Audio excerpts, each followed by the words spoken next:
Meet Zeke Draker. He was born into the Draker household, a family directly descended from legendary Dragonslayers. However, his time to flex the family title was short-lived. He was soon abandoned because his family deemed him unfit. Apparently, his family wanted a swordsman, but Zeke turned out to be a cursed healer, someone no one cared about. In his pursuit of power, Zeke wandered across continents and eventually stumbled upon an ancient relic, a treasure even desired by the Emperor himself. But in the end, he was taken down by soldiers sent by the Emperor. The injuries inflicted were so severe that even his healing magic failed to assist him. Yet fate had other plans. The ancient relic he had stolen triggered an upgrade system that allowed him to regress to a younger age with these newly granted ancient powers awakened inside. And from this moment on, his real story begins at the Draker household's training institution, the Cradle. Before diving deeper into Zeke's story, it's important to understand the background of his family. The Draker family is one of the three great transcendent households. This renown stems from their ancestor, Terrakan Draker, the hero who saved the land 1,000 years ago by slaying the evil dragon Bahamut. It was Terrakan's victory that laid the foundation for the Draker household's prominence. Perhaps due to their lineage, every descendant of the Draker bloodline has inherited the blessing of aura, allowing them to awaken high-level aura effortlessly and excel as knights. That is, until Zeke came along. Unlike his ancestors, he was born without the ability to wield aura, a deviation that cast him as an outcast within his family. After regressing, as Zeke relaxes on his bed totally carefree, the system window suddenly startles him. He immediately goes on high alert, listening intently after hearing the unusual sound. However, after scanning the room and finding no one, he convinces himself he might have just imagined it. But then, a few more system windows chime in. Out of all the system windows, one particular system has the juiciest detail. It goes on to announce that Zeke's soul has received the will of the Elder Dragon, and it has been merged completely with his soul. Soon enough, Zeke is also granted authority over part of the system. And as soon as the activation is complete, his eyesight is swarmed by a plethora of system windows. The first window displays his overall stats, including his class, skills, and a unique skill category labeled Draconian Skill. This skill can only be unlocked once he accumulates 10 points, but his current karma points are 0. Curious, he begins fiddling with the system and quickly learns how to navigate and operate it. Among all the information displayed in the administration status window, what stands out to him the most is the class skill. The reason behind his curiosity is that this word, class skills, is a terminology from Draconic language that is not used in this current era. He has heard about this class skills from his master. According to his master, people of the ancient world classified themselves based on their strengths. Each class trained in specialized techniques referred to as skills. Since Zeke's class is that of a healer, his corresponding skill is called healing. After Zeke awakened, his master, who was female by the way, trained him relentlessly until he was on the brink of death. Her training methods were unusual, and he still remembers the unbearable pain she inflicted on him just so he could heal it back. In any case, Zeke decides to verify if he is indeed a healer, just as the system claims. As soon as he activates his powers, he realizes that he is, in fact, a healer. He's surprised because, in his past life, the time he became a healer was in his 20s, right after his ether hall was unlocked. Since he can't possibly access his healing ability without his ether hall being unlocked, it clearly means that his ether hall has already been opened. This news is as good as it can get. Not only has he returned to the past with all his memories intact, but his skills have also come along. And this just puts him in an even more advantageous position. As he decides to explore the system further to see what other surprises are in store, someone calls out his name and knocks on the door. Quickly, he scrambles to push the system windows aside before anyone can see. However, the impatient visitor barges into the room without even waiting for a response. The man who just entered is Zeke's exclusive servant, Decker. He's apparently here to check if his young master is prepared for the event ahead. Of course, Zeke has no clue what he's supposed to be prepared for. This ticks off this terrifying man, and he is clearly annoyed by how careless Zeke seems. To think that the young master forgot about this special day is just pissing this butler beyond belief. The poor guy, on the other hand, begins to tremble instinctively under Decker's intense gaze. Now that Zeke thinks about it, he recalls that, in his past life, he was always afraid of Decker. Even though his mind is that of a 32-year-old, his subconscious can't shake the fear instilled in this body. Right at that moment, one of the class skills activates, known as Composed Mind. Almost instantly, all of Zeke's trembling, and any trace of fear that had been on his face fades away completely. Apparently, Composed Mind is a skill that ensures the user's mental state remains unaffected, no matter the situation, allowing them to maintain a calm and composed mind. Zeke finds it rather convenient that it can activate on its own. Meanwhile, the butler continues repeating himself, trying to remind his young master of the importance of the event ahead. However, Zeke doesn't respond immediately. After much insistence from the butler, Zeke finally starts paying attention and admits that he does remember. He clearly recalls the evaluation test, known as pancration. To understand what pancration is, a little context is needed. All Drakers go through a training system called the Cradle, starting when they're 7 years old. For 5 years, they undergo strict basic training. Every year, the instructors evaluate the incoming students through competitions in swordsmanship and combat, specifically pancration, a no-holds-barred combat with no rules. Opponents are typically chosen by the instructors, but on occasion, students may choose their own adversaries, provided both parties consent. Since there are no rules, injuries are common, and sometimes students don't make it out alive. But because this competition determines which class the students will be placed into within the academy, the children have no choice but to fight with all they have. The day of pancration finally arrives, and the students find themselves gathered in the amphitheater. At the center of it all stands the instructor, who reminds everyone that today is the day of pancration, and that it marks the final part of their evaluation. All the students eagerly affirm what the instructor has said, and seeing their enthusiasm, even the instructor is somewhat intrigued by the high spirits of the crowd. This man is actually the head instructor, Panmark, and without further delay, he decides to get things started. In the crowd, the students begin to notice Zeke standing among them. Some students find it laughable that Zeke is once again here after the humiliation he suffered last year. The duel between two students finally begins, and a student named Aaron ends it before it even starts, delivering a single uppercut that knocks his opponent out cold. But while the other students find the quick fight fascinating, Zeke isn't impressed at all. He remembers the time when he, too, used to be terrified of such fights when he was younger. But compared to what he went through in his past life, this is nothing. As Zeke yawns repeatedly while waiting for his turn, one particular student, Leon Conrad, is eagerly waiting for the moment to have a duel with our boy. Eventually, the time for Zeke's match arrives, and his opponent just so happens to be Leon. While my guy is rubbing his tired eyes, Leon throws a jab at him, instantly reminding the humiliation Zeke suffered the previous year. Well, of course, Zeke has not forgotten about it. He vividly recalls how he had begged Leon for forgiveness back then. Those memories are painful, but they're in the past now. Leon has always been Zeke's opponent every year. Our boy knows him all too well, how dirty of a player Leon is, and the kind of trash family he comes from. He is certain that the only reason he's facing Leon in this duel is because Leon pulled some strings behind the scenes to fix the match. Zeke would rather have a dog who bites rather than having a cousin like him. In Zeke's past life, he was never able to meet his 4 siblings of direct bloodline, but there were more than a dozen cousins, and many of them were more than willing to bully him. Suddenly, Leon calls out to Zeke once again, and just like before, he tries to humiliate him by reminding him of the miserable defeat he suffered the previous year. He further questions Zeke whether that level of humiliation wasn't enough to keep him away from participating in pancration altogether. While Leon continues to throw one verbal jab after another, Zeke remains as cool as a cucumber, and it's all thanks to his composed mind ability. Although Zeke is calm and collected, there's still a limit to his patience. He won't tolerate some insolent bug badmouthing him repeatedly without consequence. Well, our boy's response only serves to trigger this bastard even more. And this time, Leon even goes so far as to grab our boy by the head. But his foolish move only earns him a solid punch to the face that sends him flying away. This brutal punch was possible thanks to Zeke's skill, Critical Strike. The ability inflicts significant damage to the opponent and has the added risk of being countered if the attack fails. Fortunately for Zeke, this punch landed perfectly, leaving no room for a counter. The bastard, on the other hand, is writhing in agony, with his hand covering his own face. Zeke, meanwhile, reflects on how he only meant to knock the guy out and had no intention of activating this ability. The instructor quickly rushes to tend to the injured brat while scolding our boy for attacking even before the match began. But my guy just stays nonchalant in his response and wonders aloud why they had to wait for someone's command to start the battle when they're already standing in the arena. You see, the one who strikes first has the advantage, so he didn't shy away from taking this opportunity. While he says this, he looks absolutely menacing, and the sheer amount of killer intent he's exuding is enough to leave the poor instructor trembling. Meanwhile, Leon just assures the instructor that everything is fair game and tells him to just let the battle begin. After all, if Leon steps back on a moment like this, it would be way too humiliating to bear. As soon as the instructor gives the signal, Leon recklessly charges at his opponent. But his reckless charge earns him a punch right to the face. As surprising as it is, the punch Zeke landed didn't hurt at all.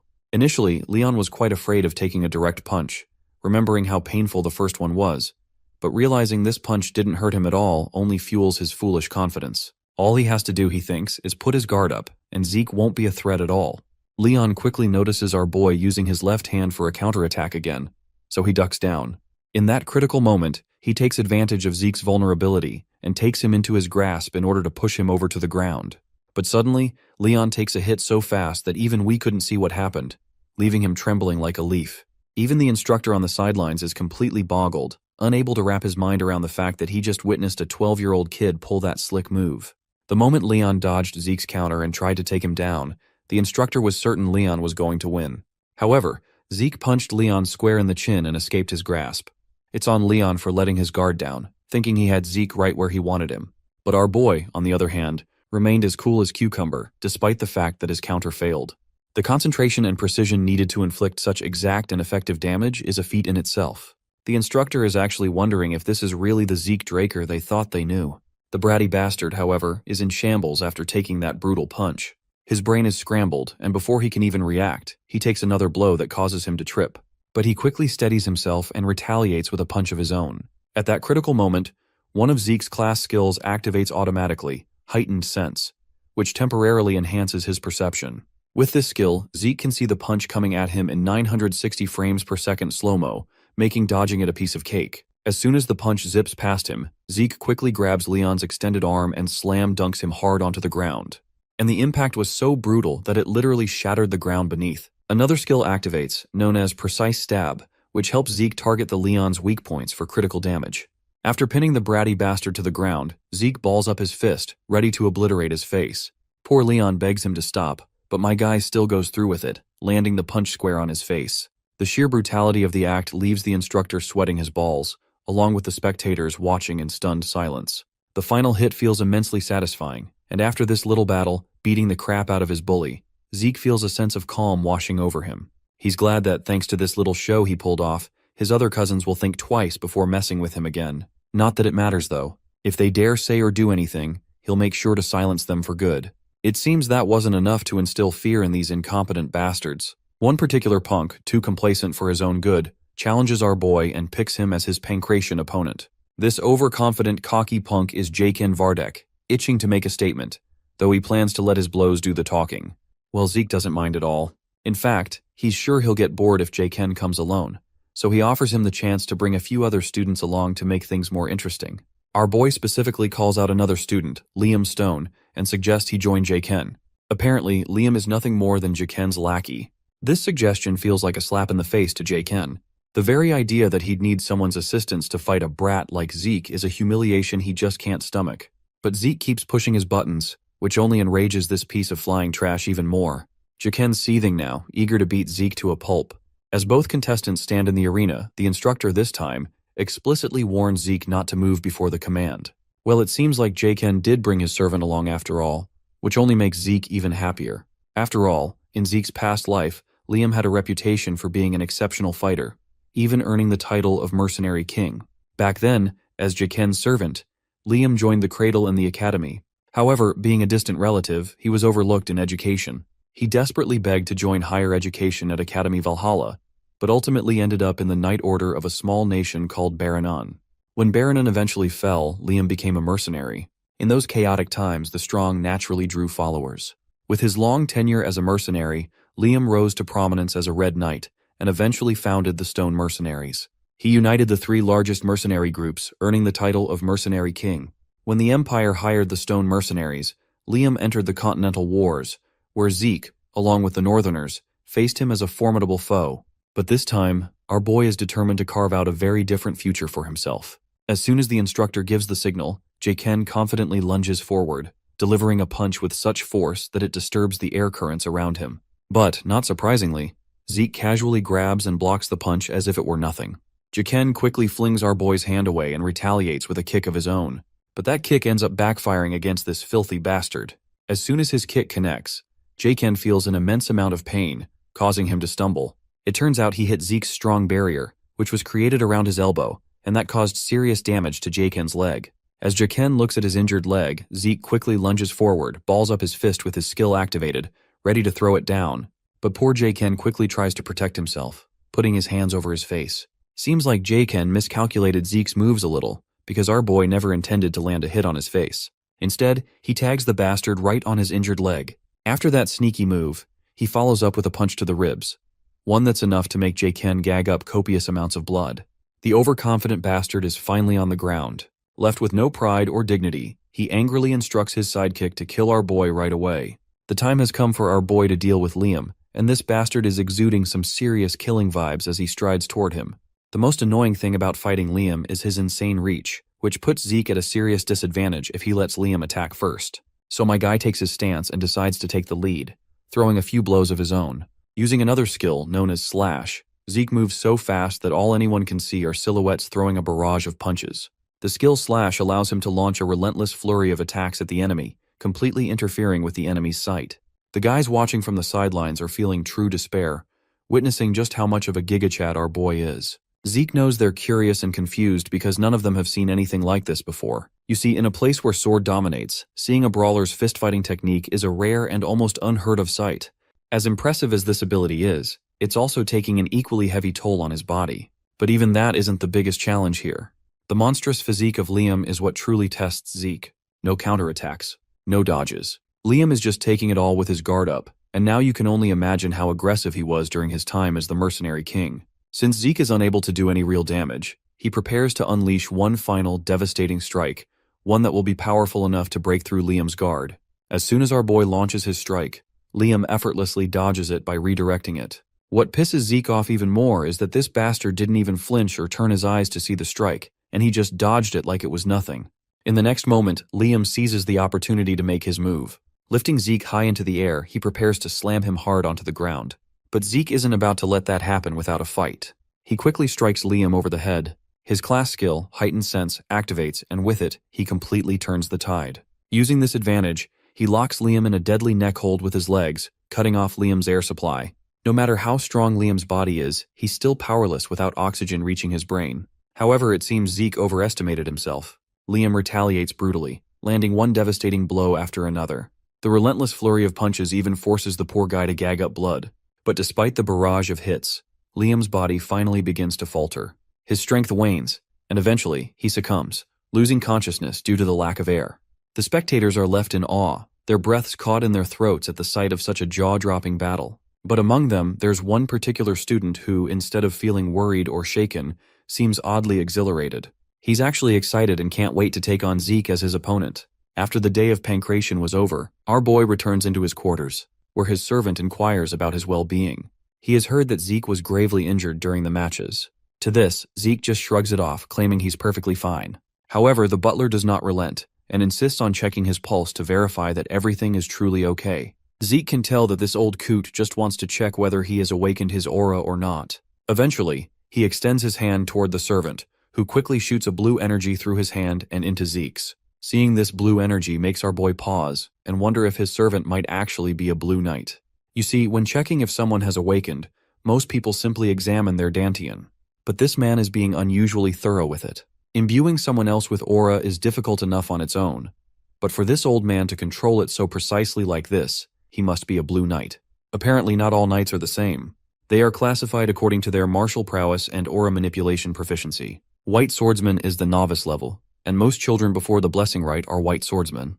A yellow swordsman is the level you attain once you've awakened your aura and opened your dantian. All trainees of the cradle become yellow swordsmen after the blessing rite. Once you've learned to freely control aura, you earn the title of knight.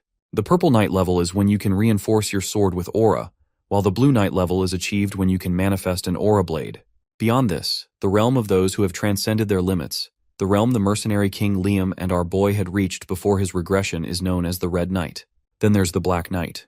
But only a few of these monsters exist across the entire continent. With that in mind, Zeke can't help but wonder how someone as skilled as his servant, who is clearly talented enough to be a commander, ended up acting as his babysitter. Still, no matter what, Zeke is sure there's no way this guy can detect his ether, something only 2 people in the entire world can use. Finally, the old man finishes his examination. With a firm tone, he questions his young master, asking if he might be hiding something. Of course, Zeke plays it cool and feigns ignorance. He counters by asking if the butler perhaps knows something that even he doesn't.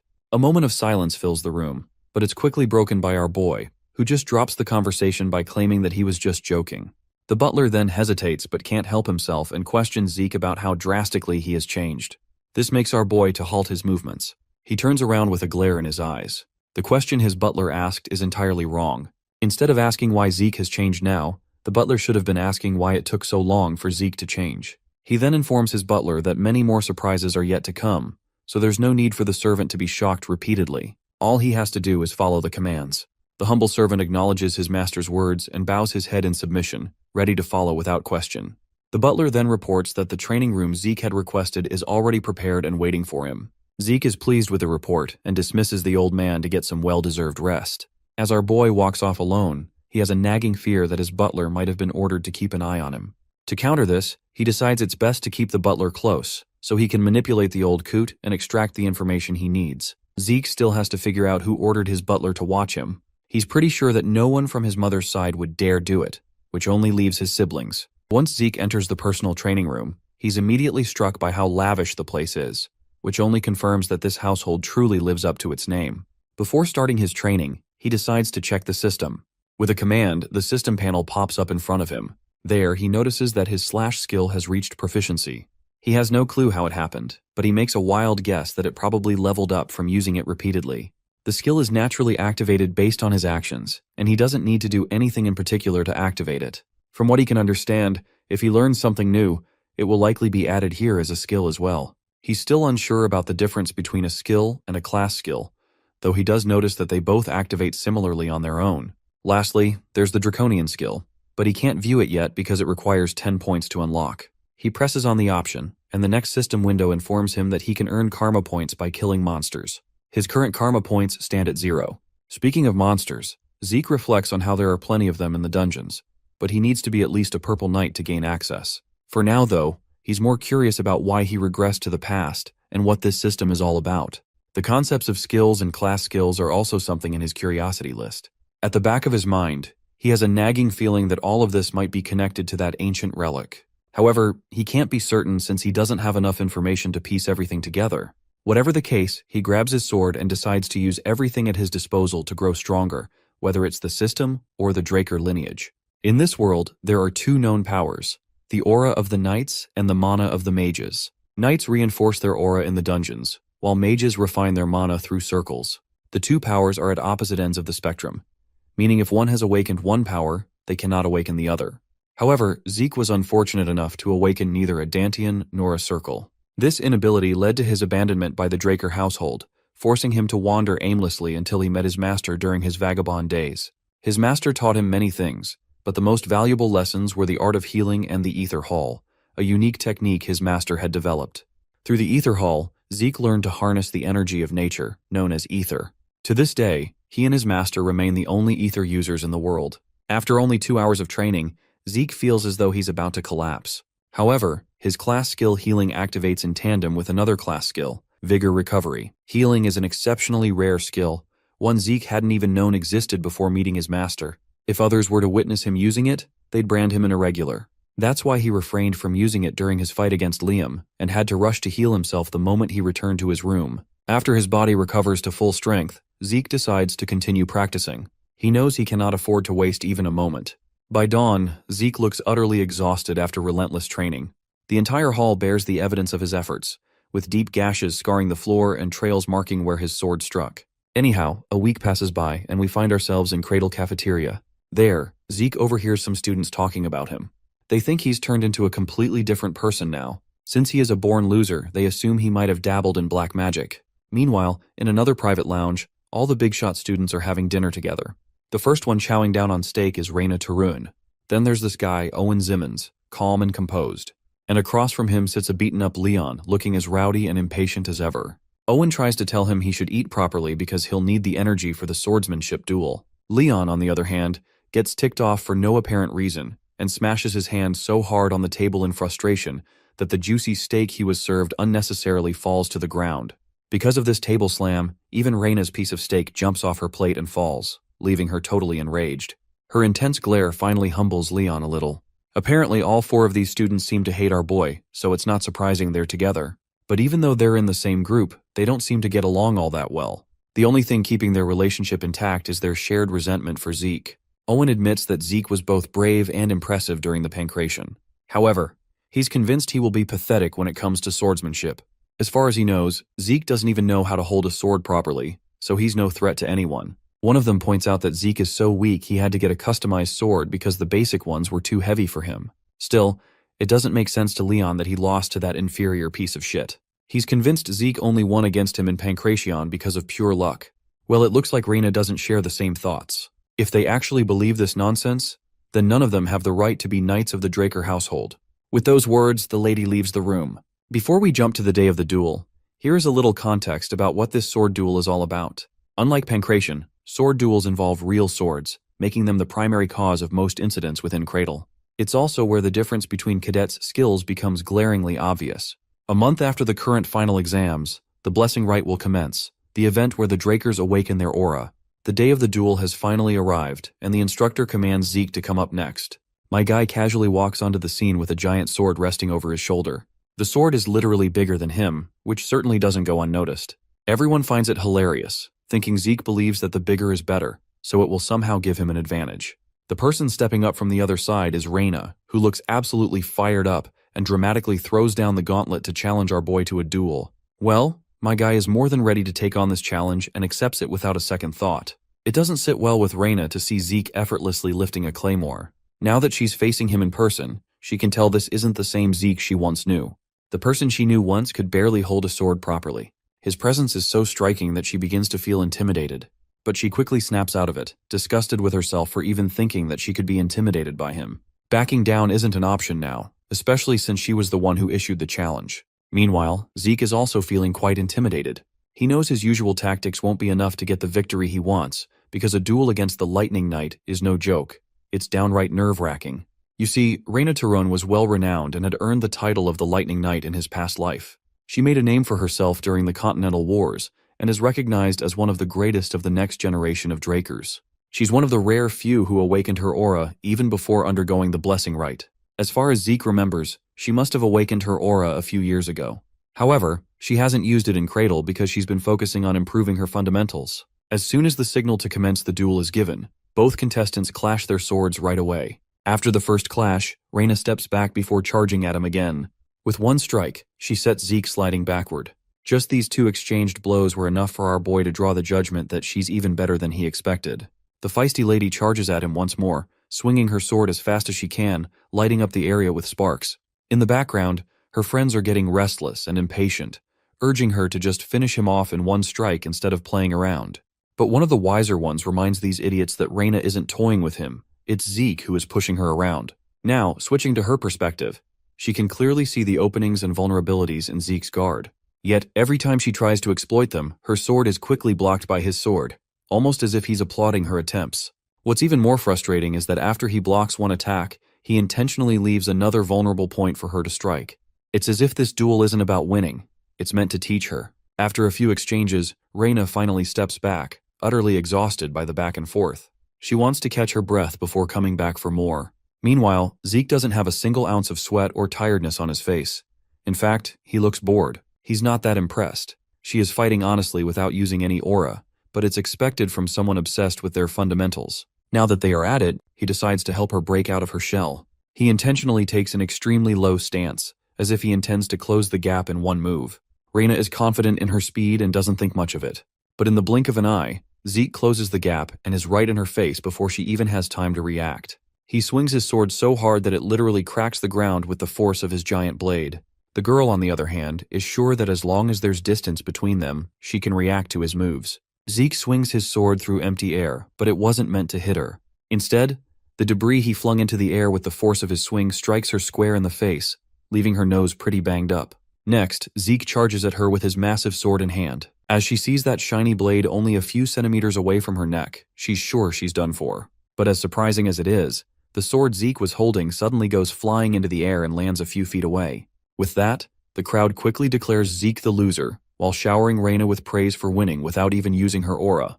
However, the instructor knows this isn't what it seems, and his face is painted with sheer horror, as if he just found out he has more than one father. What the cadets didn't notice was that as Zeke's attack closed in on Reina, she used the faintest amount of aura, so subtle it was barely noticeable.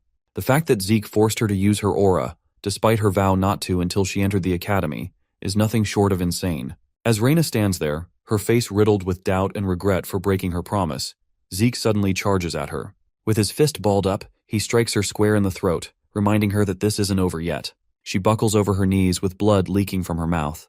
The other coward sitting in the cavea is outraged because this was supposed to be a sword duel, so they won't stand for such cheap attacks. Everyone present points their fingers at Zeke out of contempt, calling him shameless for pulling off such a move.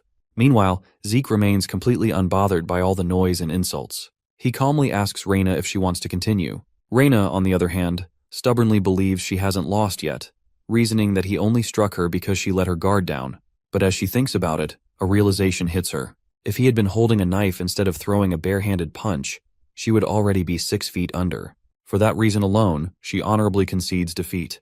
The crowd, which had been eagerly mocking Zeke moments ago, falls into stunned silence. Zeke Draker, who was labeled human scum just days ago, has achieved an undeniable victory against one of the most talented children of the famed houses. The fact that Reina Tarun, the Lightning Knight, was defeated is simply unfathomable to most of those present. The scene transitions to Abel's castle. Outside, a dangerous battle has just ended, leaving behind a trail of bodies in the pit. William witnesses the horrific scene and fails to understand how Abel is calmly drinking tea without any worries. Abel's current focus is on a letter that mentions Zeke Draker's victory over Reina, the prodigy. He gets up and asks about how long they have until the blessing rite comes around. Since they've got enough time until the full moon, Abel believes it's fitting to pay the Draker family a visit. Hearing this, William is rather shocked that he's choosing to go by himself. But to this swordmaster, he's itching to know the kind of awakening the youngest of their family is going through. While Zeke's victory left the rest of the cradle stunned, he didn't care much about his achievement and merely resumed his training, refusing to celebrate. 1 month passed, and the day of the blessing rite finally arrived. Zeke still doesn't comprehend how he managed to become a Red Knight in his original life, especially with the shitty body he has. Having finished training, he commands open the status window. His mastery skill is according to his expectations, standing at the expert level. What's even better is that every time a skill ranks up, its mastery level resets, as evident by his numerous skill tiers in rank D and E. Also, he's advanced his mastery with Swift Step skill, the same one he used against Reina. Thanks to his sharp senses, he can tell the butler is watching him. Decker informs his master that they're to leave in 2 hours for the event. Zeke thinks it's time to get ready. Zeke hasn't visited the main estate in a long time. He's on his way to the Draker family's house situated in the Duchy of Troy. While the family's main residence is located in the center of the continent, the blessing rite is held where the legend of the Dragonslayer surfaced. Having arrived at his destination, Zeke steps outside the carriage and into the Dragon's Nest lair. Having made his way inside, he has an enlightening realization. The people here are VIPs with incredible fame. He knows for a face that some of them are informants sent to observe him. Despite their intentions, Zeke thinks everything will go swimmingly well once his awakening blows up in their faces. That is until he spots a certain man, a man whose very presence makes his blood boil. That man is none other than Abel, who shakes hands with someone and expresses that he had no interest in coming to the event. None except for one person, and that person is his youngest brother. The second son of the Draker family is nicknamed the Lion Blade, but he's got an even more prominent name that Zeke knows by heart: the Butchering Knight. Our boy does his best to maintain his calm facing his elder brother. After all, he doesn't have many options in this situation. In his previous life, the second son never showed up to observe Zeke in the blessing rite. This means his actions in the pancration competition have altered the trajectory of the future.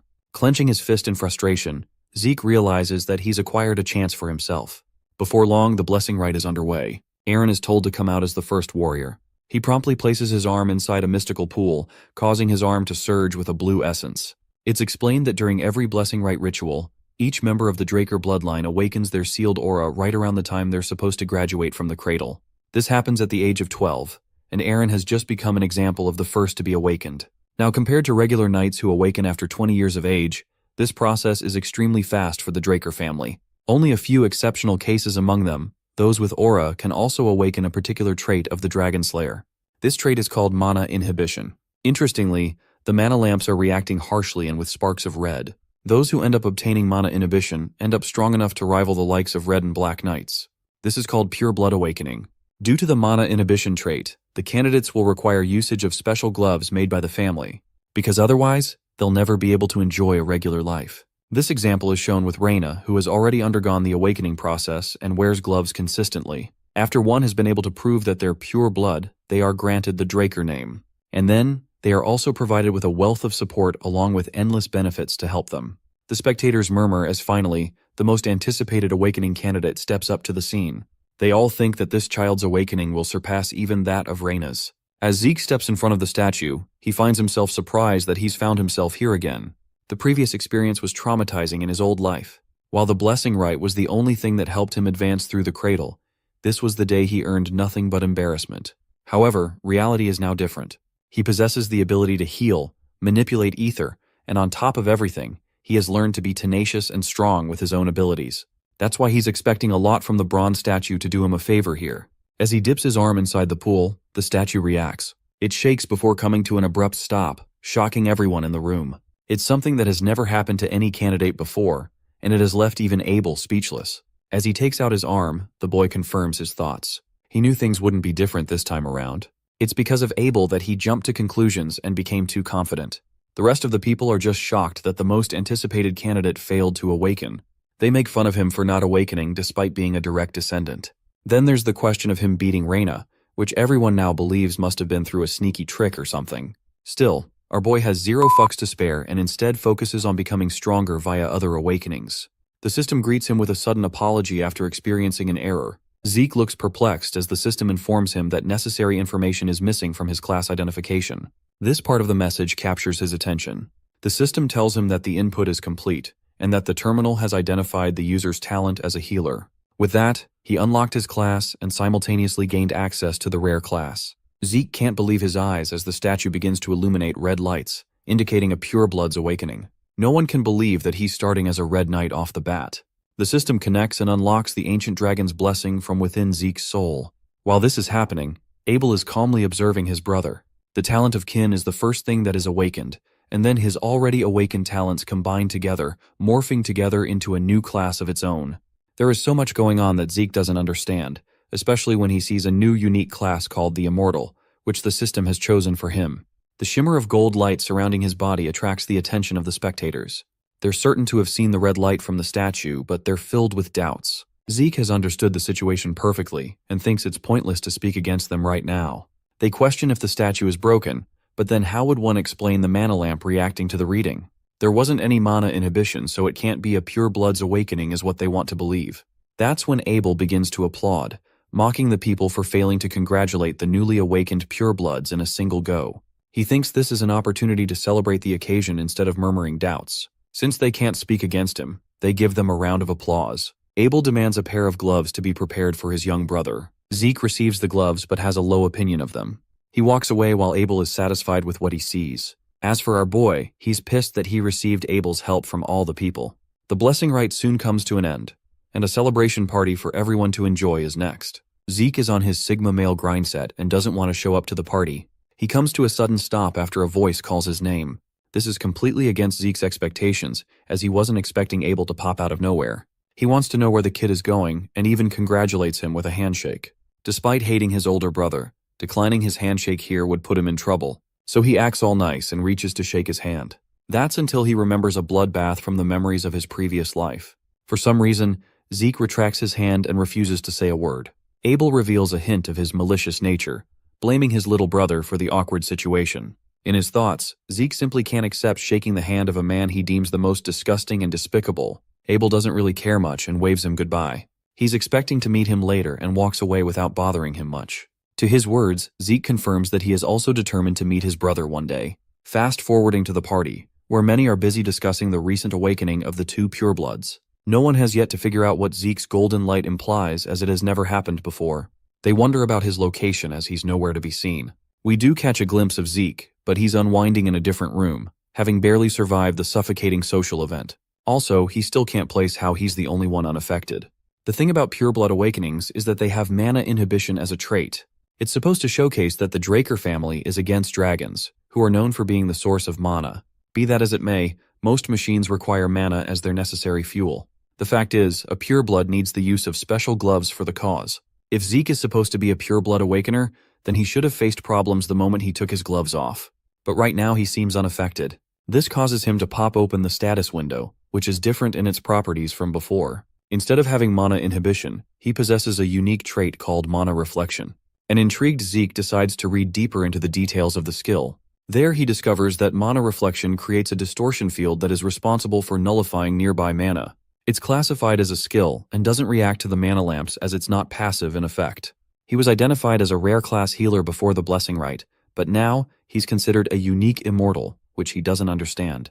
Confusion sets in as all of the graduates of the ceremony achieve blue aura with typical awakenings. The only person who was an exception to the case was Reina, who received a red pureblood awakening. The same case goes for our boy, but then it eventually transitioned into gold.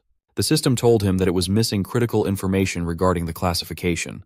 Zeke wonders if it was considering the bronze statue as its classification terminal during the awakening. The moment the system injected the necessary information inside the terminal, the statue reacted strongly and emitted a red light. Everything is starting to fall into place now. Zeke believes that the statue isn't there to determine if one has awakened or not. Rather, it's supposed to judge their class. Red implies a rare class and gold implies a unique class. Furthermore, the statue is a relic that has been here even before Tarakan's time, the man who founded the Draker family. Class identification doesn't really exist as a concept nowadays, which is why the statue's singular purpose is to distinguish the awakened from those who are not. They have misinterpreted the purpose of the red light as a kind of pureblood awakening, when in reality it means that they've achieved rare class. What's really fascinating is that not even the clan family's head is yet to know about this. Interestingly, Zeke finds that he's acquired 100 karma points to his name. He wonders if he received them during the ceremony and quickly decides to put them to use by purchasing the Draconian skill. The system updates with an influx of information after the purchase. He has acquired a whole bunch of beginner skills like Dragon Eyes, Might of the Dragon, and Devour. The first two make total sense to him, but the last one does not, as its only purpose is to help with digestion. The dude really doesn't want to invest his points into something he's uncertain about, so he goes for the Dragon Eyes and Might of the Dragon instead. The second skill is riskier to use as it involves the use of aura, so for now he activates Dragon Eyes to see what's so special. It's a little undermining because Zeke doesn't perceive anything noteworthy or new to his senses in his surroundings. That's until he opens the window to stare at the statue in the garden. The skill amps up his magnification, allowing him to view farther objects from up close. Also, he's granted the ability to view detailed information about the object he's viewing. All kinds of properties regarding the statue's build flood his body with information. It takes a toll on his body and he feels extremely exhausted after using the power. Zeke thinks his powers will be sparingly useful if they have such a heavy drawback.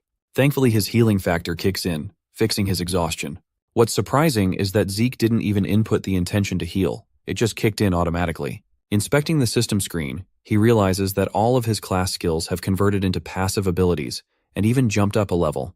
The healing factor allows him to repair his body without triggering the activation. It's an excellent version of his previous skill. While it seems like healing is way too OP, it's not something you can consistently spam. Otherwise, he wouldn't have died in the first place. At the same time, the healing factor is infinite in nature. In order to test his evolved skill, he takes a blade and gives his arm a slight cut. Seconds after the injury, the healing factor automatically kicks in, healing the cut without leaving any marks. The usual time to graduate from the academy is 5 years, but a confident Zeke thinks he'll be able to get it done in 2 years. The Draker Academy is the greatest knight academy ever known. Any aspiring knight would sell anything to take their spot inside. Located in the Duchy of Troy, the academy thrives with the spring life each time a new semester comes around. As Zeke walks among the others, he notes how the higher-ranked students are comparably no different from adults. They're just as capable, and if he were to compare these guys to the Cradle, then they're nothing more than children from great families. Zeke thinks his entire family is messed up. Among the thriving branch families supporting the Draker family, 3 families are the most prominent and have the influence to be called the Great Families. The first is the Tarun of Strength, which Reina is a part of. The second family is Zimans of Wisdom. And lastly, there's the Vardek family of Gold. The children of those 3 families are here, but Zeke couldn't spare a second thought for them. The scene cuts to the high-class dormitory of the Platinum Mansion. This high-class dormitory boasts a training hall, an exquisite library, and all kinds of premium facilities. The best of the best students are supposed to enjoy the luxuries. As for the Pureblood Awakeners, they're granted an additional privilege of Floor Master. This floor is known as the Platinum Floor. A maid greets our boy's arrival, and he's soon escorted to his assigned floor, where others are waiting. Arriving here, Zeke is a little exhausted to find so many people, despite him being awakened as a pureblood. He's told that Decker is waiting for him in another room. Without wasting time, Zeke goes to meet him to see what's up. The butler has something to show to his master. He surprises him with a premium pair of gloves that he initially received upon awakening. He's already acquired new gloves, but Zeke's got his eye set on a new sword now too. He picks his blade, which the butler supports without concern. The Duchy of Troy is known to be close to the mountain ranges. That's why it's got an abundance of good iron and skilled craftsmen, who prove to be an irreplaceable source of strength for the alumni. Decker wants to search for a craftsman for the young master, but Zeke is fine handling it himself. He wants to see them in person, and requests Decker to set an appointment in advance. The name Galleon Halbert is someone not even Butler has heard of before. He intends to contact this man for an appointment soon. At the same time, he reminds Zeke to review the documents before his first class begins tomorrow. Later that day, Zeke is busy reviewing the notes when he comes up with an interesting observation. The platinum floor is reserved for him, so he could test out his new draconian skills and help them develop. A maid comes to inform the young master that Reina has sent a dinner invitation to him. Zeke is surprised upon hearing this and decides to pay a visit. He comes around to her floor and finds himself a little stumped because Reina is out here playing Al Capone or something. She welcomes him and apologizes for the unique dinner setting. Zeke doesn't mind and takes his seat. They first decide to eat and then talk. Observing her from across the table, Zeke can tell that she's utilizing the aura in her lower abdomen even in a setting like this. He wonders if she's set her sights on becoming a purple knight, which might explain why her sword skills have reached their limit. It's a waste of good potential in his eyes. Finished with dinner, Zeke is exhausted and surprised that she ate way more than him. With their appetites satisfied, she wants to get to the meat of the situation. Reina offers him full support of the Tarun family. Zeke thinks this is some sort of misunderstanding and reminds her that they're both pure-blood awakeners. She fires back by claiming that he's the one who's wrong. As pure-bloods, they do have a bunch of privileges to enjoy, with the platinum floor included in that bundle. However, they also don't receive benefits in terms of growth. Centuries of academic and practical knowledge is reserved in this brilliant academy. Then there are personal instructors to guide you and evolve your abilities. If someone doesn't have either of these things, they'll definitely lag behind. Reina strongly argues that the support families are critical. She exemplifies Abel Draker, a man who is also a pure blood of the family and the youngest to ever attain the title of a White Knight. At his current level, he's one of the strongest Black Knights, and even he received support from the Zimmons family. While the patriarch of the Tarun family has yet to explain why, his orders are absolute that he wants to extend the Tarun's family's support to Zeke Draker. Reina reiterates her point, but our boy is in the mood to fuck around with her feelings and calmly says no. This causes her to experience a shock as she just can't fathom how it's a bad deal for him. Getting up from his seat, Zeke turns to leave, claiming that he's actually uninterested in anything like that apart from being a pure-blood awakener. To pay her back for the meal, he has one personal piece of advice to share. Zeke shares that her sword is much too powerful, and he figures that it has to be related to those men behind her. Zeke offers that her greatest strength results from her flexibility of her adaptable body. He advises against attacking her opponents head-on. Instead, she should use her fluid movements to calmly redirect her opponents to land a precise, single attack. Zeke thinks that if she's capable of doing that, she'll inevitably grow much stronger than she already is. Saying that, he parts ways, leaving her frustrated. She wanted to utilize her family's tradition of strength, which is what she's been doing up until now. Still, Reina can't deny a part of what he just said. She has been endlessly trying to become worthy of her family's name, which influenced her sword style quite a bit. Zeke was able to catch that. While Reina was young and praised as a genius prodigy, no one offered her any advice. This interaction with him has left her to reevaluate her opinion of Zeke Draker as a person. Skipping ahead to Zeke's monologue, he's reflecting just how powerful he's gotten with his new skills. After all, even an entire night's worth of training couldn't stop him just now. The dude literally has infinite stamina now. He's gonna last longer in bed than the age of the universe. In his previous life, this place was nothing more than hell for him. But with his newly awakened state, it's actually pretty chill now. Zeke is enjoying the peace that can't be bought with money or power. As he's minding his own business, the representative of the Zimmons family approaches him. Owen is the third son of the family, and he's an expert in manipulation. He blackmailed and bullied our boy in his previous life. Interestingly, he also invited Zeke to a dinner invitation only to get rejected in the face. Surprisingly, Owen is acting way too friendly in this life. Zeke realizes what invitation letter he's referring to and releases a snarky remark. Owen questions why he refused to reply, only for Zeke to coldly respond that he doesn't have to give a damn about the fucker's messages. His rude remark just now captures Owen's friend's full attention, who thinks the boy is being overly blunt to a polite invitation. Zeke pulls a "who the fuck are you" card, and really couldn't be bothered about knowing him. So he leaves, realizing that this show-off just wants to suck Owen's dick by appearing strong. Shockingly, this bastard has the gall to attack Zeke unannounced. He managed to block the attack despite it being covered in aura manipulation. Durbin Roswell roars his name and claims that he's the mightiest of them all. Yeah, the mightiest refrigerator maybe. The youngest Draker simply laughs at his little speech, as this man isn't even a knight and barely even a cadet. Zeke lunges forth with his lightning-fast speed, smashing this guy's abdomen with a hook that could rival Mike Tyson's. It knocks the fuckface into the ground, while Zeke happily invites the next person from the Zimmons family to come and catch some smoke. Owen draws near him and states that he's unimpressed by Zeke's goading of his own strength. The group leaves Zeke to himself, who thinks of them nothing more than a circus crew. Let's explore the intricacies of the Draker Academy for a second. It's split into 2 classes. The first is the normal class, where one is taught if they're lacking talent. That class is overcome with effort and a disciplined regimen. The second class is the special class, where certain cadets can choose their subjects outside of the basic subjects. In this academy, the top dogs and the elites gather in the special class, which is also why Zeke had his personal expectations of who'd end up here. But none of them seem noteworthy, and they're just the alumni from the cradle whom he already knows. He even jokes around that it's not a special class but rather a cradle class. Class is in session, and the instructor at the podium is pleased to introduce someone very special today. This mysterious person was once the commander-in-chief of the Empire 2 decades ago, and the same person responsible for blocking the Empire's invasion with their impeccable strategy. Dean Howard Draker is welcomed in good hearts, the man who runs the show for this academy. Known as the war hero, Howard is worshipped as a symbol of hope and praised as a standard for tactical war. But in reality, the truth is far darker than his fame implies. The information he coincidentally leaked to the enemy for his personal survival helped him luck out of the situation. In short, he's a lucky sellout who survived to relish the glory. Zeke deeply despises him and claims that he's the perpetrator responsible for getting him kicked from the academy the first time around. With nowhere left to go, Zeke wandered aimlessly and lost in the Duchy of Troy. There he was caught by the slave traders and ended up sold to the Southern Cartel. The very existence of this man is rooted in a traumatic memory for our protagonist, and you best be damned he's going to get his revenge on this fat geezer someday. The dean's speech comes to a close and the teacher takes over to begin their classes. The cadets are instructed to head to the arena at once for some indoor training. Inside the training arena, Zeke is baffled that he has to sit through the basics of dragon slaying.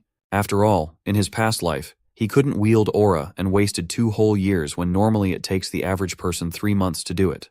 The instructor welcomes the students, introducing himself as the Rose Knight, Andre Draker. He's in charge of teaching them the basics of dragon slaying. The students are a little underwhelmed because they don't know anything about this guy. The name strikes Zeke's memory. He recalls that Andre isn't a pureblood awakener who still managed to graduate quickly from the academy, and was praised as a valedictorian from Valhalla. He isn't even from the family, but his talent is simply so remarkable that he earned the Draker family's name. This man is the guy your girl tells you not to worry about. Zeke admits that the special classes teachers all vary in levels, but this dude is notorious for his shitty personality. Andre shows them a demonstration by telling them to keep quiet so he can start the class. He has the cadets drawing their swords, preparing for the training. His eye catches Zeke's special sword, which is enormous compared to the others. Zeke doesn't have any trouble demonstrating just how easy it is to wave around for him. Andre's resting bitch face commands him to step foot in the arena. He thinks the boy is being overconfident by picking a sword unfit for his body. Of course, this is just typical teacher talk, and Zeke wanted this to happen, hence his choice to pick the sword. He arrogantly boasts that he could defeat the instructor with the same weapon. It's quite the provocation that shakes Andre. The scene is getting tense, so much so that the system activates a mental defense skill for our boy to withstand the situation. Happy to oblige, Andre prepares to draw his sword to offer a boy a practical experience. But it's just what Zeke wanted. The instructor even lays out a condition for Zeke's victory. He will not only choose to ignore the boy's arrogant words, but also grant him permission to do whatever he wants in his class. The instructor even gives him a leeway, that he'll go easy and won't even use his aura on the cadet. But that's just playing right into Zeke's advantage even more.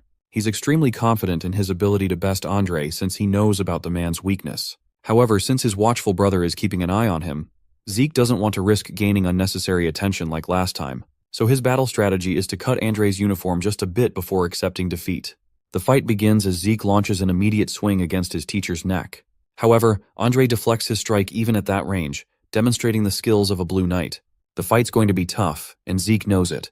He bounces around and attacks from every direction, only to get deflected by his teacher's quick reaction time. The rest of the cadets are stumped to see the knight's brilliant ability to withstand Zeke's attacks for 30 minutes straight. Interestingly, Andre finds his blade quivering and his body slowly getting exhausted. He can't fathom how the boy is inexhaustibly performing without getting tired. Despite suppressing his powers greatly, the fight is starting to become difficult for him. This only goes to show just how brilliant the average pure-blood awakener of the Draker family is, to the point it is considered unfair to compare them. As for Zeke, he's capitalizing on Andre's shitty stamina against him. As for his aura, a typical Draker's aura cultivation is known for its uniqueness. It should be activated during training and all kinds of daily tasks, even sleeping. It should be indistinguishable from the basic need of breathing. So in this case, since Andre is so used to maintaining his aura, he's uncomfortable and unnaturally weak when suppressing it. That is the one factor helping Zeke get an edge against his instructor. Andre deflects the cadet's blade one more time, but Zeke hasn't given up. He doesn't want to lose like this. His ego demands that his opponent be forced into using aura. Zeke changes his strategy from creating openings to going for a different approach, an approach that will require Andre to use his aura no matter what. In other words, an extreme situation. He flips back to the ground, but only this time he darts ahead with incredible speed. It's the activation of the swift step skill. Andre finds himself overwhelmed by the cadet's lightning-fast movements. Attacking from his blind spot, Zeke activates Critical Strike as if to put everything in this one attack, while Andre is still left questioning how a cadet can deploy such an advanced skill. The second he turns to face Zeke, he puts the faintest amount of aura in his feet, allowing him to evade the attack in quick succession. Without waiting for another second, Andre activates Sky Slice and sends the cadet flying. It was a really powerful attack, so much so that it chips Zeke's sword and injures him enough for his healing factor to jump in. Despite his broken healing factor, he collapses in the arena, while Andre sheaths his sword and turns away frustrated. He officially announces that Zeke is exempt from the class and asks if there's anyone else like him who is willing to give him a try. Since they're all scared shitless from what happened to Zeke, they don't even dare to raise a voice against his fury. From then on, the class resumes for everyone except for our boy, who's chilling in the hospital bed and glazing at his performance against Andre just now. His original plan to cut his uniform was wasted, but instead, he made Andre use his aura, forcing him to acknowledge the kid's abilities. It's a good outcome as his teacher was humbled in the fight. That said, the final attack that Andre used was actually the most basic move of the dragon-slaying arts. The Sky Slice may be a basic technique, but it was massively amplified with the power of a Blue Knight, resulting in a monstrous output. Still, Zeke is glad that he was able to stand his own against a Blue Knight, and he's confident he's at that level thanks to his infinite stamina and healing.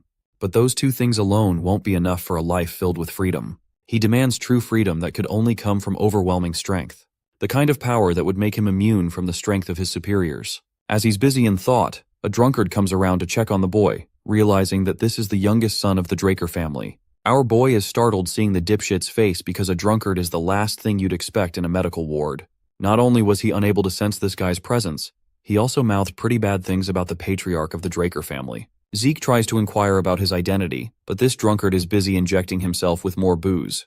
The man is really curious to ask the boy about his shocking regenerative abilities. After all, he just survived a serious internal wound in his body. The system assesses the situation and activates mental defense for him. Zeke refuses to budge because he knows for a fact that nobody is aware of his healing skill at the academy. He feigns ignorance, prompting the man to take serious measures as he attempts to attack the boy. Zeke dodges his palm strike, which is sharp enough to slice the bed. This makes him wonder if this guy is some sort of assassin. Zeke uses the bedsheet to blind the lunatic and senses extreme danger, so much so that he activates every last one of his skills for an all-out offense. Despite being blinded and unaware, the man easily catches the boy's blade and praises the boy's ability to adapt quickly.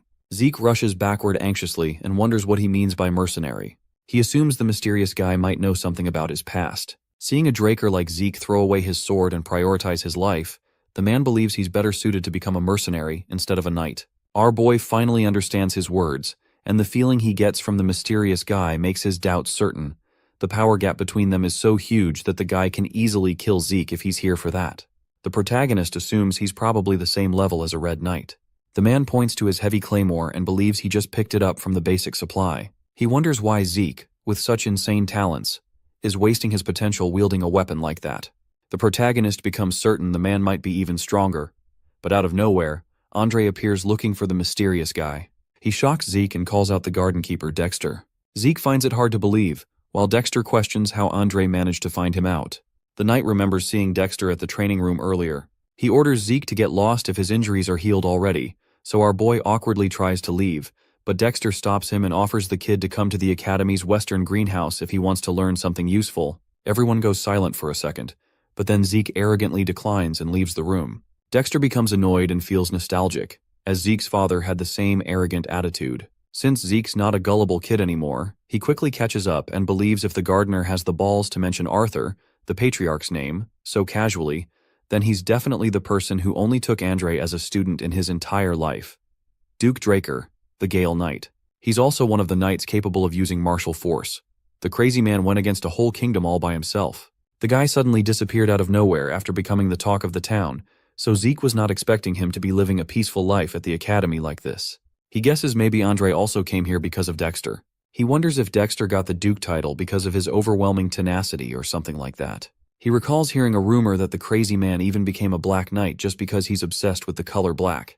He finds it hard to believe, and even though he's sure the Duke is interested in him right now, Zeke doesn't care about it because he's not after just some light lessons. He's so greedy for power that he wants to at least learn the man's secret move if he's going to become Dexter's disciple. Zeke smiles and decides to change his interest and greed into tenacity. At the Magic Academy, Professor Phantom awkwardly continues teaching the class and asks if anyone has a question. The whole class ends up sleeping out of boredom, which is a bit demotivating for the professor. So, he continues his lecture, but the protagonist raises his hand and questions about the mana energy transfer law the professor just mentioned. Phantom becomes excited and starts acting differently since it's the first time getting a question. He takes his time and explains everything to Zeke. After the class finally ends, the students wonder why they're being taught about magic theory, but the others just call it nap time. Zeke has a completely different opinion about the class because he was able to understand everything with ease. He believes the professor is definitely a capable man. Phantom stops him and expresses his feelings. He's glad he was able to actually explain something to a passionate student after ages, so he offers the protagonist to come and ask about anything without hesitation if he's curious or doesn't understand a concept. He awkwardly shares he's still an alumnus at the Delphoa Magic University, so he has access to a lot of information. This surprises Zeke, as he wasn't expecting the professor to be involved with the Magic University of Delphoa, the nation that gave birth to magic.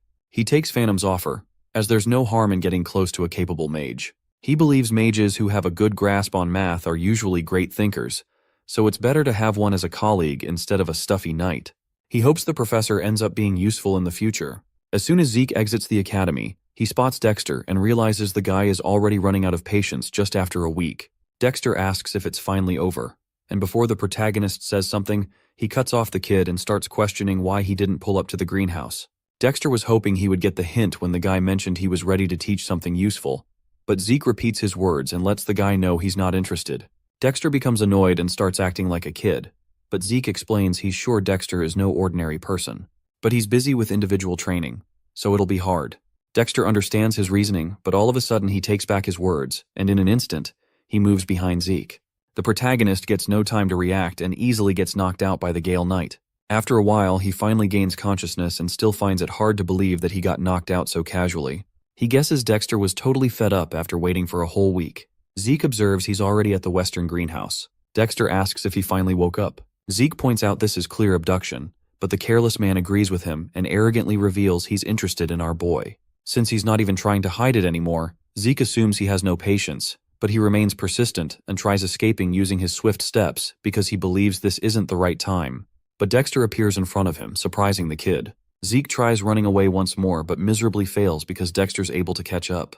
Zeke doesn't want to be treated so lightly, so he decides to tease the guy and asks why he looks so interesting to Dexter.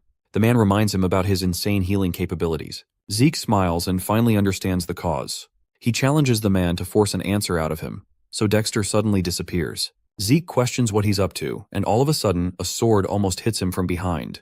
But he manages to catch it and wonders what Dexter's hoping to achieve. Zeke takes a fighting stance and questions Dexter's actions, so the mysterious man appears and reminds Zeke that he was challenging the guy first. But that seems boring, so they should make a bet. Dexter challenges him to graze even a single piece of his clothing if he wants his wish granted.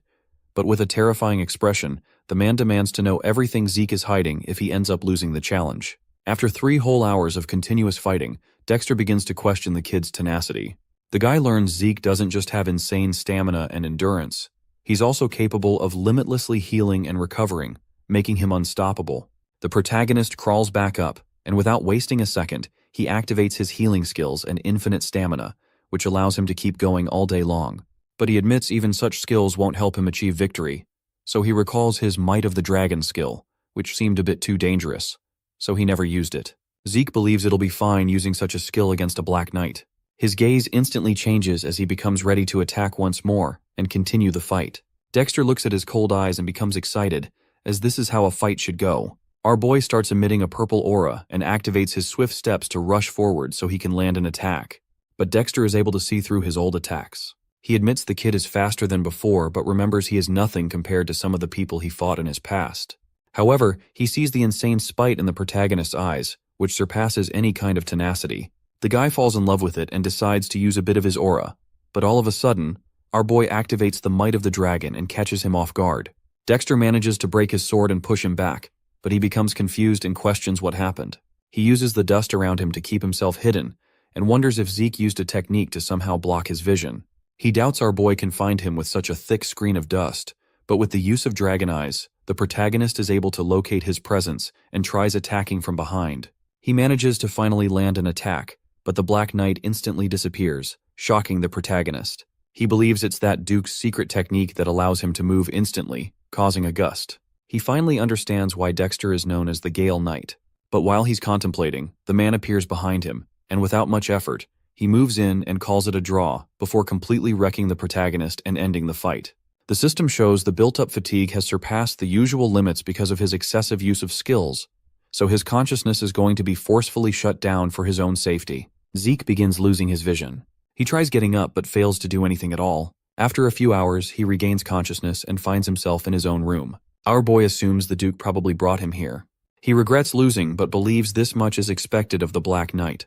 Despite throwing whatever he had, he still lost. Zeke remembers using the same old attack pattern again and again in hopes of throwing his guard down, and then, as soon as he got an opportunity, he instantly changed, using the might of the dragon and his dragon eyes to finally land an attack. But all of his efforts were still not enough. He's sure the skill Dexter used at the end was his secret move. Zeke regrets getting knocked out just because he abused the draconian skills, but he's glad he got to see the man's secret move at least. The absurd speed Dexter used with his incredibly trained body, it is the same move that allowed Andre to achieve such a high rank despite having weak stamina. Zeke regrets losing the opportunity as he wanted to learn it badly, but he still feels somewhat satisfied. He is sure the skill Might of the Dragon, which was able to force even a Black Knight to hesitate, is surely going to wreck any small fries if they're ever exposed to it. Zeke receives a message from the system. He checks everything and learns his swift steps leveled up. His soul was able to develop, and along with that, his system functions are also available now, so he can unlock them anytime using his karma points. He becomes surprised and sees options to unlock a minimap, an inventory, and a quest book with enough karma points. Seeing a bunch of things pop up, Zeke takes his time and understands what he's looking at. He buys the inventory first, so the system helps him understand he can store items in it and pull them out just by thinking about the name or shape. It explains everything, so the protagonist selects his sword as an item to store. Since he can activate it just by a thought, he enchants it, saving it with the sword in his hand. The claymore suddenly vanishes and appears inside the inventory window. He understands the system instructions now and tries thinking about his sword to pull it out. The claymore instantly appears in his hands, exceeding his expectations, as he thought it was just a subspace for storage. He recalls trying to find a good place to store the artifact he had in his past life. He learns he can easily increase the storage as well just by using karma points, and the whole function is just a low-rank administrator skill. The protagonist is surprised and wonders what he's going to unlock once he reaches the high-rank administrator function. He understands karma points are extremely precious, so it's going to be dumb using them without properly thinking. He decides to make a few changes in his plans, but as he's trying to think, Dexter appears and asks for permission to come inside. Zeke gets a bit surprised but lets him in. The butler shares there is a message for our boy. The man said Zeke will understand if he shares it as from the garden keeper Dexter. Our boy smiles and realizes his efforts were not a total waste as he reads the invitation. Dexter assures him to come whenever he's ready to challenge again. He remembers the man called it a draw before wrecking him for this reason. He gets excited since he still has the awesome opportunity. The butler shares another thing, that he managed to locate the blacksmith our boy mentioned. Zeke asks about the appointment, but the butler awkwardly shares it didn't go as planned because the blacksmith refused any appointments. Zeke gets shocked but learns the guy stopped forging weapons now. The next day, Zeke reaches the blacksmith's shop he used to visit in his past life. He finds the name a bit funny and enters the shop. He asks if anyone's inside. In his past life, the protagonist recalls wielding a sword known as the Radiance of Graham. It was a real masterpiece forged by Galleon, who called it a payment in exchange for saving his life. He believes Galleon deserves the grand title Blacksmith of the Soul, because rumors have it that he's able to read the souls of his clients before forging a weapon for them. Zeke remembers that the blacksmith didn't disappoint him in his past life, and forged a weapon with an ability he needed the most. The sword was capable of replacing ether with aura. Galleon used to be the greatest blacksmith on the entire continent, but Zeke feels disappointed finding him in such a drunken state. Galleon notices the kid and orders him to get lost, saying it's not a shop for teens. Zeke is aware the guy had a horrible attitude, but he wasn't expecting this kind of moody temperament. He wonders what happened before Galleon met our boy in his past life. Without hesitation, Zeke throws a bucket of water on the drunk guy. Zeke arrogantly smiles and asks if he finally woke up. He demands an answer for the rejection earlier. Galleon comes back to his senses and recognizes Zeke Draker. He instantly bows down and apologizes for his disrespect. He begins trembling in fear and continues to repeat his apology, but believes a crappy blacksmith like him doubts he's capable of making anything good for others when he can't even make what he himself wants. So he has stopped taking commissions for a while. Zeke is a bit surprised to see even a famous blacksmith like him had a shitty phase. He suddenly recalls the guy was already an incredible blacksmith back when he met Galleon. He never mentioned anything about his life, probably because he felt too embarrassed to share his failures. But Zeke doesn't have time to wait around. Galleon starts going crazy because of his existential crisis, but Zeke snaps him out of it. The insecure guy apologizes for his disrespectful behavior, but Zeke assures him it's nothing and demands to see the weapons he failed to properly forge. While the blacksmith guides him to the back, the protagonist realizes he has no other choice but to help the depressed guy find the right path. As they reach the backyard, Galleon apologizes for the mess, but Zeke assures him not to worry, as it looks cool. Galleon thanks him, so Zeke begins looking around. While he observes the swords, Galleon warns him to be careful because they're all still sharp. Our boy continues checking around and finds out they're not failures at all, but have the same quality as what he used to forge when he was called the best in the entire continent. Zeke's dragon eyes help him see through everything. He notices something and asks the guy if he has any issues with his brazier. Galleon is surprised he knew, but Zeke orders him to just answer. He even points out that the guy goes through smelting using his own methods. He's able to see Galleon mixes multiple kinds of metals to create a lighter but stronger material. But Zeke easily breaks one of his failed swords and calls the durability pathetic. He explains that in such cases, the real issue is that many impurities haven't been properly removed while forging the sword. Galleon feels shocked to see Zeke didn't just see through his whole forging method instantly. He even called out all the major issues and causes with no effort. Galleon gets an idea and calls Zeke. He's sure it might come out as weird, but he wants to make a request. Inside the shop, Zeke asks what he's up to. The blacksmith shows him a blueprint and reveals all the secrets without hesitation. Zeke remembers it's the same blueprint the guy revealed in his past life, known as the blueprint of the magic brazier. Galleon didn't want to hide his secrets from someone who saved his life, so he revealed the blueprint. He does the same this time. Zeke believes the smelting method will become flawless with this. Galleon expected our boy to recognize it, but Zeke wonders why he's not working on it even though he has the blueprint. Galleon explains he's still missing the most important part, but the Magic Tower's commission fee is 10,000 gold coins. Even a normal family only spends 10 golds monthly. It's 10 times more than that. Our boy finally understands why it took him a good 10 years to become successful. He admits the price is totally insane.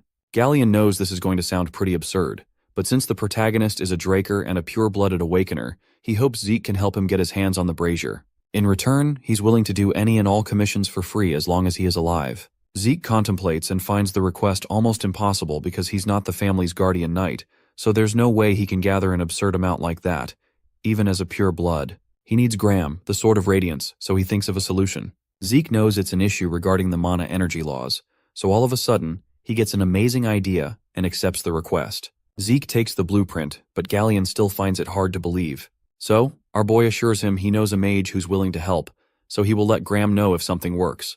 Before leaving, Zeke orders him to stop drinking, but the guy gets down on his knees and grabs our boy's leg.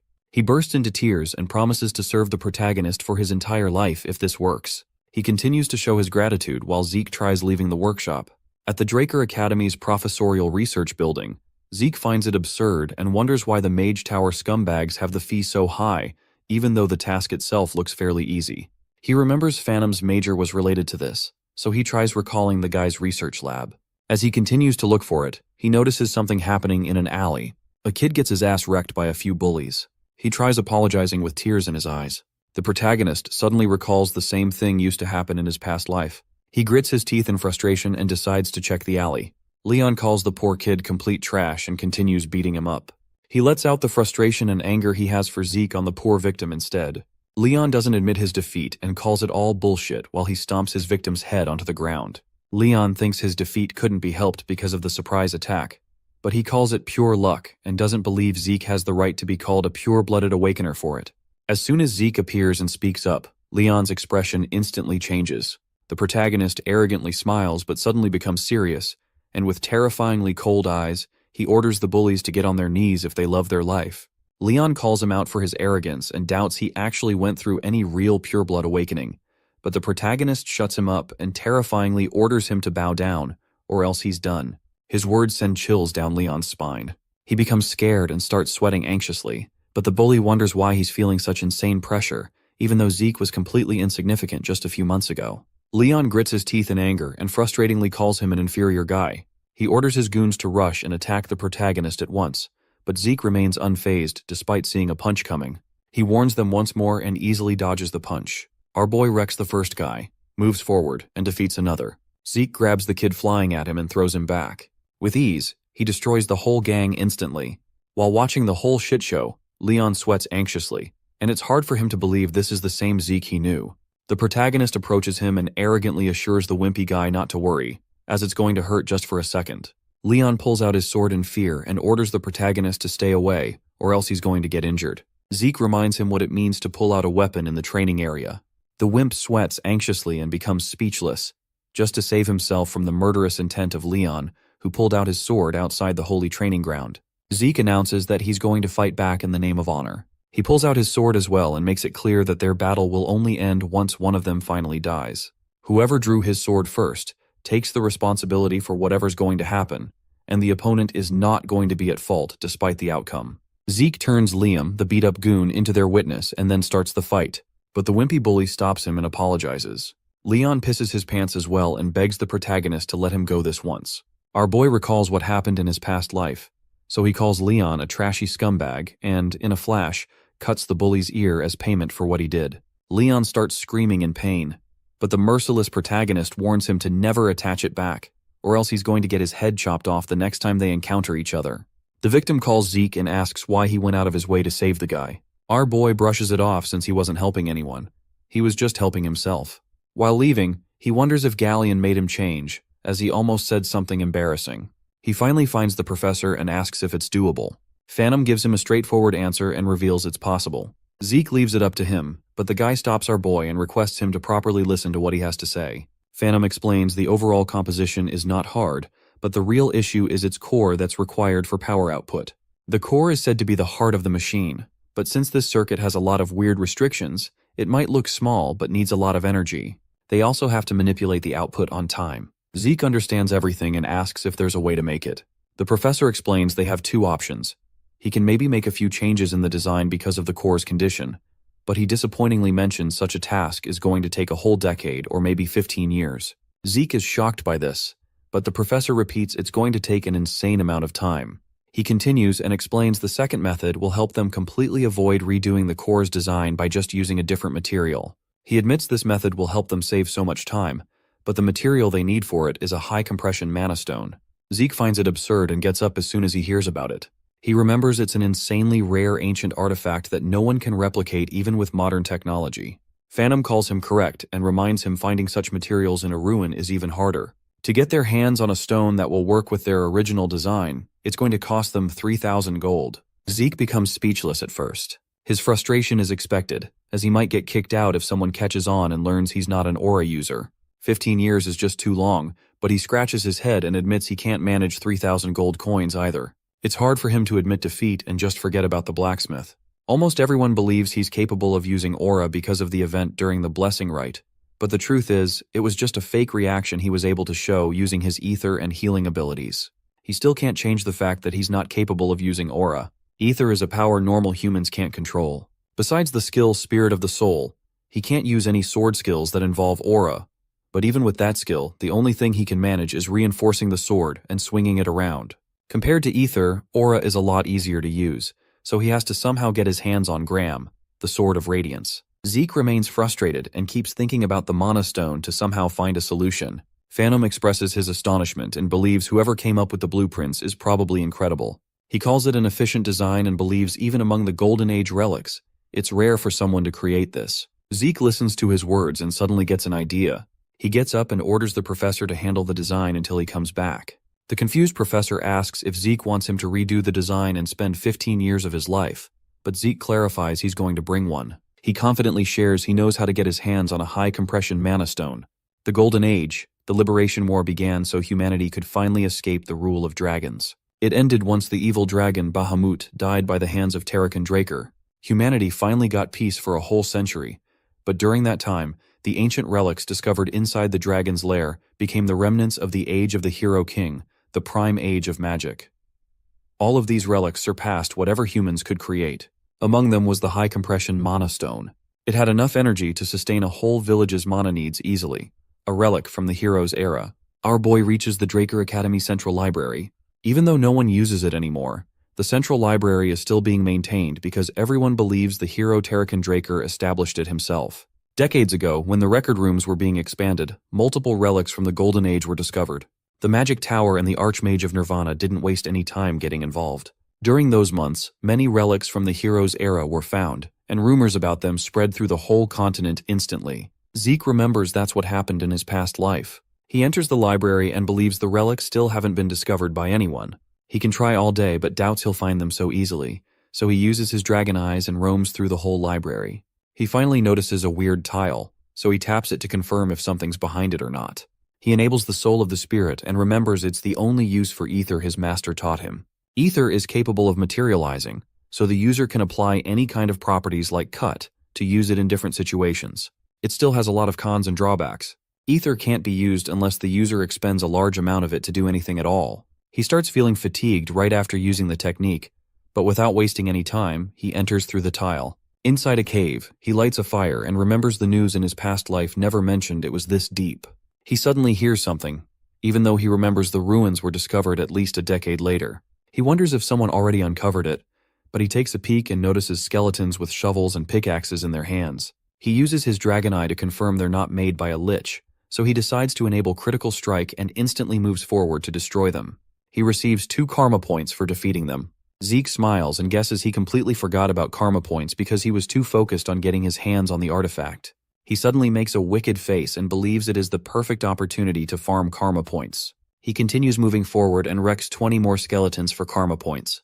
The system shows all the options he has, so he decides to look through whatever he can buy. After seeing the karma point requirements, he learns that besides a mini-map, nothing's affordable right now, so he quickly buys it. The system shows him his exact location. He finds it similar to a magic map. Something catches his attention, so he wonders what it is. The mini-map becomes 3D instantly. Zeke is amazed by it, but finds out only a single room has a different color. The system shows it's a storage room, so if he says yes, it'll provide directions for it. Zeke is shocked as he remembers the search party took multiple days to find the storage room, but he was able to discover it without any effort. The system gives him the best route for it, which is hard for Zeke to believe, as there's no way he will get lost with such a useful skill. He finally reaches his destination but finds a huge door in front of him. He wonders what he's supposed to do now since the door is not going to open up with just a simple push. He tries it anyway, but a weird magic repels his hand. He guesses this is why the Archmage of Nirvana and the Magic Tower were involved. He looks at his burning glove and believes he would have lost a hand back there. He doubts he can open it, so he asks the system. It replies and connects with the security device because of his request. The system tries but fails, so it activates the manual device instead. Zeke gets shocked and asks to confirm if it really just replied back. The system answers positively, which leaves him stunned. He decides to use it and demands an answer for why he got regressed. The system has nothing to say, so he questions the administrator system. The system has no answer again, so he throws another question and asks who developed the system. He gets no answer once more, so he becomes frustrated and gives up. Zeke orders it to just open the door, so the system confirms his request and opens the door of the Dragonslayer's storage room. Zeke feels astonished as soon as he lays eyes on the chests inside the room. Just like what happened in his past life, all the chests are filled with valuable relics and treasures. Obtaining any of them in ruins is nothing more than a miracle. He goes through all the chests and finally finds the compression mana stones. He finds 4, so he uses a karma point to expand his inventory and keep one. He doesn't have enough storage, so Zeke decides to someday return once he can take everything with him. He thinks it's enough, but as soon as he's about to leave, our protagonist gets a weird, ominous feeling. So he looks back and, out of nowhere, multiple magic circles appear around him and teleport him somewhere else. The magic circle that suddenly surrounded Zeke Draker's body made him falter. Upon opening his eyes, he noticed that his surroundings had changed, so he hurriedly asked the system where he was. It promptly replied that he was currently in the home of the Dragonslayer. In his past life, he had never heard of such a room filled with coffins in the newsletter. Opening the minimap, he discovered that he was not far from the previous room he was in. But no matter how he looks at it, there isn't any path connecting to the home of the Dragonslayer. If that's the case, there's a strong possibility that this is a hidden area that's never been discovered or documented before. Deciding to make the most of the bizarre situation, he ran to one of the coffins and opened its concrete lid. Lying inside was a medieval armor laid to rest. According to the system, it's a Dragonslayer exclusive equipment. Zeke grabbed the armor and noticed the wear and tear all over its surface. Upon closer inspection, he determined that this Dragonslayer equipment is different from armors hailing from the Golden Age. On its back, he found some sort of circular hole. Connecting the dots, he reckoned that this hole must be connected to the loot he just retrieved a minute ago. Zeke accessed his storage and summoned one of the high-compression mana stones. He can't afford to let such an interesting opportunity pass by. As soon as he inserted the ancient relic, the system notified him of the successful installation of the mana battery in the Dragonslayer equipment. The entire armor set lit up as it activates. Seeing this, Zeke smiled in anticipation. This discovery could be huge. A second later, the armor started tweaking out like a crackhead. His optimistic anticipation quickly turned to frightened surprise. The whole armor set exploded, filling the room with smoke. According to the system, an overload caused an equipment failure, stopping the activation. It even warned him of the imminent explosion, but the warning was a tad bit too slow. The system apologized for the late notice. Thankfully, it didn't cause much harm. At least he had confirmed that the high-compression mana stones were the energy source for these ancient armors. He could not help but wonder just what sort of features this armor had to require such a large-capacity energy source. Zeke made a mental note to ask Professor Fannin about the matter as soon as he got out. For now, he decided to roam around the strange room to keep searching. Aside from the room filled with strange coffins, the other rooms were empty. Eventually, he reached the last room. Like the ones that he searched for beforehand, it was a huge and empty space. That was until he saw a glass cube situated in the middle of the room. A system prompt appeared before his eyes, and his eyes almost bulged out of their sockets. He started sweating. All he can think of is how batshit crazy Tarakan Draker really was. The cube in the last room was none other than the Founder's legacy. It is the heart of the cursed light dragon, Bahamut. Who would have thought that his ancestor would leave the heart of the dragon he had slain as a dying gift to his descendants? This certainly explains the ominous feeling Zeke felt when he entered the storage room. But compared to the dark presence from before, the heart of Bahamut is emitting something different. As soon as the system informed him that the heart of the cursed light dragon was reacting to his presence, Zeke felt the dark presence surround him. He heard a voice inside his head, a voice filled with vitriol telling him that he had no other choice. A voice screaming that he should kill them all. Before his mind was totally consumed by the dark presence, his indomitable mental defense kicked in. Snapping out of the brief trance, he felt a sharp pain in his head. For a brief moment, something overtook his mind. Its presence still lingered in his body, turning one of his eyes pitch black. Feeling the gravity of the situation, he felt fearful of the cube housing the dragon's heart. Still reeling from almost getting possessed, the system gave him an urgent quest called Tarakan Draker's Test. He must defeat the strong curse ingrained in Bahamut's heart. The dark presence flared up once more, and when his indomitable mental defense tried to cleanse the effects, the reliable class skills activation failed for the first time. With that, the overpowering murderous thoughts consumed his brain. The voice telling him to kill them all became louder and more powerful than ever. Both of his eyes turned black as the voice demanded to be accepted. If he does accept, it promises that he will be free. Through sheer willpower, Zeke regained a semblance of control and smashed his head against the glass cube as hard as he could. The pain allowed him to clear his mind. He smiled as blood dripped all over his face. Zeke is not a fan of that annoying and murderous mumbling at all. This dumbass voice swore to give him freedom, but he firmly believes that freedom is not given. Freedom is won. The glass cube shattered into a million pieces as he successfully overcomes the Light Dragon's curse, completing the urgent quest. As a reward, he has been granted ownership over Tarakan Draker's dying gift. The mental fatigue quickly caught up with him. If he didn't have the willpower after his skill failed, the situation could have been a lot worse. His body sensed the damage and triggered his healing factor and infinite stamina to recover. With that, the absorption process for the heart of the cursed light dragon, Bahamut, has started. He looked up to see the heart shining with vigorous light as it floated over to his chest. A domineering power filled his flesh and bones, causing unimaginable agony. As far as he can tell, a pure and dense source of mana he had never encountered before is starting to flow into every cell in his body. This is bad news for someone like him who doesn't have a single circle to properly accept such an intense torrent of mana. Without a place to be stored, All that mana is overwhelming and destroying his body in the most unbearable manner. Zeke knows he has to do something, anything, or this process could be his end. With a skillful sleight of hand, he summoned the purple ether. Using the spirit of the soul, he created a mini black hole to seal the unimaginable quantity of mana. With an extremely limited array of skills in his arsenal, he reckoned that using ether was his only hope. Zeke gritted his teeth as he poured all of his concentration to maintain the ether hole seal in his hands. This eventually caused a massive explosion of magic. With him as the epicenter, the entire room was filled with thundering smoke. The explosion opened a massive crater. Fortunately, Zeke is still in one piece. All the nerve endings in his body are screaming with torturous pain. As soon as the pain started subsiding, he sighed in relief. It was tough, but he managed to make it out alive. His uniform was torn up, and on his chest appeared the mark of Bahamut. The heart inside the shattered glass cube had vanished. Bahamut's mana was no joke. It's a miracle that he survived, thanks to his quick thinking. From the shattered remains of the cube, he saw the reflection of the mark on his chest. It seems like the sealing of Bahamut's rampaging mana yielded some surprising results. Finally, the system notified him of the successful absorption of the cursed light dragon's heart. The absorbed mana has drastically changed his body. His constitution has been changed from ordinary to divine. Upon detection of a power that he can't control as of yet, the system compressed and sealed 95% of its force. As the inheritor of the ancestors' legacy, he has obtained the right to open Terrakin Draker's secure library. The beginner quest book has been unlocked, along with the tutorial for the low-level administrator. Zeke scratched his head.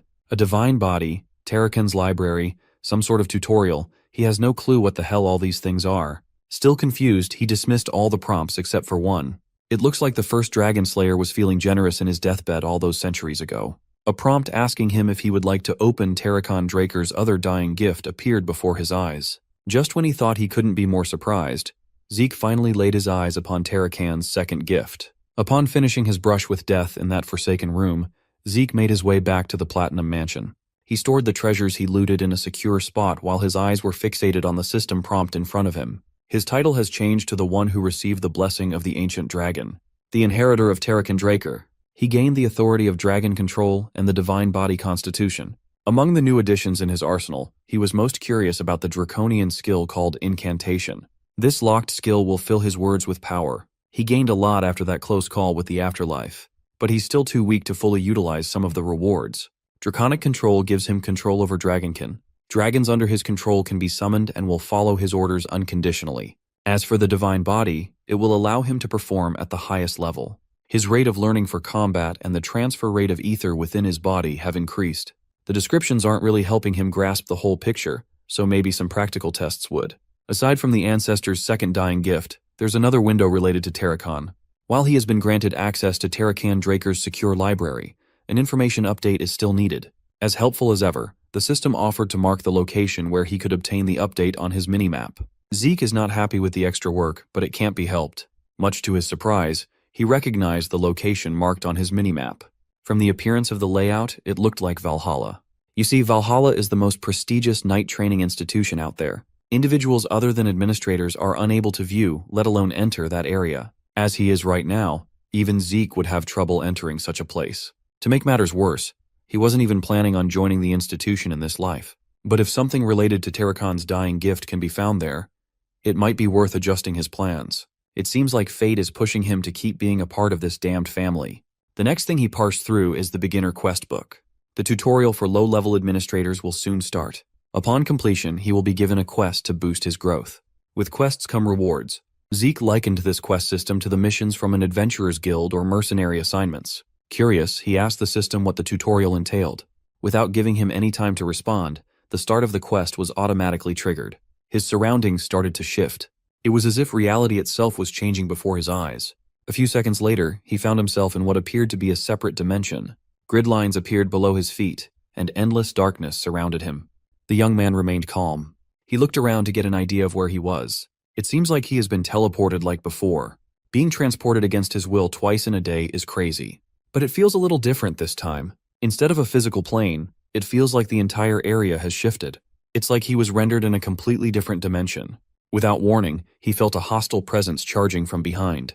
Turning around, he saw orcs lunging at him with their spiked clubs. Finally, the system explained that for the tutorial quest, he must defeat the monsters within 60 minutes using 2 or more different skills. Upon completion, he will be rewarded with points and system store unlock. While still in thought, his battle senses kicked in, and a sword materialized in his hand. It seems like this tutorial is creating situations where he can take advantage of the system. It would have been nice if he had this feature before. As 3 orcs swung at him from 3 different angles, Zeke vanished in an instant. The attacks caused the entire tutorial area to ripple. With quick succession, he activated swift steps and continuous slash to evade and counter appropriately. These types of monsters are no longer a threat to him. He can simply dice their body up without exerting much effort. He noticed that the claymore he'd been using felt light as a feather. This boost in raw strength must be one of the effects of having a divine body constitution. He reckoned that with a stronger physical form, he should be able to easily defeat a purple knight now. After one-shotting the tutorial orcs, he returned to where he was before as the separate dimension dissipated. He wondered if that was just an illusion, even though it felt incredibly real. Aside from the completion of the tutorial, he gained a critical bonus and a time bonus. All in all, his quest reward amounted to an easy 40-point gain and access to the shop category. He was extremely pleased to find out that he can now buy items through the system. Zeke hurriedly opened the shop tab and saw a bunch of amazing items for sale. Among the wares were the giant's flesh, the breath of a flame giant, and many more. Every item listed is a rare relic that costs a fortune to buy in the market. Maybe he can use this tab to make a killing by reselling the items. Aside from buying, he can also sell items in his possession within the inventory. His training claymore can't be sold, but the elven dagger is priced at 4 points. By the looks of it, the shop only accepts ancient relics.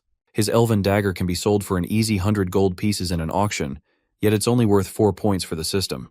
He decided to not sell anything unless he's really desperate for points.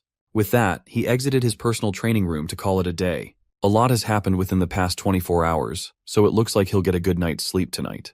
The very next day, Zeke headed for the Draker Academy's research center to meet Professor Fannin. The magic professor couldn't believe that this kid really managed to find a high-compression mana stone within a single day. When asked how he obtained the stone, Zeke refused to explain as it would be too complicated to do so. He hadn't even finished the tea in his cup, and Professor Fannin had already finished tweaking the power source. The magic nerd really is incredible at his job. Even if the professor tried to hide it, Zeke could sense that he was feeling suspicious. Every time a high-compression mana stone is found within the continent, they are registered in a variety of ancient texts. It's used to keep track and manage the ownership of such expensive mana stones. By checking the registration number, the current owner and the location where it was found can be determined. However, the mana stones in Zeke's possession are unregistered. No matter how hard you look, it won't be listed on the Central Continent's registration encyclopedia. Professor Fannin's valid skepticism instead of blind belief is valuable. His judgment and skill are the real deal. Zeke reckoned that such a talented person should not rot in a place where he won't be recognized. Finally, the professor tried activating the design, leading us back to Papnir's breath. Upon completing the design, they handed the apparatus to the blacksmith of the soul, Galleon Halbert. Zeke and Professor Fannin watched the master blacksmith at work. His workshop shined with various intricately constructed magic circles. The look of pure joy on Galleon's face now that he can finally realize his dream of making weapons up to his standards has come true is infectious. Zeke and Fannin are witnessing history in the making. After the successful demonstration, Professor Fannin bade them farewell to attend a lecture. Galleon is filled with gratitude for Zeke's help. He thought he would never get to see a completed magic brazier in his lifetime, but making a deal with the young man was the best thing he had ever done. Since Zeke lived up to his part of the agreement, it's time for Galleon to do the same for him. Of course, the blacksmith is eager to return the favor. Zeke pulled a material out of his bag and presented it to Galleon. One look and the blacksmith immediately knew what he was holding. Inside the lavish case was a dragon's fang. Among the many rewards of inheriting Tarakan's will is Bahamut's sharpest fang. The blacksmithing maniac salivated at the sight of such a big dragon's fang in pristine condition. Tarakan Draker's second dying gift really was the perfect reward. From the heart to the fangs, that ancestor of his must have really loved collecting priceless stuff. Suddenly, Galleon started trembling. Tears and snot flowed down his face, confusing Zeke. He made the magic brazier a reality, and now he's giving this humble craftsman a chance to forge a weapon made with dragon's fang. Galleon vowed to thank him by making a weapon that would exceed his every expectation.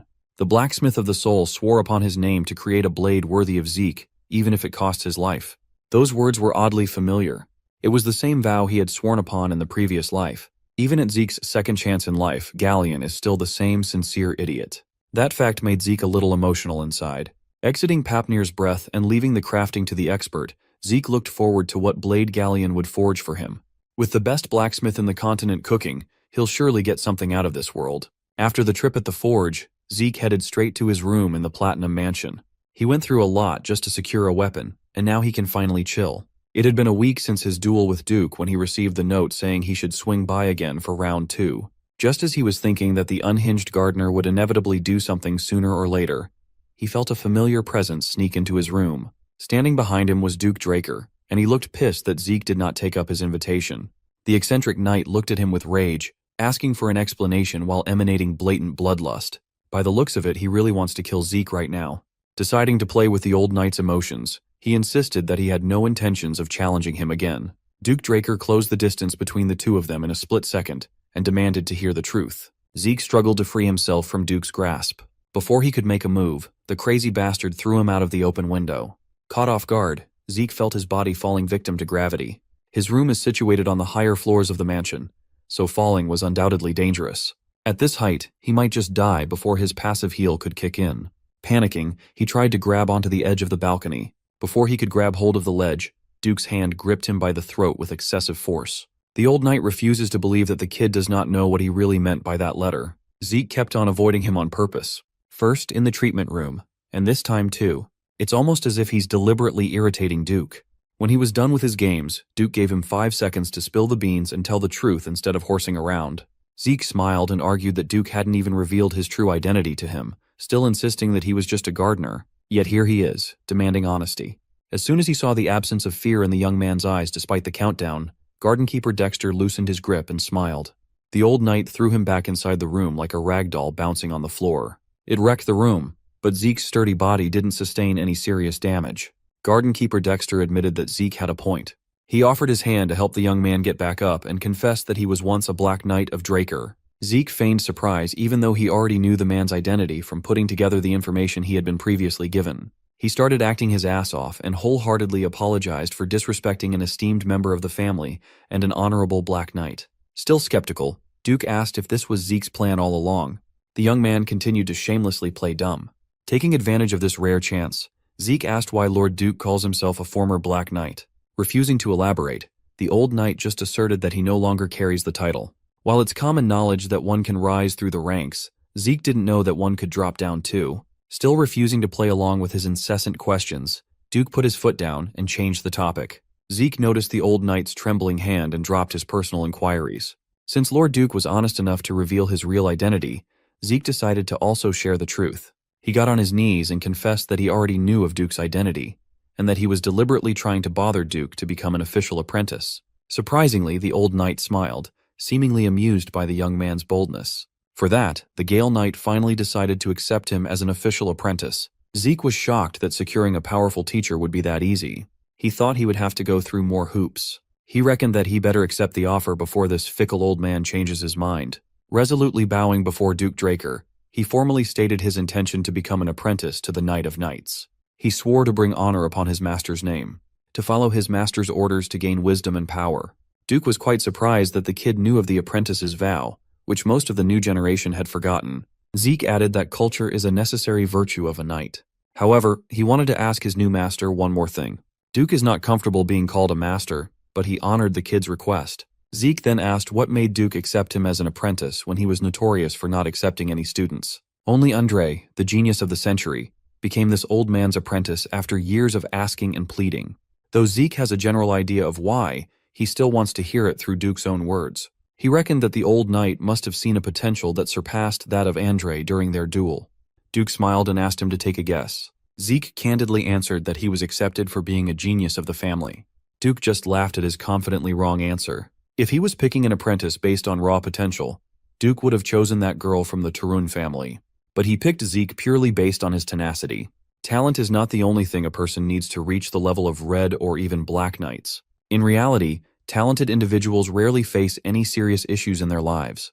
As a result, most of them easily fall in the face of adversity, snuffing out their talent and life in the process. After living through a whole lifetime of hard work and adversity, Zeke could not agree more. Most praised geniuses who were projected to reach the level of a red knight not only fail to reach the expectations put on them, but most of them get stuck at the level of blue knights. After answering, Duke stood up and put a stop to their chit-chat.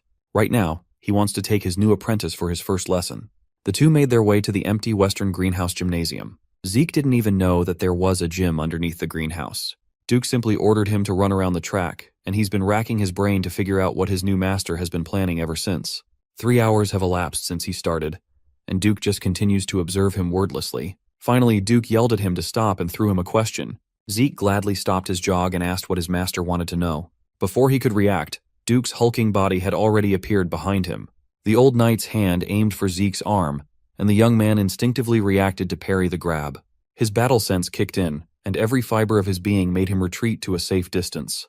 Duke failed to grab hold of his hands and arm, but the brief moment of contact nearly ruined his special glove. The old knight asked his student if he had a problem with pulse checking. Zeke knew damn well that this sly old bat wasn't just planning to check his pulse. Duke knew something was off with this kid right from the very start. When they fought in the infirmary, when they dueled in the greenhouse, and even after running around the track for 500 laps, Duke did not sense a single drop of aura from the boy's body. He even reacted suspiciously as soon as Duke got close to his wrist. So, the former Black Knight outrightly asked Zeke if he was incapable of using aura. The question prodding at his biggest secret shook Zeke to the bone. Duke had done his research. He saw the bronze statue. He was also aware of the uproar over the never-before-seen golden light that Zeke triggered. If he was wrong in his assumption, then he demanded that Zeke let him examine his pulse. He looked his master in the eye and did not see malicious suspicion, just simple and raw curiosity. Despite the serious scandal that might erupt at the news of a Draker who can't use aura, it seems like Duke's curiosity comes first. Zeke is lucky that Duke is an eccentric bastard. He's still banking on getting his hands on his blade gram to avoid any suspicions about his aura. This is a wake-up call, and he must be more cautious until then. He steeled his resolve. There's no need for him spin lies. Unlike his past life, where he was the first failed awakener in his family, things are different now. Zeke carefully removed the special gloves, stripping the symbol of a pure-blood awakener. He demonstrated his mana reflection, proof that his pure-blooded nature is legitimate. But for unknown reasons, he just can't use aura. Zeke is hoping that sharing truths will cover up his other lies. Still, he apologized to Duke. If it's discovered that a Draker cannot use aura, he's afraid that he'll be chased out of the family. Bro can make himself cry on command and look like a scared little puppy. Give this man an award. Zeke then offered his pulse to be examined, and Duke went ahead and carefully spread his aura inside his apprentice's body. Seeing Zeke cry and look frightened, Duke reckoned that a child is still a child even if this child is holding malak unbefitting of his age. Just as he expected, not a single drop of aura can be detected in the boy's entire body, despite awakening successfully. Duke was stumped. He racked his brain for an answer that wouldn't come. Zeke already expected skepticism even after the pulse examination. That's how absolute the results of the blessing rite are for a Draker. Even if it's true that he cannot awaken to aura, Duke will undoubtedly find a reason to explain the phenomenon, to rationalize, and to deny the evidence in front of him. The old knight labeled him an irregular. Of course, that's his conclusion. People who are not aware of the concept of classes tend to think that way. Still, he played along and asked Duke what an irregular is. His master explained that it refers to people with anomalous abilities. For example, some people have the ability to use aura and mana together. There are also irrational abilities, such as peering into the future. As such, irregulars are not treated very well at all, so it would be better if they kept this secret between master and apprentice. As for his irregular ability, Duke posited that it's his insane stamina and recovery. However, light the damage, healing from an internal would take time. However, that immutable concept does not apply to Zeke. He recovered from serious damages almost instantly before. Duke reckoned that such a fast recovery must have consumed an unspeakable amount of energy. That energy is aura. The old knight hypothesized that because Zeke's aura is being constantly consumed in exchange for stamina and regeneration, there's barely any left to sense and use. Zeke was surprised that this old man churned out a plausible explanation. Keeping up the act, he innocently asked if he would never be able to use aura, afraid that he'd fail to meet his master's expectations. Duke just laughed at such a sentiment and told him not to worry. That's because his Gale Arts is a special and potent art that does not use aura at all. He elaborated that a special art is a special technique personally developed by a knight after reaching the peak. Normally, it's an application or specialization of dragon-slaying arts, thus requiring proper use of aura. But as Gale Arts place paramount importance in training the body, Duke wanted to give his students a demonstration, so he asked Zeke to watch closely. Suddenly, the floor he was standing on cracked under the force of a simple jump. Zeke tried his best to keep track of Duke's insane speed. In a span of a few seconds, the Gale Knight roamed around the arena, and with how fast he was going, even his afterimages were invisible to the naked eye. He then casually landed back at the spot where he started. He didn't even break a sweat. When asked if he saw the movements, Zeke asked if it would be okay if he tried it himself. Taken aback, Duke asked the kid if he didn't want to see it again. The eccentric old man laughed and praised Zeke's confidence reminiscent of a black knight and allowed the kid to give it a go. Zeke stepped up and assumed the position. He visualized and replayed the movement that his master had demonstrated just now. His first step left a crater right on top of the Black Knight's footprint. After seeing the technique demonstrated once, he perfectly recreated Duke's movement pattern by following the prints. Now that he's directly mimicking his master's movements and trajectory, he's starting to see things he couldn't before. It's clear that these steps were taken as if he was sparring against someone. Some patterns indicated attacking, dodging, closing distance, and creating distance. Each and every step has their specific purpose. With the final position filled, Zeke steadily decelerated. Duke could not believe his eyes. He knew that the kid was gifted a week ago, but he wasn't nearly this good. What the hell could have possibly happened in the span of a week for such a huge jump in potential? The difference is like heaven and earth. Duke had never seen anything like it. He had never encountered such a perfect prospect. But Zeke had to turn around and ruin it by acting arrogantly. If he could just keep that in check, he would be perfect. Duke playfully grabbed him in a headlock and teased him for crying his eyes out, then busting out a near-perfect replication of such a difficult technique. Time passed since Duke started training him. Today, Zeke can be seen in the academy dining hall. On his plate was a hodgepodge of meat, seafood, bread, and everything he could get his hands on. It's been a month since he became the Gale Knight's apprentice. With his continuous training, his appetite just keeps on increasing.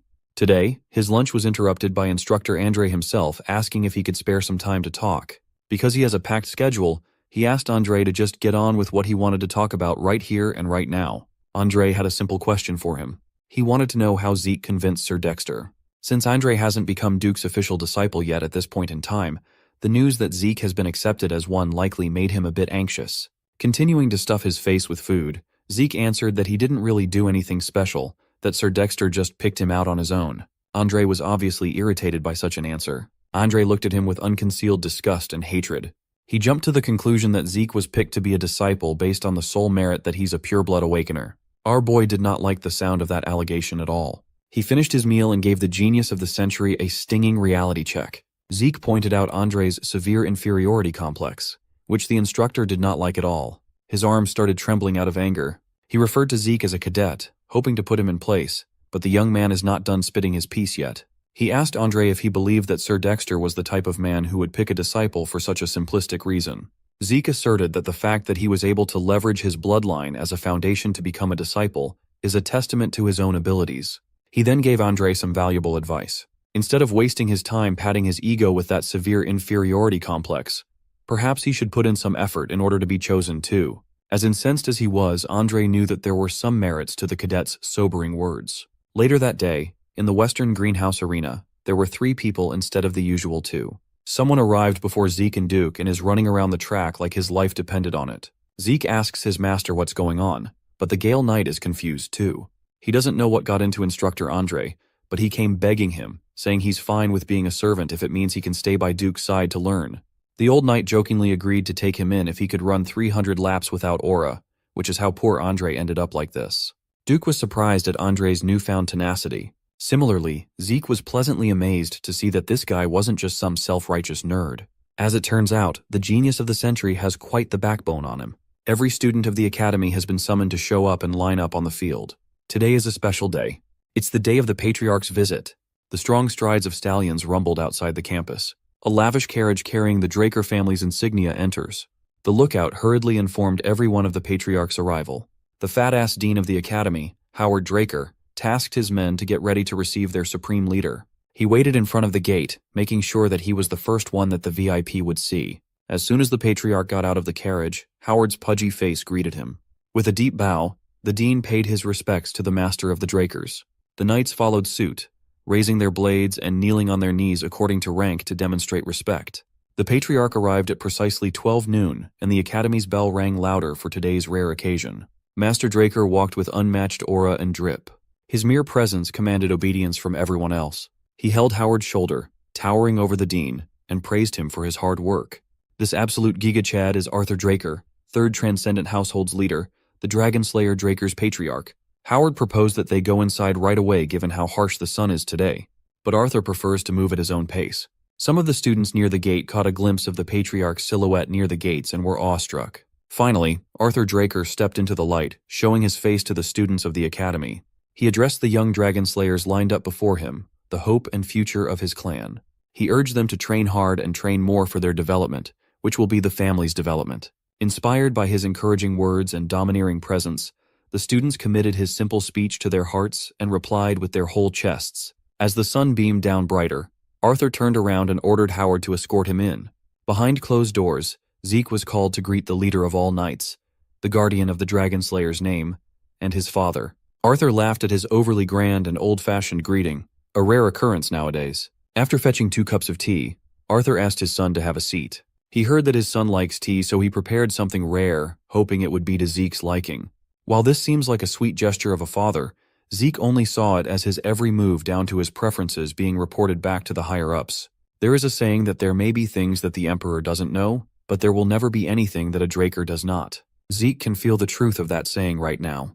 Arthur admitted that he called for Zeke after hearing that Duke took him in as a disciple. As expected, the patriarch is not one to dilly-dally. He prefers getting straight to the point. Zeke downplayed the whole thing, insisting that Duke is doing him a great favor. While Arthur is not sure of his son's goal, continuing to follow Duke's teachings should paint a bright future. Zeke cut his father off and asserted that his goal was to become the strongest man on the continent. Hearing such a lofty goal sparked some sharpness in Arthur's eyes. Zeke added that he will become stronger than everyone else so that he can live just as freely. That is his goal, and he will do everything to get there. He looked at his father's face, unable to interpret how the patriarch was feeling.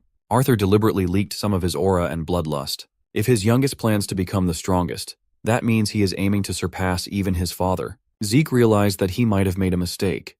He was way too enthusiastic to blurt out such sentiments. He felt a palpable chill running down his spine. Swirling around the room is the presence of Astral Sword.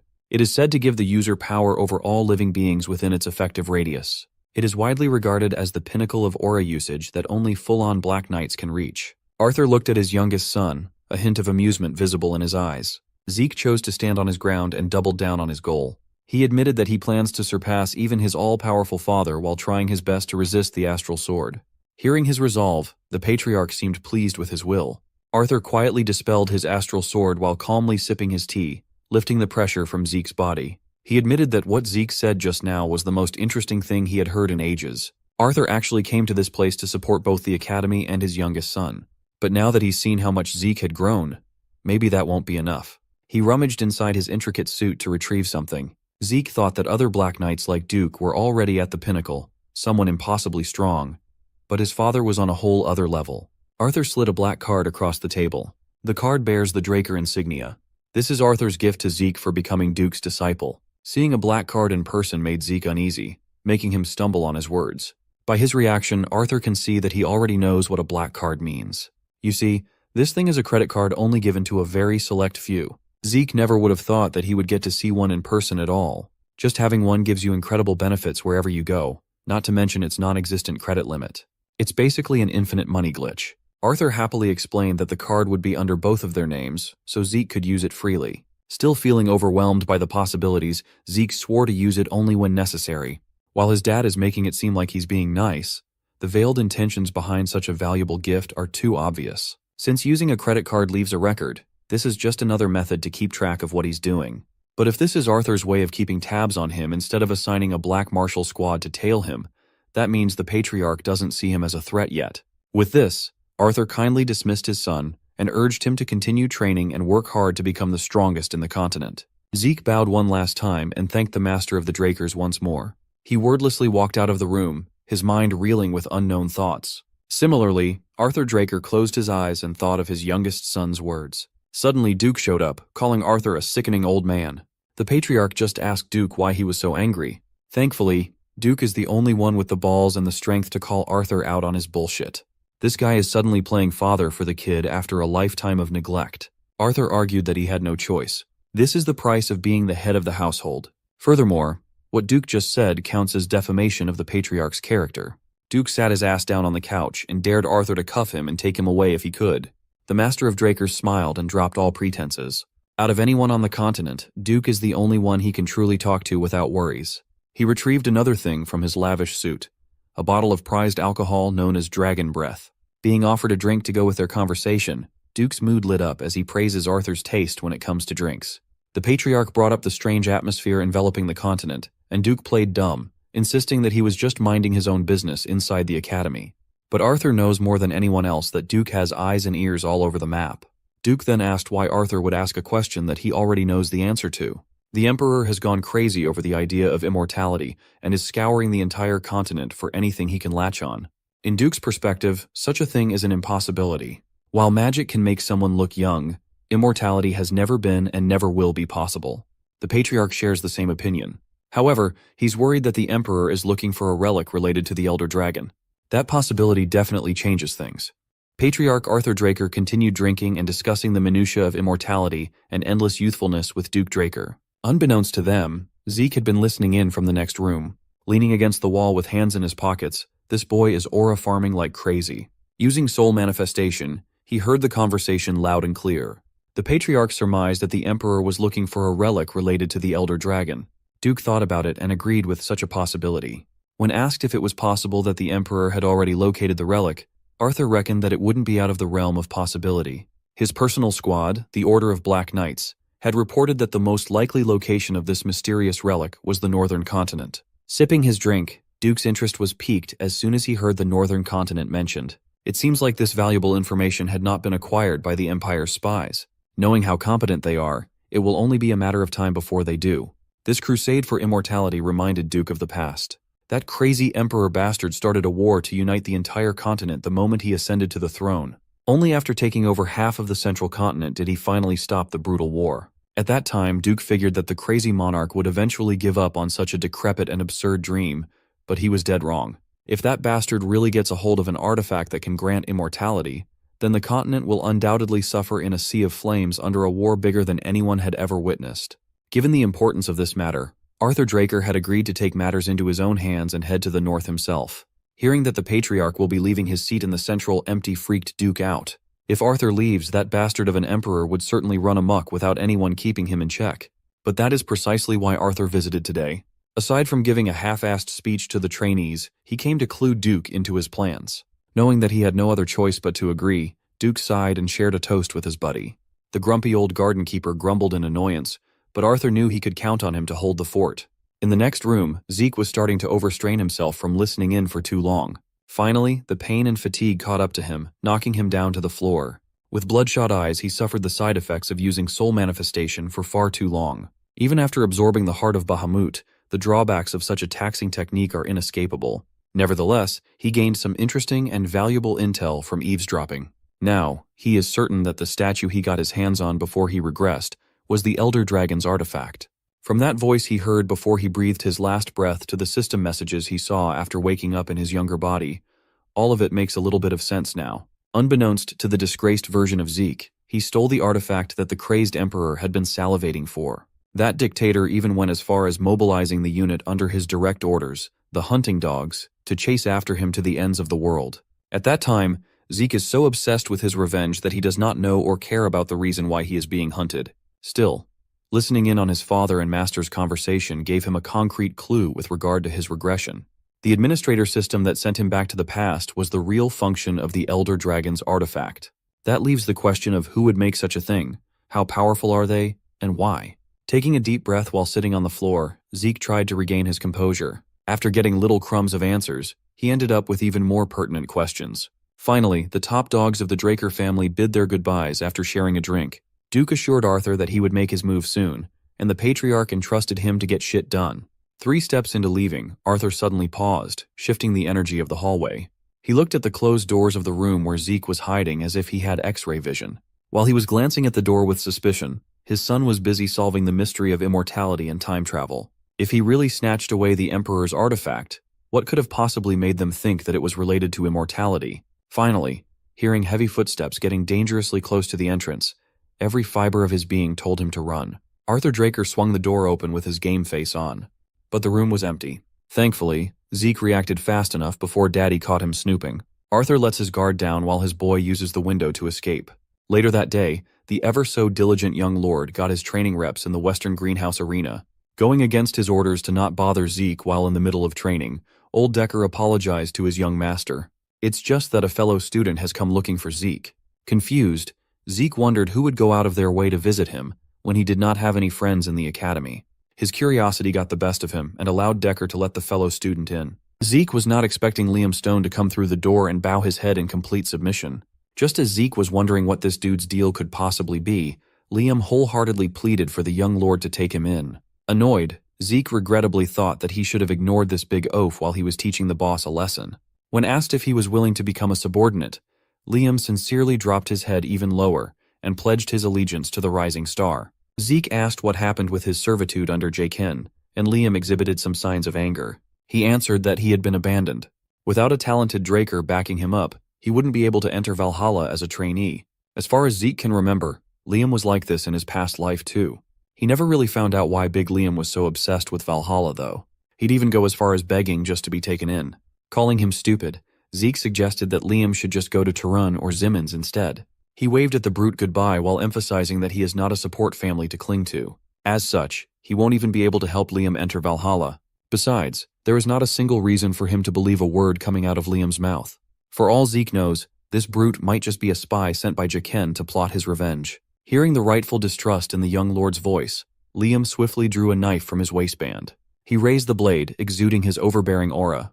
Instead of charging at Zeke, the fool aimed his knife at his own left ear. In one swift slash, he cut his own ear off, staining the arena with blood. Liam admitted that it is reasonably natural for Zeke to doubt his intentions. But he is willing to do whatever it takes to prove himself to the young lord. If Zeke wishes for him to become mute, he will gladly cut his own tongue out. If Zeke wishes for him to become a cripple, he will cut off his own foot. Plopping his bloody severed ear on the ground, Liam Stone looked like a crazed maniac. It was a powerful show of resolve. If Zeke can just take him under his wings, Liam will place his life and soul in the hands of the young lord.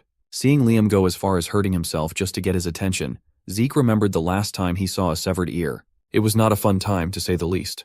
Drooling and gritting his teeth through the pain of his bleeding wound, Liam begged Zeke to take him in once more. Seeing the big oaf push himself to the limits in hopes of aligning with someone, Zeke remembered the night when he begged his past life master to make him stronger than anyone else in the world. At that time, he was a battle-worn and scarred veteran with hate-filled eyes. Liam's voice trembled as he repeatedly asked for a chance to become Zeke's underling. In response to his desperate pleading, Zeke threw a training sword in his direction. The young lord urged him to pick it up and try to withstand one strike. If Liam managed to withstand a single attack from Zeke, the young lord promised to take him in. Feeling delirious from the pain and blood loss, Liam smiled. Hope flickered in his eyes as he thanked Zeke for such an opportunity. For the sake of fairness, the young lord gave him some time to get some immediate treatment for his stupid ear wound. In his mind, Liam was thinking that enduring one strike would be easy, given that he too possesses the Draker aura to a certain extent. But when he looked at the young lord's stance and presence, it felt like gazing into the eyes of a monster. He wondered if they could even be considered peers. Before Zeke made a single move, Liam already felt suffocated by the intimidating aura alone. The big oaf tried his best to remain calm, but his breathing became ragged and his vision blurred. He could barely hold the sword in his hand. When Zeke finally made his move, his speed exploded as his compact muscles containing overwhelming strength contracted. Moving according to his instincts, Liam raised his blade and fought through the tension. The young lord unleashed a straightforward stab, and Liam tried to slash it away with a downward swing. The collision scraped the training swords as sparks flew in the air. Eventually, one of the blades flew and spun into the air, escaping the user's grasp. As expected, Liam Stone was thoroughly overpowered, his weapon knocked away from his hand. If this was a real battle, he would have died by now. With a hint of disappointment in his voice, the young lord asked if this was the extent of Liam's ability. Looking at the big fool sitting flat on his ass, even Zeke felt pity at such a miserable sight. Even though Liam fell in one swing, Zeke can tell that the big man is really determined. So he advised that he should just give up on Valhalla and carve his own path. Still, Liam refused to give up. It is likely true that he was cast aside by Jaken after Zeke gave that spoiled brat the beating of his life. Liam has descended from such a distant branch family that, if he weren't Jaken's attendant, he would not have been able to enter the cradle in the first place. Considering that this academy had the juice to expel a direct Draker descendant like Zeke in his past life, they won't bat an eye for a trainee from a distant family branch. While Zeke walks away thinking that the matter is settled, he feels Liam's big-ass arms clinging to his leg. He could not help but wonder why the kid would be in such a desperate state. In the first timeline, Liam was expelled from the academy, and the order he worked for fell into ruin. But in the end, through grit and experience, he made his way up to the level of a Red Knight and became known throughout the continent as the Mercenary King. With tears streaming down his face, Liam continued to beg for another chance to prove his worth. Seeing how hard-headed the big oaf was, the young lord is starting to get really annoyed now. So, as a test, he agreed to give him one last chance. Zeke will accept him under his wing under one condition. Since the oaf claimed that he would cut his tongue if Zeke wanted him to be mute, and would cut his feet if being a cripple is what it takes, the young lord gave him a nearly impossible task. Gripping Liam's shoulder, Zeke grimly asked him to cut off his right arm. Hearing such an extreme condition made Liam's blood run cold. Zeke continued to egg him on, asking him if he valued his right arm more than the idea of serving under the young lord. Zeke knows what he's demanding from Liam. He's basically telling the kid to give up on becoming a competent swordsman. He thought that Liam would chicken out if he was sane. With that being said, Zeke turned around to continue his training and dismissed the big oaf. While Zeke assumed his training stance, Liam stood up with a blank look on his face. Zeke doesn't know why he's so desperate to enter Valhalla. Knowing what Zeke knows, it won't be too big of a deal if Liam gets expelled right now. Even if he doesn't make it to Draker's prestigious institution, he'll become a prominent figure in the future as a Red Knight regardless. But Liam was not heading for the door. He was walking towards the sword. Alarmed by what this meant, Zeke watched as the desperate Liam raised the blade and aimed at his own right arm. Halfway through the swing of the crazy bastard, Zeke pushed his legs to the limit and closed the distance between them with gritted teeth. Thankfully, he made it in time before the future mercenary king ended his promising career as a swordsman. Zeke slashed Liam's blade in half. The sound of metal bouncing off the floor filled the arena. Liam, the crazy fool, was really going to do it. He stared at his right hand, confused that it was still attached. Pissed off at Liam for doing such an insane thing, Zeke grabbed him by the collar and lifted his big body off the ground. Irate, he asked if the fool had finally lost his goddamn mind. Even though he gave an unreasonable condition, it's not an ironclad agreement. What if he was an asshole that goes back on his word? Liam would have lost everything right then and there. But Liam only dared to do such a crazy thing because if he did not, he might lose something more important than his arm. Zeke dropped him back on his feet and asserted that if Liam ever did something so foolish again, he'd be tossed out no matter how loyal he might be. He must keep that in mind now that he'll be working under the young lord. The perpetual pain and anguish in the big oaf's face vanished upon hearing Zeke's strongly worded instruction. Also, they need to hurry and get to the infirmary.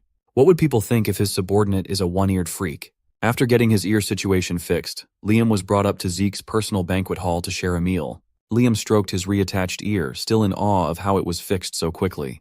As it turns out, Zeke shelled out one of his healing potions to help with restoring the ear. Liam felt bad that his new lord had to expend such a valuable potion on him right from the get-go. Zeke claimed that he is simply investing in his new employee, so there's nothing to worry about. Now that things have calmed down, Zeke confronted the big oaf about his reasoning. He asked what Liam values more than his right arm. No, more than life itself. Liam's answer was short and simple, and it made a ton of sense. He was pushed to the brink of desperation because of his mother. A few days after he was abandoned by Jaqen, he received news that his mother had collapsed from an unnaturally high fever back home. Fortunately, the fever soon broke, but that was just the start of her suffering.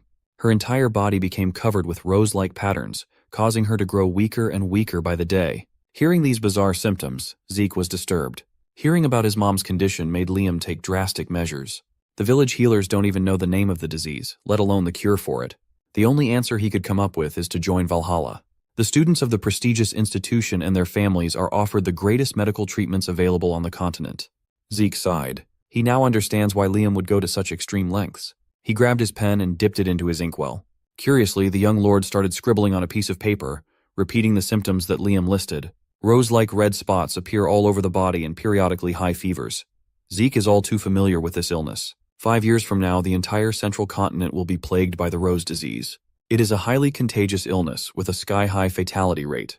Countless people will lose their lives, succumbing to this loathsome plague. But a radical treatment will be invented, and the rose disease will be eradicated. Finishing his scribbles, Zeke handed the piece of paper to Liam. Written down is the method for producing the medicine to treat his mother's illness. It's not very difficult to make, and the ingredients should not be hard to find. Even village healers should be able to brew it.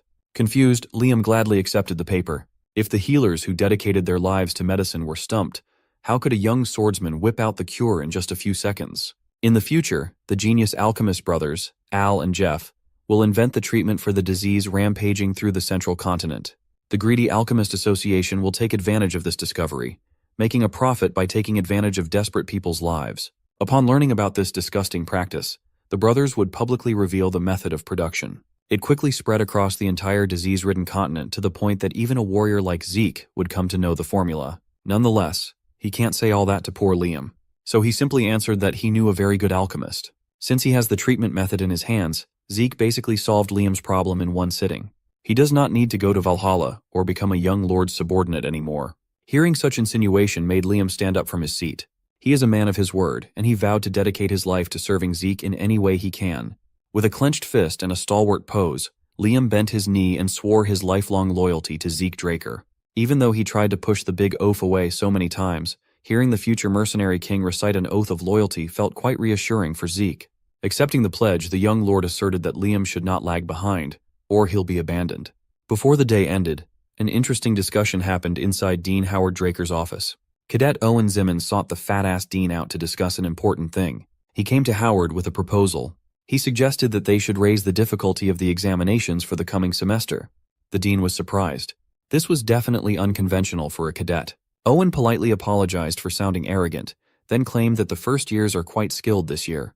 The stars have aligned, and most of the great families had their own candidates in this batch, not to mention the appearance of 2 pure-blood awakeners. Owen simply thinks that if the examination has the same difficulty as the previous year, it may end up being a poor assessment for the young talents. Dean Howard briefly considered the idea and admitted that what the Zimmons child proposed made sense. With a polite bow, Owen exited the office. The fat-ass Dean looked out his window, lost in thought. He reckoned that the apples really don't fall far from the tree. Owen Zimmons thinks so similarly to his old man. He is already considering any future problems and making moves to nip them in the bud. Days passed, and the semester exam day for dungeon exploration commenced. All freshmen gathered outside of the ruins. This semestral evaluation performed only at Draker Academy pairs 2 to work together and escape a dungeon within a given time limit. There are a multitude of difficulties with these dungeons. Each group is assigned one at random. Of course, Zeke and Liam came as a pair. Even though they are packed and ready to go, the big baby can't help but feel a little nervous. So, his lord assured him that being nervous is natural, but he cautioned him of being too anxious and making a mistake. The same goes for going in too lax and becoming arrogant. One must maintain a suitable amount of tension and nerve to stay sharp. Some students happily chatted, and some waited for the proctor with bated breath. Suddenly, one of the guards yelled Zeke Draker and Liam Stone's names. Without further ado, the freshly paired duo walked towards the nearest ruined door from where they were standing. That was until a black-gloved individual barred them from entry, ordering them to wait. An armed guard working under the academy then pointed at another door on the other side of the room, insisting that Zeke and Liam had been assigned to that one. Zeke shot a quick glance at the guard, immediately sussing out that something fishy was definitely going on here. With a forceful yet stoic expression, the guard urged the duo to hurry up and listen to his instructions. Zeke sighed and accepted the bullshit that's about to unfold, confident that he'll be fine. And so, he and Liam headed for the opposite door that reeks of plotting and trapping. Although difficulty varies between dungeons, these ruins are still specialized exam-exclusive dungeons under the management of Drakers. There should not be much danger. Furthermore, escaping within the time limit is the primary goal. Each group is given a timer that automatically activates upon entry. Everyone is given 96 hours to get out. Time is the enemy. As an added layer of scoring, basic battle abilities are observed and graded as well. One can earn extra points by bringing the heads of monsters subjugated within the time frame. Extra points are nice, but the most important part is leaving the dungeon. Failing to escape within the time limit will automatically yield a failing grade. After a frankly peaceful first part of the journey, Liam and Zeke had just finished filling their bellies up, and it was about time to nap. Since the young lord set up the camp and prepared the meal by himself, Liam, the supposed subordinate, urged his boss to sleep first. Zeke assured his new employee that there was no need to worry. With his current constitution, he'll be fine even if he doesn't get a wink of sleep for 4 days straight. He's just like me, for real. Although a bit shameless, Liam knew better than to argue with his lord. He lugged his huge body inside the tent and reluctantly got some rest. With Liam retired, Zeke was left to his own thoughts, sitting beside the bonfire. It has been 16 hours since they entered the dungeon. He had been training for 3 days straight beforehand. Currently, he's been awake for about 90 hours. While his infinite stamina recovers physical fatigue like a charm, it does not apply the same recovery ability to mental fatigue. Within a dungeon, where everything is uncertain, and you never know what will come from the shadows, Zeke must minimize as many risk factors as possible. The slow crawl of the night and the eerie silence of the dungeon are starting to get into his head. Feeling mental fatigue catching up, Zeke wanted so badly to switch out with Liam. And then, Zeke made the gravest mistake one can make inside these dungeon walls. He dozed off. His dreams brought him back to the icy plains of the northern region, the land where the Emperor's imposing red flag symbolizes cruelty and tyranny. Zeke's mind painted the picture of a woman's corpse, blood pooling all around her body as they seep into the snow-covered ground. He opened his eyes back to reality, panting and sweating as if he just saw a ghost. Well, he might as well have. Thankfully, those few nightmarish minutes of dozing off did not get them into trouble. Zeke is still sitting in front of the bonfire. Nothing sneaked up. Still, he would rather fight a fearsome monster than dream that dream of death again. Zeke immediately locked in. He's convinced that he was woken up by the sound of one of his bell traps getting tripped. Just as he expected, something was coming at him from the door behind. He hurriedly grabbed a water canister and dashed the flame of the bonfire to lower visibility in the dark. Zeke then yelled at Liam to wake the hell up. Zeke plans to check out the situation first while Liam follows. Hugging the wall near where the disturbance came from, Zeke contemplated his plan of action. Using his dragon eyes during a 4-day exam is too risky. Letting his eyes adjust to the darkness would be better for now. As he waited and waited, a strange smell wafted over, kissing his nostrils.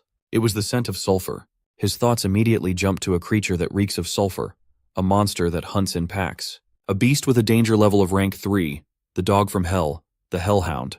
In his past life, during this year's semester exam, Reyna, the frontrunner, hunted an orc. Zeke had never heard of a dungeon room containing hellhounds. Zeke waited a few more seconds. The grand entrance of the hellish monster did not come. He then started noticing another odd thing. An alpha of a hellhound pack should weigh at most several hundred kilograms. But judging from the echoes bouncing off the cavernous walls, the enemy coming sounds like it weighs several tons at least. Maybe it's a freaking mutant. Using his blade as a mirror to look around the corner, Zeke held his breath in anticipation. Thanks to his creativity, he spotted the speeding freight train of a beast in the nick of time as it crashed through the door and walls by sheer force. Zeke was sent flying by the impact, but quickly regained his stance with a perfect landing. Liam hurried to his boss's side. Zeke cursed the Zimmons. Outside, he got a quick peek at the guard's uniform, where a curious trinket connected to the Zimmons was tucked away. He never would have expected that they would have the clout and enmity big enough to warrant such a dirty play. This is not only a battle for survival. This is a battle to uncover his enemy's plans. The hellhound Zeke was expecting has been freshly decapitated, its fearsome and lifeless head displayed by the merciless butcher. It has green skin, a white beard, and a stout body, and it is violently mad. Whoever planned this skipped on hellhounds and jumped right into using trolls as assassins. One look at the gigantic beast made Liam freeze out of fear. Zeke, on the other hand, is furiously assessing the situation. You see, trolls are rank 1 monsters. They are dangerous enough to casually munch on hellhounds and orcs as snacks.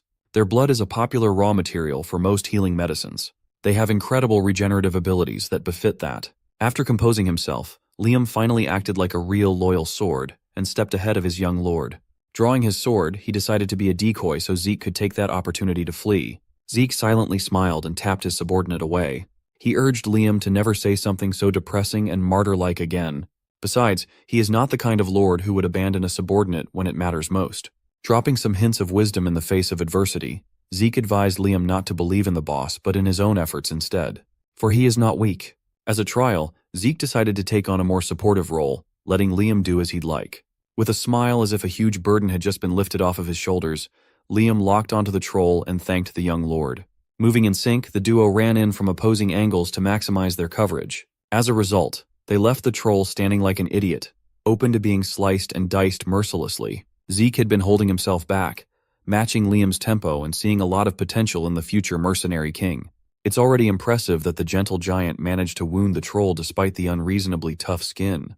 What's more impressive is Liam's targeting. He's aiming precisely at the monster's joints. That means he's been studying monsters and their anatomies in his spare time as well. Zeke could not ask for a more productive underling. However, there are things that Liam still lacks. One of those things led to him being within inches of becoming meat paste under the troll's spiked club.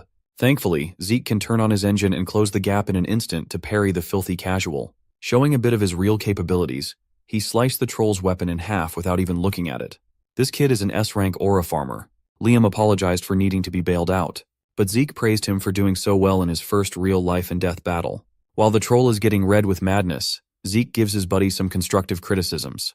While it was a good decision to target the monster's joints, overlooking the troll's regenerative ability is a death wish. One must keep in mind that a troll will heal small cuts like they are nothing. If your attack power cannot exceed their regeneration, you're done.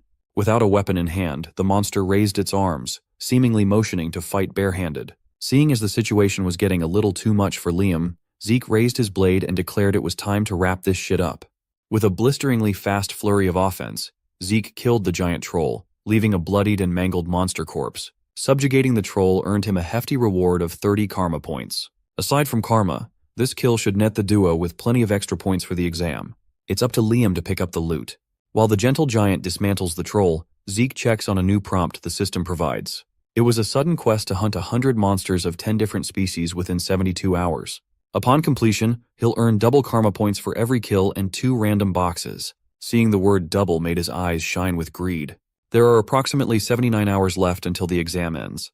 By Zeke's estimation, killing 100 monsters within that time won't be a problem. But the issue is having to hunt 10 different species. However large a dungeon may be, an exam-use dungeon typically won't exceed 4 different species. However, since it is obvious that those Zimmons bastards have set a trap, there should be 10 species of high-class monsters here if Zeke looks thoroughly enough. Finishing this urgent quest on top of escaping and being mindful of the exam is a lot to juggle, but the young lord can probably pull it off. Just in time, Liam finished dismantling the troll corpse. For the test, they were provided with head collection bags alongside their timers. While it's inferior to a subspace pocket, it's good enough to carry monster drops. With their first enemy felled, it's about time to move on deeper to the dungeon. Time ticked by quickly. The duo came upon a pack of burning wolves and easily wiped them out with 56 hours left on the clock. Halfway through the exam, they encountered goblins, quickly racking up the kill count by quite a bit. Their loot bag is also getting heavier and heavier. With 39 hours left on the timer, they encountered a giant bat adept at using sonic attacks. It was a tough opponent, but the duo was tougher. Their routine has been killing, camping, and resting for 2 days straight. On the last day, they've hunted plenty of monsters to secure a really good score for the exam. Zeke asked Liam if he'd gotten used to real combat after hunting non-stop. Humble as ever, Liam claimed that he was not sure of his progress yet, which is normal considering how hard it is to get used to real bloodshed. Zeke is starting to stress out the timer. With less than an hour to complete his sudden quest, he subjugated 99 monsters from 9 different species. He's been looking everywhere for that final kill to fill his quota to no avail. He even targeted leeches and bugs the size of a finger, but they're not moving the needle. He couldn't help but curse those Zimmons for being useless. Those guys are trying to sabotage him by cramming powerful monsters in an exam dungeon, but they can't even do it right. Suddenly, a chill crawled up Zeke's spine. His instincts warned him of upcoming mortal danger. The ground shook, surprising Liam sitting near the campfire. The rocky floor continued to tremble, eventually cracking and forming fissures. Zeke drew his sword and ran towards Liam while yelling at his buddy to drop the bag of loot and move. Unfortunately, the big oaf was a bit too slow to heed his young master's call. Zeke had to bail him out, pushing his big body out of the way. Blood spurted everywhere. The sudden attack caked the floor with crimson. Seeing the effects of his slow reaction, Liam felt a jolt in his brain. The sleeve of Zeke's uniform had been torn to shreds. His left arm looked mangled with blood. Liam worriedly ran to the young lord's side. Zeke assured him that he was fine. The blood in his arms is monster blood. As sudden as the attack was, Zeke had the presence of mind to push his boy to safety and deliver a fierce attack. This time he advised Liam to just stand by and watch. With a gargantuan, disgusting beast hellbent on tasting their flesh, it will be hard for Zeke to pay attention to an inexperienced ally. One look was all it took to identify the monster as a dungeon worm. It's an incredibly dangerous breed of monster that normally requires 8 well-trained purple knights specialized in subjugation to eliminate. As it turns out, those damn Zimmons are hiding one more troublesome trap card for the final hour. Liam watched helplessly on the sidelines as the dungeon worm blitzed through the cavern like a burrowing freight train. As much as he wanted to help, he knew that he would just be a massive liability right now. Still, that did not discourage him from rummaging through their supply bag for anything that could help. Meanwhile, Zeke is trying his best to fend off hundreds of dungeon worm fangs intent on mutilating his body. This time, his skills and veteran-level experience shone brightly with every slash of the sword. He estimated that even a blue knight would want to avoid encountering a dungeon worm in such a disadvantageous location. You see, these things voraciously consume the earth to move underground. That means Zeke is on a narrow time limit. If he takes too long to subjugate the beast, he and Liam will likely be buried alive or chewed to shreds. As the worm surfaces once more, Zeke locks the fuck in. He dodged the straightforward mad dash of the beast, ducking inches away from its body. Gaining enough space to prepare for his next move, the young lord raised his blade. As soon as the window to attack presented itself, he lunged and planted his blade deep into the bug's disgusting abdomen. The stab worked, but that's not nearly enough. He gritted his teeth and slashed through the monster's flesh. Purple bile and blood spurted from the worm's mouth. It's starting to take a lot of damage, which is only natural when you're getting gutted alive. As monster blood flew all over the place, Zeke's killing intent reached its peak. He is fully intent on cutting this worm in half if that's what it takes. Unluckily, he stepped into an area hollowed out underneath, causing Zeke's stance to waver. The ground completely gave in, giving the dungeon worm a bit of breathing room while Zeke dangles by his sword. The overgrown bug did not miss its chance to turn the tables. It pulled out its massive body from the ground below. With one swift motion, the sinuous body coiled around the young lord's body, crushing him with sheer strength. The coil continued to tighten, making Zeke throw up a hefty amount of blood as his body and organs got smushed. That's when a certain desperate underling swallowed his fear, drew his sword, and stabbed the worm to get its attention. Liam disobeyed his lord's orders to stand by and watch. He joined the fray in his own way. The stab might have just saved Zeke as it caused the worm's attention to waver, reducing the crushing pressure he was trapped in. His automatic healing also came in a clutch to recover from internal injuries in a flash. He quickly freed himself from the worm's deadly embrace, parkouring his way into safety. Zeke asked Liam what he did to cause such a drastic reaction from the worm. Liam explained that he added anesthetic to his sword in hopes of landing a significant blow to the monster. Zeke understood what that meant immediately. The main ingredient of the anesthetic is belladonna. For humans, it simply weakens one's senses. But for a worm, no matter how gigantic, belladonna might as well be a deadly poison. In an urgent and supremely stressful situation, Liam managed to recall the worm's incompatibility and adapted by using the anesthetic as a substitute. His snappy judgment and adaptability certainly reflect Liam's potential. At such a young age, he's already showing signs of the mercenary king in Zeke's past life. Taking Liam in is one of the best decisions he's made recently. Acknowledging Liam's contribution, Zeke included him in the following plan of attack. Completely recovered from the crushing injuries, Zeke pushed his speed to the limit and traversed the worm's body expertly. Upon reaching his sword, he pulled it out of the monster's open wound. Blade in hand and ready to strike, he gave Liam the signal to do a coordinated attack. The gentle giant gritted his teeth as his 3-day non-stop hunting experience culminated in a desperate stab. Another dose of belladonna wrecked its system and made the worm crash out. While the poison considerably slows the beast down, the real monster in the cavern activates soul manifestation, covering his blade with a hazy purple light. Just like he promised, Zeke gave the worm one smooth, straight, and silky slash, lacerating the gigantic body and cutting that bitch in half. With that, the worm fell down to its demise. Zeke landed back on the ground to look cool and aura farm. Notifications ring in his head. The sudden quest has been completed successfully. As promised, the karma points he had earned thus far have been doubled as a reward. Not to mention the 2 random boxes to open as he pleases. That brings his karma points up to a whopping 790 in the bank. While Zeke is basking in the crap ton of karma points that he just earned, the dungeon exterior is bustling with exiting cadets to be evaluated. Standing in front of the line to be graded was Reyna Tarun and her group. The base grade for a safe exit is 30 points. She also brought out 20 goblin heads, 2 hobgoblin corpses, and an orc carcass. In total, she netted 180 points. She scored close to Sir Abel's record of 200 points, making the other cadets gasped in awe at the power level of someone with pure blood. The passing grade is set at 130 points, and she has handily surpassed that. Next in line was none other than the conniving son of a gun, Owen Zimmons. He netted a total of 120 points. Normal cadets only need to reach 70 points, so he did pretty well. Still, it pales in comparison to Reyna's grade. Mr. Inferiority Complex felt a burning jealousy towards Reyna. If need be, he'll just devise another devious plan to take her out of the picture, so she won't be able to overshadow him in the future. Owen is already cooking up a scheme to take care of her like he did with Zeke. Speaking of the devil, Owen's ears grated upon hearing that familiar, confident voice coming out of the dungeon. He turned around and saw Zeke Draker leisurely strolling past everyone. His attendant, Liam, is carrying a gigantic corpse of a dungeon worm.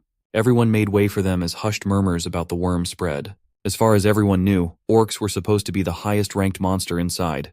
Liam threw the worm's head down to the ground.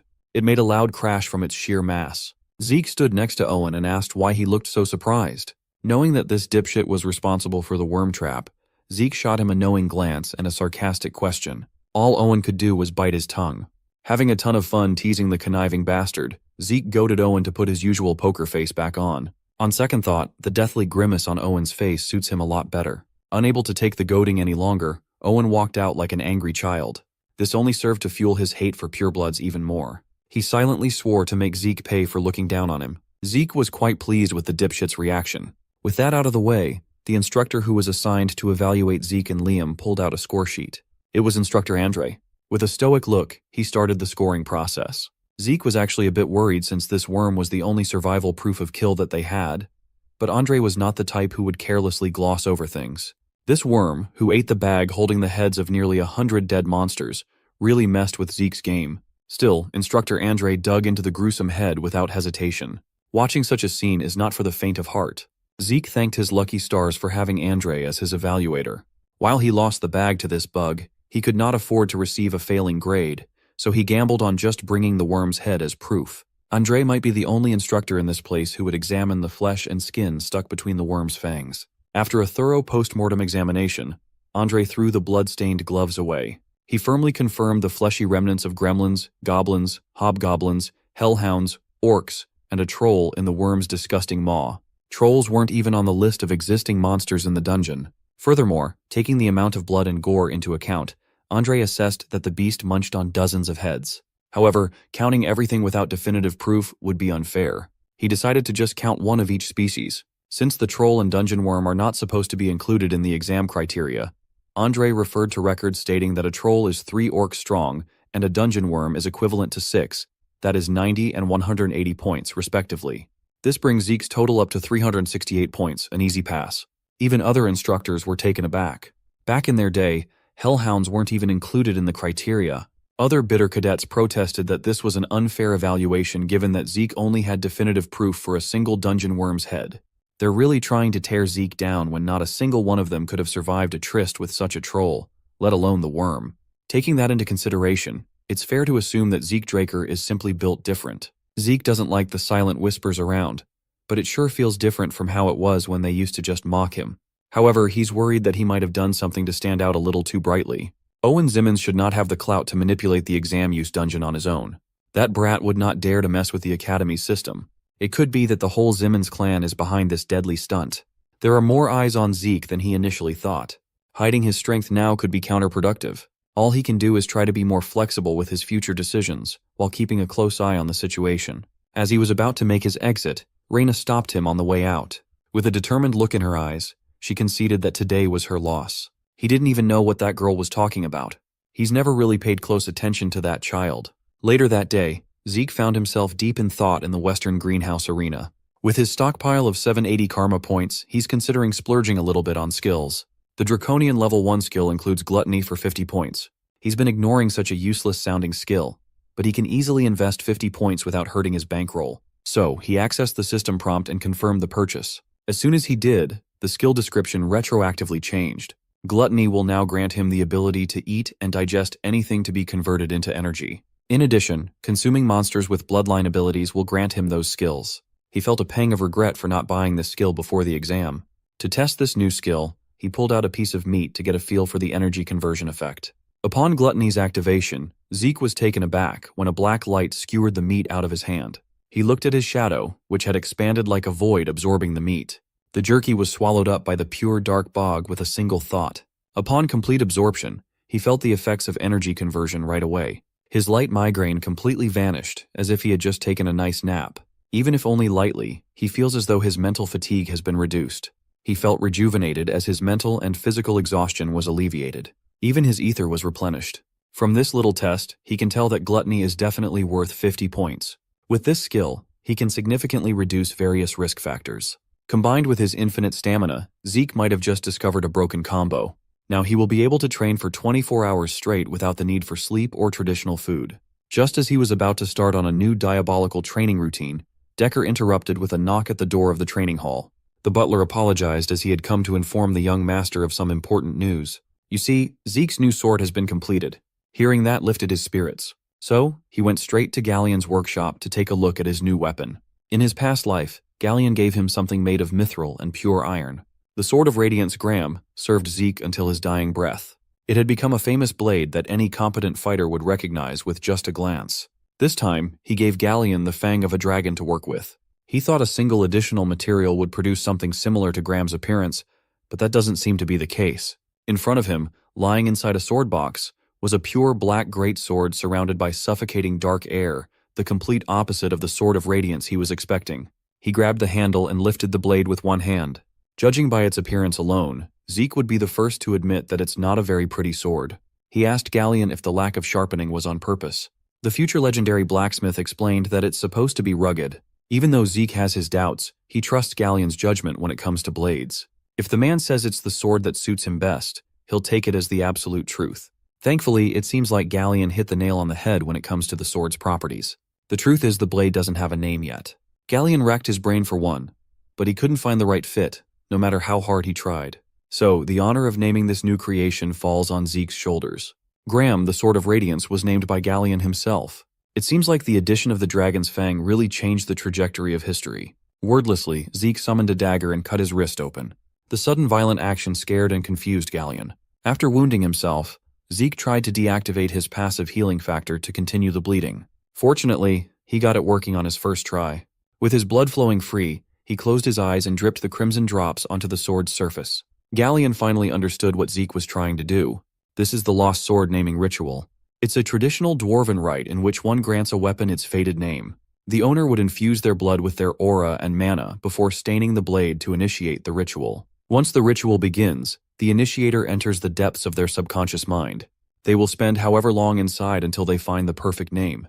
This ancient dwarven rite had been lost to time, forgotten by even modern dwarves because of how dangerous it can be. Inside Zeke's subconscious, he fell deeper and deeper, establishing a connection with his new weapon and floating amongst an endless sea of scriptures. Of the infinite names whirling around him, he must pick the fated one. He opened his eyes and bravely dove down untold depths for the sake of his blade.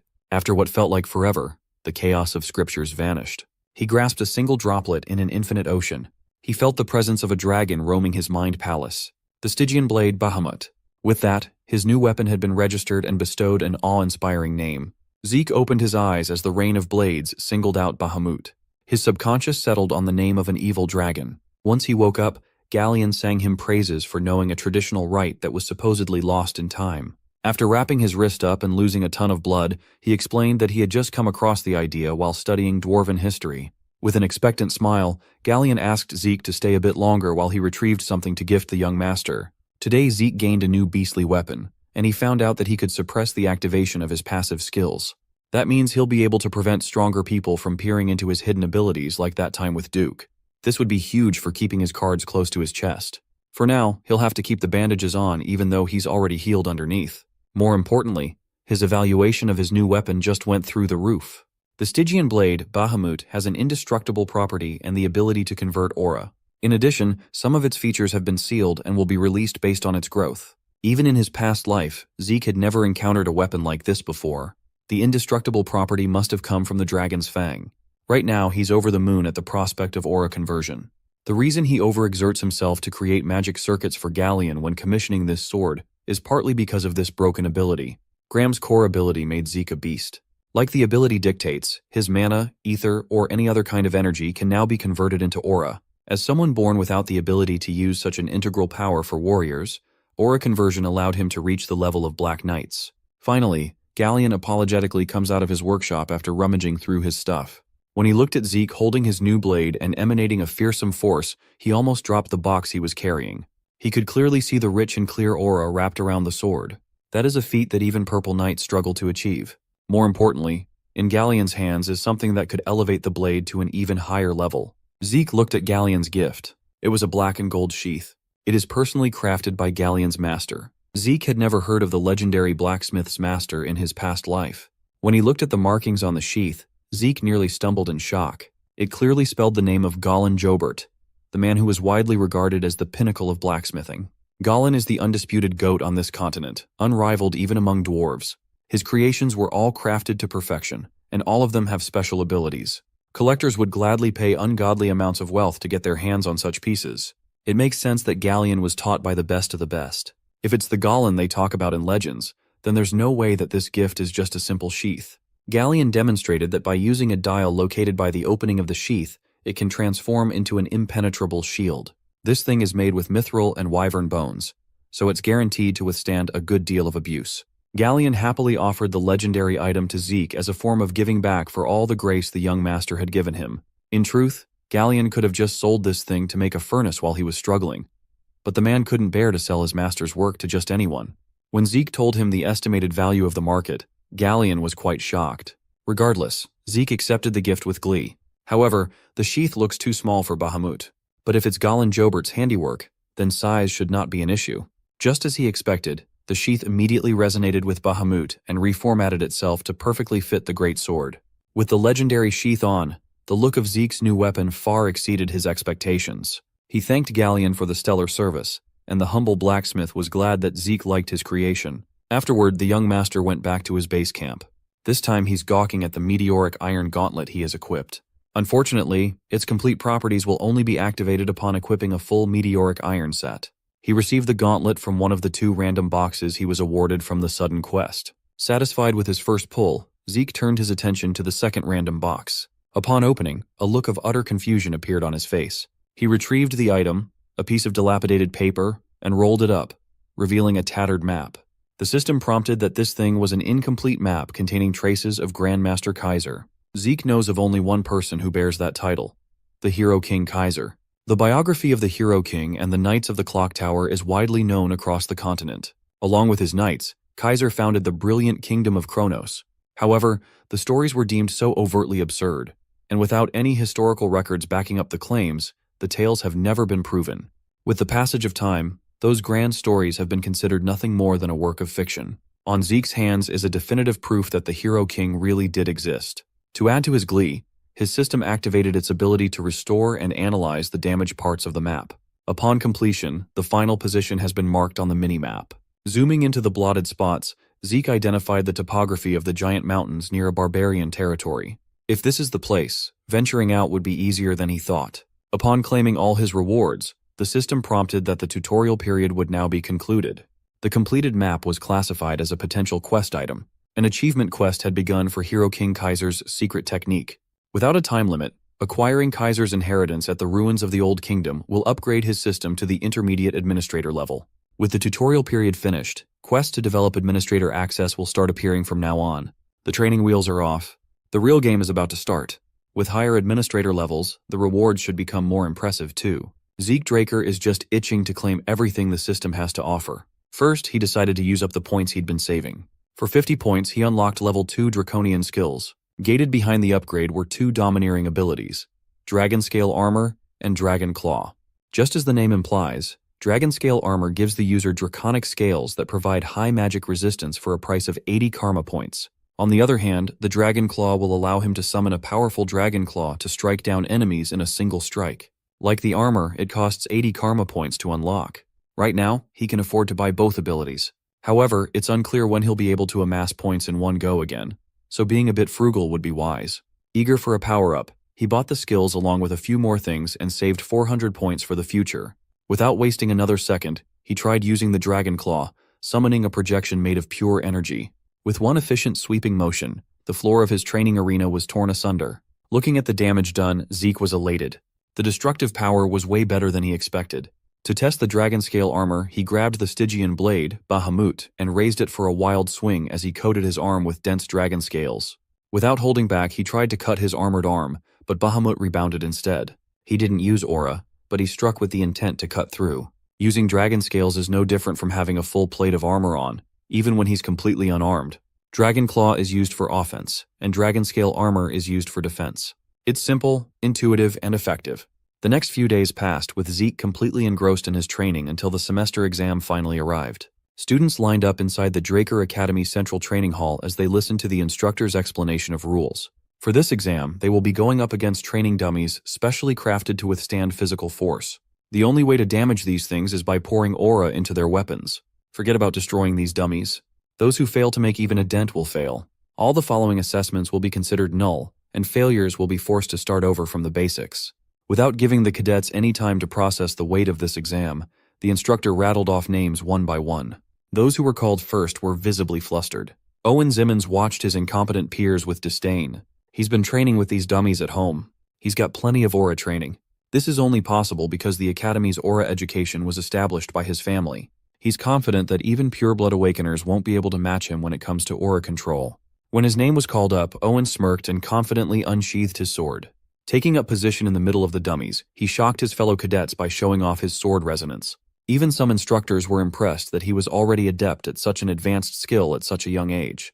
With swift and practiced footwork paired with textbook swordsmanship, Owen left fatal slashes wherever he went. He was precise and sharp as the dummies were torn one by one. No other cadets that have gone up could match up to such a dominant display of skill. Once he was done, Owen stood in the middle of the stage to aura farm while his cloak fluttered.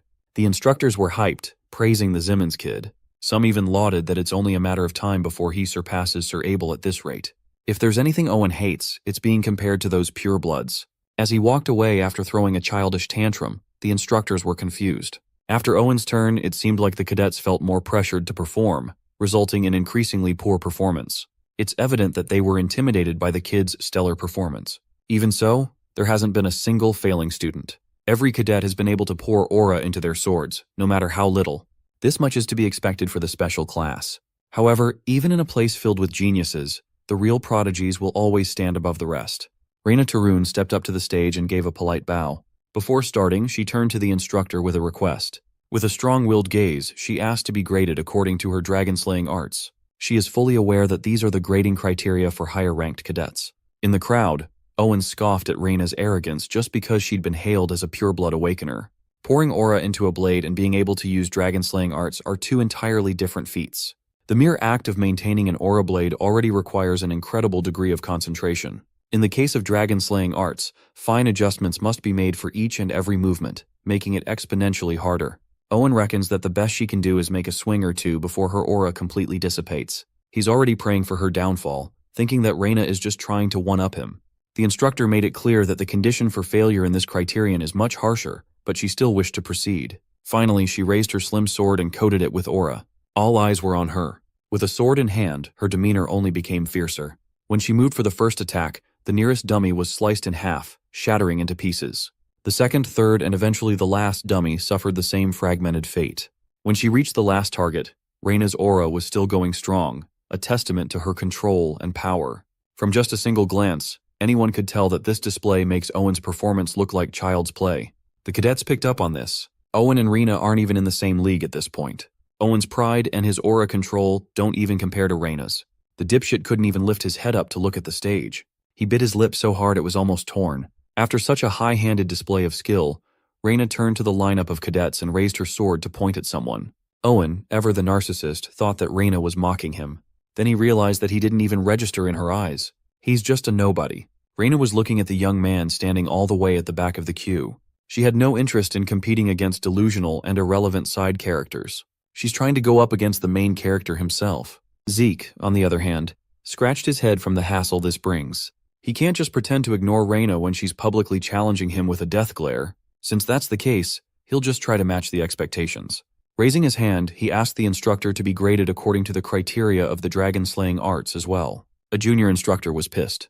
He thought the young man was just trying to show off after seeing Cadet Reina accomplish it so easily. Fortunately, the lead instructor stepped in and did not give Zeke any more grief, granting him the approval. With a sly grin, Zeke made his way onto the stage. The junior instructor wanted to reprimand Zeke because he'd never seen the kid attend class even once. He must not have been informed that this cadet won a bet against Instructor Andre, exempting him from all required lectures. Furthermore, Zeke Draker is a generational talent, a golden light pure blood awakener. More recently, he even broke Sir Abel's unprecedented record in the dungeon escape exam. Zeke Draker is more than qualified for some special treatment. Stimulating his ether, the Stygian blade Bahamut activated aura conversion. Now that he's doing it seriously, Zeke noticed that harnessing his full strength was extremely difficult. Once he reached critical mass, he held the black blade with poise. Upon raising his sword to initiate his move, Reina's eyes widened in recognition. This is a move that belongs to the first chapter and first verse of Dragon-slaying arts. The Sky Slice stance. Reina can recognize the degree of perfection that Zeke was exhibiting. His form far surpasses her own. It's even comparable to Instructor Andre's mastery. This is only natural considering how many hours Zeke spent thoroughly imprinting dragon-slaying arts into his body before he regressed. His sword and movements are flawless. His positioning and footwork are swift and precise. Even the minuscule changes in the flow of aura have been ingrained into his body to the point of not requiring conscious thought. He can do this shit in his sleep. In his past life, he came to the point of growing bored of dragon-slaying arts.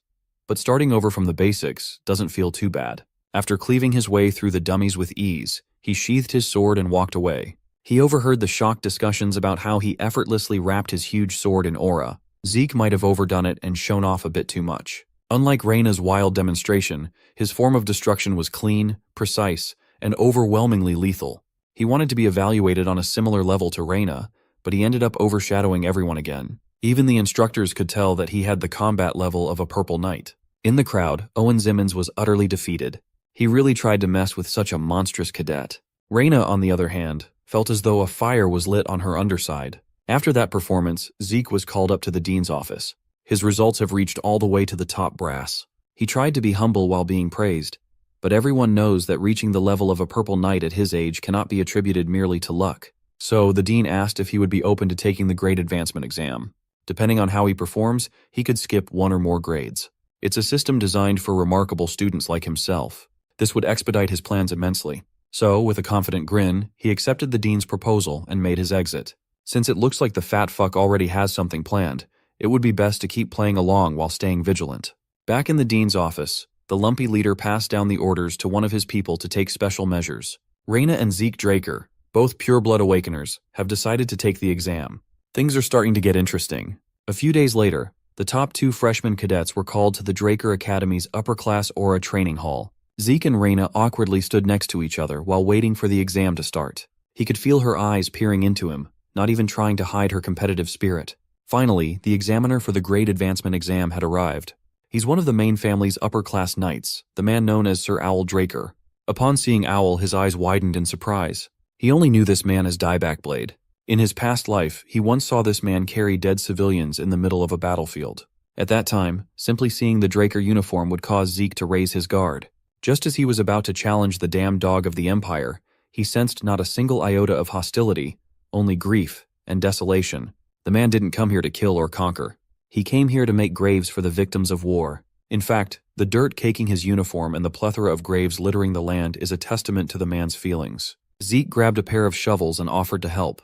Even if the man refuses, he'll just help anyway, so they might as well work together. He introduced himself as Zeke Murray, a member of the Northern Allied Forces. When asked if he's a Draker, the man vehemently said no. He had decided to abandon that accursed last name. Zeke and the man have that in common. That day, Owl Draker decided to take the moniker Dieback Blade. Now young Zeke is seeing that man, but only now does he know that Dieback's name is Owl. It suits his curt character perfectly. The 2 cadets bowed and respectfully extended their greetings. Zeke didn't expect that an upper-class knight would conduct their advancement exam. In reality, these knights are the supporting pillars of the Draker clan. They hold a high-ranking position and wield a ton of power. Another instructor explained that the exam format would be simple, a swordsmanship battle. The fight will continue so long as the cadets have not lost consciousness or have given up. Reina grabbed her slim sword and offered to go first, only to be reprimanded by Owl. There is no need to go separately. Owl wants these 2 to come at him together. He wants all the smoke. Reina felt insulted, but Zeke calmed him down with logic. She should be aware that there's a giant chasm in skill level between them and Owl. On top of that, the test had already begun the moment the knight spoke. Reina would have lost a lot of points if she failed to control her emotions and rushed in. With a deep breath, she composed herself. Swallowing her pride, she asked Zeke how they should tackle this exam together. As expected of a combat genius, Reina can set aside their rivalry with quick judgment for the sake of a win. It just so happens that Zeke has already figured out a perfect strategy for this sort of situation. All they need to do is land one good strike. After giving Reina a rundown of the plan, she took her position behind Owl. Zeke paid attention to Owl's blade, an odd sword with a single edge hailing from the Eastern Empire, the Huando. It's the same type of weapon that Dieback Blade used before the regression. It's evident that Reina's pride has been bruised a little, but the weak cannot afford honor and pride. She must learn to cast her feelings aside and focus on the winning strategy. After giving the signal, Zeke and Reina launched themselves toward Owl at the same exact time. Even with the numbers advantage, they can't seem to land a clean hit against the knight's experienced and precise defense. Judging by how easily he's thwarting Reina's flank attacks, one would assume that the man has eyes behind his back. He wasn't just blocking either. He's even parrying some strikes like a pro. After the first bout, the cadets failed to connect with even a single attack. Reina was quickly humbled upon experiencing how skillful an upper-class knight really is firsthand. She's sticking with Zeke's plan to focus her attacks on Owl's blind spots. Even though she's moving with textbook perfection, she can't seem to pierce through an ironclad defense. Growing increasingly impatient, she pulled out the Dragon-Slaying Arts Chapter 3, Verse 1, and charged in with the intent to kill. Pushing her speed to the limit, she performed the half-moon swing and missed. The big movement left her open for a counter, and Owl mercilessly kicked her in the throat.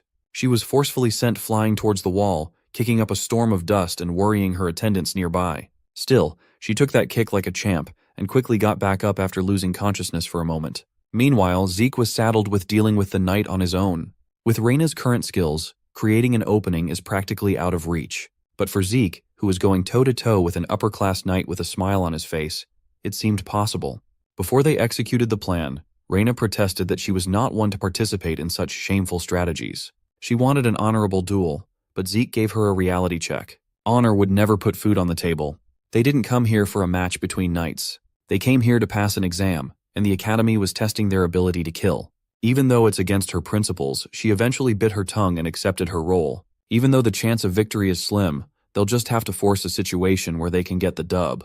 Zeke asked her what she lacked back in the cradle when he easily defeated her with a rock throw. Reyna admitted that she didn't expect such an unorthodox fighting style. Most nobles commit that blunder. They just have to push Owl to make the same mistake. All Zeke needs is a small opening, and the rest will be easy. Finally, he turned up the heat and activated Gale Arts, shadowless steps, creating multiple after images to surround Owl. The upper-class knight was taken aback. He recognized Sir Duke's technique. After a few seconds of tricky movements, Zeke attacked, forcing Owl to get a lot more serious with his blocks. Afterward, the light fixtures in the entire arena went out all at once, plunging the Aura training hall into darkness. Reyna used her Pure Blood Awakener trait, Mana Interference, to mess with the lights, limiting vision. The only source of light was the sparks of blades colliding against one another. Owl chose to stand his ground and limit big movements to focus on Zeke's seemingly relentless barrage. The knight found this trickery a bit childish. They should know that simply obstructing the vision of someone of his level won't provide an opening at all. But his conceit might cost him a ton. He felt like a prey being hunted by an invisible predator. While Owl relies on his other senses, Zeke seemingly moves without any visual obstruction in pitch darkness. In fact, he is attacking as if his vision is clearer than ever. Zeke has been waiting for a chance to try his new draconian skill in combat, and this should be a good time to do so. Sheathing his blade and starting from a safe distance, his hand turned into a vicious claw. Since Owl isn't the type to yap about a foe's capabilities, using a secret tech shouldn't hurt.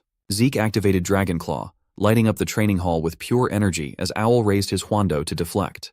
He simply couldn't believe that this was a first-year cadet's sword strike. It doesn't feel like a sword strike at all. Owl felt the oppressive force of a mythical beast weighing him down. Regardless, it's safe to say that Zeke Drake had already long surpassed the level of a cadet altogether. Since Reyna doesn't seem to have the same freedom of movement in the dark, Owl focuses solely on the young man. Still, disregarding unnecessary forces for restriction only works against an opponent of a similar level.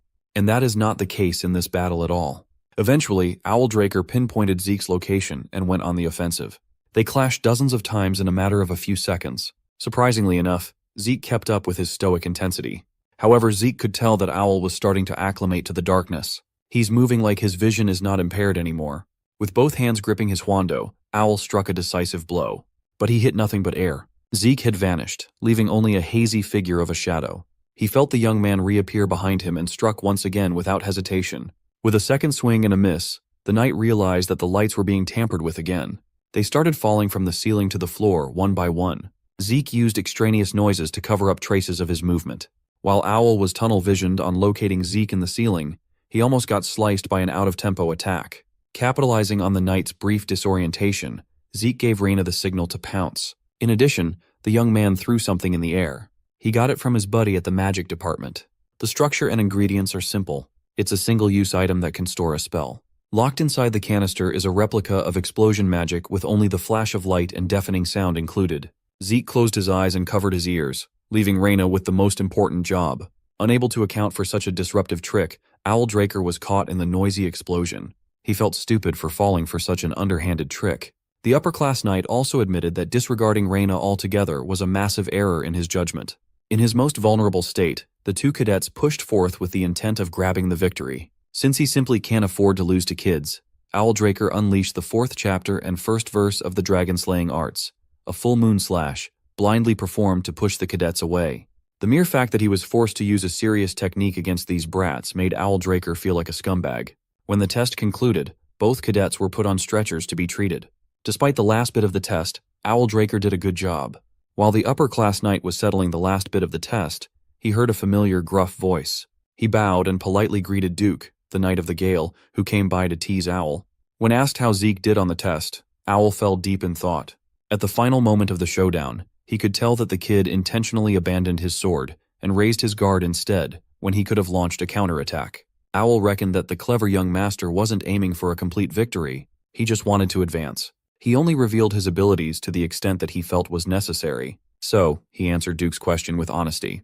Evaluating Zeke Draker is far behind his capacity. Later that day, the result of the test was discussed by the higher-ups in the Academy Grade Advancement meeting. By the looks of it, they've already come to a mutual agreement regarding the decision. The next day, it was announced that Reina and Zeke would advance to 3rd and 5th grade respectively. From that point on, Zeke lived as quietly as possible. He continued learning all the Gale arts from Duke, and Andre continued working hard. He maintained a good relationship with Professor Fanon until he was chosen by the Royal Magic Lab in Delphoa. Zeke actively avoided getting involved with the heirs of the great families. Another interesting thing was that Owl came to see him every quarter to request a duel, which he accommodated. After a few sessions, Owl must have awakened to a sudden realization, handed a leave of absence, and isolated himself for close training. Just like that, 2 years have passed, and Zeke graduated from the academy. Today, Decker is in good spirits.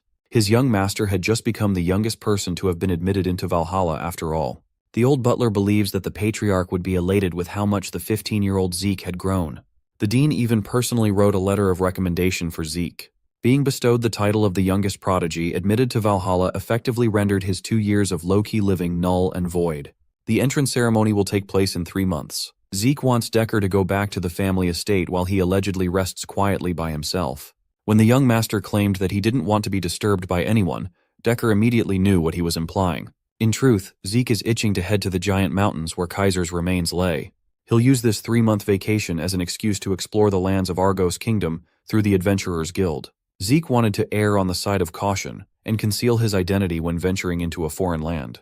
Before going, he wanted to see another person, his loyal attendant Liam. In the past 2 years, he kept on telling the big guy to ease up, but he still preferred to be formal with Zeke. Zeke heard that Liam had been transferred to the special class after standing out. As the boss, he can't just stand by and do nothing to celebrate such an achievement. So, he went ahead and organized everything that Liam would ever need during his time in the academy. Exam materials, training manuals, and essential items have been prepared for his use. All Liam has to do is claim all the required items in Fafnir's breath. Also, the big guy will need a personal weapon in his 4th year. So Zeke had already arranged for that with Galleon. Everything has been paid for, so there's no need to worry. After all, he truly has faith that Liam will follow after him in Valhalla sooner rather than later. Hearing everything his boss had done to set him up for success moved the gentle giant to tears. With determination, he kneeled down and assured his liege that he would live up to those expectations no matter what. With Liam set up, Zeke turned his attention back to Argos Kingdom, a powerhouse that lies at the northernmost edge of the central continent. It is one of the 4 central powers alongside Delphoa, Thebia, and Alencia. All sorts of dungeons litter the giant mountains that divide the continent. These dungeons draw an adventurer hoping to try their luck. The first king of Argos realized this opportunity and tied the kingdom's central business to dungeons and adventurers. Under the support of the royal family, the giant mountains have been divided into hundreds of regions with unique shipping routes and bases. Eventually, the Argos Adventurers Guild spread all across the continent. Right now, our boy is inside one of its many branches. He took on his pre-regression name, Zeke Murray, to register and donned a very convincing disguise. Zeke got some heavy-duty brown wig and green magic lenses. He wants to operate in peace, and hiding his identity as an adventurer is practically a requirement. The mere mention of the Draker name would undoubtedly make him stand out. Now that he's back in the outside world, it's time to stretch his legs and go on a treasure hunt.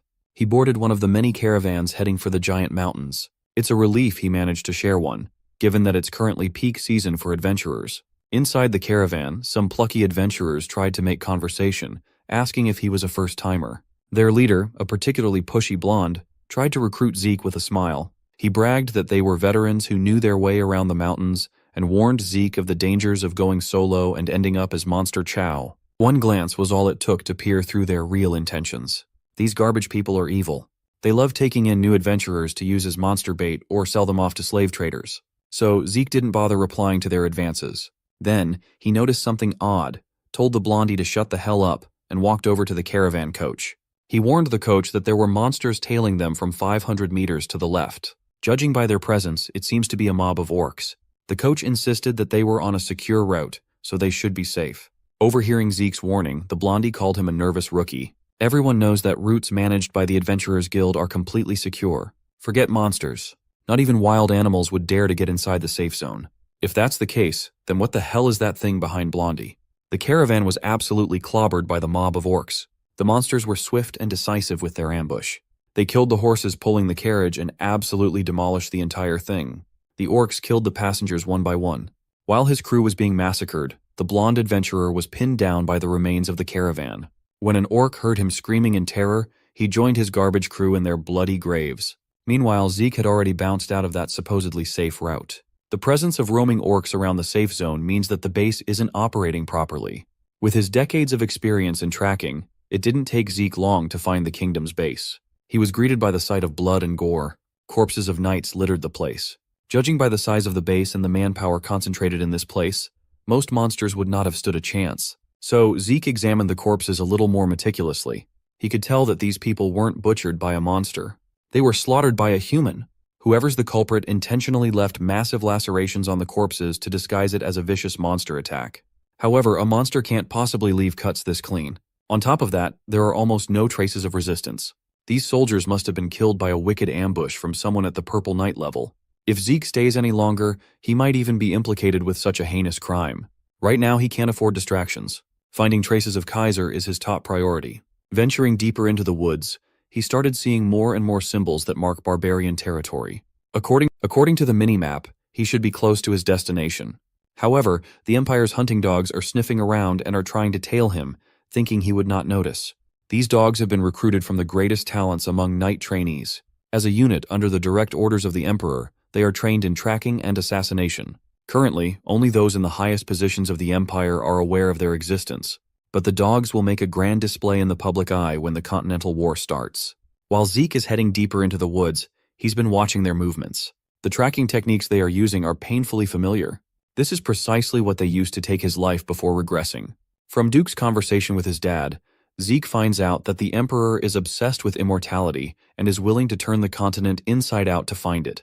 Even in his past life, the Mad Emperor was obsessed with all sorts of rare artifacts. That man wanted to unify the world and rule over it for eternity. With that in mind, there's a possibility that the Empire is also targeting Hero King Kaiser's ruins. Zeke will have to confirm it himself. Suddenly, he bolted out of the hunting dog's vicinity. Just as one of them was about to shoot a flare up into the air, Zeke cut the man's hand off with a single strike. The one holding the gold emergency flare should be this group's leader. While the leader bleeds out, Zeke asks if they're the perimeter guard team since a standard team should consist of 12 men instead of just 3. Hearing that the young man figured them out so quickly, the dogs barked. To shut them up, Zeke beheaded the leader to make them understand the situation better. He's not the prey, he's the fucking hunter. All he can see is 2 mouths that can talk.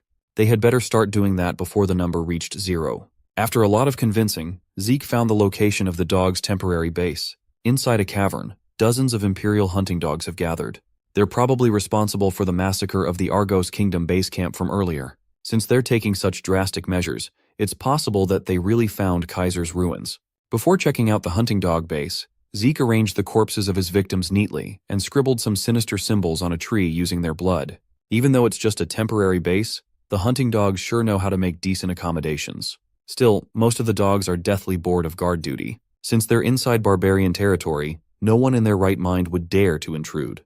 The guards went from deathly bored to just plain dead. One by one, they were sniped by an unstoppable force. The kills were so discreet that the dogs inside barely noticed. Before they knew it, their death sentence had already infiltrated their little base. Zeke was brutal, meticulous, and decisive. All his kills were done in one strike. When one of the dogs tried to warn his fellow puppies, Zeke shoved his whole hand on the guy's mouth and slit the dipshit's throat.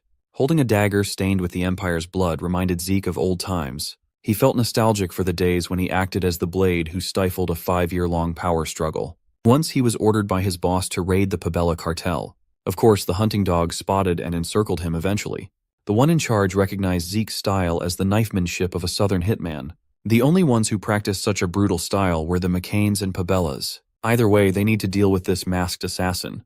With a single glance, Zeke evaluated the battalion's leader as nothing more than a low-quality blue knight at most, far weaker compared to the standard of hunting dogs in his past life. Zeke stirred the pot even further, insulting the survivors after slaughtering their comrades. Finally, he burst into action and took on dozens of hunting dogs at once. No matter what they tried, they couldn't get past Zeke's infallible knife. As the fight continued, he found it odd just how weak these dogs were. Are they too weak, or did Zeke just get too strong? Right now, it doesn't matter. To expedite the carnage, Zeke used his mana reflection skill to kill the lights. The leader correctly suspected that this was the Dragonslayer's mana interference, but the intruder didn't fight with a sword and didn't use aura either. The power outage must be a coincidence. Mr. Leader tried to rouse his men up, assuring them that power would be restored soon. All they have to do is focus on defense. A few seconds later, the power did come back. The lights exposed dozens of hunting dog corpses neatly lined up on the ground. The only one left was the dumbass leader, and Zeke's already got his eyes on the man. When he mentioned Kaiser's ruins, the leader unconsciously reached for his sword with his trembling hands. Zeke is not expecting to extract any valuable intel from this man. It's better to just find the ruins on his own. The leader tried insisting that they're not here for some ruins, but that doesn't really matter. With one more slash, the hunting dogs were completely annihilated.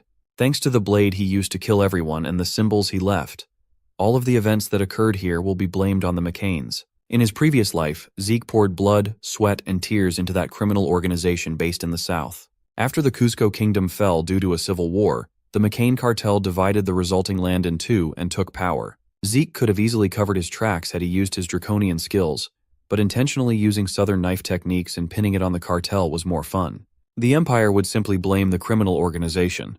If the Emperor launches a crusade to eliminate McCain, Zeke also stands to benefit.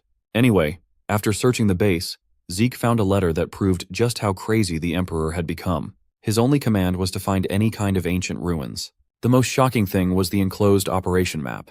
Checking every nook and cranny of the central continent is a given, but the dogs are even searching the eastern regions in the middle of a ceasefire agreement. Every hunting dog has been mobilized, extending past the dark seas.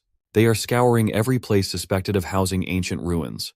This would mean that the hunting dogs are already operating on a massive scale. Thankfully, they haven't encroached on Kaiser's ruins. Nevertheless, it would be best if Zeke hurried up since bad news was coming. Looking up to the sky, a red flare shined. The hunting dogs used this special flare to signal a disaster. Zeke immediately pulled up his mask and made a run for it. No matter how swift and tricky he was, the hunting dogs had nearly caught up. The 5-part red flare they shot is an absolute snare. They are under orders to kill the hazard no matter what. Using the flare as the center, they will search, secure, ensnare, and kill. This is their archetypal assassination method, and is synonymous with a death sentence. When Zeke stole the artifact that the Emperor was after, even he fell victim to the absolute snare. But things are different now that he has the system. With a sneak attack, Zeke was boxed in by the dogs. Their swords were fast and sharp, all of them aiming for a kill shot.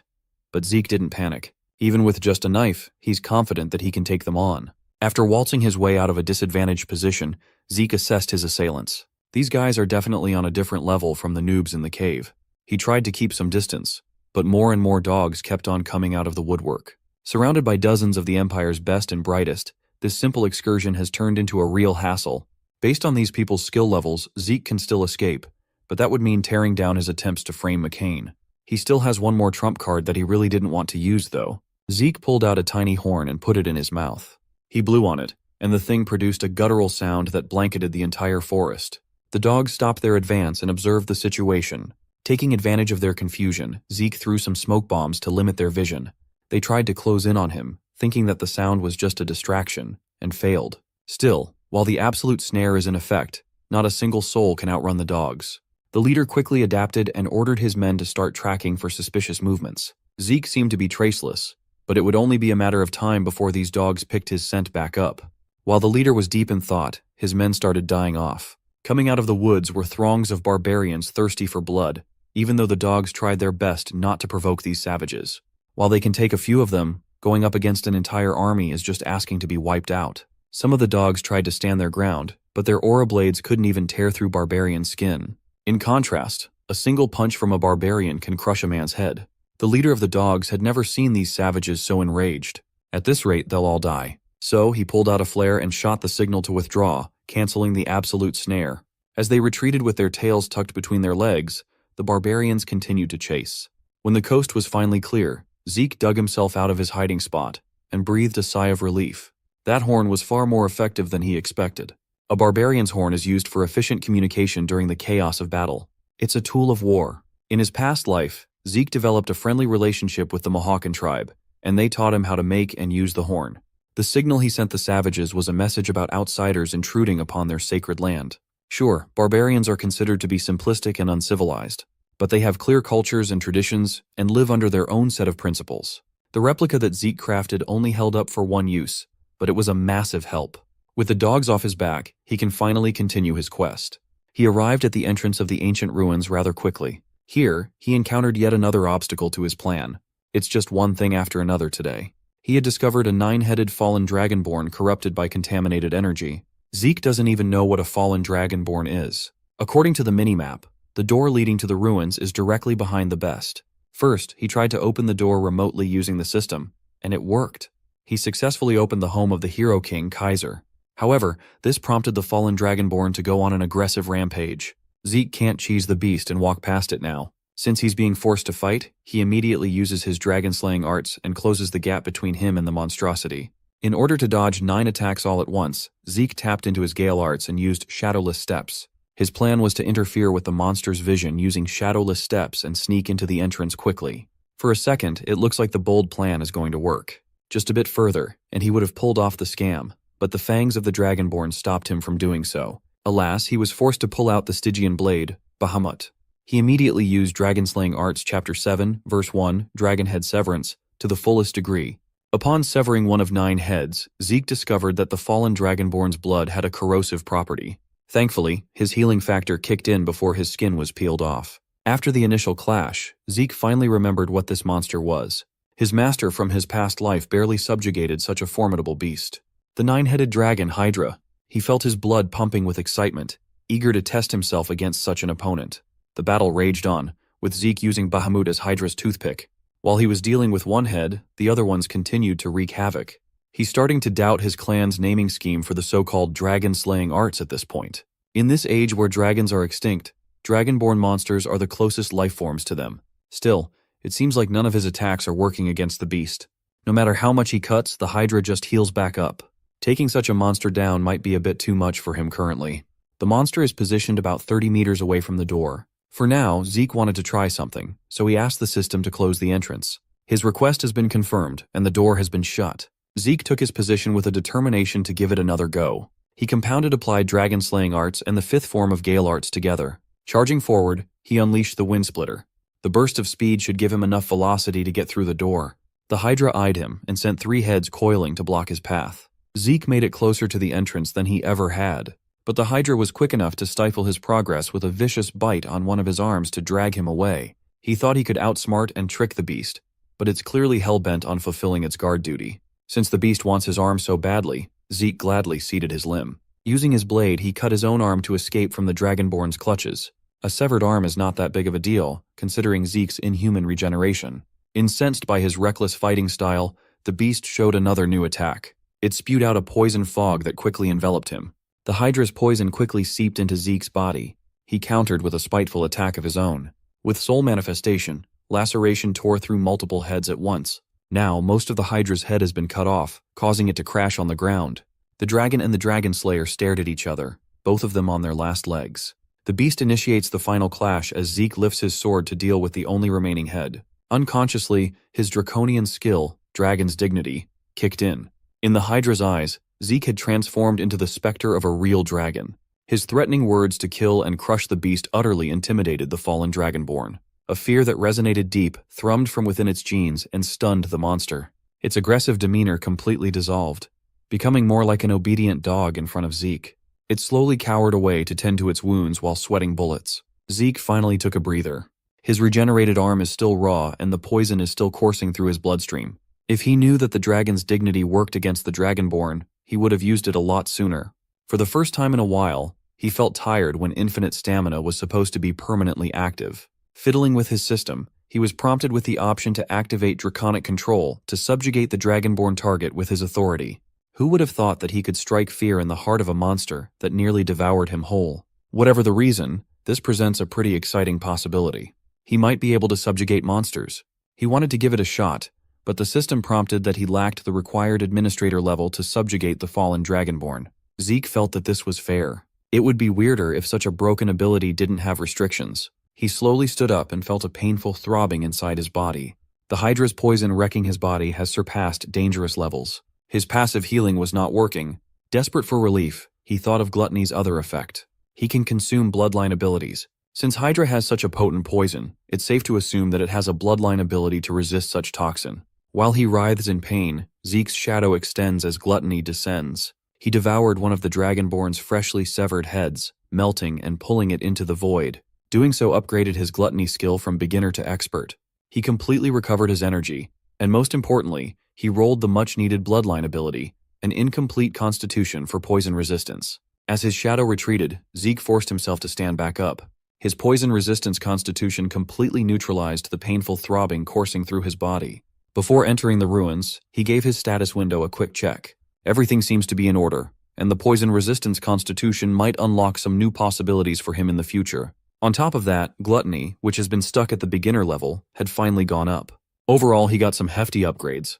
Now Zeke can start moving without some pesky nine-headed worm holding him back. Hero King Kaiser was a legendary figure by every metric. He was born from a wise human sage's and the fairy monarch's love. Like any archetypical hero, Kaiser's life was wrought with difficulty from the day he was born. He was separated from his parents due to an evil mage's schemes and abandoned in a forest filled with beasts. In there, a sacred wolf took in the young, lone, and crying baby Kaiser and raised him like a cub. Thanks to that, the Hero King grew up safely and fiercely. He eventually saved the oppressed humans and created the Kingdom of Human Liberation in the central continent, Kronos. Every single person on the continent knows of Kaiser's legend. They've heard it in bedtime stories. However, solid proof substantiating the tall tales is non-existent. Right now, Zeke is standing in the ruins that would prove Kaiser and Kronos Kingdom's existence. The tower that housed the Hero King is right in front of him. It's far smaller in scale than what the storybooks depicted. Zeke didn't expect that the ruins he was trying to get into would be the Kronos Kingdom itself. Looking at the tower's gate, he could see the similarities between Kronos and the home of the Dragonslayer. The gate opened and Zeke promptly entered. In the middle of the room was a singular piece of blue glowing ore. If he's not mistaken, this thing should contain the Hero King's secret technique. Upon touching the ore, the quest linked to the secret technique has automatically begun. The system warned Zeke that he could not leave the limited area until the linked quest's completion. The ornate gates closed, trapping him inside. He must acquire Kaiser's wisdom from the remnants of his presence left in the ruins to gain the fairy monarch's tears. As far as Zeke knows, the fairy monarch's tears came from Kaiser's mother. She was an existence that granted the wishes of men. Getting that as a reward would be game-changing. While he doesn't know how to use it yet, the tear is surely a cheat-level treasure. Hovering his hand on the crystallized tear, he asked the system how to proceed, and it started extracting data from a magic recording device. The system opened entry 546 of Hero King Kaiser's magic video records. In total, there are 12 entries that correspond to Zeke's question, and the first one was automatically played. The language, Ancient Kornosian, has been dead for a long time, so the system kindly activated an automatic translation of the common Central Continent tongue. Suddenly, a projection depicting a man with a blade lit up the room. He was giving a lecture about swords. This is the man, the myth, the legend, Hero King Kaiser himself. According to this guy, a sword is a sword, no matter what. At least, that's the kind of nonsense that those senile old men spout. Suddenly, the recording device shook, and Kaiser yelled at someone called Shelturn to keep it together. This Shelturn guy would be known as Kaiser's most loyal knight. Seeing this clear recording of a mythical man felt like a revelation for Zeke. Behind the camera, Shelturn asked the king how to wield a sword well. Kaiser pulled out his blade and cited the need for practice and vigor. With a smirk, he brought his sword down in a single motion, and Zeke felt as though he was being cut cleanly in half. For a few seconds, he felt his body separating lengthwise. When he snapped out of the nightmare, he was sweating bullets. It was just a recording of a practice swing, yet the overwhelming spirit felt so real. This is the wisdom of the Hero King that he must inherit. Thinking about wielding a blade at that level pumped him up. So, he asked the system to replay the video from the beginning. After replaying the recording over and over and trying to mimic that intensity, 4 days have passed in the blink of an eye. There are 3 doors that can be opened from this locked room. The first one is food storage, which contains enough supplies to last for months on end. The second door leads to a resting area with a bed and a bath to manage one's condition. The final room contains a variety of books and weapons of war. This place is the most optimal training room meant to hone Kaiser's successor. With all his needs provided, Zeke was able to focus purely on training and swinging his sword. He was able to come as close as possible to Kaiser's form, but something was missing. After another day of endless practice, he finally acquired the basic form of the Hero King's wisdom, the elemental sword. Surpassing the basic level opened up the applied level. This triggered the summoning of Kaiser's soul. With the monarch's tear as the catalyst, the spirit took form. The king of the ancient Kronos kingdom, Hero King Kaiser, stepped into the corporeal world once more. Zeke was hyped. The soul of the legendary king renowned throughout the continent is standing right before his eyes. He quickly snapped out of his reverie when Kaiser reached for his sword. Thankfully, he's become proficient enough to predict the incoming attack and block it in time. Nevertheless, the power behind the sword strike sent him careening to the walls. Then, the king ordered him to stand back up. He felt a sensation he'd only ever felt once before when facing his master before regressing. The Hero King mocked his pathetic skills, deeming him unfit to learn the elemental sword. Kaiser was deeply unsatisfied. The knight of old would pound the ground and lament at the sight of how pitiful the current generation has become. Zeke reckoned that the king must be testing him right now. Not even giving him the chance to compose himself, Kaiser majestically closed the gap between them. He unleashed another monstrous slash that could have ended Zeke's life. These attacks are clearly lethal. This 1,000-year-old soul is trying to kill him. The hero that he looked up to looked more like an unreasonable monster right now. Clearing useless thoughts out of his mind, Zeke took a deep breath. He dropped the practice sword and steeled his determination to give this duel everything he had. Upon pulling out Bahamut, he immediately coated the Stygian blade with ether and converted it to aura. The Hero King was pleasantly surprised and asked Zeke if he was Sheltern's disciple or something. He vaguely remembers his loyal knight telling him about this power. Kaiser thinks it was called Aurora. Even when he's fighting at full force, Zeke is easily thwarted. It's evident that the king wasn't even taking him seriously. Regardless of what it was called, Kaiser doesn't care about lesser techniques. All that matters is how fun fighting is for him. At least when Zeke is going all out, they can exchange one-sided blows for a few seconds. Zeke already expected that he would be insignificant compared to the ancient ruler. But this was just too much. He didn't think that his abilities would only amount to this much against a real powerhouse. However, he's confident in his perseverance. All at once, he activated Critical Strike, High-Speed Movement, Continuous Slash, and Dragon Claw. The image of the dragon's limb looked a lot more material, and its power was more destructive than ever before. Even so, Zeke's strongest attack didn't even wrinkle the king's robe. All it did was confuse Kaiser. Despite not being a dragonoid, the kid can wield draconian powers. While Kaiser was lost in thought, Zeke pushed his ether to the max and tried a sneak attack from behind. The Hero King turned around with a curious gaze. He perceived that Zeke was using some so-called elemental force. With one fluid motion, the young lord unleashed his ultimate killing blow, Soul Manifestation, Lacerate. Kaiser expertly blocked the attack that mangled a dragonborn with a smile on his face. A few moments later, Zeke opened his eyes, feeling disoriented. The king had been waiting for the weakling to wake up. Kaiser admitted that he saw some glimpses of real talent in Zeke. The kid is capable of tapping into Sheltern's talent. He can use draconian powers and even hints of elemental force. Upon closer inspection, he also noticed that part of Zeke's soul was stuck in the spirit realm. All these words only served to confuse the young man. Kaiser elaborated that despite Zeke's human body, he somehow managed to overcome the wall of death. If so, then his ability to tap into the elemental force makes sense. Growing frustrated, Zeke confronted the king about all these unfamiliar terms and seemingly nonsensical topics. Kaiser smiled and dismissed such trivial matters. They have a much more important goal after all. This young man must now properly attempt to grasp the Hero King's wisdom and master the elemental sword. You see, the elemental force is the natural energy that makes up all things. Water, earth, fire, and wind. The long-lost elemental sword applies these four basic elements in one technique. To demonstrate visually, the king swung his sword and produced a roaring tempest with wind field. The source behind this technique must be the ether that the young man spoke of. The king's explanation, his raw power, and his application are a lot closer to magic rather than swordsmanship. Since elemental force is practically synonymous with ether, there must be some kind of secret involved in its conversion. When he raises the question of conversion, the king just looks at Zeke like he is an idiot. He set his sword on fire and awkwardly claimed that he could just do it innately, so he can't really explain the method. So Zeke was forced to observe and form his own explanations. It's not that he can't feel ether from the king. It's that he simply could not. This man's ether usage is so perfectly fine-tuned that it would take all of Zeke's focus just to barely feel the ether's movement. After condensing what he learned thus far, he attempted to use the elemental sword. Kaiser definitely called his soul manifestation earlier some kind of elemental force. If so, he just needs to tweak soul manifestation a little bit to come to his own interpretation. When he tried to get a feel of the conversion, the king was a little bit surprised. After a few moments of forcing his soul manifestation to change form, he managed to form a gale sword. Instead of praise for getting the hang of it so fast, Kaiser smacked him in the head instead. The king insisted that he must use real elemental force, not some inferior knockoff incantation. According to Kaiser, incantations are an exclusive domain for dragons. Dragonoids might be able to use them, but humans are out of the question.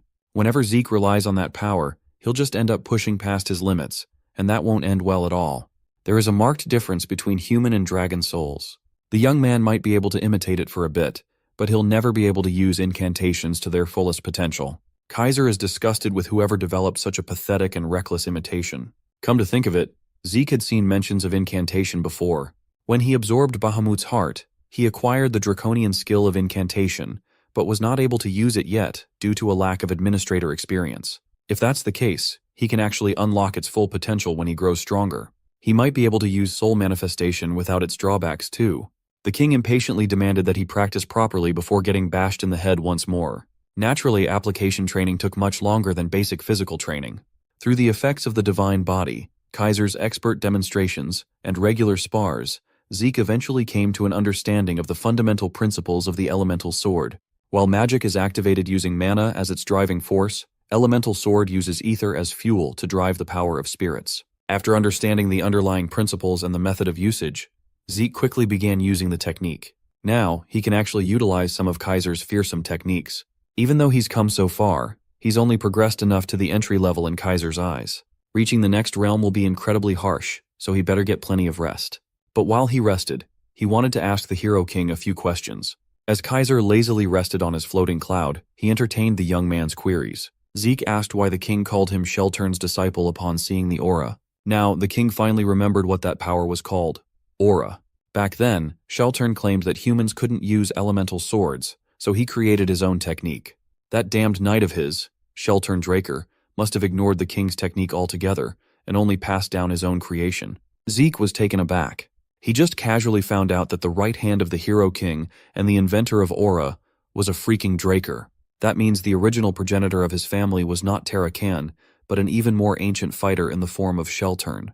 Putting all follow-up questions aside, Zeke asked the king what the spirit realm was. Now that he's somewhat proficient with the elemental sword, he still can't grasp the concept of the realm. Kaiser nonchalantly raised his hand and caused a fissure to appear beside him.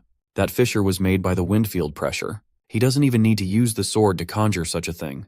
Kaiser explained that the spirit realm is basically the afterlife, but not quite. Once someone leaves their corporeal body in this current realm and their souls enter the spirit realm, one can never return. An impenetrable wall stands between these two planes of existence. However, Kaiser also mentioned that part of Zeke's soul was trapped in the spirit realm, and Kaiser himself is freely roaming the real world as a soul. Admittedly, this is the first time the Hero King has seen such a bizarre existence as Zeke. In reality, there are a couple of ways to cross between planes. In Kaiser's case, he enlisted the help of a dragon to cross over. Zeke was flabbergasted. He thought that there was no way such a haughty existence would help a human. The king was confused. Back in his day, dragons were life forms that cherished humans. This is news to Zeke, who only perceives dragons as apocalyptic beasts. If dragons cherished humans, then why did the evil dragon Bahamut try to destroy the world? Zeke's worldview is shattering. He doesn't even know what to believe anymore. Kaiser asserted that Zeke himself is a living testament to the dragon's care for humanity. His heart and the fang to create his sword were clearly gifted by Bahamut. Kaiser had some run-ins with that old dragon back in his heyday. Although Bahamut's character is questionable, that old bag of scales also has a cute side and cannot refuse a sincere request. It sounds like the Hero King and the evil dragon were on friendly terms. Keeping the fact that Bahamut was subjugated and killed by humans a secret would probably be best for now. So Zeke played along and claimed that his heart and sword were gifted to him by Lord Bahamut. Kaiser laughed heartily, clearly reminiscing about the dragon's kindness. He even mentioned that Bahamut regularly feuds with Kronos because of his fiery temper. The Hero King cleared up that Kronos was the guardian dragon of his kingdom, and Kaiser was his contractor. While the king was racking his brain over the name of the kingdom, Kronos was leisurely drinking tea beside him, so he named the kingdom after the dragon. Even so, Kronos didn't react much, as though he'd already expected it to happen. In truth, Kaiser wanted the dragon's name to be known by future generations. If that's the case, thousands of years ago in Kaiser's era, dragons and humans must have truly lived in harmony. However, in the case that an incredibly powerful dragon helped a human without a contract, the balance of the world must have collapsed, endangering the realm as a whole. These human-loving dragons must have suppressed their strength, polymorphed into their human forms, and helped humanity through contracts. Kaiser is one of those dragon contractors. So, the reason why so many ancient figures were unfathomably powerful was because they were receiving help from contracts. The mystery still remains. What the hell happened that caused a rift between two harmonious factions? Zeke thinks he can solve this question when he hears the entire story from his new eccentric master. Finally, resting time is over, and the two prepare for another clash. By this time, they've developed a playful rapport with each other. The final course of this training camp is a real duel against the Hero King. However, Such a simplistic format would not be any different from what they've already been doing. So, Kaiser added another rule. From now on, eating and sleeping will be forbidden, and the duel will continue until he says stop. Also, Zeke will be limited to using the same element as whatever Kaiser is using. Without waiting for another second, the room was set ablaze with a roaring flame field. A fiery dance waltzed. Kaiser claimed that Zeke was free to break the rules. If he has more than one life, he's free to try. The first form of the elemental sword is found on the element of fire. Meeting the king's sword with his own flame, the flame field sparked. The clashing blades spread a great amount of heat, boasting overwhelming destructive power. Right now, Zeke is capable of standing toe-to-toe when it comes to cooking with fire. His eyes constricted upon sensing that the next phase was about to begin. The second form is founded on the element of earth, steel field. Kaiser jumped into the air, springing into action. Steel field focuses on weight, specializing in subduing and defending. It allows the user to freely control solidity and mass. Zeke gritted his teeth and endured the mass to the best of his abilities. He managed to deflect the king away from his effective range. He thought he did pretty well until he felt a wound on his cheek. Kaiser is on to the third phase, a power founded on the element of wind, wind field. In a span of a few seconds, he must defend against hundreds of wind blades trying to cut him up to pieces. Compared to the flame field, it admittedly lacks in power. But when it comes to attack speed, movement, and sword aura, it stands above and beyond. The last phase is a form founded on the element of water, the water field. Water flexes between both attack and defense. It also excels in suppression and support. Dealing with crushing waves is a supremely difficult thing to do. The form is as variable as water itself, possessing a versatile and well-balanced strength. Sandwiched in between two tsunamis, Zeke went on a free fall. He's bleeding from multiple painful wounds, unable to even threaten the king in return. Both his power, range, and even master should be greater than when he started, but Kaiser is just built differently. The skill gap between the master and the student seemed insurmountable. As soon as he got the chance to retaliate, Zeke swung big. He thought he finally got a clean hit in before feeling a gentle tap of the sword on his head. Kaiser criticized him for harnessing the power of a waterfall, not of pure water. He thought he was free to improv as long as he unleashed the right attribute. The king admitted that he could freestyle all he wanted with other fields, wielding the element with force. However, he must learn that the water field is all about fluidity. Fluidity is not just about raw power, and it will always trump brute strength. With that, their first bout ended in Zeke's loss via technicality. Honestly, he's starting to feel frustrated with Kaiser's standards. He sees strength as the thing that trumps all. In his previous life, he submitted to defeat because he lacked the strength to fight back. As a result, he lost what was precious to him. Without strength, he couldn't protect those that are most important to him. In order to survive and adhere to his convictions, he sought nothing but strength his entire life, in both of his lives for that matter. So, when Kaiser insists that fluidity will win over strength, the king is basically challenging the very core of his being. While he was nodding off and silently ranting in the middle of the duel, Kaiser mercilessly attacked. Zeke managed to raise his water sword in the nick of time, but he was knocked off balance. In reality, he stopped trying to keep track of the days after the 15th day of non-stop fighting. By his estimation, it should have been at least a month since they started clanging swords without stopping for food or rest. Thanks to that, he realized that his infinite stamina wasn't all that powerful. In front of his monster, his broken skill seemed lackluster. Day by day, Kaiser increased the intensity of their tryst. Lately, they have been focusing on mastering fluidity in the water field. At this point, Zeke is having a hard time putting any strength into his exhausted arms. To make matters worse, the floor has gotten too slippery, messing with footwork. With Kaiser's next attack, his knees finally buckled. Without a stable foothold and being subjected to ungodly forces, it was only a matter of time. Instead of despairing, Zeke smiled. After days of opposing the ideology in his mind, he finally understood what Hero King Kaiser kept on telling him. Fluidity will trump strength. The strength to grip one's sword and the strength to remain standing. Once he was stripped of these things he had prided himself on, and casting it all aside, he finally gleaned the wisdom behind his eccentric master's words. The methods he learned to control a blade's arc and strike trajectory are nothing but chains that bind his freedom. Once he cuts away these unnecessary shackles, he can flow with the freedom of water. From above to below, he can carve his own path. Regaining the passion in his eyes, Zeke initiated the next exchange instead of being stuck in defense. Thinking about it, Zeke actually felt this liberation in his past life. It's a state where the line between his sword and his body blurred. The sensation of being one with the world around him. Just like the waves at times, violent and at times refined. His ever-changing movement and aggression finally made the king smile. After what seemed like months of endless duel, the master and the student looked as though they were having the time of their life. The room's floor had long since flooded while torrential rain poured. Zeke assumed an unorthodox position, the Stygian blade Bahamut streaming with water. Kaiser raised his blade above his head, expertly manipulating the fourth element. At the exact same time, they let loose their unhinged elemental swords.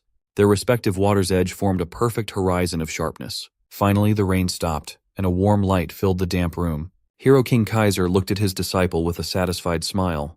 With such a magnificent display of growth, the mythical figure officially accepted the young man known as Zeke Draker as the sole successor of his teachings. In the next scene, we see Zeke wake up. He was surprised to see that he passed out. This was his second time losing consciousness. The first time it happened was during his duel with Duke. At the time, the system informed him that the excessive use of his skills has resulted in fatigue that surpasses the allowed amount.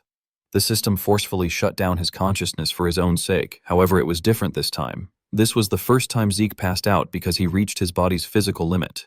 He pushed himself up and called out to Kaiser. He turned around to see that the stone that summoned his master was broken. He realized that his master has returned to the spirit realm. Our boy wondered about what happened to the quest. He felt like he managed to decently use the water field before passing out. While he was thinking, several messages popped up out of nowhere. Zeke was shocked to see the amount of messages that appeared in front of him. The system informed him that he has completed the linked quest. It told him that his reward will be increased due to the time bonus.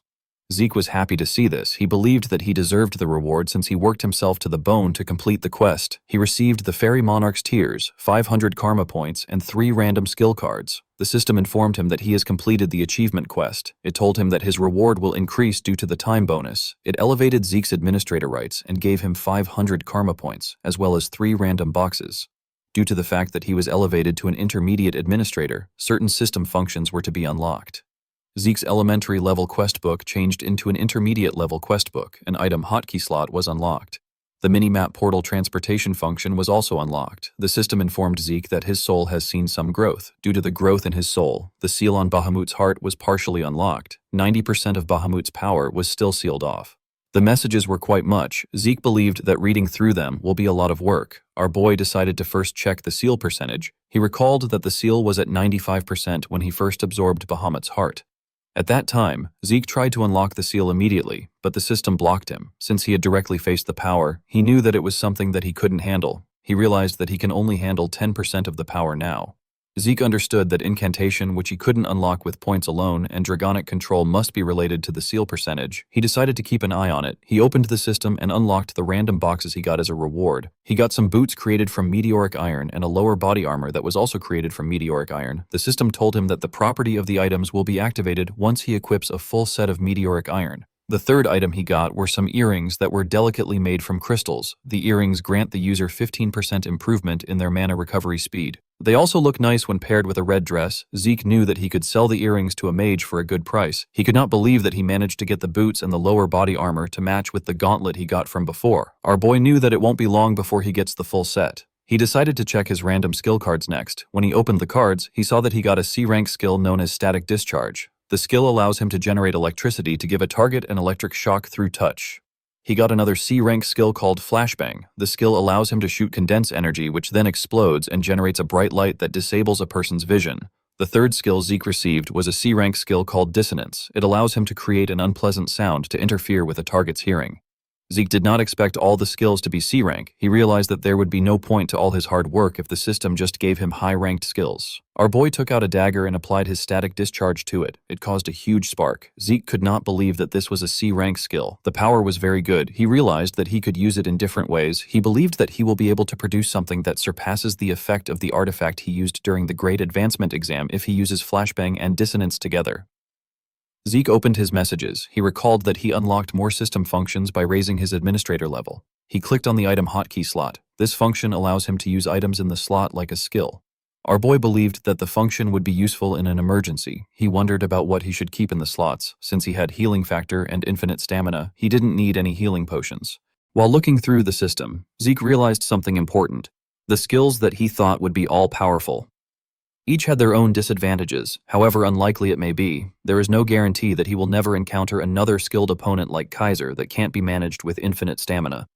He realized that he hasn't been able to confirm the limits of his healing factor yet. He did not want to take any chances. He bought a top-grade healing potion known as Salvation. He bought it for 350 karma points. He registered the potion in the item hotkey slot. Salvation is the masterpiece of Javeer Hassan. It is a top-grade healing potion that will instantly recover any mortal wound and stamina because of its incredible performance. Anyone who has taken it before will not be affected by it again. It also possesses an unknown effect. Although it was an unexpected expense, Zeke was not mad about it. He knew that he had to get a potion that would work as a replacement for infinite stamina or healing factor.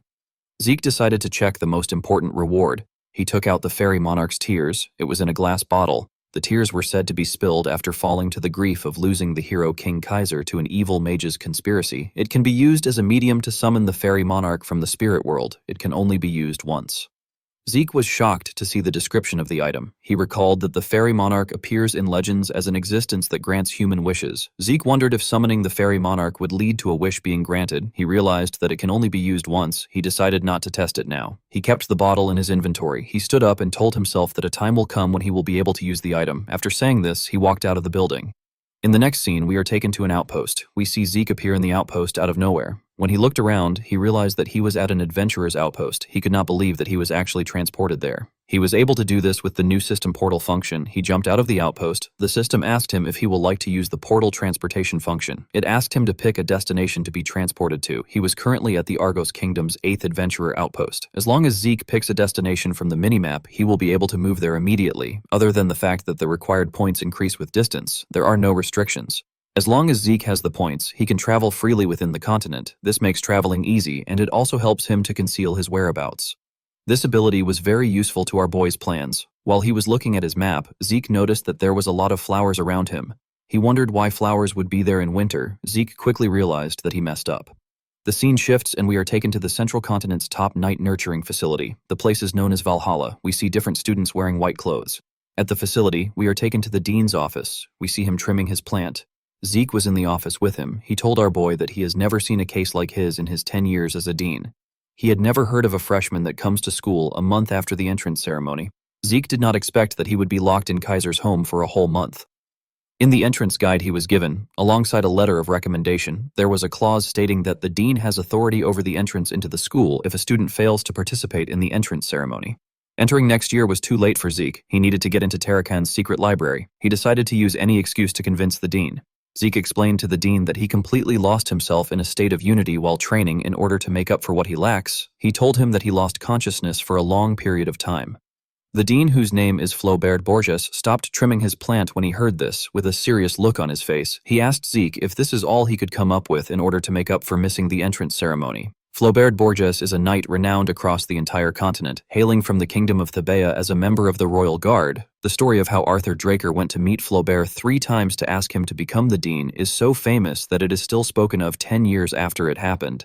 Zeke knew that this man is someone who highly values honor and order. He knew that things won't go well for him if he tries to make an emotional argument. He bowed his head and told Flaubert that he has no excuses for his absence.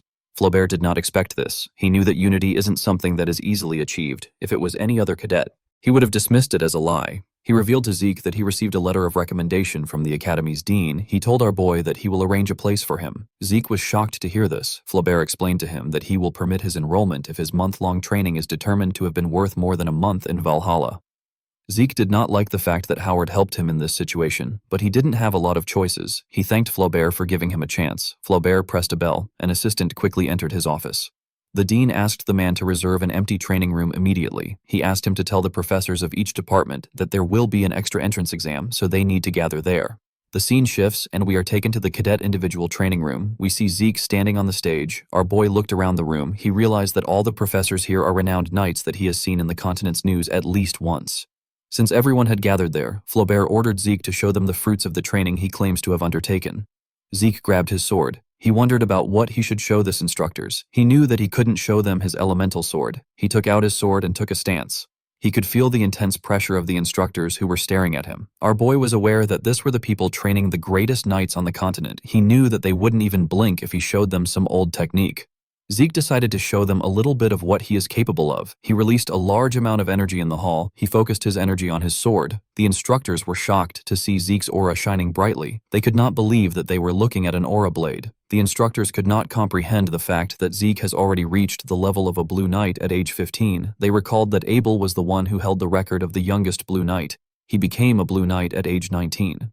The instructors believed that our boy was able to achieve this because he is a golden awakener. Zeke realized that he messed up. He recalled asking Kaiser about what he thinks of aura. The Hero King said that it is a petty trick used by the weak. After facing Kaiser for a while, our boy completely forgot how to hold back his aura. When he saw how the instructors were arguing, he became relieved. He was relieved that they only think of him as a warrior at the level of a blue knight. Before meeting Kaiser, Zeke's aura was at the level of a blue knight, however. After he learned the elemental sword, his aura broke through to a whole new level and he managed to reach the level of a red knight. The key difference between the two lies in the usage of aura blade. Aura blade is a technique that allows one to wrap their sword in a thin and sharp layer of aura to optimize deadliness. A blue knight is only capable of manifesting and maintaining it. A red knight, however, would be capable of changing its form freely while maintaining its deadliness. Zeke was relieved that he stopped after merely using the aura blade. He knew that things would have gotten stressful if he continued. While he was looking at the instructors, someone screamed that he was incredible. Zeke was startled when he heard the person scream. The person turned out to be Flaubert. With a smile on his face, the dean told Zeke that he has shown results that are incomparable to spending 1 month in Valhalla. He told our boy that he could have taken several years off if it was for his awakening. Zeke put away his sword. He was surprised to see Flaubert acting like a completely different person. Zeke bowed his head and told the dean that he apologizes for missing the entrance ceremony. He said that it was due to his own incompetence. Flaubert laughed and asked him not to worry about it. He turned to the instructors and asked them if there is anyone opposed to Zeke's entrance. The instructors realized that the dean is really indulgent towards talented students. The instructors told him that they are not against our boy's entrance. One of them said that such a clear manifestation of aura blade is rare even among active knights. He said that they don't need to see anything else. Flaubert agreed with them. He congratulated Zeke on his enrollment. Middleland Atlas is a great city that is the size of a kingdom in the center of Middleland. It is where the training facility of the greatest knights on the continent is located at. Valhalla and the Drakers' Four Seasons Fortress are located here, since the Four Seasons Fortress is a place where the Patriarch of the Drakers and several key figures reside. It is known as the true castle of the Drakers. In the next scene, we see Zeke arrive at the entrance of a mansion. This ridiculously huge mansion is Zeke's personal house. Even our boy felt like it was too much for him. As he slowly opened the door, we see 2 people waiting for him inside. The moment Zeke stepped in, someone popped a confetti and congratulated him on his entrance into Valhalla. The person turned out to be Duke. Andre was with him. The 2 men wore silly clown costumes. Zeke was surprised to see his master. Duke tapped his disciple on his shoulder and told him that he is amazing. He said that it is his first time seeing someone miss the Valhalla entrance ceremony. He told our boy that they need to get started since he has arrived. Zeke did not understand what his master was talking about. It turns out that Duke and Andre prepared a surprise enrollment party for him after they arrived at Atlas. Our boy wondered why people who should be in the academy were in Atlas. It turns out that Duke has been called back to the Four Seasons Fortress by the Patriarch. It has been a month since Duke decided on his own to become our boy's housekeeper at his mansion. Andre revealed to Zeke that he became an assistant professor at Valhalla. He apologized to Zeke for imposing on him. Our boy felt like Andre followed him there. He did not like this people disturbing his peaceful life. He was annoyed that they decided everything without even informing the owner of the mansion. After drinking several bottles of liquor, Duke and Andre passed out. It was already late in the night. The scene shifts and we are taken to a bar. We see someone place a coin on the bartender's table and ask for a beer. The bartender was shocked to see the symbol of the Drakers on the man's gloves. The person turned out to be Zeke. Our boy told the bartender that he also wants to meet Kay. The bar became quiet the moment our boy said this. Everyone turned to him and took out their weapons. Our boy smiled when he saw this. He raised his hand and asked the men if they want to have a go at it. The men were terrified to see the Draker's symbol on his gloves. They all quickly sat down and continued drinking like nothing happened. With a nervous look on his face, the bartender apologized to Zeke. He said that he should have stopped the men. He raised his hand and pulled a bottle to open a secret door. He told Zeke that he will guide him to the branch manager. While walking inside a tunnel, Zeke noticed that the tunnel has a 2nd and 3rd layer security magic. He knew that only Kay would do this. Before Zeke's regression, there were 2 groups that could have been called the greatest intelligence organization on the continent, the Drakers' Order of the Black Knights and the Rome Empire's Intelligence Bureau. However, there is another organization that is not well known among people. This is the Syndicate. At first, it was simply a gathering of smugglers, but after Kay joined the organization, she used their smuggling network as the foundation to form an intelligence network. Around this time in Zeke's past life, he would have been chased out of the academy and would have ended up with the McCain. Our boy did everything he could to survive and clawed his way up as one of their hitmen. Kay, who was the branch leader at that time, went to look for our boy with a commission to clean up an important transportation route. At the time, she wanted to expand the transportation routes they had already secured in order to grow the Syndicate into an intelligence organization that won't fall behind the Black Order or the Information Bureau. Through her talent and tenacity, she managed to turn the Syndicate into her own. After Zeke lost everything to the Empire, Kay went to visit him and presented him with information on the artifact that the Emperor is after. She told Zeke that it won't be easy. She advised him to be careful. Kay actively cooperated with Zeke for his revenge. She said that it was simply her way of paying him back for helping her grow the syndicate into what it was. Zeke knew that he would have never gotten the artifact if it wasn't for her. He would have never gotten the chance to be there. Our boy knew that information is a weapon. Since he didn't know how the future could change, he believed that it would be better that he stays informed. The bartender knocked a door and opened it for our boy. Zeke believed that it will be beneficial for him to maintain a relationship with Kay through this deal. The moment our boy stepped inside, he saw someone sitting in the dark room. The person lit a matchstick and used it to add fire to their cigarette. Zeke realized that Kay was still the same. A mana lamp got turned on in the room. Kay asked our boy to tell her why he wants to meet with her. Kay turned out to be a beautiful red hair woman with big boobs. She asked Zeke not to beat around the bush. She asked him to give her only the key points. Our boy revealed to her that he wants to open up a trade with the syndicate. Kay asked Zeke to tell her the reason why a prodigy who has reached the level of Blue Knight at age 15 and is a noble, pure-blooded awakened of the Draker family wants to make a deal with a criminal organization.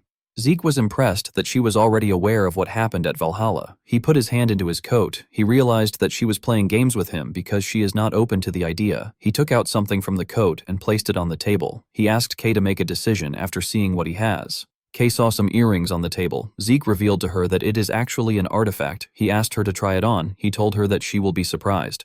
Kay asked him if the earrings enhance mana recovery. She decided to try them on. She told our boy that mana recovery artifacts are common. The moment she said this, her cigarette fell out of her mouth. She was shocked to feel the power of the artifact. She realized that her mana recovery rate improved by 15%. Kay was shocked because most artifacts have a mana recovery improvement of 1%. Even the impressive ones are only at 3%. Kay couldn't believe that our boy gave her something 5 times better. She knew that there would be no way she wouldn't know about the artifact if it was on the market. She realized that Zeke must have either gotten it from a route she doesn't know about, or he managed to get it on his own. Kay became suspicious. With a smile on his face, Zeke asked her if she is ready to talk. Kay wondered about who Zeke truly was.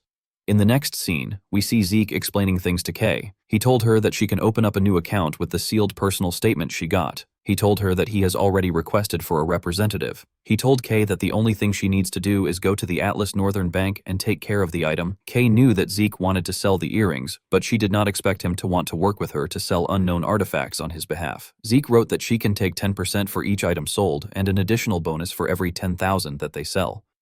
Everything Zeke wrote was what Kay had in mind. It was the upper limit of the deal that she wanted to make.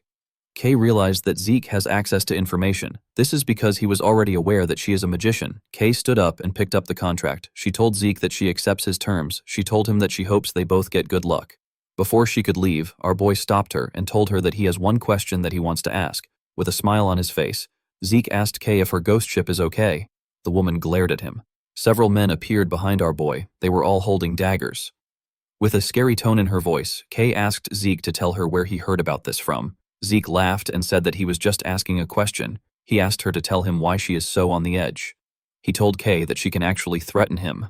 He released his dragon fear and asked her if she can handle the aftermath of her actions. Zeke's energy covered Kay. The woman felt like she was looking a monster in the eye. She began to tremble. The men in the room were also shaking. Kay realized that she doesn't have enough information. She wondered if the entire syndicate will stand a chance if they attack Zeke all at once. She wasn't sure about what to do. Our boy called out to his new partner and told her that they should change locations. The scene shifts and we are taken to the office of the branch manager of the Atlas branch of the syndicate. We see Kay sitting on her chair. Our boy was standing in front of her. He looked at something called a contract of oath. He recalled that it was a common item for a magician to use. A contract of oath is a way of sealing deals that is commonly used by magicians to ensure the integrity of the deal. To sign the contract, a person uses their own blood as ink. Although it is a simple method, its effects are undeniable. Once the contract is signed, each side of the contract will have a seal appear on their arms. If someone were to harm the other party, they would lose their life. Of course, the seal would disappear if methods such as assassinations and betrayal were used. However, it will cause an unending restriction. This will make things difficult. Kay asked our boy to sign it since he knows about it. She told him that it is natural for her to want some insurance in case something happens. She told Zeke that there is no way of knowing when he will change his mind and simply kill her. Our boy smiled and told her that she is right. He used the pen to cut himself and used his blood to sign. The moment he did this, a magic circle appeared above him. He told Kay that he is willing to sign as many contracts as she wants if he can earn her trust. Immediately he said this. Their signatures got engraved on their arms. Zeke sat down on the chair and told her that they can continue their conversation now that they are partners. He asked her if the person using her ghost ship is using it to distribute Soma to the Marcan. Kay let out a sigh. She did not know how Zeke got this information. She told him that he is right. She said that she is using it to distribute Soma to the Marcan. Soma is a drug of sorts that is currently banned. With the fall of the kingdom after the Civil War, the southern part of the continent was turned into a breeding ground for Soma. Zeke realized that it must be because of the message from the Transcendent household. Kay told him that he is right. She told him that her customers would like to avoid conflict with the Transcendent household. The only land route that connects the central and the southern regions of the continent is the desert. The desert region is controlled by the Transcendent household known as Ishtar. However, just a few years ago, Ishtar denied all outsiders from entering. Thanks to this, trade with the south has been completely restricted. Since the land routes were closed and most of the sea routes were under the control of the Pabella, our boy was able to deduce that Kay decided to take advantage of the syndicate's sea routes. The woman said that she is fortunate that they have a client that is willing to pay. Marcan and Pabella are two criminal organizations that control the lawless southern regions. They use the central forest as a delineation. The northern part is controlled by Marcan, while the southern part is controlled by Pabella. Marcan took advantage of the land routes to distribute Soma. Since they had no access to land routes, the Pabella had no choice but to develop sea routes. However, with Ishtar closing their doors, Marcan had no choice but to look for new sea routes. Unfortunately for them, the Pabella already had full control of the seas. Kay told Zeke that the story is not important. She asked him to tell her how he found out about her ghost ship. The syndicate decided to cast an invisibility spell on an entire ship to avoid unwanted eyes. Since they are able to hide from both pirates and the navy, the ghost ship has become a key part of the syndicate's money. It is a resource they try to keep secret to this day. Zeke couldn't tell Kay that he learned about it in his past life. He asked her if an information broker like herself is asking for information. He asked her if she shouldn't be focused on the Pabella's offer. Kay was shocked to hear this. She realized that there was no point in hiding it from Zeke. She told him that he is right. She said that the Pabella offered double of what the Marcan is offering them. They promised to give them double for cutting off trade relations with the Marcan. Kay told our boy that they are still looking into things. Zeke advised her to reject the offer. He explained to her that the syndicate can use this to slow down the Pabella and Marcan. He asked her to think about the offer carefully. He told her that once she cuts ties with the Marcan, she will lose an important client.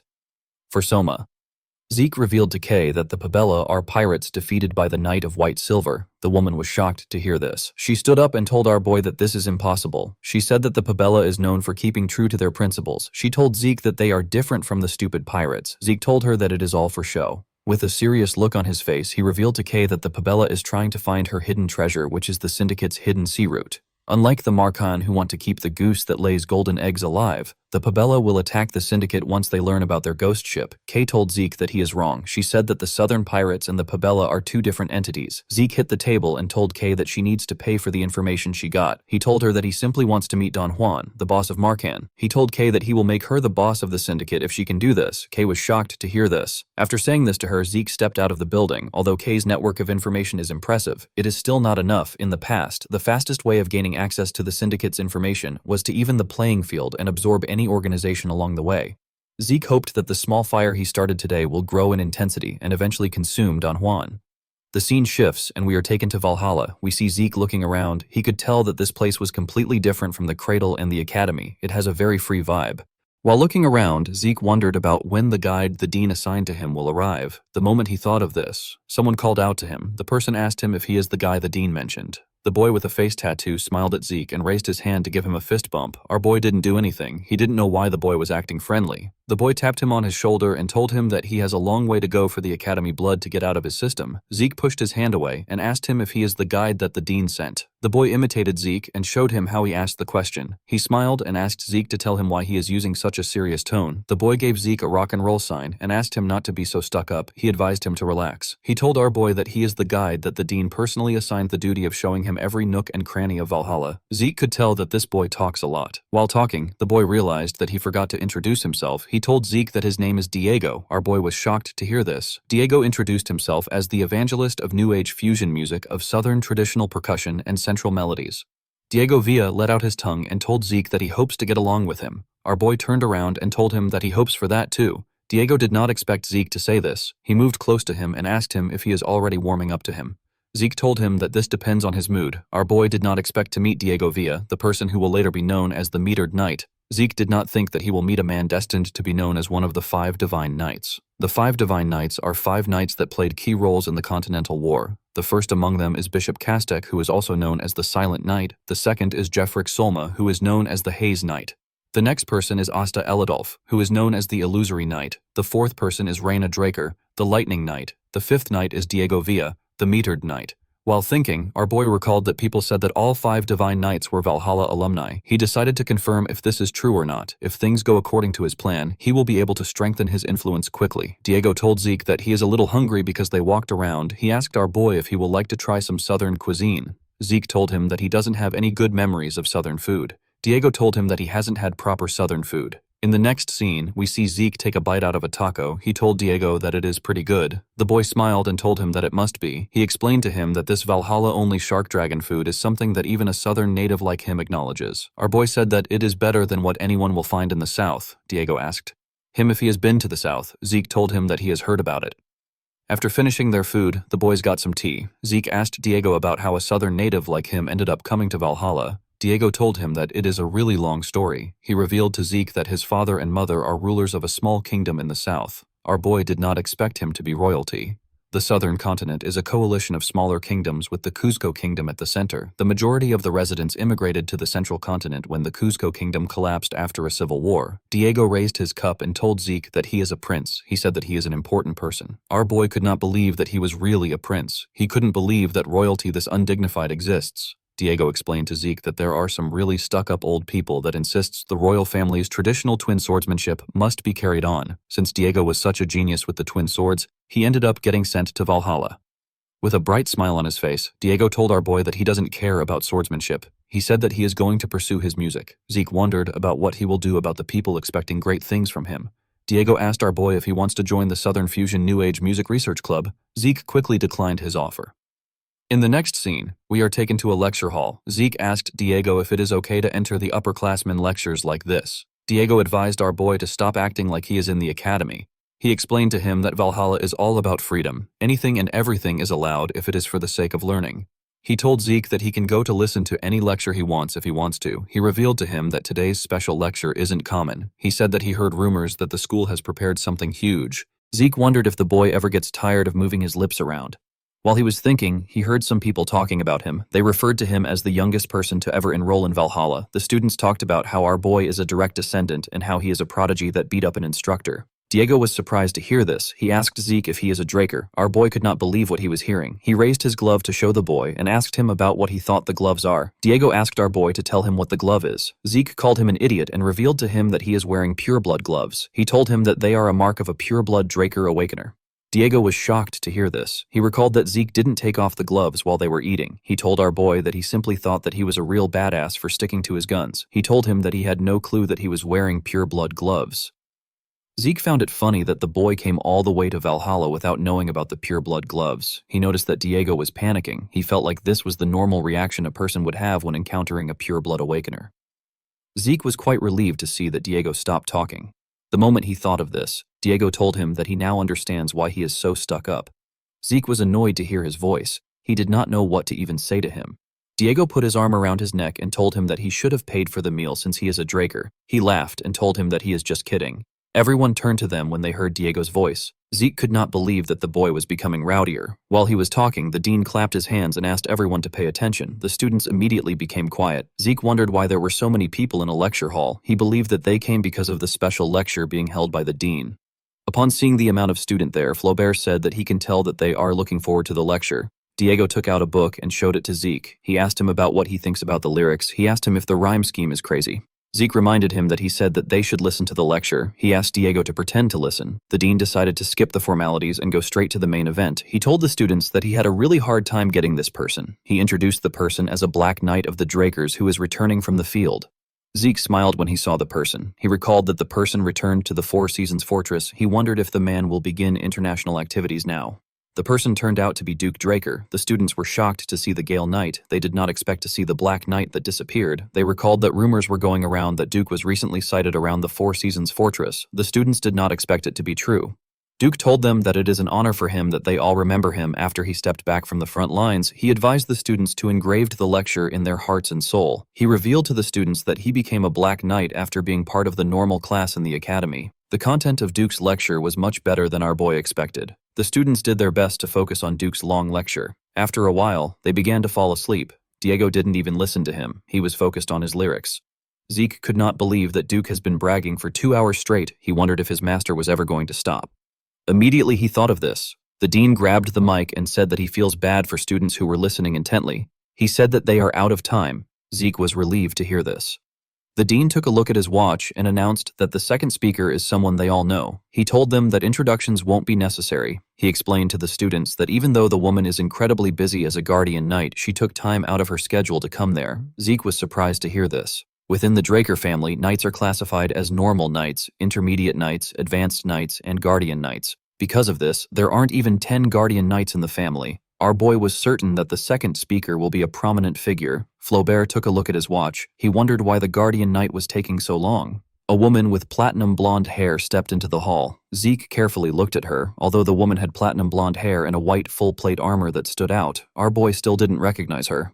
The students were quite happy to see the woman. One of them said that he is so happy he came to Valhalla. He said that he did not expect to see the white silver knight in person. Zeke was shocked to hear this. He quickly turned to the woman. He immediately realized that he was looking at the first of the Draker's direct descendants. He was looking at Carly Draker, the woman known as the White Silver Knight. The port town of Asan is an important hub when it comes to sea travel in the central continent. Currently, it is a city with excellent geographical value due to how it can secure trade routes to not only the trade city of the Dolta Republic and the southern continent, it also has access to the eastern continent as well. However, the situation in Asan was completely different just a few decades ago. At that time, southern pirates had occupied the town, and it was a lawless land where all kinds of felonies were being committed. After she became a proper knight of the Draker family, Carly Draker began cleaning up the pirates. 5 years after embarking on this endeavor, no pirate could be found within Asan. After this, Asan became the greatest port city under the Draker's protection. The surviving pirates hid themselves in the deathly water to the south of the Dolta Republic. Carly's achievement of securing trade routes in Asan was acknowledged, and she became the youngest guardian knight. This is a feat that even Abel, who had everything in his hands, was never able to achieve.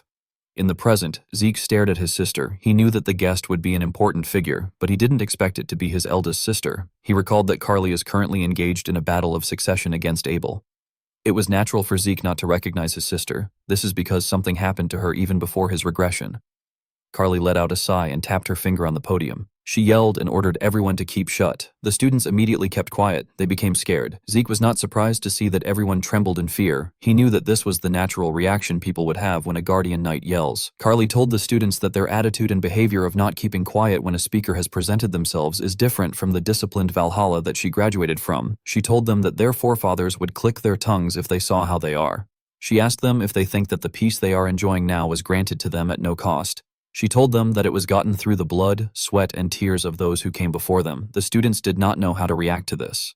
Carly told them that it is not important if they just know this. She said that it is only when they reflect this in their actions that this knowledge truly has meaning. Zeke did not expect his sister to be like this. Carly told the students that it is only through rigorous training and a strict adherence to rules that one can grow a healthy mindset as a knight and become a true knight. Zeke realized that his sister is a young boomer. As they walked out of the hall, the students spoke about how awful Carly's talk was. They wished they had listened to Duke more. Zeke knew that his sister gave meaningful advice, but it did not seem to have any effect on the students. While walking, he remembered what Diego told him. With a bright smile on his face, Diego apologized to our boy. He told him that the 5 hours of composition lit a fire in his soul. He said that he has finished the Valhalla tour. He told Zeke that he will be leaving now. Our boy was happy that Diego left. He planned to hunt for talents and live his life in Valhalla. He believed that it will be better for him to search for Tarakan's secret library during times like this. Before our boy could take another step, someone called out to him. When Zeke turned around, he saw his elder sister. Carly asked him if he could spare her some time.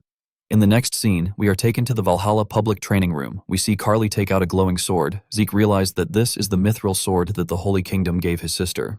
The Holy Kingdom was originally bordering Asan, so the pirate problem was a big issue for them too. As a show of goodwill to the benefits they gained from the pirates being cleared out, the Holy Kingdom gifted Carly a 100% purity mithril sword and armor. She got the title of White Silver Knight because of her appearance when she wore this gear. Carly told her brother that she wants him to show her his abilities without hiding anything. Zeke locked his fingers together and carefully stretched his arms. He wondered why his sister came to meet him. He did not think that she would challenge him to a duel. He realized that Carly must have heard the rumor of him reaching the level of Blue Knight. Our boy placed his sword sheath on the ground and drew his sword. He recalled that she said that she wanted to see his abilities without hiding anything. He told Carly that he will do as she wishes. Of course, Zeke knew that he couldn't show the full extent of his abilities. He was well aware that his sister wasn't the only one curious about the extent of his abilities. He could not see a reason why he would put himself at a disadvantage like that. The founding principle of the Draker family is the law of the jungle. Reaching the level of a Blue Knight is already an unprecedented display of growth. If word gets out that Zeke is at the level of a Red Knight, the Simmons family, who is in the middle of the battle for succession, will end up using any method they can to kill Zeke.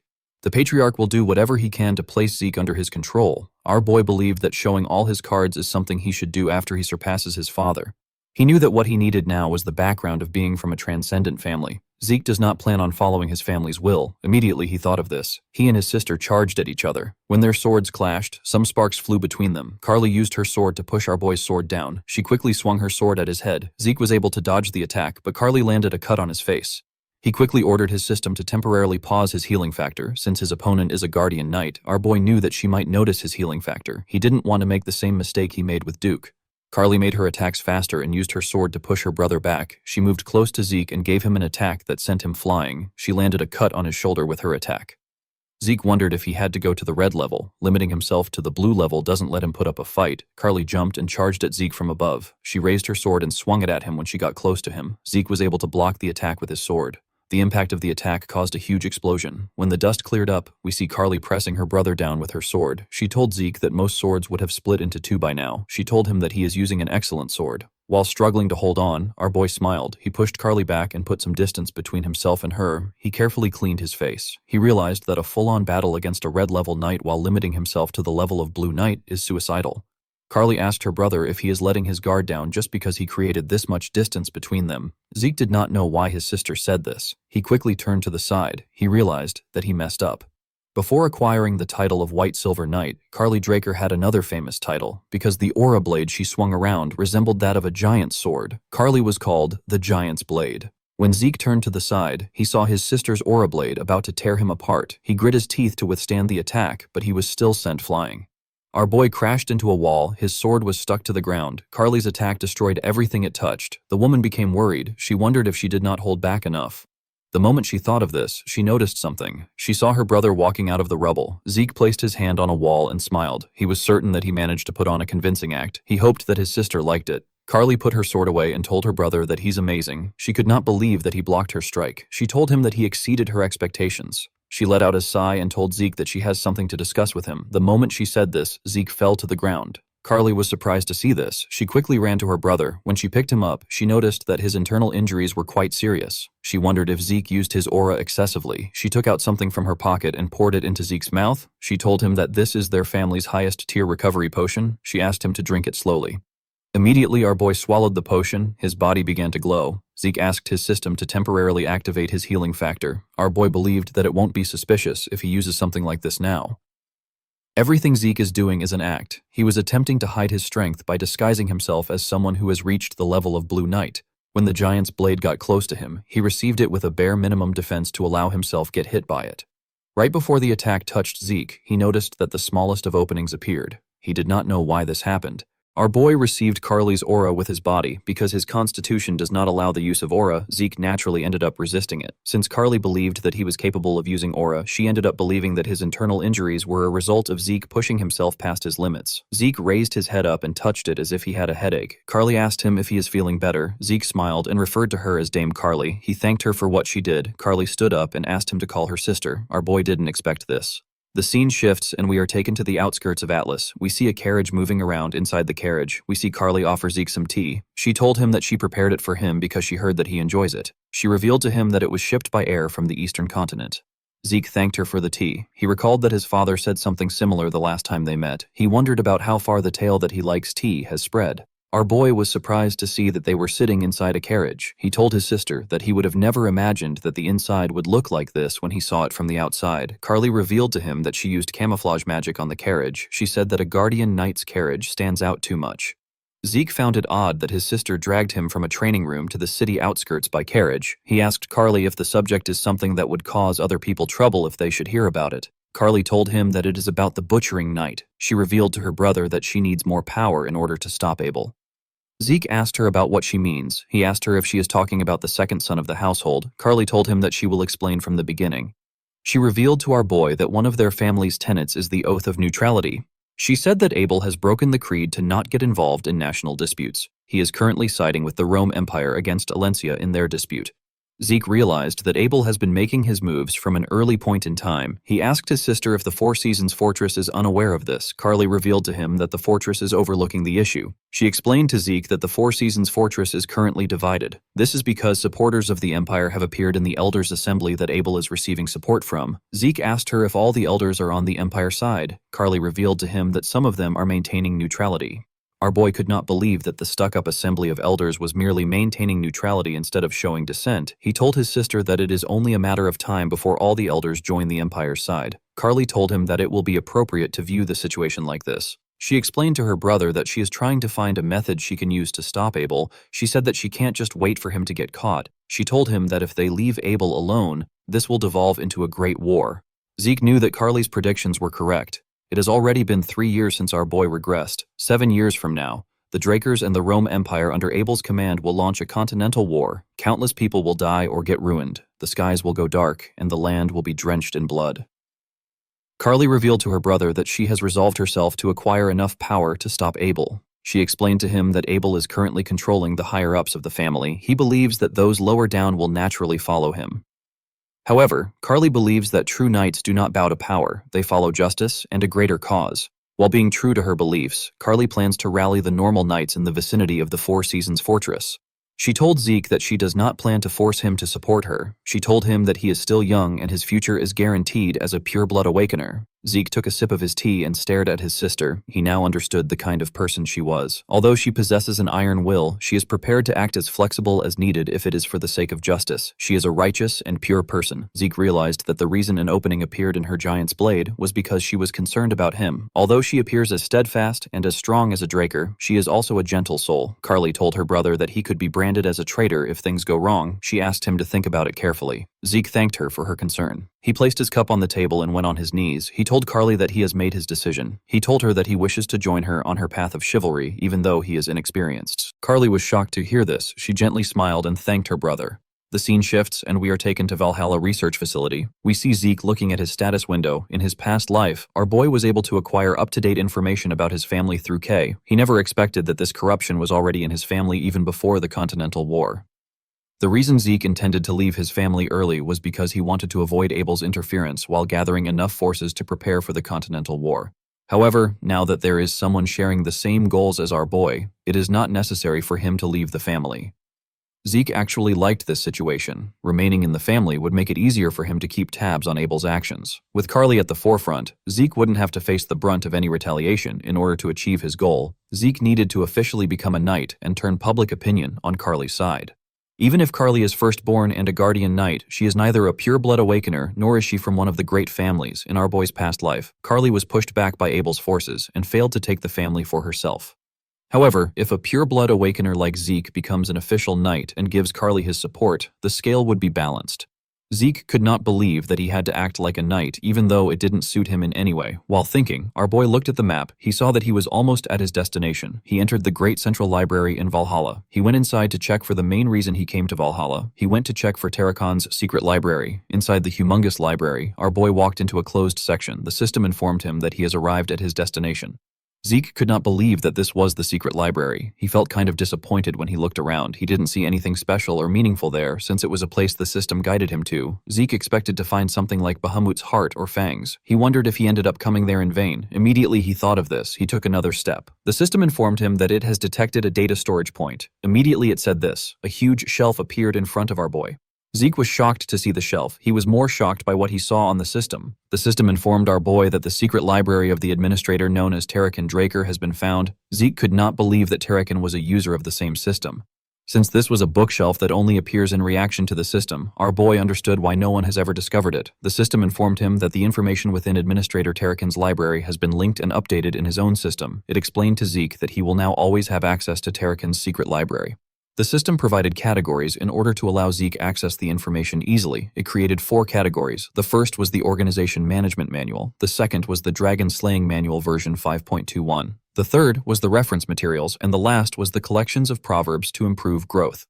Zeke decided to check the categories later. He asked the system to find him something that will help his growth the most right now. The system confirmed his request and informed him that a book matching his request has been found.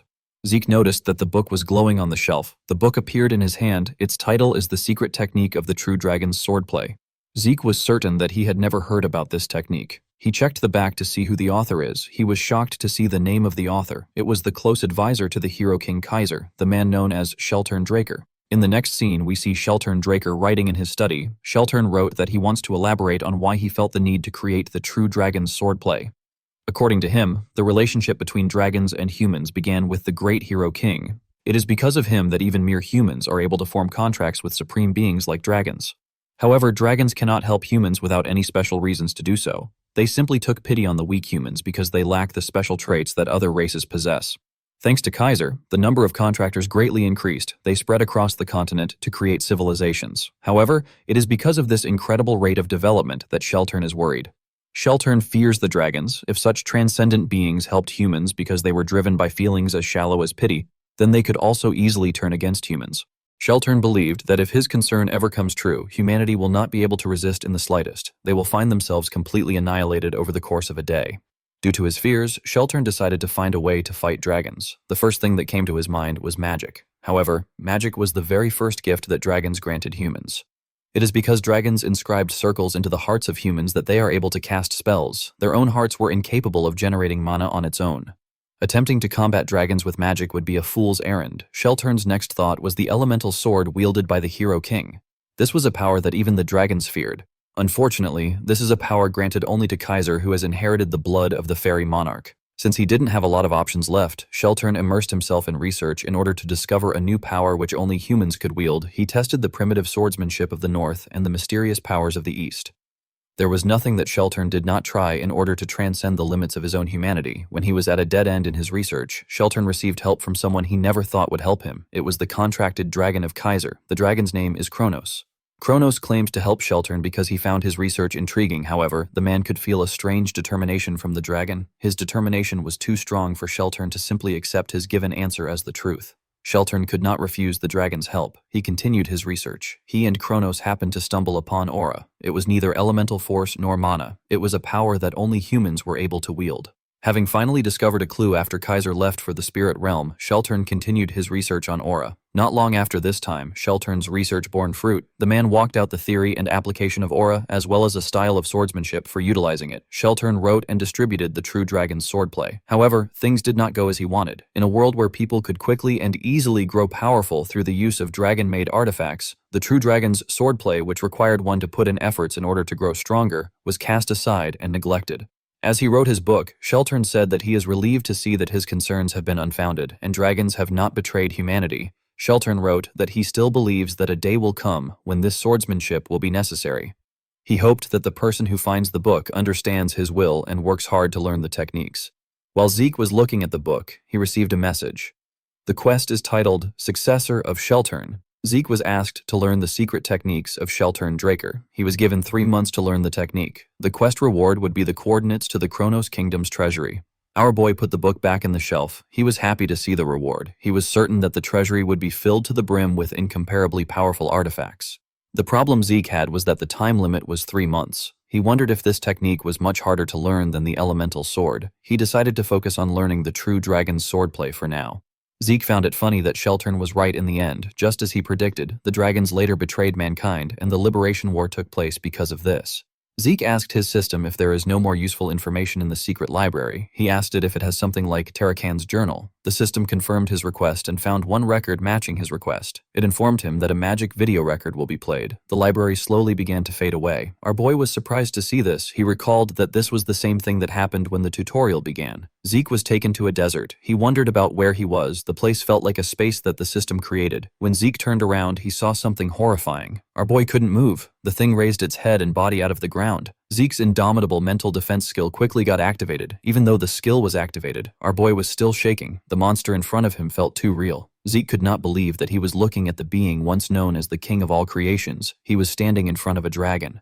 While he was shaking in fear, someone called out to the dragon known as Bahamut. Our boy could not believe that he was looking at the evil dragon. He quickly turned to the person behind him. Zeke could not believe that he wasn't able to sense the presence of the man behind him until he opened his mouth. He could tell that this man was ridiculously powerful. He was basically a monster. The man with the blurry image passed through Zeke. Our boy was surprised to see this. He quickly understood that he was literally inside the recording.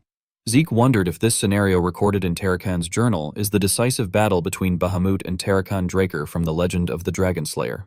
When Bahamut raised his enormous hand, Zeke smiled. He was quite excited to witness the battle that was passed down only through legends. To our boy's surprise, Bahamut used his claw to hit the ground. Tarakan did not seem fazed by what the dragon did. Bahamut asked Tarakan to tell him why he is hesitating. Tarakan did not say anything. Bahamut referred to him as his contractor and told him that he disappoints him. Zeke was shocked to hear this. He could not believe that Tarakan was Bahamut's contractor, just like Kaiser and Kronos. Zeke could not comprehend what was happening. He did not understand how the legend of the Dragonslayer came to be and how Tarakan subjugated Bahamut. While thinking, Zeke noticed something odd. The world of the recording began to glitch. Our boy did not understand what was happening. While he was looking around, he noticed that Tarakan told Bahamut something. Unfortunately, he couldn't hear what they were saying. Zeke called out to his system and asked it if it can do anything about the glitch. The system could not accept his request. Zeke did not like this. While thinking, he turned around to see Tarakan. Zeke remembered asking Kaiser if a contracted dragon could kill its contractor. Kaiser laughed and told our boy that he spouts a lot of nonsense. The Hero King said that a dragon can never betray a human. It is more likely for the betrayal to come from the human. The moment our boy remembered this, he saw Tarakan take out his sword from Bahamut's head. Our boy saw Bahamut's corpse slowly getting reduced to ashes and disappearing. He could not believe his eyes. After Bahamut's corpse completely faded away, Zeke saw something in front of Tarakan. He saw the heart and fang of Bahamut that he received at the home of the Dragonslayer. Zeke wondered if a dragon always leaves behind a part of itself and turn into dust. He recalled that the pureblood gloves in his hands are made from dragon leather. He believed that Bahamut might be a special case. While he was thinking, he saw a huge glitch appear in the cloud. Zeke got dragged back to reality. He wondered if the video ended there. He sat on the ground to put himself together. He could not understand what was happening. He decided to head back home. Zeke found out that Tarakan's secret library got connected to the system so that he could access the records wherever and whenever he wanted. Our boy quickly tried to replay the record again. However, there was still so much noise in the part where Bahamut and Tarakan spoke. Zeke couldn't hear their final conversation. Fortunately, our boy was able to gain something from it. Thanks to him consistently looking through the secret library, he was able to discover something new. Zeke found out that the dragon-slaying arts originated from the true dragon swordplay. Tarakan simplified the complex true dragon swordplay and refined it to create the dragon-slaying arts. Because the techniques got simplified, the power behind it also went down. Unlike its name, it became a technique that was unable to deal a fatal blow to even a dragonborn. However, by applying one's innate traits to the technique, it will be possible to land an effective blow. While the technique dropped in raw power, Tarakan succeeded in improving its practicality. The one thing that bothered Zeke the most was the big difference between the legend of the Dragonslayer known across the world and the contents of Tarakan's journal. The current legend of the Dragonslayer says that Tarakan slayed Bahamut and ushered in a golden era of prosperity. It is not much different from any other story of a hero that is told across ages. Although the big picture doesn't differ much from Tarakan's journal, the fact that the two were contracted is not mentioned anywhere. This wasn't the kind of information that could have been easily omitted. The scene shifts and we see Zeke outside. He took a letter from a messenger pigeon. It was a letter from Kay.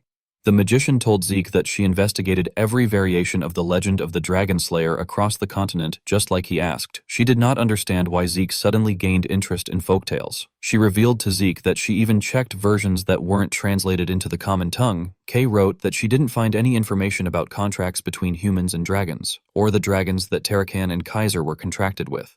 After digging for a while, Kay noticed something strange. She found it weird that all the sources she found were using the exact same words to describe the event. It was almost as if there was some kind of conspiracy at play. As she dug a little deeper, Kay received a warning message directly from the Great Draker family. Due to this, the syndicate decided to back out of the investigation. They did not plan to have any friction with the Drakers. Zeke became worried when he saw what Kay wrote. He quickly burnt the letter and turned around. Zeke became certain that his family is censoring information regarding Tarakan. He didn't understand why they would do this. The Draker family, which is currently one of the 3 transcendent families, made its name off Tarakan, the man who is praised far and wide for being the first Dragonslayer. It did not make sense to Zeke that the very same Draker family was restricting information regarding Tarakan and Bahamut. Regardless of their reason, Zeke was certain that there was more at play.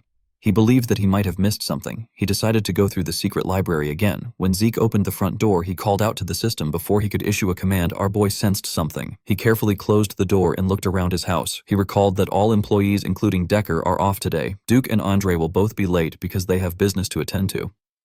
As Zeke walked up his stairs, he wondered about the identity of the man watching him from the dark. Our boy quickly asked his system to turn on the minimap in his head. The system confirmed his order. It showed him the location of his intruders. Our boy confirmed that there are 2 presents in this place. One person is inside and the other is outside. Zeke wondered if the hunting dogs from the giant mountains tracked him here. He quickly removed this idea from his head. He didn't use the dragon-slaying arts or even a long sword. Even if the hunting dogs are good, it is impossible for them to draw any connection to him and what happened there. Zeke realized that he needed to find out who ordered the men to target him. He already had a suspect in mind. The man inside his house watched him as he went into his room. While the man was looking at the door, Zeke appeared in a window behind the man like Spider-Man and asked him if he was sent by Abel. The man was surprised to hear our boy's voice. He quickly turned around. Zeke believed that Abel sent an assassin to kill him because he found out about the alliance he and Carly made. He was certain that this was the only plausible explanation of what is happening. Zeke moved to the ground and took out a blade from his inventory. He told the man that he doesn't have to answer the question if he doesn't want to. Immediately he said this. He appeared in front of the man and swung his dagger at him. The man was able to quickly block the attack before the dagger reached his neck. Zeke told the man that he has a lot of ways to get the truth out of him. As Zeke and the man clashed, their swords released sparks. Zeke did not have any trouble pushing the man back. He swung his dagger at the man multiple times, but the man was able to block it with his dagger. Our boy tried to push the man down by swinging his dagger with a lot of pressure. The man was able to block the attack. He quickly pushed Zeke back. Our boy used his leg to hit the ceiling and push himself back. He was able to safely land on the ground. After crossing blades with him, Zeke was able to gain a rough idea of his identity. Even if a person masks their appearance, it is still difficult to hide their swordsmanship style in battle. This style of swordsmanship is from the Gorka Kingdom, which is in the northern regions of the continent. The Gorka Kingdom's rangers are known to be the strongest of rangers. They are known as the northern continent's guardians.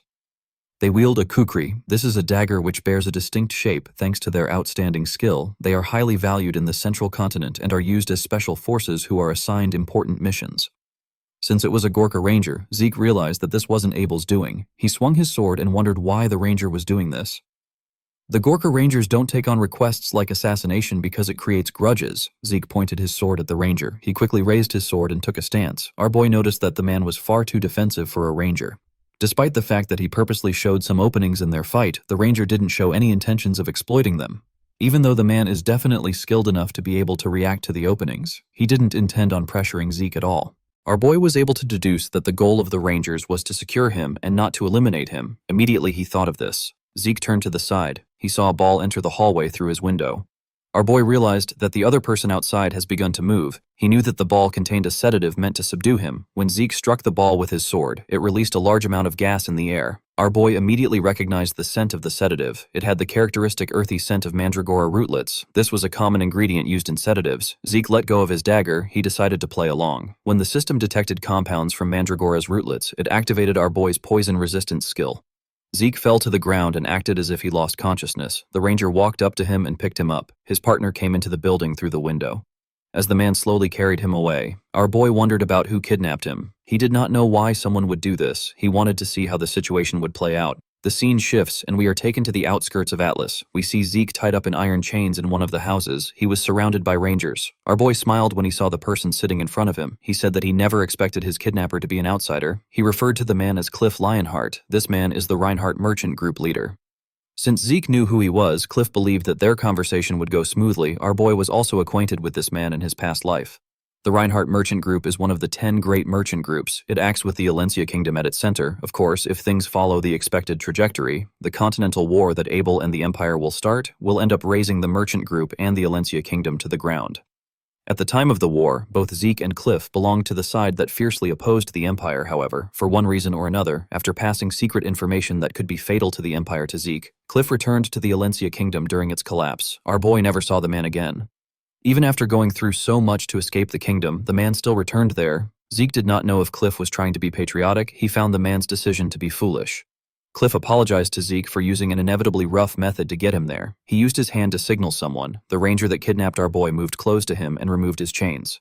Cliff assured Zeke that he will receive an apology from his merchant group for this discourtesy. He told him that he wants to take his time to have a discussion with him.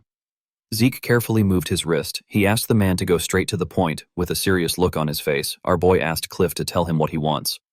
The man did not expect a young boy to have this kind of response. He realized that a Draker is still a Draker regardless of how young he is. He knew that even the most experienced knights wouldn't be able to help being guarded and anxious in a situation like this, but Zeke didn't falter at all. Although Cliff set the stage in order to take the initiative in their conversation, our boy managed to take back control. Cliff asked Zeke to take a look at the documents in front of him before they start talking. Our boy took out the documents. Cliff explained to him that it is a record of those infected by the new pandemic that recently spread across the southern regions of the central continent. Zeke asked the man about why he wants him to see this. The moment our boy asked this question, he saw a document that caught his eye. Cliff noticed that Zeke found something. It was a document about a woman called Elena Stone. This is the mother of Liam Stone. She was suffering from the rose disease, however. Because our boy gave Liam instructions on how to create the cure, Elena is now doing better. Zeke threw the document on the table and asked Cliff to tell him what this is about. The man said that the new disease is known as the rose disease. He said that it is a torturous disease with a fatality rate of 100%. Cliff told our boy that Elena Stone did not die from the disease. She even recovered. He said that he questioned the physician in charge of the woman. They refused to talk about the case. With a serious look on his face, Cliff asked Zeke if he knows anything about this. Zeke smiled when he heard this. He knew that the man already caught a whiff of the circumstances from the very beginning, and yet he still insisted on picking at him like this. Our boy wondered if the man did this because he is a merchant. He assumed that Cliff's goal is to gain a monopoly over the cure of the rose disease.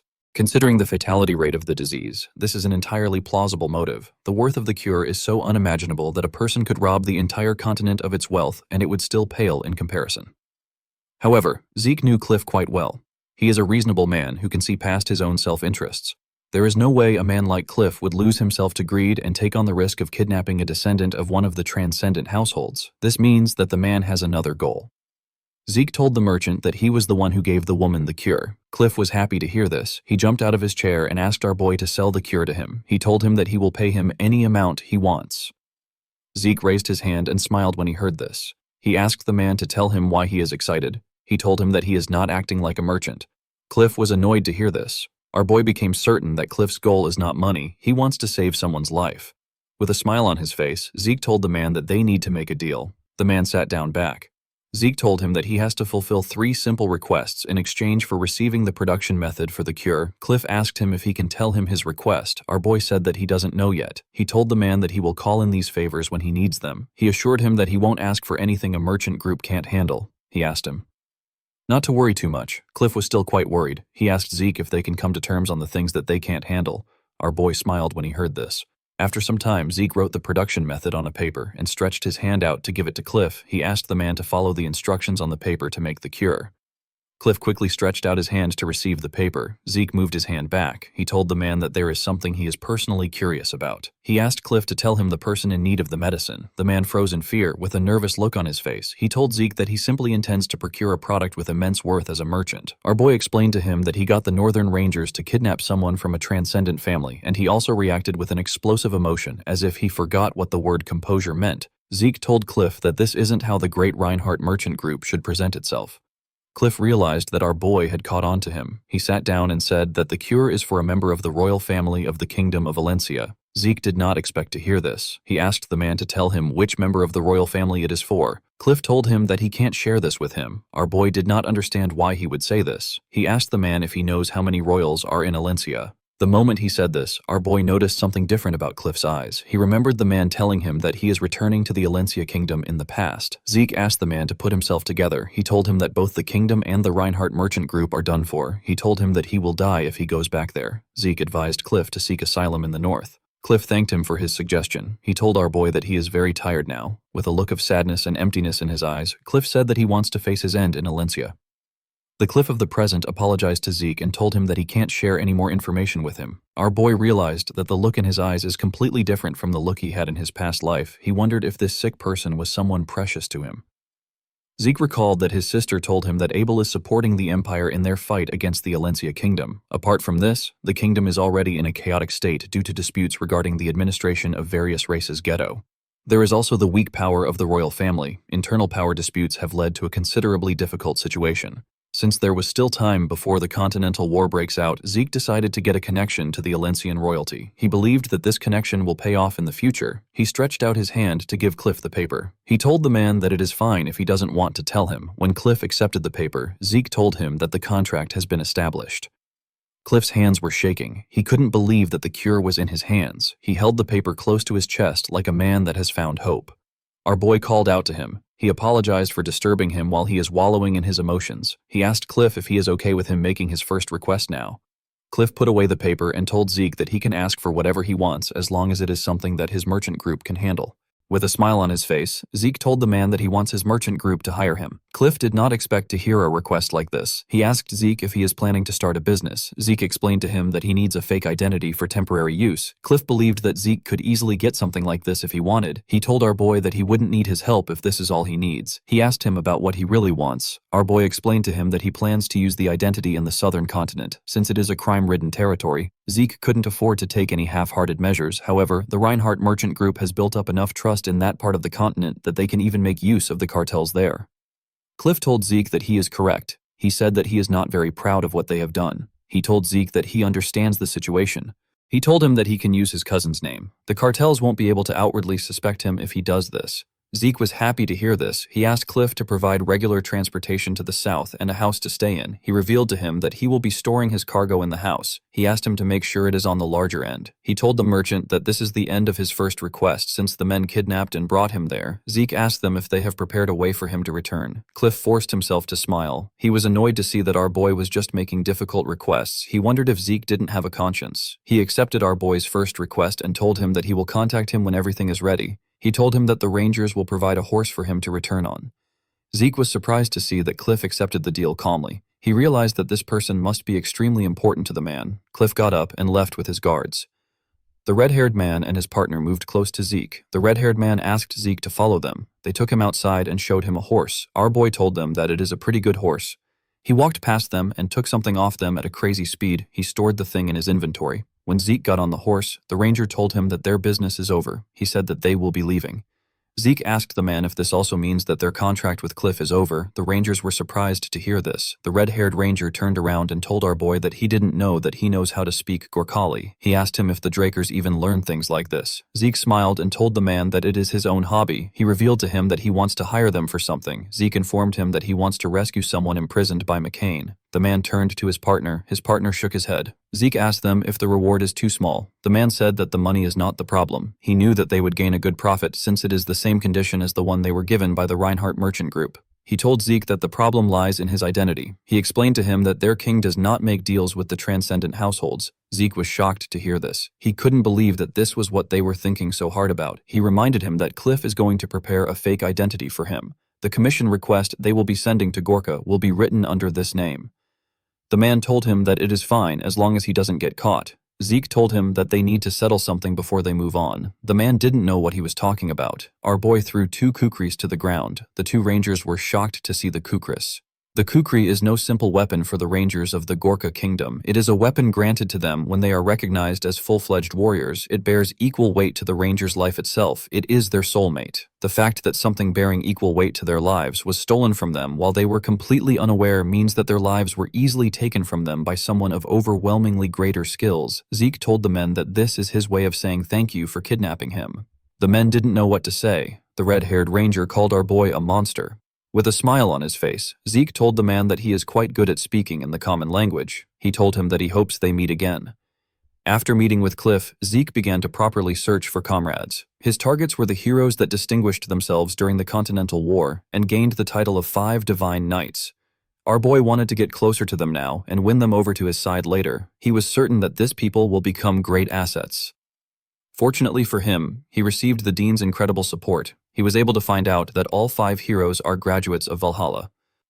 The problem he had was the timing. The Silent Knights, whose name is Bishop Kastek, has already graduated and joined the Knight Order of the Thabia Kingdom. The Haze Knight, whose name is Jeffrick Solma, is in the graduating class and he is currently participating in an on-site training. Asta Eladolf is currently on leave and is refusing to return to Valhalla due to his severe insomnia. Zeke knew that Reyna will be enrolling next year. Since she is a blood relative, he has many opportunities to see her. In the end, the only person our boy has access to now is Diego. In the next scene, we see Zeke playing the drum for Diego and his band. Zeke didn't know how he got there. He remembered going to Diego's club in order to win him over. Diego put his hand around his neck and told him that he came at the perfect time. He told him that they are in need of a drummer. Zeke didn't understand what he was talking about. Diego told him that he understands that he wants to jam. He made him sit on the drummer's chair and congratulated him for joining the Southern Fusion New Age Music Research Club. Our boy didn't know what to say. He began to hit the drum and follow the band's rhythm. He decided to just have fun with them. In the next scene, we see Zeke looking drained and tired. He had a difficult time catching up to Diego's pace. When he stepped into his mansion, his butler bowed his head and welcomed him. Zeke informed the man that he is going to train. He asked him to tell the servants not to disturb him. Inside his training room, Zeke pushed his sword into the ground and sat down to read the True Dragon's swordplay. He saw that he was supposed to concentrate the flow of aura to pierce through his blood vessels. This will take him from the microcosmic orbit to the macrocosmic orbit. Zeke did not know what this meant. He had never heard of this terminologies before. After seeing the book for himself, our boy understood why Tarakan reformed it into the dragon-slaying arts. This is because all the techniques in the True Dragon swordplay require an incredible amount of compression and decompression of aura. This swordsmanship is not meant to be used against men. It was created to solely fight against dragons. Because of this, its lethality can be compared to that of an elemental sword. Zeke stood up and took out his sword. He took a stance and released some energy. He tried to focus on creating a sword art that was much more powerful than the dragon-slaying arts that he is familiar with. He needed to compress his aura until it is so dense that it cannot possibly be compressed further. This was done so that he could slice through a great dragon with a single slash. Zeke followed the instructions and swung his sword. Decker stepped into the training ground. He watched his master swing his sword at a crazy speed from above. Zeke smiled as he swung his sword. He found his divine body to be amazing. His divine body allows him to naturally perform at the highest level, and the rate at which he learns combat and transfer ether within his body is incredibly fast. The divine body showed Zeke images of the steps he should take. It was as if a map was being spread out in front of him, and it was showing him the optimal and completed form of the technique in order for him to know where to go. Zeke followed the path placed in front of him. The more he repeated the movements, the faster he was able to learn them. Our boy raised his sword and made a clean and swift strike. It was basically a perfect strike. The moment he did this, he felt something. Zeke just recently surpassed his former wall and became a red knight. However, he was already reaching the next wall. He was getting closer to becoming a black knight. Normally, our boy wouldn't pursue a hasty growth because he believes that it will hinder him later. However, the heart of Bahamut residing in his ether hall is resonating with the True Dragon's swordplay and crying out. This made Zeke continue swinging his sword. He wanted to hold on to this sensation. He wanted to get a hold of what he was feeling. While he was swinging his sword, a symbol and some letters appeared in front of his chest. Zeke was surprised to see this. Before he could do anything, a mysterious energy took over his body. His eyes became black. Zeke could not comprehend what was happening. The system informed him that Bahamut's heart has reacted to Sheltern Draker's True Dragon swordplay. It told him that it will now show him the memories engraved within Bahamut's heart.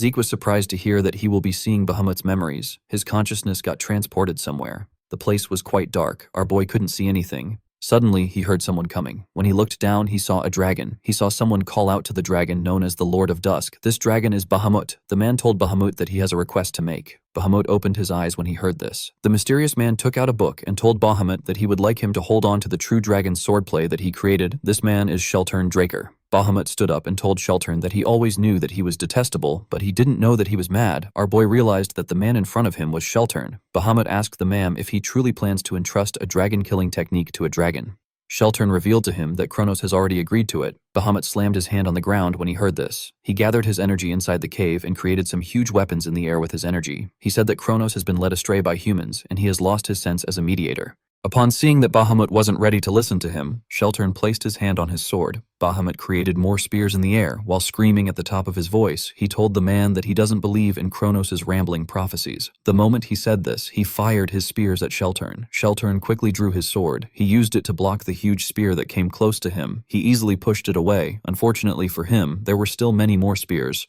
Sheltern wasn't fazed by them. He stood his ground and blocked the ones that came close to him. Each one of the spears had enough power to destroy the cave. Bahamut continued attacking the man with his spears. Sheltern used his sword to skillfully brush them aside. Zeke watched in awe. This was his first time seeing the pinnacle of all creation. It was his first time witnessing dragonic magic. The sheer force of the spears was ridiculous. Our boy knew that he was only capable of knocking down 1 or 2 spears. He couldn't believe that Sheltern took all the attacks head on. Zeke realized that his ancestor is a different kind of monster. Bahamut asked Sheltern to get out of his lair. He told him that his next attack will be directed at the Kronos Kingdom if he doesn't leave.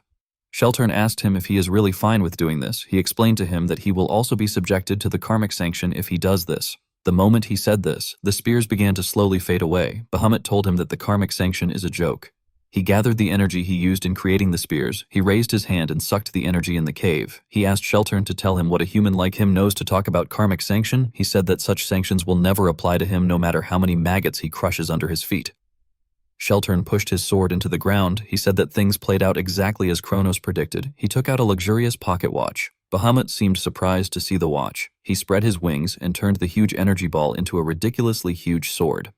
He asked Sheltern if he believes that he can do something to him just because he wields Kronos' power. He fired the sword at Sheltern. Sheltern raised the pocket watch and pressed it. Immediately he did this. A huge magic circle in the shape of a clock appeared beneath him. This magic circle stopped Bahamut's attack in the air. Zeke could not believe his eyes. He couldn't believe that the magic circle actually stopped Bahamut's attack. He quickly noticed something else. He saw that the magic circle was also underneath and above Bahamut. It was restraining him. The magic circle held him in place. Zeke realized that this unbelievable magic was the power of the watch. He recalled that Bahamut asked Sheltern if he thinks that he can defeat him because he wields Kronos' power. He realized that the watch is an artifact containing Kronos' power. While our boy was staring at the watch, Bahamut raised his head and screamed. Zeke had to cover his ears to block out the thunderous voice. He wondered if the dragon broke the spell. Bahamut slammed his hand on the ground and used his head to destroy the magic circle beneath him. While drooling, he asked Sheltern about the vision he just showed him. Sheltern informed him that it is Kronos' prophecy. He asked him if he now understands why he is entrusting the true dragon swordplay to him.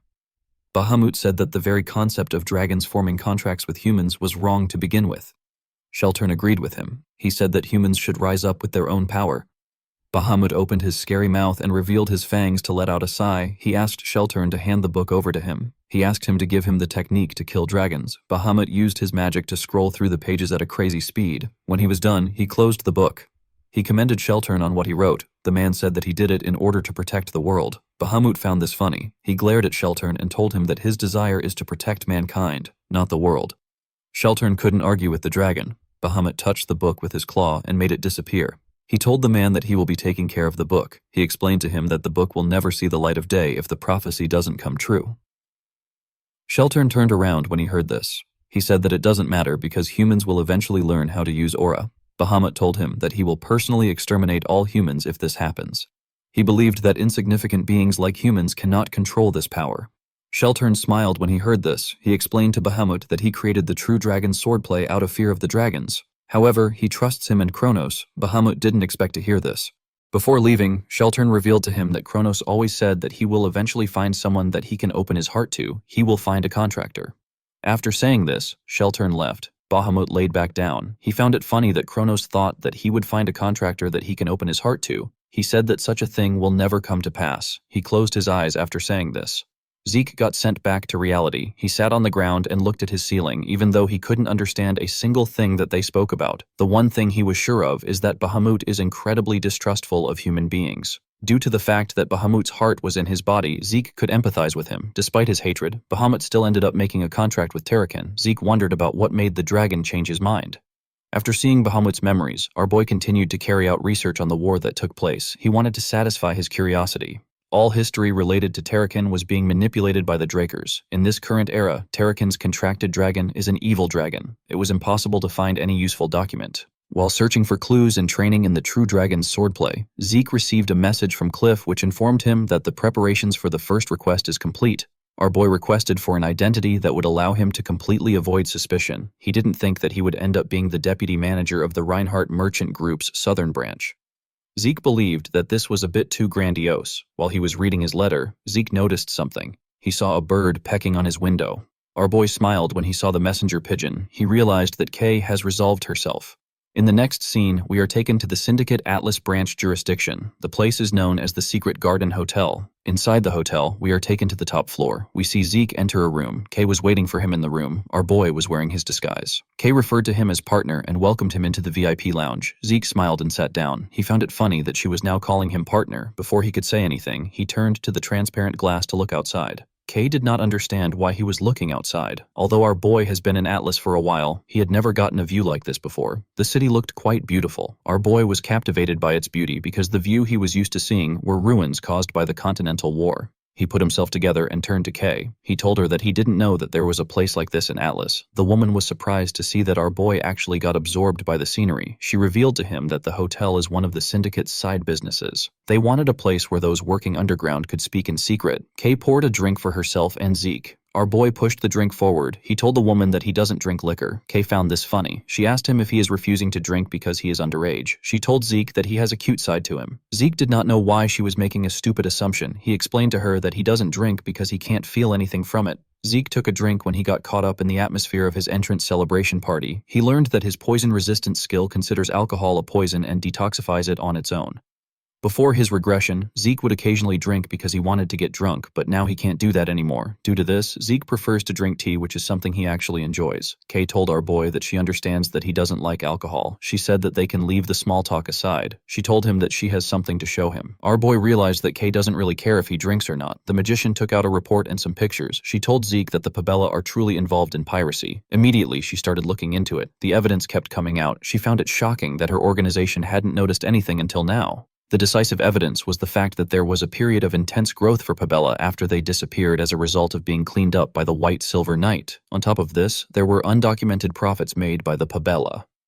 Kay pointed at a man in a picture. The man's name is Joaquin Fernandez. He is also known as El Mencho. Despite being the second in command for McCain, he still has dealings with Pabella. Kay explained to Zeke that she hasn't reported anything to her superiors because the information is quite shocking. She knew that it would cause chaos within the syndicate. She said that ignorance can be bliss. The woman wanted to mention something about the artifact that Zeke asked her to find a buyer for. However, something shocking caught her attention.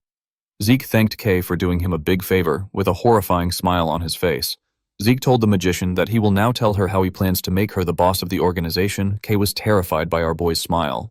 In the next scene, we see rain falling in a town. We see trains moving in that town. Zeke appeared in an alley with an umbrella in his hand. He opened his system to check something. The system informed him that he opened a portal at a specified location.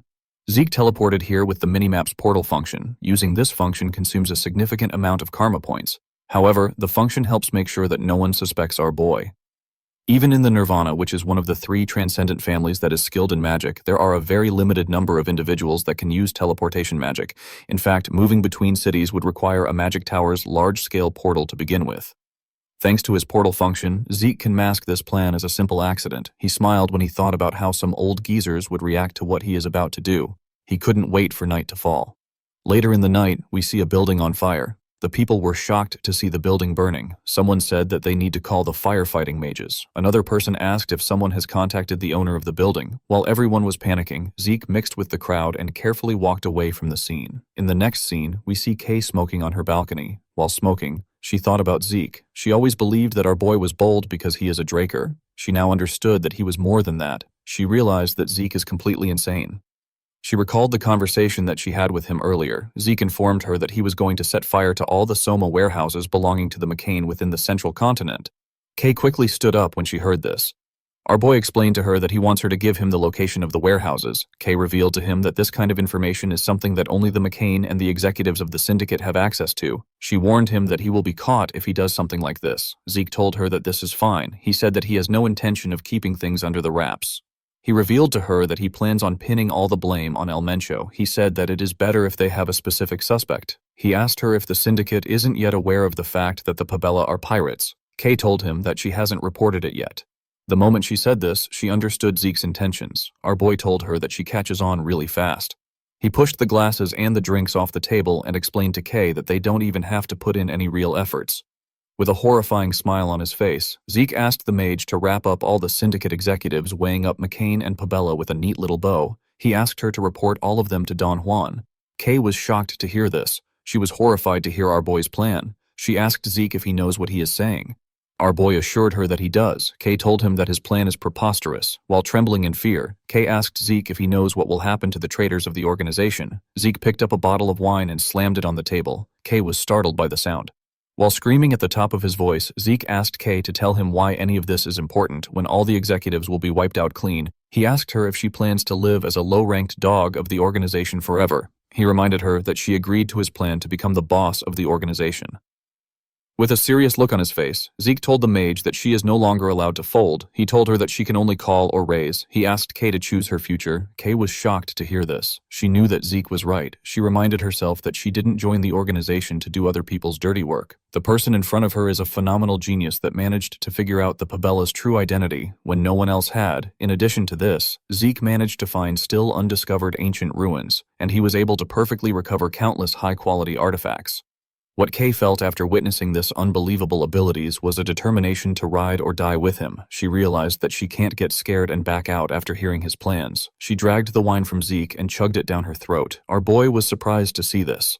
Kay told him that she has to bet everything because she will be dead if she fails. She cleaned her mouth and said that she is all in. Zeke was happy to see that she was fired up. He assured her that he will make sure that she doesn't regret making this bet. The moment she remembered this, Kay's hand began to shake. She quickly used her other hand to hold herself. She said that she will believe in Zeke and place everything on the line. Inside her office, we see a newspaper lying on her table. The newspaper spoke about how there is a serial fire in the central continent. People wondered if it is a coincidence or if it is planned. The fires occurred at the same time across the central continent. The investigation agencies from the affected nations have said that it will be difficult to consider it a planned arson. The fires were concluded to be a result of negligence. The scene shifts and we are taken to a mansion. We see a man in his office. The man had the same newspaper as Kay on his table. The man held a drink in his hand and promised to make the person who burnt down the warehouses suffer a painful death. This man is the head of the McCain cartel. He is Don Juan. In the next scene, we are taken to Zeke's mansion. We see our boy nervously tapping his hand on his table. The semester was almost over, and it has been half a year since he revealed that he has reached the Blue Knight level. Zeke knew that something would be coming for him soon, but he did not expect it to happen now. He did not expect to receive the promotion. Celebration banquet invitation. Our boy was quite nervous to see the invitation. The banquet is done when young Drakers have crossed the barrier from yellow swordsman to proper knight. Even among Drakers, reaching the purple or blue knight level usually happens around 20. This is known as a Draker-style debutante. Zeke recalled that it has almost been 3 years since he met the Patriarch. He hoped that things would go peacefully. The scene shifts and we are taken to the central banquet hall of the Four Seasons Fortress. We see the Patriarch dressed in white clothes. He was chatting with some guest. While he was talking to the guest, someone walked up to him and greeted him. The Patriarch welcomed Abel. The boy smiled and asked the Patriarch if he has been well. Abel told his father that this is his first time seeing so many important figures at a promotion celebration banquet. His father agreed with him. He said that everyone must be focused on Zeke because he is now the youngest in the continent to reach the level of Blue Knight. Abel knew that the Patriarch purposely said this because he knew that he was the youngest to reach the Blue Knight level before Zeke. Arthur told his son that he has to prepare for the rite because Zeke will be arriving soon. He apologized to him for not being able to talk longer after meeting him again for the first time in a long time. Abel bowed his head and asked his father not to worry about it. With a smile on his face, the Patriarch asked the boy to enjoy himself. Abel watched his father walk away. He glared at him with eyes filled with hatred. Outside the banquet hall, we see Zeke walking with Duke. He was wearing his official Draker attire and his master was wearing a suit. Zeke told his master that he barely sees him at home. Duke asked our boy not to even bring it up. He revealed to him that the Patriarch is working a retired man to the bone. He said that he doesn't even have time to come home. Duke was annoyed to see that the Patriarch made him play the role of Zeke's escort even though he is already quite busy thanks to him. He told our boy that his father said some shit about how it is important for a master to escort his disciple. Zeke had been wondering why his master looked grumpy. He realized that it was because he was working overtime. He asked Duke if he is headed to the Spring Garden. The man said that he is. He reminded Zeke that it is the only place where outsiders are allowed in the Four Seasons Fortress. Our boy recalled that the Four Seasons Fortress is split into 4 main facilities. The only place where outsiders are allowed and the place where most ceremonies take place is the Spring Garden. The Summer Lock is the office where most businesses involving the Drakers are handled. The Autumn Fell is the hall in which internal ceremonies and rites take place. Ceremonies like the knighting ceremony for those affiliated with the household takes place there. The last facility is the Winter Keep, where all sorts of rare artifacts spanning over 1,000 years are stored. Zeke had only ever heard of this facilities. This was his first time coming to the Four Seasons Fortress. In his past life, he had already been chased out of the academy at this point. When they arrived at the entrance of the hall, Duke told his disciple that he will have to go on by himself. He said that only the main character is allowed to go through this door. He placed his hand on Zeke's shoulder and explained to him that he won't be able to attend the event because he has some business to take care of. He advised his disciple to stand strong and do his best. Zeke smiled when he heard this. He felt happy to see that someone was worried about him like this. He laughed and told his master that he worries too much. Duke also laughed and told his disciple that he will be happy if he doesn't cause a scene. Before our boy stepped into the hall, a group began to play trumpets for him. Someone announced that the star of the banquet is entering. Everyone turned their eyes to the entrance. The group put away their trumpets and lined up next to the entrance to welcome Zeke. Our boy stepped into the hall and walked down the stairs. The guests could not believe their eyes. They could not believe that someone reached the level of a Blue Knight at age 15. They all believed that this was the ability of the Golden Light Pureblood Awakener. Someone said that they never expected him to actually break Abel's record of being the youngest Blue Knight. A man next to the person informed him that Zeke has also surpassed all of Abel's academy achievements. Zeke knelt in front of his father. Arthur announced that, "Our boy has taken his first step as a knight." He tapped his sword on his son's shoulders. He asked his son to go forth as an honorable knight and bring glory to their name. He said that there is more. Zeke was surprised to hear this. Arthur announced that Zeke is now a formal knight of the Drakers. Our boy was shocked to hear this. Arthur said that our boy will be given the rank of knight. Everyone in the hall couldn't believe what they were hearing. They had never heard of someone becoming a formal knight at age 15. They felt like this was too much for Zeke. The only way to attain the formal rank of knight is through real achievements. The Drakers are blessed by aura, so they awaken quickly. Due to this, it is almost expected that they reach the level of purple or blue knight. Instead of focusing on a person's level of proficiency in aura, they focus on real achievements. Even Abel, who was the youngest Blue Knight before Zeke, had to gather achievements for 3 months before he gained the rank of formal knight. This shows how important real achievements are in the Draker household. Arthur's declaration at this moment is a clear violation of the way things have been done until now. However, no one can protest against it because only the Patriarch has the authority to confer ranks. Zeke couldn't comprehend his father's actions. He didn't know why he would do something like this. Arthur said that he is very happy that he has been given the opportunity to introduce his son to everyone. He announced that his son got a golden light awakening unlike any other, and he has become the youngest person ever to reach the level of a Blue Knight. He said that he believes Zeke will become a knight that far surpasses him in future. Arthur said that he will stop talking now so that he doesn't sound like a coddling parent. Everyone laughed when they heard this. Arthur picked up a glass of wine. He raised the glass up and prayed that his son's future will be blessed. He also prayed for the continent's peace and welfare. He ended his prayer by saying that it is all for the Drakers. Everyone raised their glass and said the same thing as him. Arthur drank his wine after giving his speech. Everyone else also did the same. Zeke glared at Arthur. He wasn't impressed with his act. He remembered how his father acted indifferent when he got exiled. He could not believe that Arthur was now acting like a proud father, while he was staring at him. Arthur called out to him. Zeke quickly bowed his head. The Patriarch suggested that they go somewhere else. He told him that he wants them to speak privately as father and son. After Zeke left with the Patriarch, a man wearing glasses asked Abel to change his expression a bit. The man saw that Abel was looking at his father and his brother with a terrifying look on his face. The man told Abel that an older brother shouldn't have this expression when congratulating his youngest brother. Abel put himself together and asked the man about the prince. The man revealed to him that the prince said that he will show up after the trifling rite is over. He said that the prince will be there soon. Abel suggested that they leave. The man agreed with him. In the next scene, we see Zeke step out of his father's office. He stepped out with a token in his hand. The token can be exchanged for one of the family's treasures. Zeke wondered why the Patriarch gave him something like this.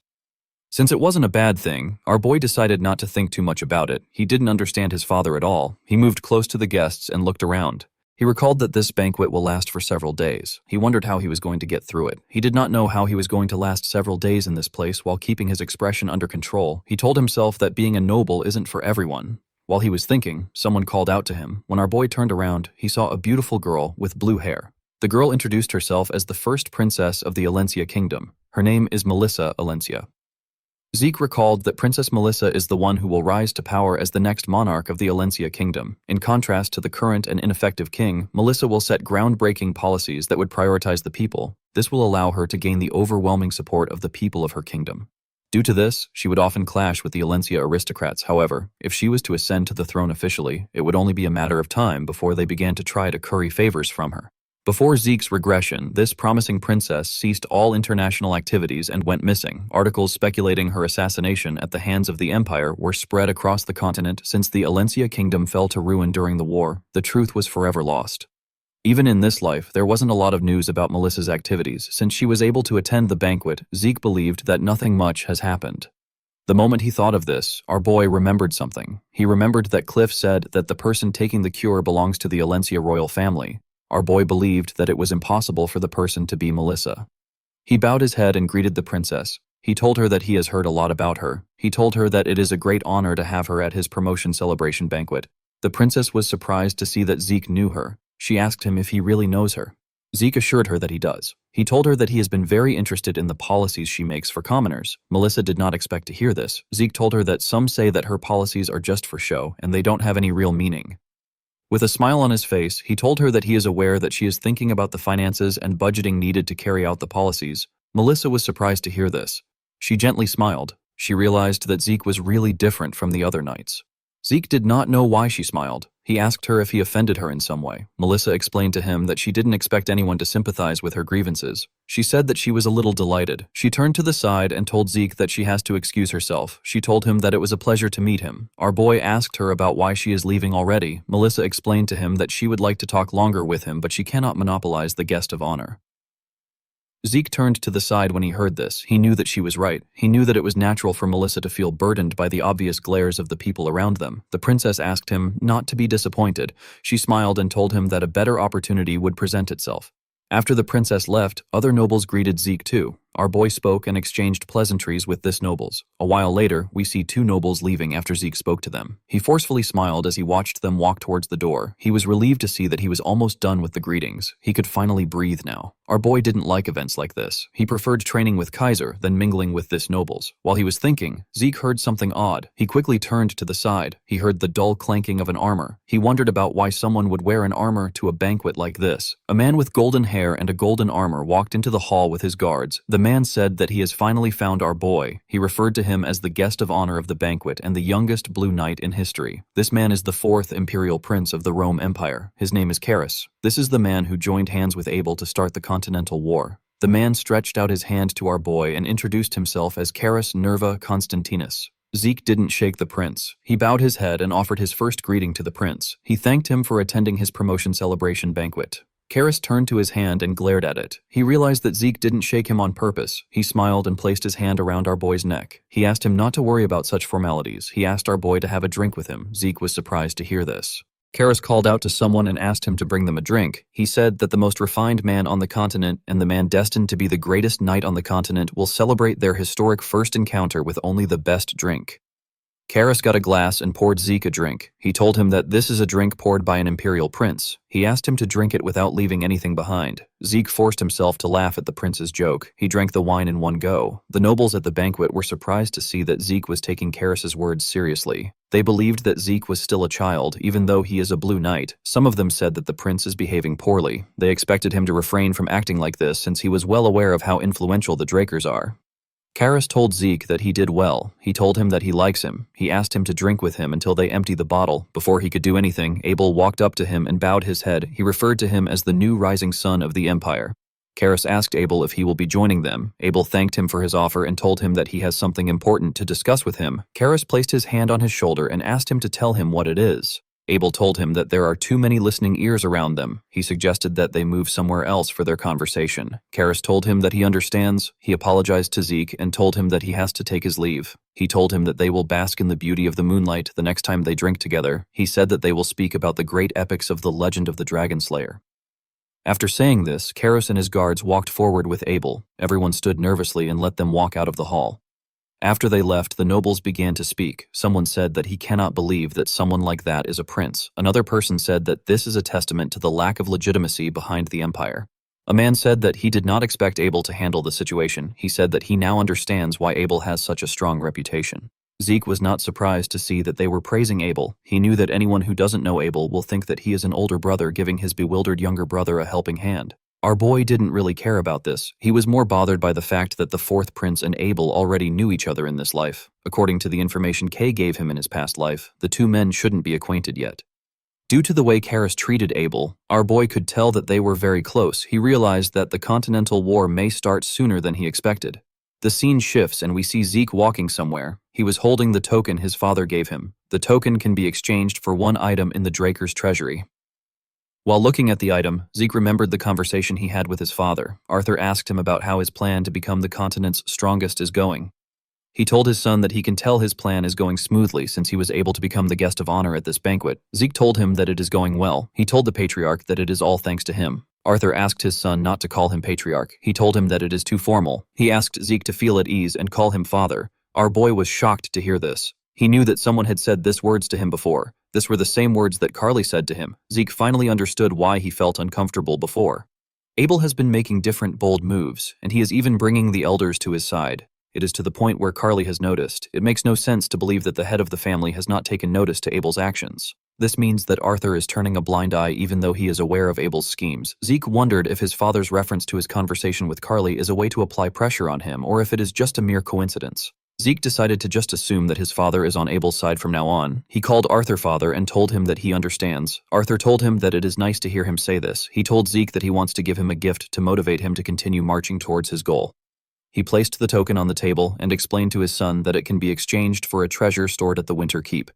Zeke was happy to receive the token. He recalled that the Winter Keep is a place known across the continent to be packed to the brim with incredibly rare artifacts.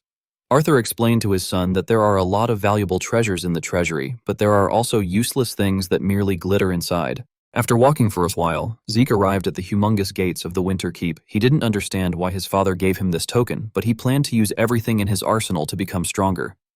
The attendant at the gate told Zeke that she has been waiting for him. She asked him to move closer. She told him that she wants to provide a brief explanation of the storage facility. She revealed to Zeke that the Draker treasury currently stores roughly 17,000 rare artifacts. The artifacts can be gotten by exchanging a token.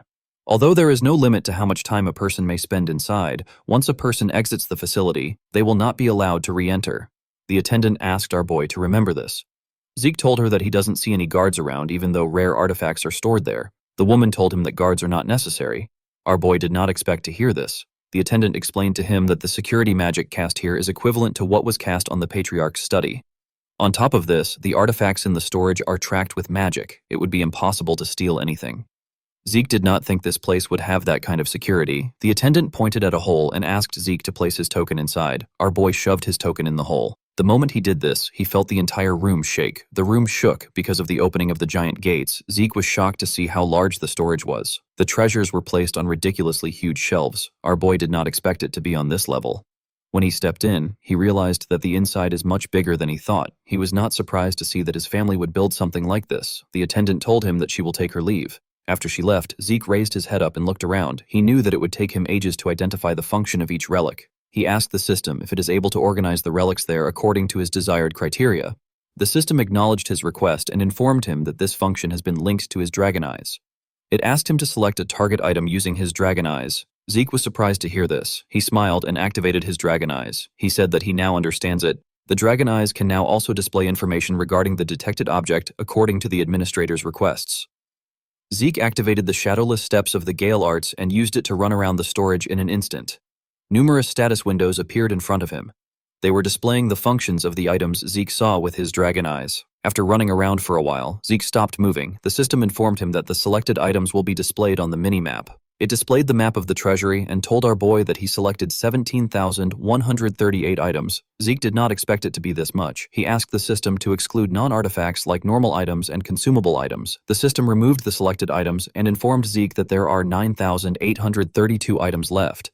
This was still way too much for Zeke. He asked the system to exclude all swords inferior to the Stygian blade. Every single sword was removed. Zeke smiled when he saw this. He realized that his Stygian blade is much better than this artifact's.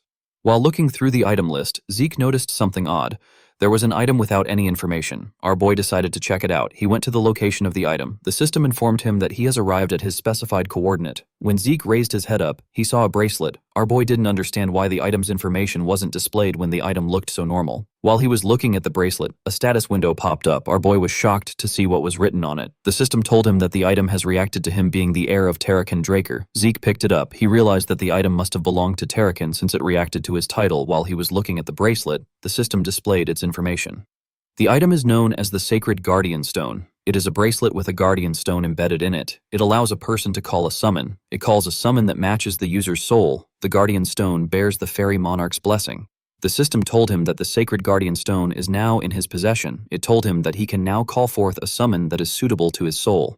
The moment it said this, the guardian stone disappeared from Zeke's hand and moved to his wrist. Our boy was shocked to see this. He asked the system if he can't remove the item from his possession. The system explained to him that the item has entered his possession due to his status as heir to Terrakin Draker. It told him that the item cannot be removed. Zeke became nervous. He hadn't looked through all the items. This bracelet could ruin his plans. He calmed himself and said that the bracelet is probably better than most artifacts, since it is Terrakan's legacy. He asked the system to activate the bracelet's properties. The system accepted his request and began to search for a summon suitable for his soul. The bracelet began to glow. A huge magic circle appeared in front of Zeke. The system informed our boy that higher-tier summons like holy beasts will be included in the search thanks to the fairy monarch's blessing. Our boy was surprised to hear this. Immediately the system said this. It informed him that it has found a suitable holy beast. It said that it will summon the holy beast. The magic circle released a bright blue light. The light reached the top of the storage. It could be seen from any part of the room. Something majestic stepped out of the light. It was a huge blue horse with beautiful blue hair. This horse had horns. The holy beast is known as the dragonic steed. Zeke stepped back a bit. He had never seen a holy beast before. Its presence was overwhelming. He took a look at his hand. He couldn't believe that he got Bahamut's heart and fang, and now he got an item that can summon a holy beast. He wondered about how many things Terrakan possessed. The dragonic steed moved close to him and touched his head with its mouth. Zeke now understood what it meant for the beast to be suitable to his soul. He placed his hand on the dragonic steed and moved his head closer to it. The holy beast also did the same. Although this was their first time meeting, Zeke felt like he was reuniting with an old friend. He could feel a sense of familiarity from the dragonic steed. While he was hugging the holy beast, a status window popped up in front of him. The system informed him that he will be able to summon the holy beast at any time if he gives it a name. Our boy decided to name the holy beast Bucephalus. The holy beast proudly raised its head up when it heard its name. Zeke was happy to see that it liked the name. The system informed him that Bucephalus is a dragonic steed with holy presence. Its two horns can call forth the power of thunder. Bucephalus is also the king of the dragonic steeds. Even though the monster was the king of the dragonic steeds, Zeke didn't know what it meant. It was his first time seeing a dragonic steed. Bucephalus moved close to him and grabbed him with his mouth. Our boy was shocked to see this. He asked his steed to tell him what is wrong. Bucephalus placed our boy on his back. Zeke asked him if he wants to give him a ride. The beast nodded his head. Zeke gently touched the beast's mane. He could not believe that Bucephalus understood his desire to confirm his abilities and placed him on his back. He asked his steed to run like the wind. Bucephalus raised his head and gathered some energy when it heard this command. It ran forward in an instant. Only a blue light was seen in the storage. Zeke held on tightly to the beast. He realized that he couldn't hear its hooves hitting the ground even though it was running this fast. He wondered if he has gotten his hands on something crazy. When he looked down, he saw something shocking. There were magic circles beneath the beast's hooves. Magic circles appeared in the places the beast placed his hooves. Zeke was amazed. He told Bucephalus that it is the best.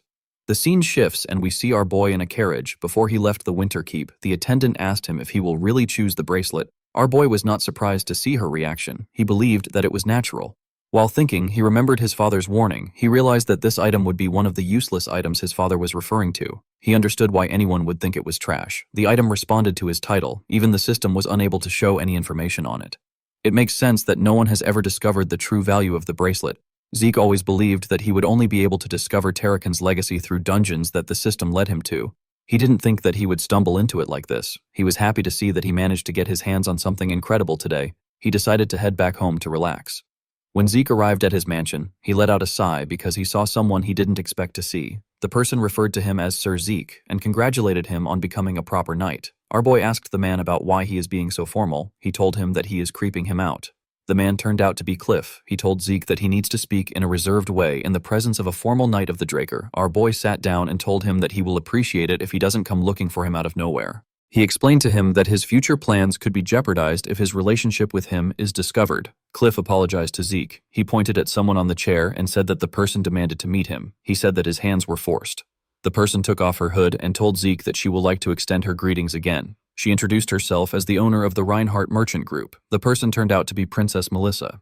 Zeke was not surprised by her shocking reveal. He told her that he did not expect her to be the true owner of the Reinhardt Merchant Group. Melissa smiled when she heard this. She could tell that Zeke already knew. Princess Melissa recently decreased her public appearances, and yet she appeared at Zeke's promotion celebration banquet. At this point in time, the Rose disease patient who Cliff got the cure for would have been completely cured. Only an idiot wouldn't have figured out that Melissa is the patient. The princess raised her hand to signal Cliff and said that she will go straight to the point. Cliff placed some documents and thumbtacks on the table. He also placed a map on the table. Melissa told our boy that she wanted to see him to get his assistance. Zeke asked her about the type of assistance she is referring to. Melissa asked him to take a look at the documents before they start discussing. Our boy picked up the documents. The princess revealed to him that the rose disease has recently been spotted in the borders of her kingdom. She said that the documents contain the results of the rose disease analysis done by the Nirvana Transcendent family.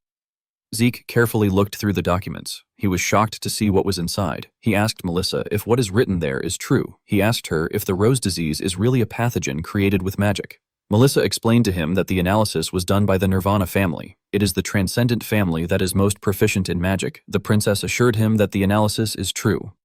Zeke could not believe that the rose disease was man-made. He realized that the disease is spreading faster than it did before in his past life. He wondered if his regression changed something. Melissa told Zeke that this is not all. She took out some thumbtacks and placed them at different points in the map. She explained to Zeke that the disease was first spotted in a village on the border of the Rome Empire and the Alencia Kingdom, however. The disease isn't spreading towards the Rome Empire. It is actually only heading for the Alencia Kingdom.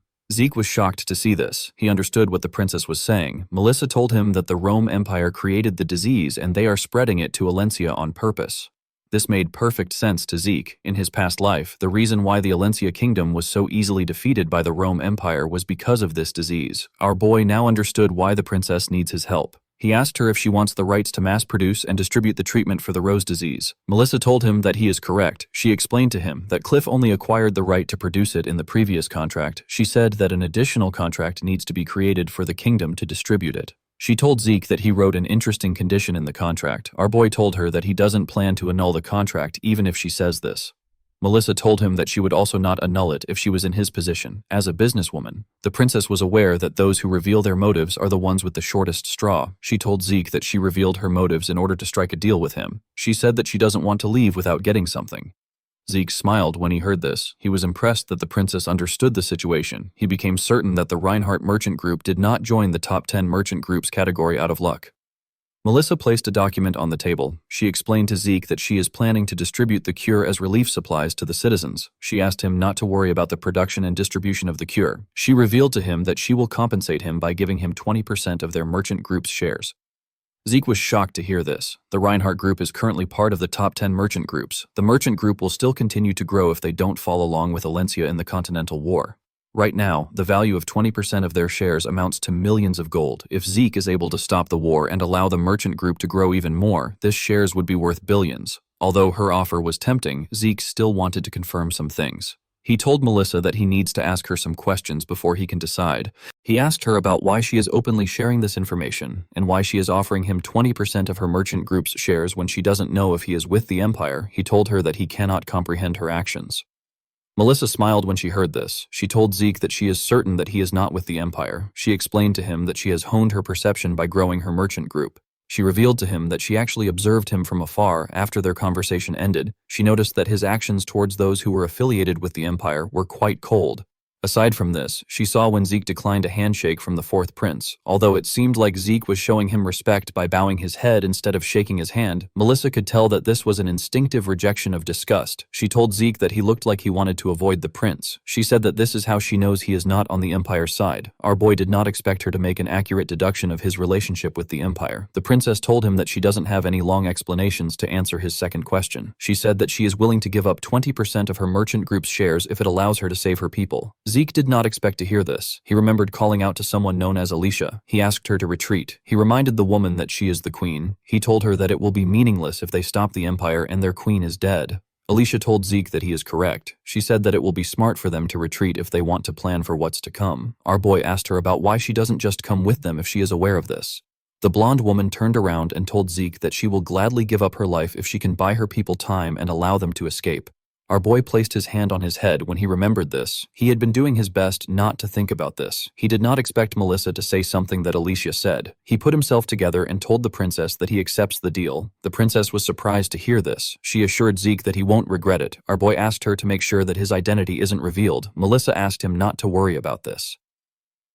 2 weeks later, we are taken to the training hall in the basement. We see Zeke swinging his sword at a crazy speed. Each strike was clean and precise. While swinging his sword, Zeke took a stance and tightened his grip on his sword. When he swung his sword, it was as if he created a tornado in the hall. The room looked like it was going to collapse. Zeke calmed himself after swinging his sword while he was trying to catch his breath. A status window popped up. The system informed our boy that he has successfully learned the True Dragon swordplay. Zeke could not believe that he was able to do it within a month. The system told him that the conditions for the achievement quest has been met. It told him that he has successfully completed the achievement quest. Our boy was given Kronos Kingdom's report radar. He was given the title of Sword Saint Successor. He was also given 500 karma points and 2 random boxes. Zeke currently had 1,095 karma points. He was happy that he got 2 random boxes, and he got some points to make up for the points he used to burn McCain's storeroom. He put away his sword. He decided to see the rewards. He took out the Kronos Kingdom's report radar. The thing turned out to be a small object. While Zeke was looking at it, a red status window appeared in front of him. The system told him that it cannot read the corresponding coordinates. Our boy was shocked to see this. It was his first time seeing a red status window. The system asked Zeke to find the seal that can activate the coordinates. It explained to him that he can activate the radar after he has found the scattered seals. It told him that the locations of the seals are linked and visible on the minimap.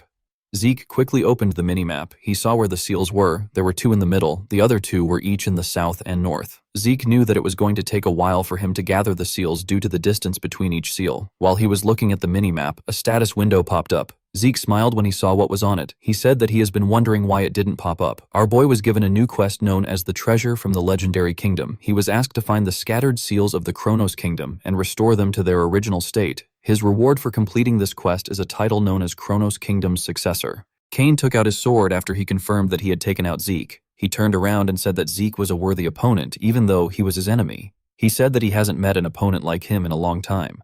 Immediately, he said this. A dagger flew towards his neck. Cain bent his head to dodge the dagger, but it still left a cut on his neck. The man quickly turned to Zeke. He saw that our boy was no longer lying on the ground. He didn't understand what was happening. Zeke appeared behind him with his huge sword in his hand. His system informed him that he used his top-grade healing potion known as Salvation. The potion instantly recovered his stamina and wounds. Zeke used his opportunity to cut off Cain's head with a single slash. The moment he did this, he fell to his knees and coughed out loud. He realized that he would have died if he hadn't placed the healing potion in the shortcut slot. Salvation is the masterpiece of Javan. It is a top-grade healing potion that can instantly recover mortal wounds and stamina due to its special ability. Anyone who has taken it before will not be able to use it again. The item also possesses an unknown effect. Zeke used his sword to hold himself up. He noticed that the potion couldn't recover the Orin-inflicted internal injuries. His system informed him that he has used his skills excessively. Due to this excessive use, his fatigue has surpassed its critical point. The system informed him that it is shutting down his consciousness for his safety. Zeke let go of his sword when he heard this. His body didn't have enough stamina. He knew that he shouldn't be collapsing in his enemy's territory. He wanted to recover immediately. As he slowly fell to the ground, he took a look at the bottle of salvation that was next to Cain's body. He also looked at the man's body. He thought about recovering through any means. Before his head touched the ground, Zeke activated a draconian skill known as gluttony. His body released an odd and unusual energy. The energy began to devour Cain's body. The system informed Zeke that he has consumed a miasma-corrupted demonic human. His stamina, mental power, and mana began to fill up. The skill took in Cain's blood and completely covered his body. The system informed its master that he has consumed the demonic human's bloodline ability. It changed his C-rank skill known as Static Discharge into an A-rank skill known as Lightning. After completely devouring Cain, the skill disappeared. Zeke opened his eyes immediately. He raised his body and placed his hand on his head. He thought that he was going to die. He was happy to see that he thought of using gluttony. When he looked in front of him, he saw Cain's armor floating in the air. The system told him that he has obtained the unknown armor. It asked him if he would like to register himself as the user. Zeke found it odd that the armor's name didn't pop up. He decided to accept the system's suggestion. The moment he got registered as the user, the armor got equipped on him. The system informed Zeke that the armor's form can be decided according to his will. It also told him that there are currently 3 magic circles that can be activated from the 28 great magic circles engraved on the armor. Our boy was surprised to see how light the armor was. He couldn't believe that the armor's functions were this good. He decided to take the armor off because he knew that he would get caught by the Empire if he wore it around. He planned to use it later when he changed its form. He decided to leave the place. The moment he had this thought, he smelled something. It was the smell of blood and corpses. It was coming from somewhere inside this ruin.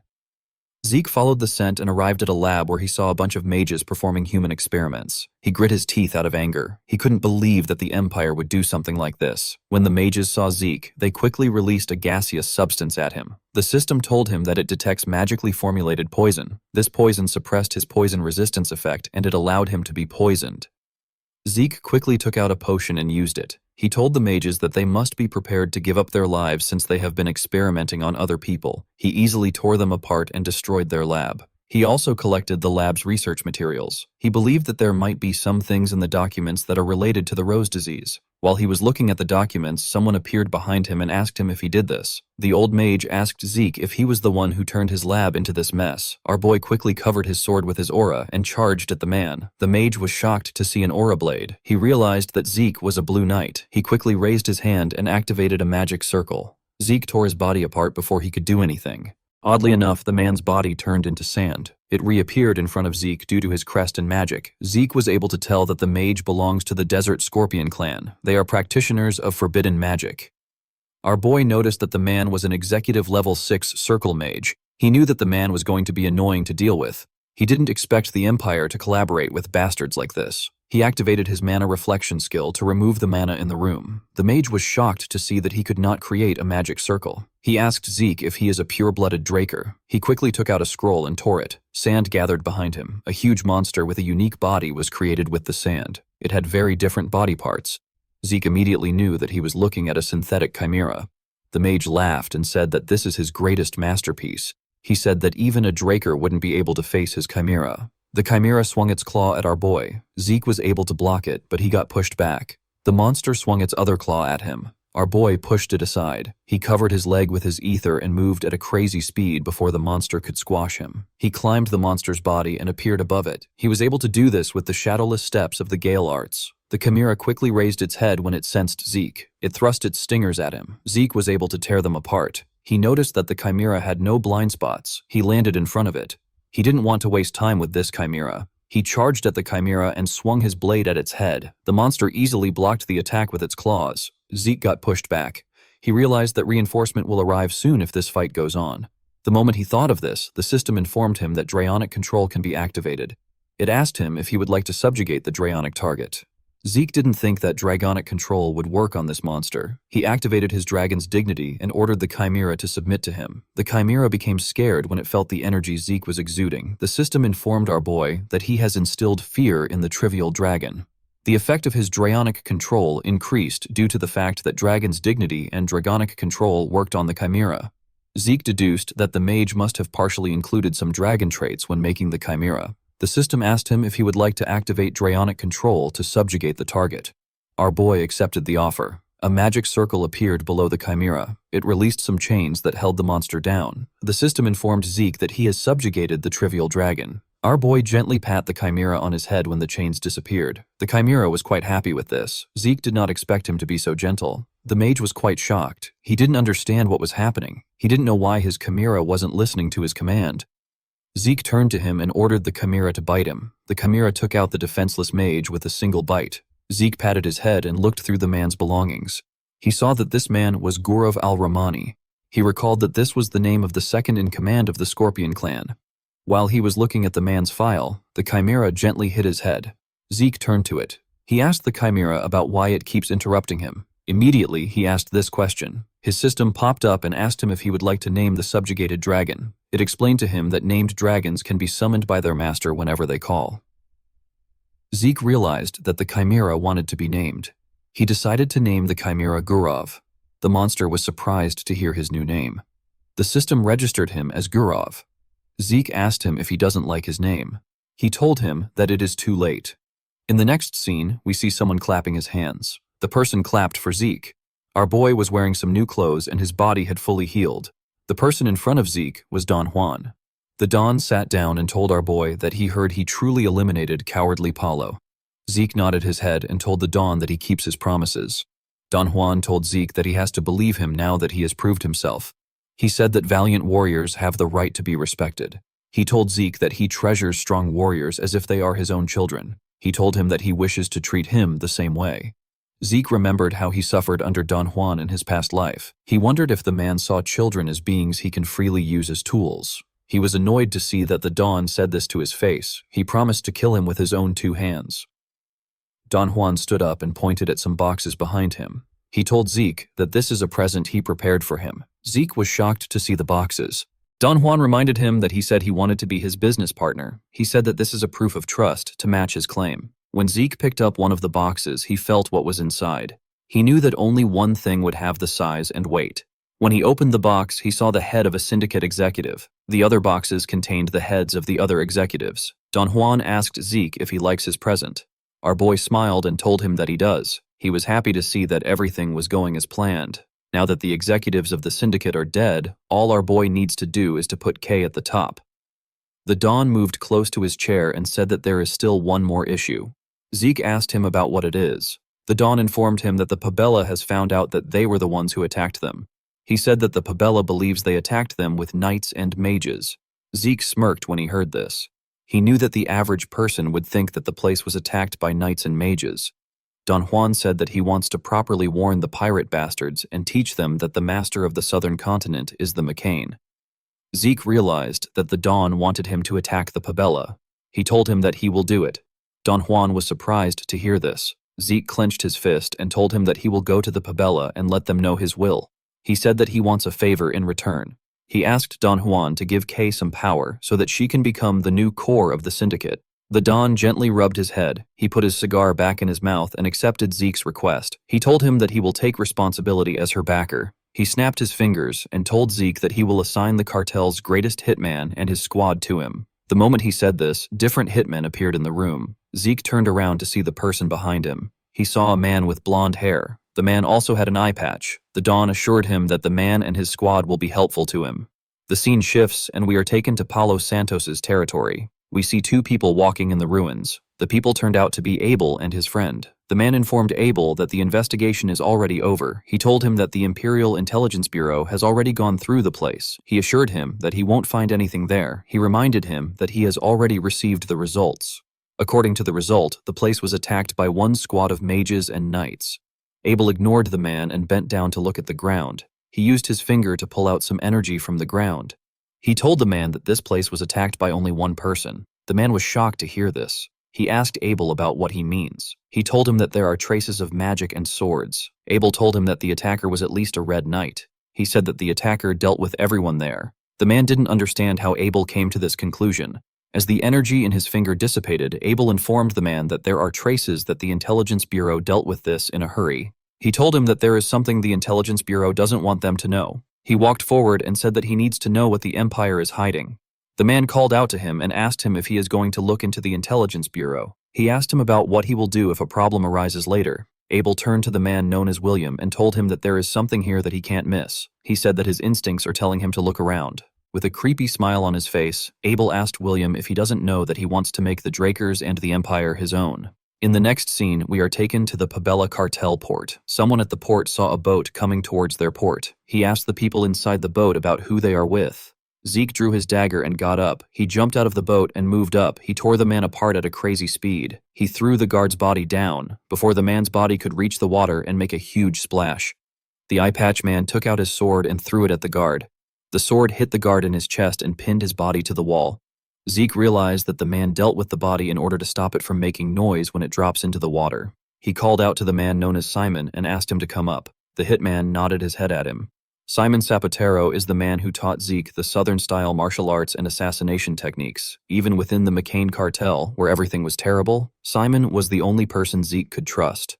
Even after our boy regressed, him and Simon still possess an incredible battle synergy. Zeke wanted to bring Simon to his side. After Simon and his subordinates got to the top, they went into the city. Simon informed Zeke that the Pabella has forces in all parts of the city. He asked him if there is a way to infiltrate the central area.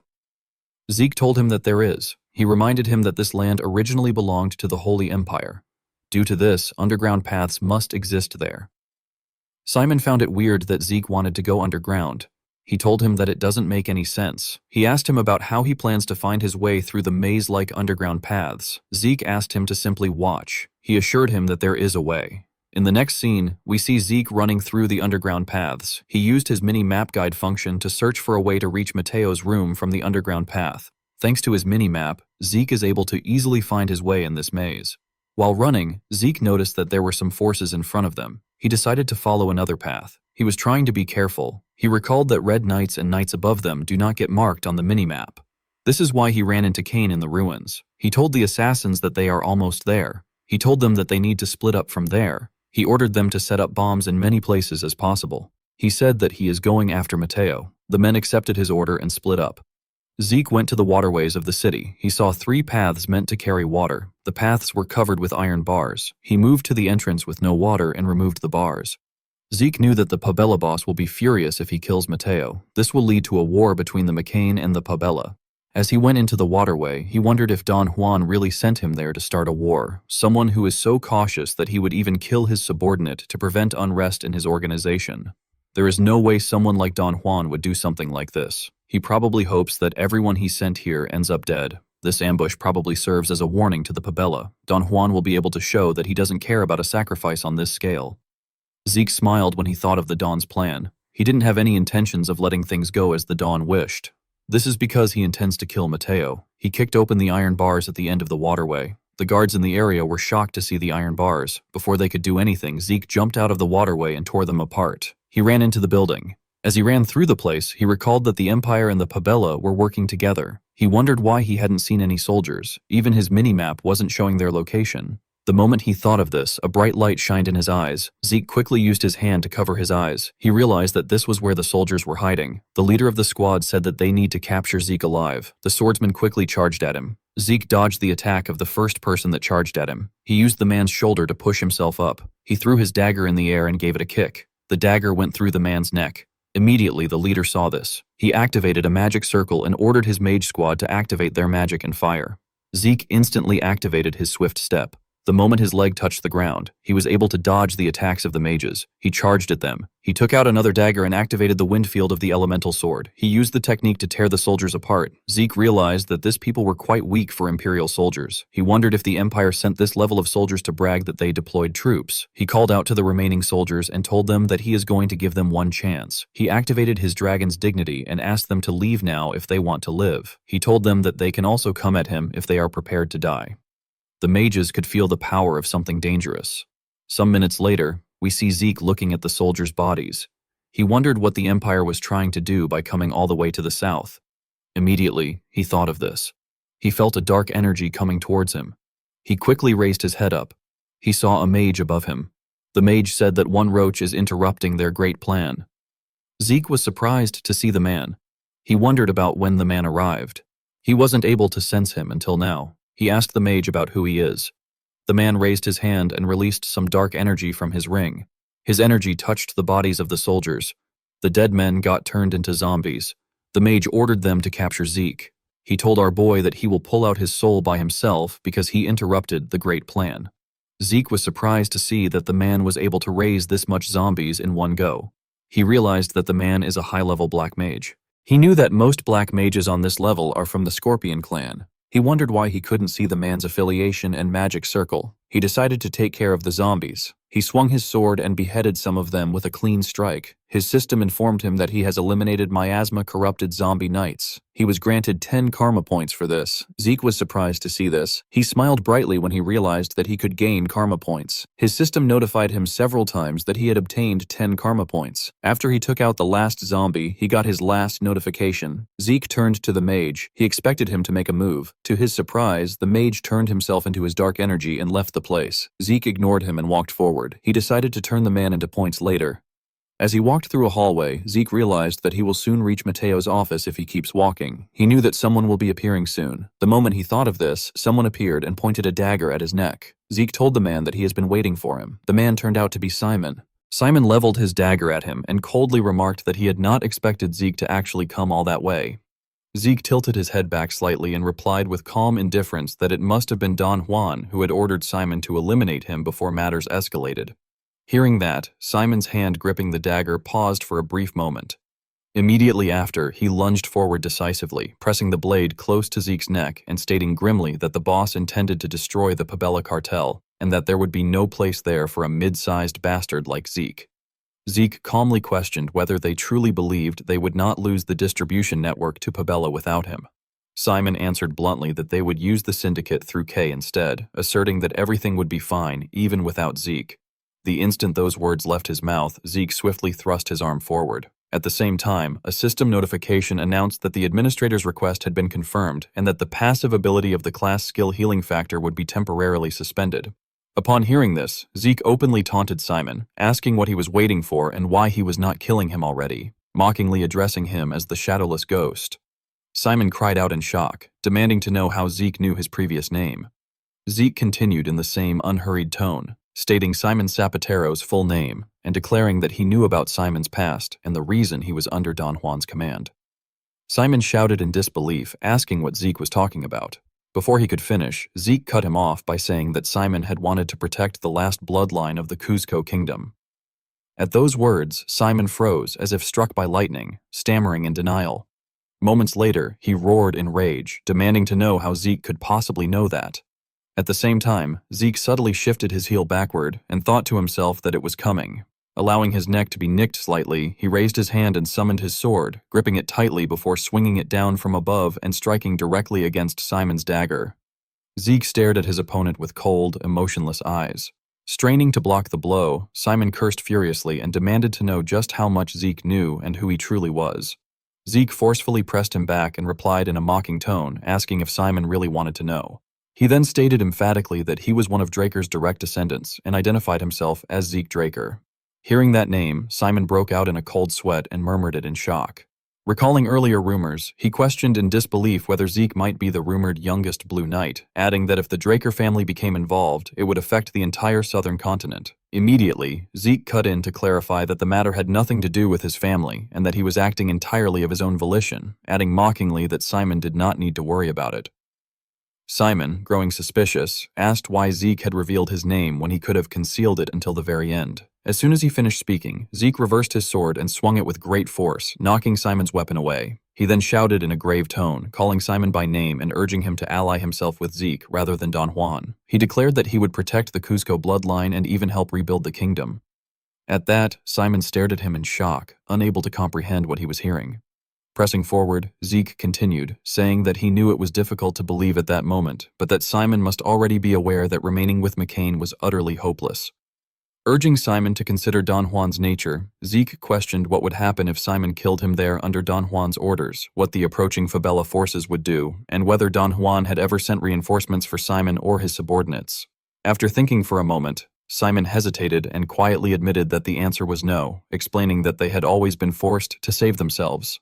Zeke went on to explain that after the Cuzco kingdom collapsed, it was the cartels that seized its land, which meant that Don Juan wanted the former royal knights to disappear altogether. He added that the princess left behind would eventually be sold at a high price to the Cuzco rebels. Recalling the past, Zeke recounted that when the Cuzco kingdom fell 10 years earlier, Simon had taken the newborn princess and fled to the border, becoming an outlaw in order to grow stronger. He had done so because he intended to one day defeat the rebels and restore the princess to her rightful position, and that was precisely why he had become a hitman under Don Juan. However, Don Juan had already known about Simon's past. In Zeke's previous life, Simon had ultimately been disposed of as an unstable factor, and the princess had been sold to the rebel forces. Before his death, Simon had asked Zeke to take care of the princess, but by the time Zeke found her, everything around had already been consumed by a sea of flames, and nothing remained. As his awareness returned to the present, Zeke thought to himself that this was the reason he wanted Simon to leave McCain.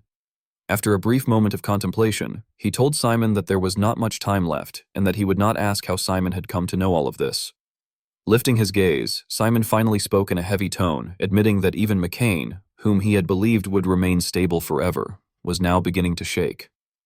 Observing Zeke's demeanor, Simon coldly criticized him, stating that everything was happening because of Zeke and that from the boss's birthday to the involvement with Pabella, the situation was only becoming more bizarre before demanding to know Zeke Draker's true objective. In response, Zeke replied indifferently that Simon himself had previously claimed there was no place for a mid-sized bastard like him, but that for now he wanted the two cartels to start tearing into each other. After a brief pause, he arrogantly declared that once it was over, he would go after McCain. Hearing this, Simon was horrified as he realized that Zeke's real target had been Don Juan. Zeke then spoke seriously, saying that he was sincere and truly wanted Simon to join him as well. He hesitated briefly before asking Simon to promise him two things. Simon responded resolutely, insisting that Zeke aid not only him, but also his subordinates, and that he honor his promise to protect the Cuzco bloodline and rebuild the kingdom. Stirred by that powerful declaration, Zeke struck his chest and firmly swore on his honor as a knight. Immediately afterward, he knelt solemnly and formally declared that Cuzco's guard commander, Simon Zapatero, was greeting his master, Zeke Draker. Seeing this, Zeke stepped aside and told Simon that the formalities were enough and that he should get up, adding that he would explain the details on the way out. He then asked where Simon's subordinates were, stating that they would activate the exploding scrolls and rendezvous to escape once he gave the signal, and instructed Simon to send it immediately and call all subordinates to the underground path entrance. Simon acknowledged the order and reported that he had already restrained the target, Mateo, from the inside. The two then split up to carry out their tasks, and Simon encouraged Zeke by saying that it was great and that he would see him later. Shortly afterward, a horrific scream echoed through the area. Mateo, beaten and tied up, continued to curse loudly, shouting that Zeke was a bastard and questioning whether McCain would truly be safe. Zeke leaned in close with amusement and taunted him, saying that there was no way anyone would be safe if war broke out between the two factions, and that it was all thanks to Mateo. Stuffing a piece of paper into Mateo's mouth, Zeke coldly stated that those who wielded their swords against McCain would rest for eternity. Immediately after, pitiful groans rang out along with the spray of blood. Once everything was dealt with, Zeke walked out. Looking at the slip of paper in his hand, Zeke thought to himself that he had taken Pabella's secret ledgers as well, and that it was finally time. Suddenly, Simon rushed over and reported urgently that he had sent the signal to his subordinates. Noticing something flashing behind Simon, Zeke was utterly shocked. He quickly drew his weapon, pulled Simon behind him, and shouted for Simon to get behind him. At once, a barrage of arrows flew toward them, but Zeke blocked them with his shield. The attackers shouted loudly that there were intruders and ordered them to be captured. Seeing this, Zeke rapidly infused energy into his sword. With a sharp gaze, he unleashed an elemental sword technique known as Blaze Field, then charged toward the enemies. Events unfolded swiftly before finally settling back into calm. Several hours later, a voice echoed through a tunnel, announcing that everyone was to greet their new boss. Zeke and Simon stepped forward, and the remaining men lined up on both sides and loudly declared their allegiance to their new master. Zeke decisively stated that they would talk more later and should move for now, warning that they would soon be tracked. Accepting the order, the group quickly departed. Glancing back, Zeke worriedly thought that they had already been caught up to. He stopped and ordered everyone to halt, then commanded that they split up there. He said he would lure the pursuers away and instructed Simon to take his subordinates and escape, adding that once they left, Simon was to join up with Kay from the syndicate, who would understand if given Zeke's name. Simon frowned and exclaimed in concern that the princess was still with the McCain cartel. Zeke replied coldly, asking whether Simon truly thought he would not have predicted that far ahead. Recalling the past, Zeke remembered asking whether the plan enclosed in the commission had been memorized, to which the young man had confidently replied that, of course he had, explaining that amid the chaos of the operation day, they were to rescue the confined girl from McCain. Zeke had praised him, saying he had memorized it well. Because of that, Zeke was now confident as he stated that she had already been saved. At Don Juan's mansion on the southern continent, Don Juan's furious voice suddenly rang out as he angrily demanded to know whether any of this made sense. In his rage, he slammed his fist hard against the table and shouted that it had already been a month since they struck the Pabella cartel. And yet, even within that single month alone, the situation had spiraled out of control. Seeing his outburst, the subordinates' expressions immediately darkened. Don Juan, his eyes blazing, continued to berate them, questioning how many times they had been struck by those bastards' attacks and shouting that half of McCain's executives were already dead, half of them. Hearing this, everyone seated below fell completely silent. Don Juan then slumped down in his chair, covering his face in frustration and muttering a curse under his breath. As the images of Simon and Zeke surfaced in his mind, he reflected wearily that those two were far too dangerous. He reasoned that he had tried to seize the opportunity to get rid of them by forcing them into a reckless mission, but contrary to his expectations, they had still managed to carry out their provocation and had ended up enraging Pabella far too much. At that moment, one man spoke up, addressing him as the boss. Don Juan glared at him and demanded to know what it was. The man then suggested that Don Juan distance himself from McCain for a while. Don Juan immediately snapped back, accusing him of telling him to run away like a coward. The man firmly denied it, explaining that those crazy pirates were blinded by revenge and would soon charge straight at McCain without even knowing their place, and that this recklessness could be turned against them.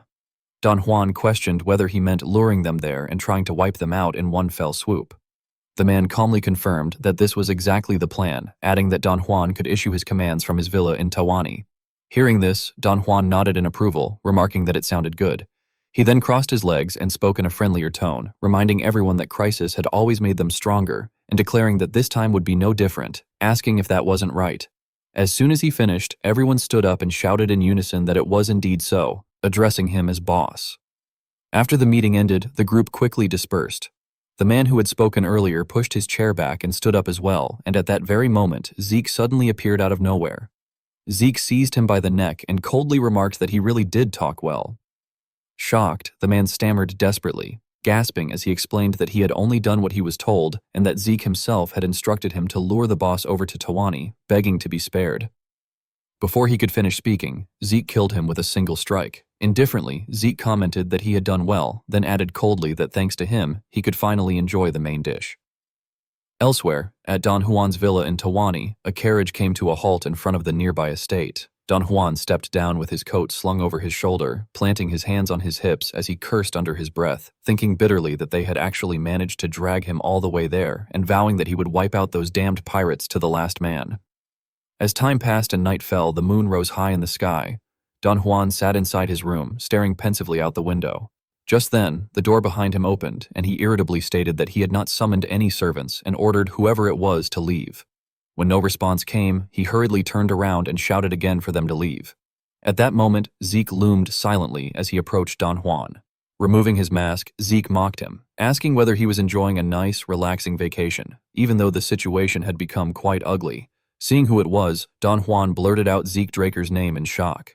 After a brief silence, Don Juan picked up a bottle of liquor and retorted that Zeke should not think he had climbed to his current position without ever facing threats like this, dismissing it all as childish nonsense before slowly pouring the liquor into a glass. However, Zeke suddenly drove his knife forward and severed it cleanly. He gave a cold laugh and remarked that this outcome was perfect, adding that he had been worried Don Juan might beg for his life in tears, which, from the perspective of someone seeking revenge, would have been unbearably boring. Enraged, Don Juan sprang to his feet and shouted furiously, hurling insults at Zeke and demanding that the guards be summoned at once to force him to kneel immediately. Zeke mocked him by calmly stating that no one would be coming. Don Juan reacted in shock and demanded to know what he meant. Zeke replied coldly that he had already killed them all. As light filtered in from outside, Zeke continued, saying that in his previous life he had never had enough time to make Don Juan truly suffer, and that this regret had haunted him ever since. He tapped the knife lightly and added that even now, he often dreamed of those days, of crawling like a dog beneath Don Juan's authority, and of the countless people he had been forced to kill under Don Juan's orders. Don Juan's face turned ashen as he stammered in disbelief, accusing Zeke of spouting nonsense and insisting that he had never ordered such things. Before he could finish, Zeke interrupted him and asked whether he knew what those people said to him in those dreams. Zeke then struck Don Juan violently, slamming him against the glass door, and continued recounting how those voices had begged desperately to be spared. Seeing Zeke's frenzied state, Don Juan screamed in terror, begging for mercy and pleading for his life, while accusing Zeke of being the one who enjoyed wealth and glory while standing atop the blood of others. With bloodshot eyes, Zeke raised his knife and roared that this was exactly how Don Juan had begged, desperately, countless times before.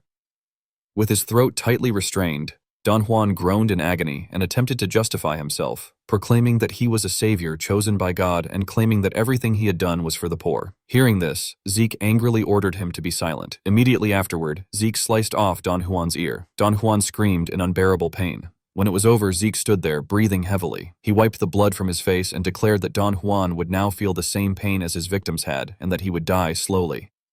Several hours later, the sun began to rise, illuminating numerous footprints along the corridor. Zeke removed his outer coat and descended the stairs. Seeing him, Kay and Simon asked whether it was finished. Zeke replied calmly that it was, then asked how matters had gone on the syndicate's side. Kay reacted with surprise and asked whether he was referring to the matter she had reported earlier. After recalling the details, she explained that everything had unfolded exactly as Zeke had predicted. She reported that the executives who had attempted to side with Pabella were now officially being treated as though they had been killed by Don Juan, and since she herself had been in charge of field operations, the entire affair had concluded without any real punishment. Zeke then gestured toward a stack of documents and instructed that the syndicate would handle everything from that point onward. Kay immediately took the papers, flipped through a few pages, and asked what the documents were, noting in particular a contract related to Reinhardt, a merchant group. He removed the wig and explained that he had heard the merchant group was planning to establish a pharmaceutical company, and that they intended to produce high-quality soma and distribute it through that group. He added that if soma were refined properly, it could be turned into all kinds of medicine, and that they planned to entrust transportation to them. She stared at him in shock and questioned how that was even possible, asking where the production would take place, who would run it, and pointing out that with their name attached, there was no way they could move it openly while staying on the right side of the law. Zeke stepped outside and said that after they helped the Cusco kingdom, they would obtain cultivation permits there. He mentioned that he already had plans for everything else as well, but then added in a playful tone that he did not have the time to explain them all and told them he would see them later. Seeing this, Kay shouted after him helplessly, calling him his partner. Sometime later, on a mountain, Zeke walked through the forest deep in thought, telling himself that it was time to start the cleanup. He reached into his pocket, took out a letter, and thought to himself that he had received a personal invitation from Prince Callus Nerva Constantinus. Recalling what he had heard before, Zeke remembered Decker mentioning that the prince had not returned since the banquet and was planning to continue staying in Atlas. He pondered seriously that traveling from there to the central continent would still take at least a few days, and that if he arrived late, the prince or someone by his side might grow suspicious and conveniently start speculating about the reason for his delay. They might suspect that Zeke Draker had been involved in McCain's destruction, or perhaps they already suspected him, which was why they had summoned him in the first place. He concluded that it was only a possibility, but there was no harm in being careful. Looking at the system interface, Zeke calculated silently that he would simply build an alibi by making use of it. At the same time, he revealed a sinister smile and activated his magic. The system prompted him to choose the location he wished to move to, designating the Atlas Ruins area as the destination and stating that the required cost was 600 points. It then confirmed that 600 points had been used, and Zeke vanished instantly. At the Atlas Hotel Sky Lounge, the moment he stepped inside, people began cheering and shouting excitedly, calling out that Zeke was there and beckoning him over. Glancing to the side and seeing Callus waving at him, Zeke thought to himself that Callus was there as expected. Just then, Abel also looked up and greeted him with a smile, saying that Zeke had arrived. Upon seeing him, Zeke was inwardly astonished, realizing that it was Abel Draker. Zeke immediately bent forward and spoke with solemn respect, introducing himself as Zeke Draker and stating that he had answered the summons of His Highness before politely asking for the reason Prince Karras wished to meet him.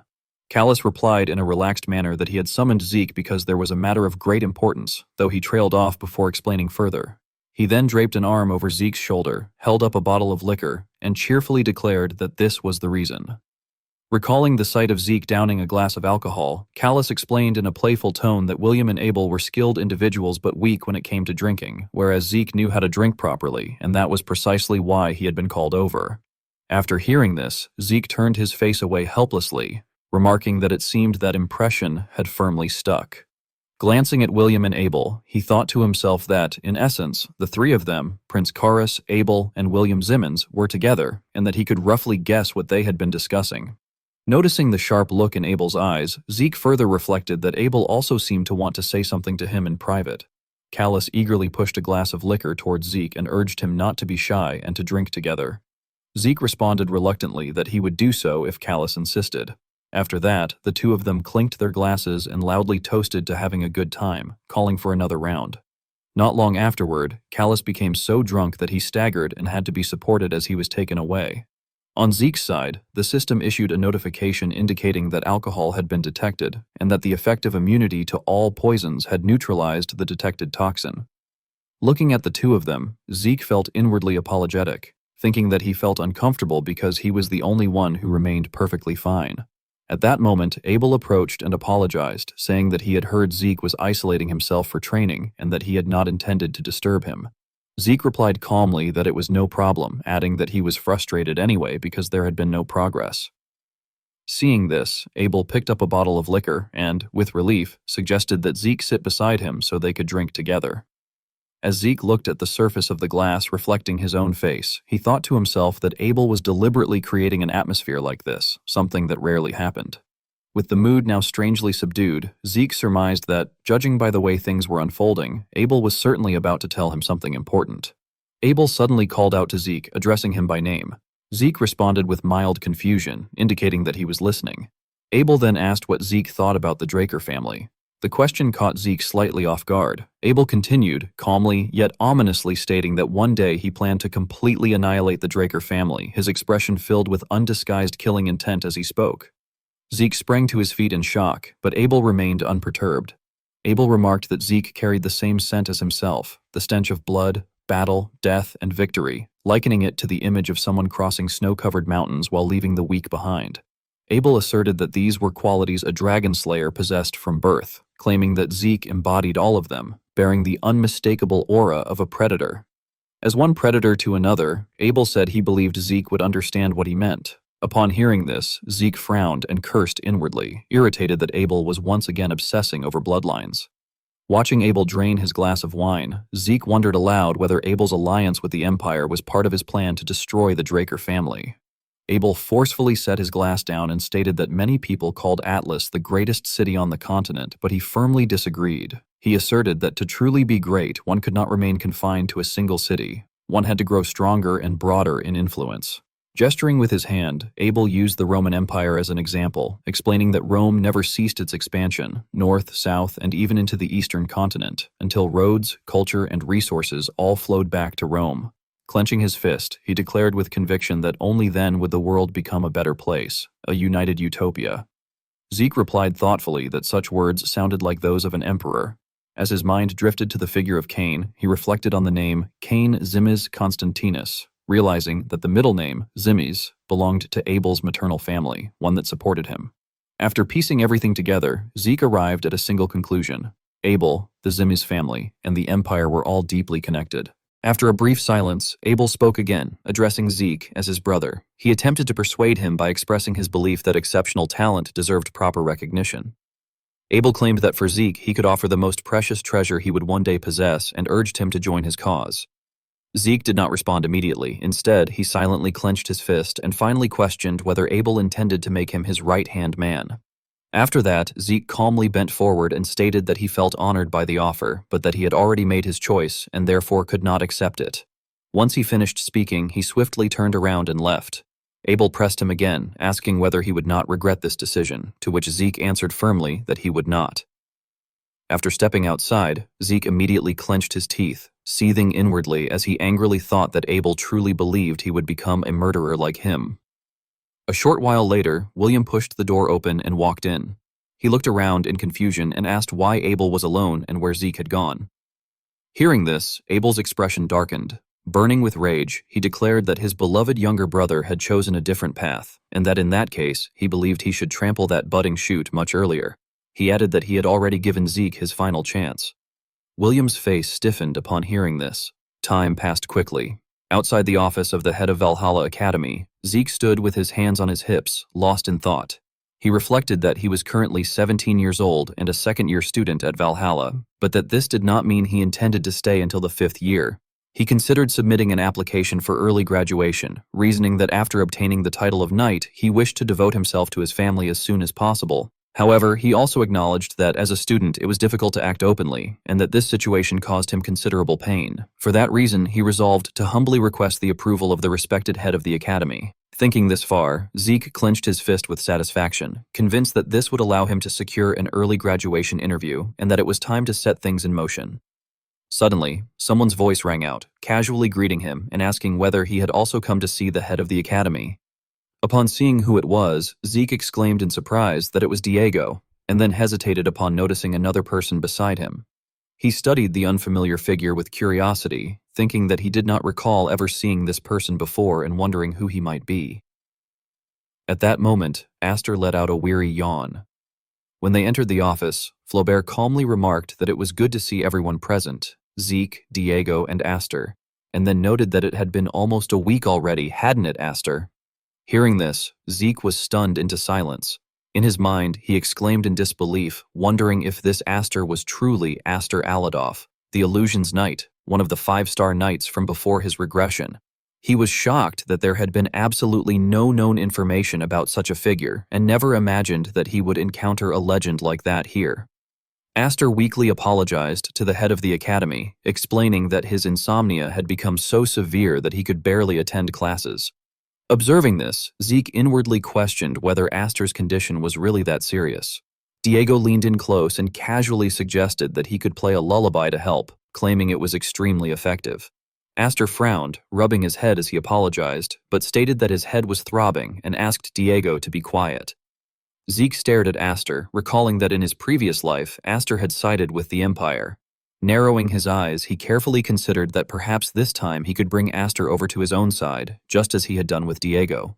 Flaubert then handed each of them a sheet of paper and explained that the reason he had called them all there was because they had submitted applications for early graduation at the same time. Since the other professors had confirmed that they met the requirements, he had gathered them together to evaluate them through this mission. After glancing at the information, Zeke was confused and silently wondered why there was a notice of cooperation from Delphoa. Flaubert then asked whether any of them had ever heard of the Dark Knight demon. Zeke responded gravely, describing the figure as a villain designated a continental-level threat, someone deemed by the entire continent to be too dangerous to be left alive. He added that the Dark Knight demon was one such threat and had recently been sighted in Delphoa.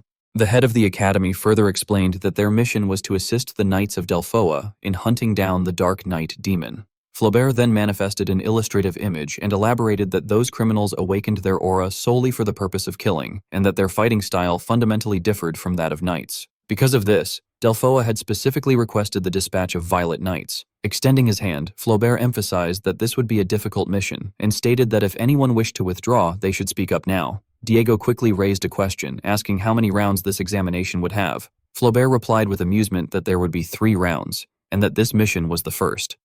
Diego immediately accepted this, stating decisively that 3 rounds were fine. Flaubert then asked if there were any other questions.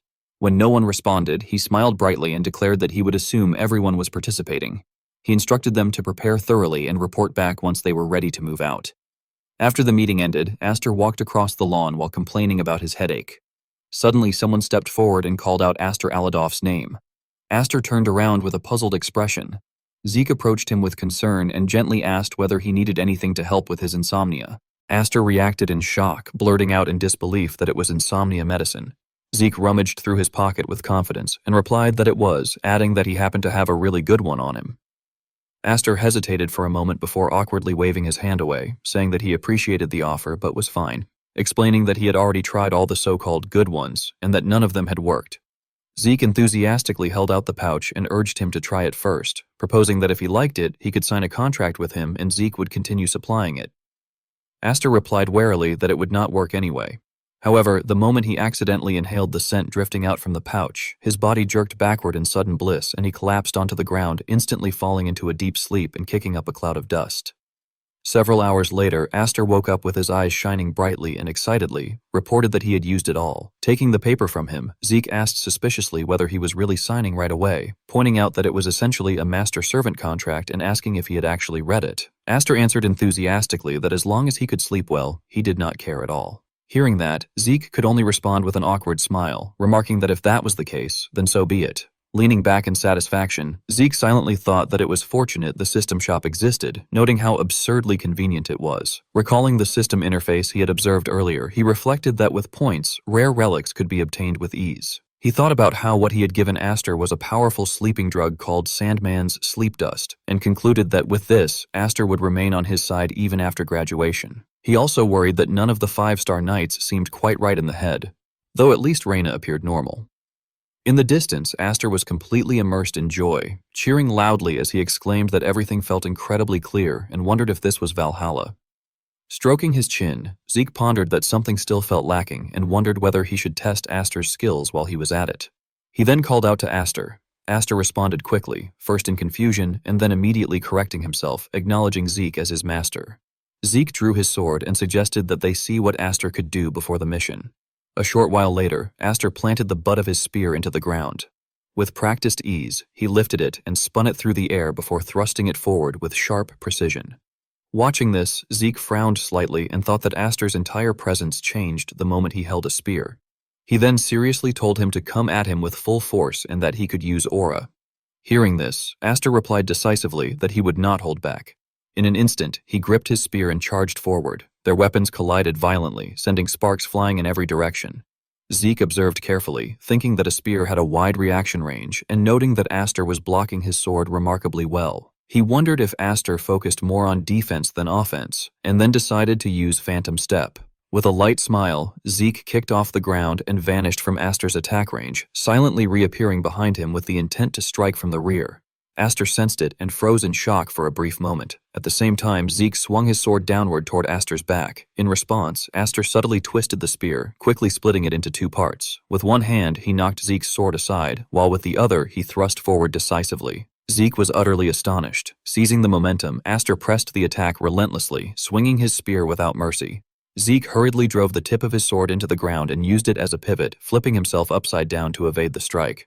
Stunned, he thought about how the spear had split apart, finding the move unpredictable and remarking that techniques like that were usually seen among outlaws, which he found interesting.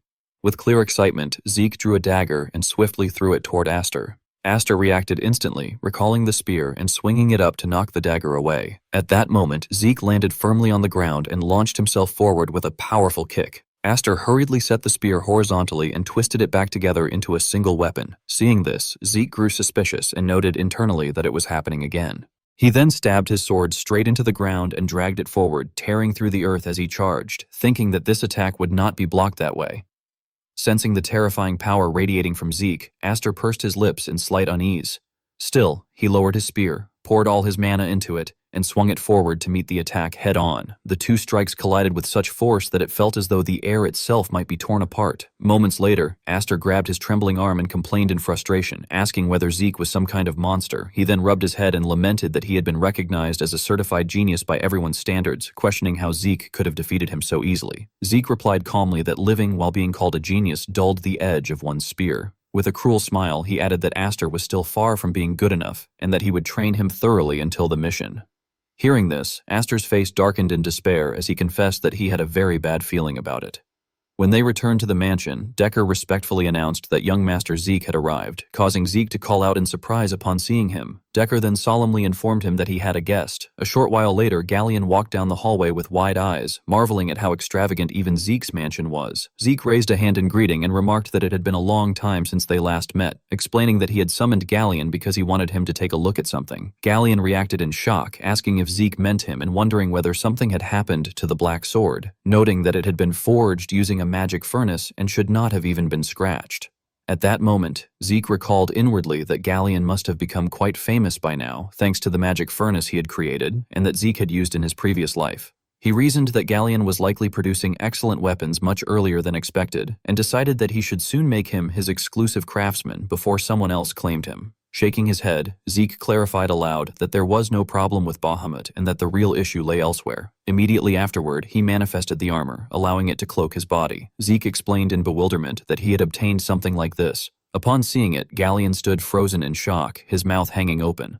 After stammering for a moment, he exclaimed in disbelief, prompting Zeke to respond helplessly that he did not know what it was either. He explained that this uncertainty was precisely why he had called Galleon, since it was not something he wanted to investigate publicly. Handing it over, he asked whether Galleon could examine it carefully. Galleon hesitated briefly before agreeing to do so. A short while later, a voice echoed from within the room, apologizing respectfully. Galleon rubbed his forehead in frustration and admitted that there was nothing like it among the modern artifacts he knew. He then asked whether there were any features that might hint at the material used. Zeke remained silent, deep in thought, before recalling his battle with Cain.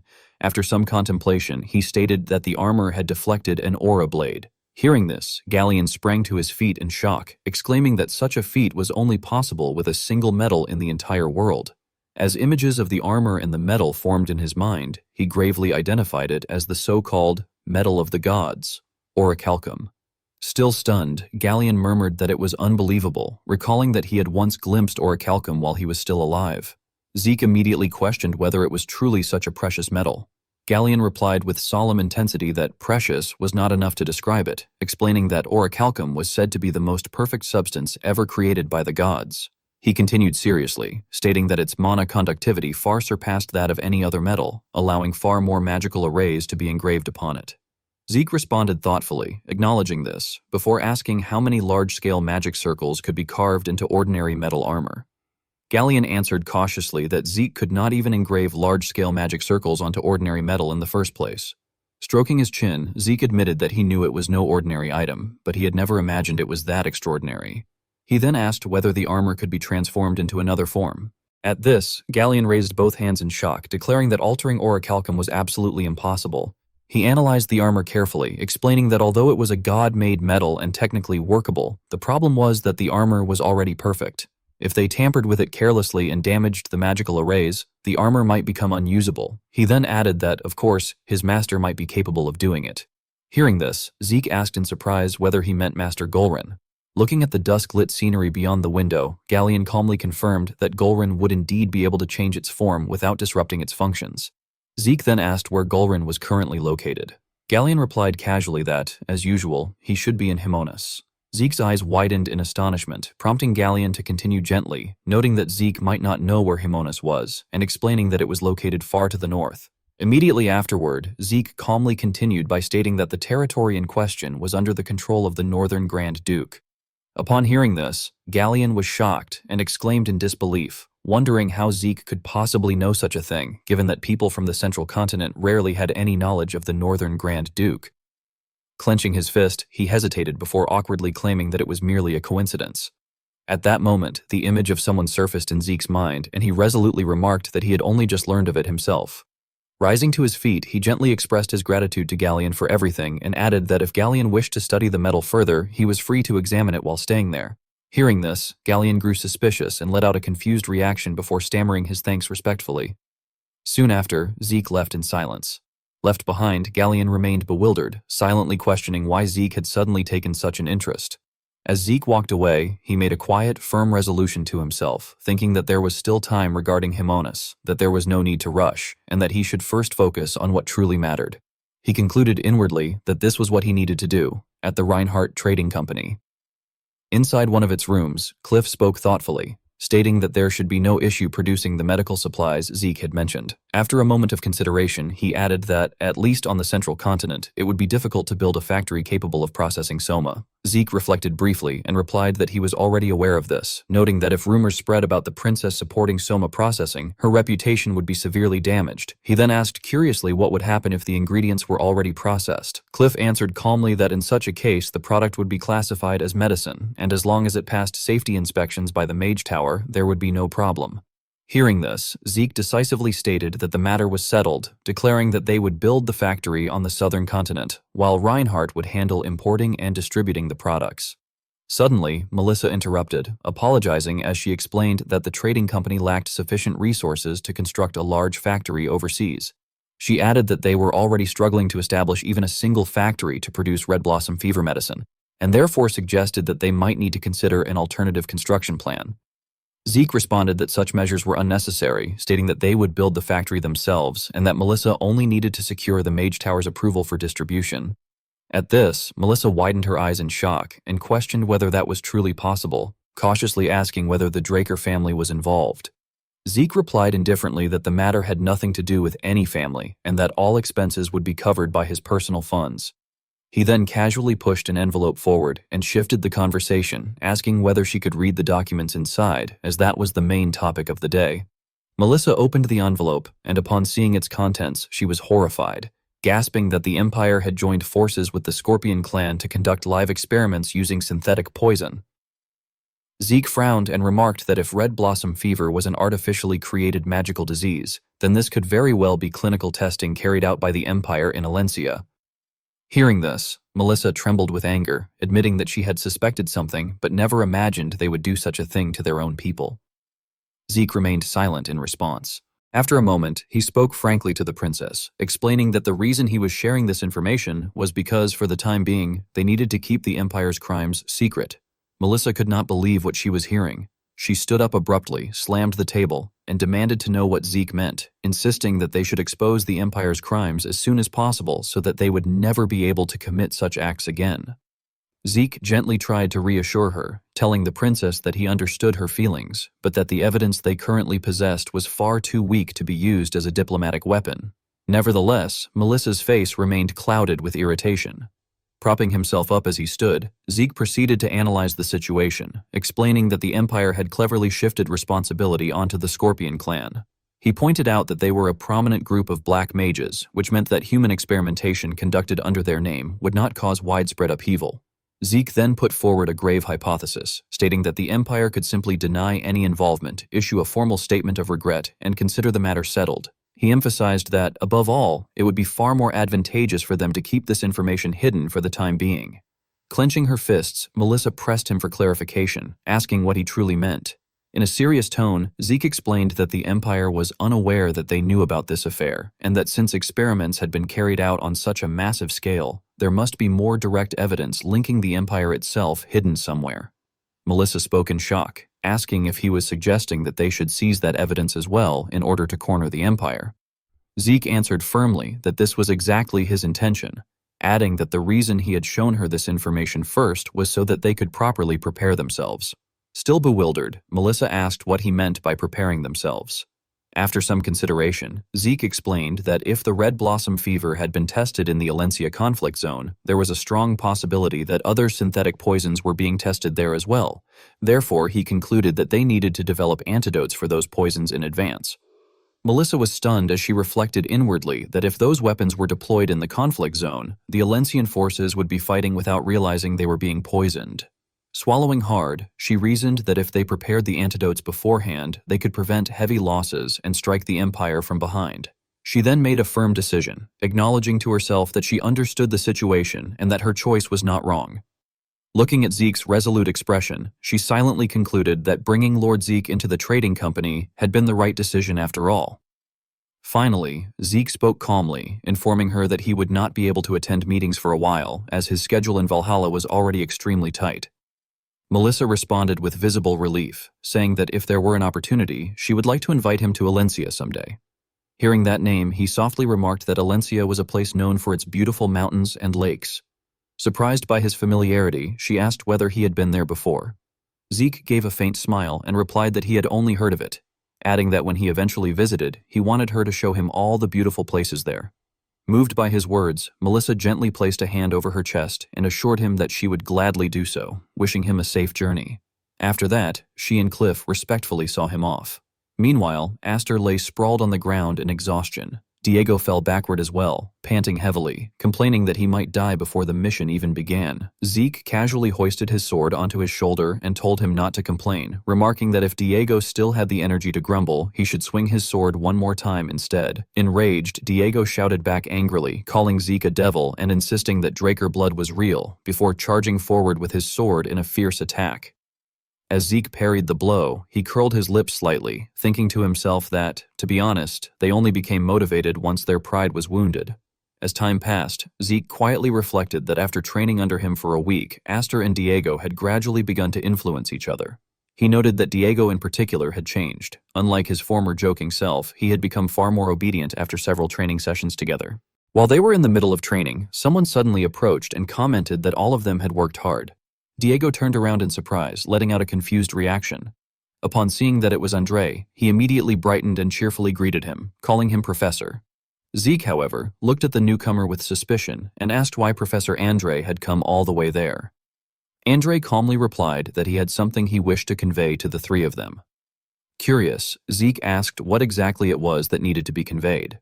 Andre then revealed that the three of them had been assigned to a mission to subjugate a continental-level threat, adding that they could not simply send students alone.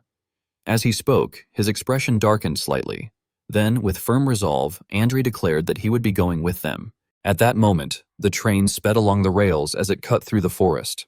Inside one of the carriages, Andre sat with his arms crossed and calmly remarked that he had not expected them to accompany him on the Black Yaksha mission. He reiterated that, as he had said before, he could not send only students and that there were additional matters he needed to explain. With a serious expression, he then asked whether they knew what kind of place Delpoa was. Across from him, Zeke replied evenly that they had learned a little about it in class. He added with a slight frown that he had heard Delpoa was different from other places, in that mages held authority there. Andre nodded in affirmation, explaining that this was correct and that Delpoa had a very unique system. He elaborated that Delpoa's knights specialized in using shields, unlike those elsewhere, and that while the knights pushed enemies back with shields from the front, the mages unleashed their attacks from the rear. At that point, Aster raised his hand and questioned whether allies fighting at close range would not end up taking heavy damage. Andre praised him for asking a good question before explaining coolly that this was precisely why Delpoa's knights trained extensively while running with shields. He added that this was also the reason Delpoa knights were not popular among Valhalla graduates. Diego crossed his legs and complained irritably that it sounded like a knight order that existed solely for the sake of mages, implying that they did not care about knights like them at all. Andre gazed out the window and calmly responded that Diego had understood the situation well, advising him not to be too shocked once they arrived in Delpoa. As the silhouette of a castle came into view, Andre emphasized that the mages there were notoriously arrogant. The weather was pleasant when Andre formally introduced himself, stating that he was Andre Draker, an assistant professor from Valhalla. The man who greeted them shook his hand amiably and expressed his surprise and honor that the Draker household had sent someone directly. Smiling as he introduced himself, he said that he was Jorge Outer, the commander of Delpoa's 8th Night Order. Andre glanced at Diego, Zeke, and Aster before stating calmly that the cadets accompanying him were among the best even in Valhalla, assuring Jorge that there would be no issues with the mission. Jorge laughed politely and replied that hearing such words put him at ease, then gestured toward a carriage and explained that the commander was inside. Diego reacted with suspicion, wondering aloud whether the bearded man from earlier had not claimed to be the commander. Zeke, sounding indifferent, told him to stay quiet, remarking that this was Delpoa, so such things were to be expected. At that moment, the carriage door opened, revealing a cold-looking gentleman seated inside, his expression unmistakably displeased. Diego squinted and commented that the man looked extremely bad-tempered, while Zeke, resigned, reminded him that he had warned him to stay quiet. Zeke then reflected inwardly that this man must be Delpoa's mage commander, and he was struck by the fact that even the knight commander seemed flustered in comparison.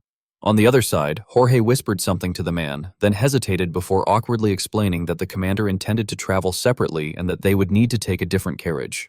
Diego stared in shock at the news. Watching the carriage depart, he shouted in outrage that they had been completely ignored and left behind. He angrily protested that this treatment was unacceptable, pointing out that they had come all that way for a joint mission.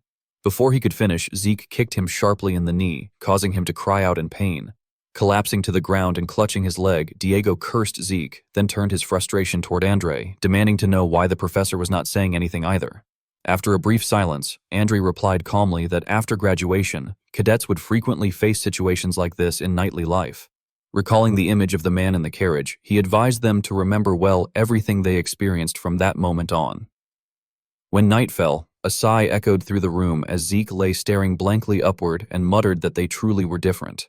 He reflected that their lodging looked completely worn out, as though it had been hastily prepared, while all the mage facilities they had passed were clearly lavishly funded. He conceded inwardly that it was not as though he had expected much to begin with. Sitting up with a weary expression, he said that he might step out for some air. As he walked down the corridor, Zeke thought quietly that he did not really care about being treated this way, since he had endured far worse in his previous life. Frowning, he reflected that what truly worried him was the Black Yaksha subjugation mission itself. He recalled how, during the strategy meeting, Commander Jorge and the other knights had merely stood there in silence, listening to the mages speak. He had expected as much, but not to such an extreme degree. Letting out a long sigh at the thought, he was suddenly approached by someone who asked him what he was doing there alone. Hearing this, he looked up in surprise, realizing that this person was the mage commander from earlier. The man spoke coldly, remarking that he had something to say anyway, and that the timing was good. The commander continued in an indifferent tone, stating that there was nothing for Valhalla to do there and warning him not to get dragged into magical nonsense, telling him to simply return quietly.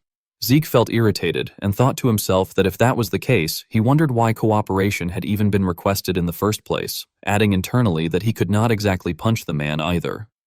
When the commander noticed the emblem on Zeke's glove, he was visibly startled and wondered aloud if that glove could possibly be what he suspected. He then interrogated Zeke coldly, asking whether he was a pure-blood Draker Awakener. Zeke replied indifferently that it was correct and asked whether there was a problem.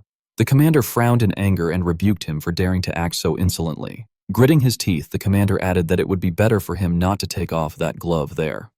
Afterward, he flicked his cloak and turned away, coldly stating that this was if Zeke wanted to finish the mission and return safely. Zeke fell silent in thought for a moment, while the commander inwardly remarked that he was extremely sensitive, acknowledging mentally that pure-blood awakeners indeed possessed mana-disrupting power. At that moment, someone suddenly called out, hesitantly asking whether it was Zeke. He turned around in confusion, uttering a small sound of surprise. Looking at the person before him, Zeke questioned whether it was Professor Feynman. Seeing his reaction, Feynman laughed and said that he had known it, then approached with concern, greeting him warmly and asking whether he had been well after such a long time. Zeke replied gently that he had been fine, but asked why Feynman was there. Feynman rubbed his head and explained that there was no better place to build a career as a mage, adding that research alone had not been enough for him, so he had volunteered. He then asked what had brought Zeke there. Zeke calmly answered that he had come because of the Black Yaksha mission. Upon hearing this, Feynman froze and exclaimed in shock, then urgently called Zeke over for a moment. Zeke responded, asking what this was about all of a sudden. After moving to another place, Zeke finally asked what Feynman had meant earlier when he said he had something to say. Feynman clenched his hands and hesitated before warning Zeke not to go out on tomorrow's mission. Zeke asked in disbelief what he meant by that. With a grave expression, Feynman explained that the mission was already destined to fail and emphasized that Zeke must never go. Hearing this, Zeke's eyes widened in shock. The full moon hung suspended in the night sky, its cold light washing over the silent house. Suddenly, a groan broke the stillness as Diego rubbed his aching head and complained that he felt as though he had not slept at all and was utterly exhausted.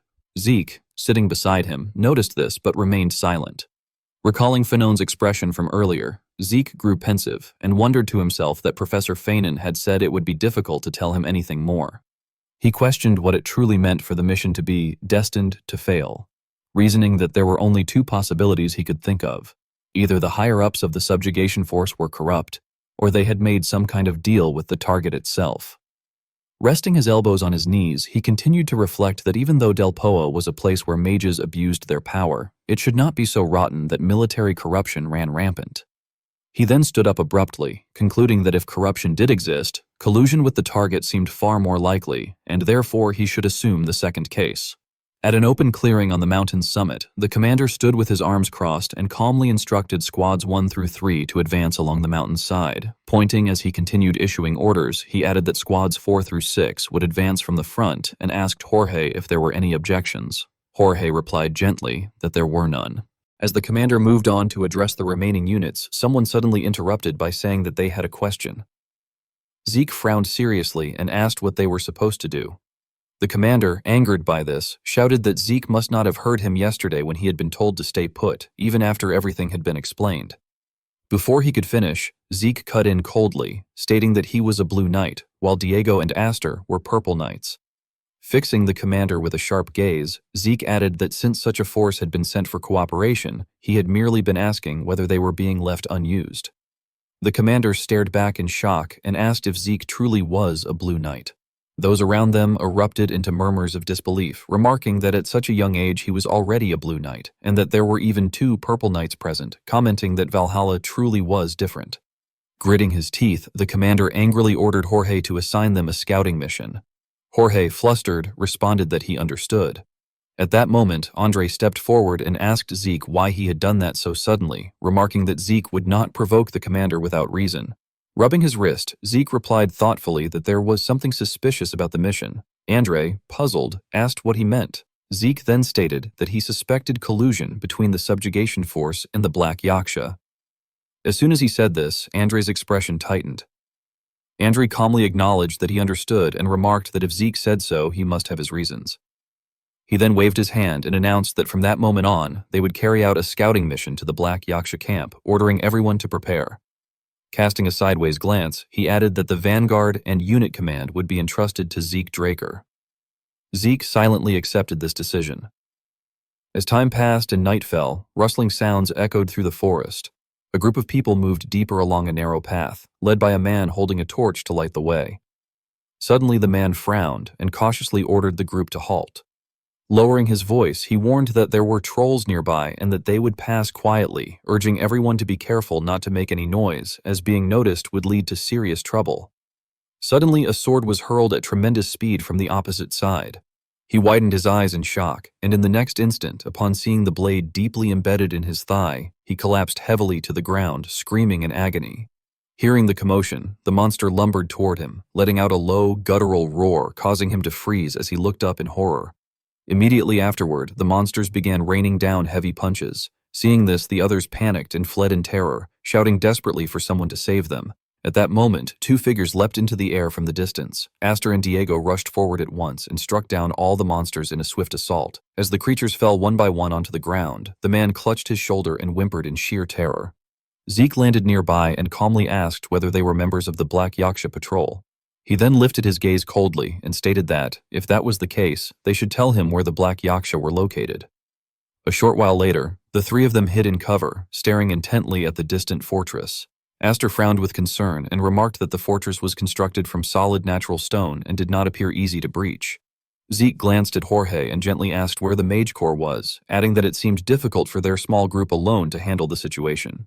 Hearing this, Jorge hesitated and turned his face away, awkwardly explaining that after they cleared the area around the fortress, the Mage Corps would begin providing support fire from the rear. Upon hearing this, one of them exclaimed in disbelief, questioning what he had just heard. Zeke immediately raised his voice, demanding to know what Jorge meant by suggesting they clear the fortress with so few people, accusing him of trying to get everyone killed. At the same time, Diego looked up suspiciously before his eyes suddenly widened in horror. In a panic, Diego shouted that something was flying toward them. Zeke spun around in shock, wondering what it could be. As he saw the incoming objects, he froze, realizing in disbelief that they were shells. He urgently shouted for everyone to scatter and get as far away as possible. Moments later, a violent explosion erupted, flames tearing through the air amid screams of pain. Jorge stood motionless within the sea of fire, murmuring in stunned disbelief and asking in horror what on earth this was. Zeke grabbed Jorge by the collar and shouted at him to pull himself together, angrily questioning whether he was trying to get all his men killed. Jorge steadied himself and hurriedly denied it. Irritated, Zeke clicked his tongue inwardly and wondered how the enemy had even learned their position, becoming convinced that there truly was a spy among them. Suddenly, a noise rang out, snapping him back to his senses. Seeing a large group charging toward them with swords in hand, Zeke clenched his teeth and cursed under his breath, noting that they were rushing in like madmen. Abruptly, his eyes widened with suspicion as he questioned what was wrong with those people. On the opposite side, the attackers' eyes were bloodshot, and they appeared completely deranged. Zeke muttered blankly that the situation was a total mess, and after a brief moment of thought, he became certain of it. Judging from their crazed expressions, he concluded inwardly that they were all soma addicts. The soma distributed by the southern cartels to the central continent had eventually spread across the entire land. Mages tended to use it in moderation to gain a temporary boost in magical power, but the real problem lay with the mercenaries. They were the type who lived as if only today mattered, so they often consumed far more soma than they should have. When Zeke saw a group of people charging forward with swords in hand, he shouted a warning, identifying them as Black Yaksha's mercenaries and urging everyone not to fall into their ambush. Immediately, everyone did their best to block the incoming attacks. Diego cursed in frustration, remarking that they were dealing with a bunch of completely insane lunatics, while Aster shouted angrily that there were simply too many enemies. Zeke, remaining vigilant, called out to Diego and Aster, telling them to conserve their aura as much as possible and not to push themselves yet. Grinding his teeth, Zeke analyzed the situation inwardly, concluding that if the enemies were of this level, the Night Order alone would not be able to suppress them. He questioned whether, mission or not, they should simply wipe everything out all the way to the fortress. At that moment, his pupils instantly turned golden. Just then, an explosion erupted along with a piercing scream. Startled, Zeke hurriedly turned his head toward the sound, wondering if magic had been used and realizing that if that was the case, things had escalated further. When he noticed a group standing not far away, he felt a sense of relief and thought that the Delpoa Mage Corps had finally shown up.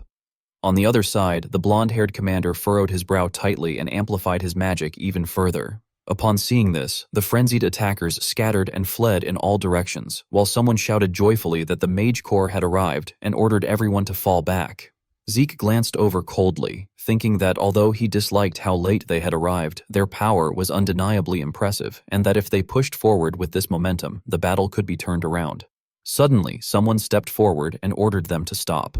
Zeke looked back in shock, questioning whether they were really going to waste such a good opportunity. The commander's expression darkened as he stated that Zeke was indeed Zeke Draker, and then bitterly accused him of ruining the mission because of his actions. He angrily demanded to know whether Zeke even understood what he had done.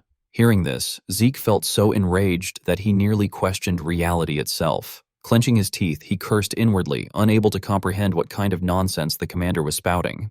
The commander, visibly irritated, scolded him for provoking the enemy when he had been ordered to conduct only a scouting mission. Turning his head away in displeasure, he added that Zeke was to take the cadets and leave the site immediately, declaring that he would report everything directly to Valhalla. Zeke clenched his fists and coldly asked whether that meant their cooperation with Delpoa should now be considered over.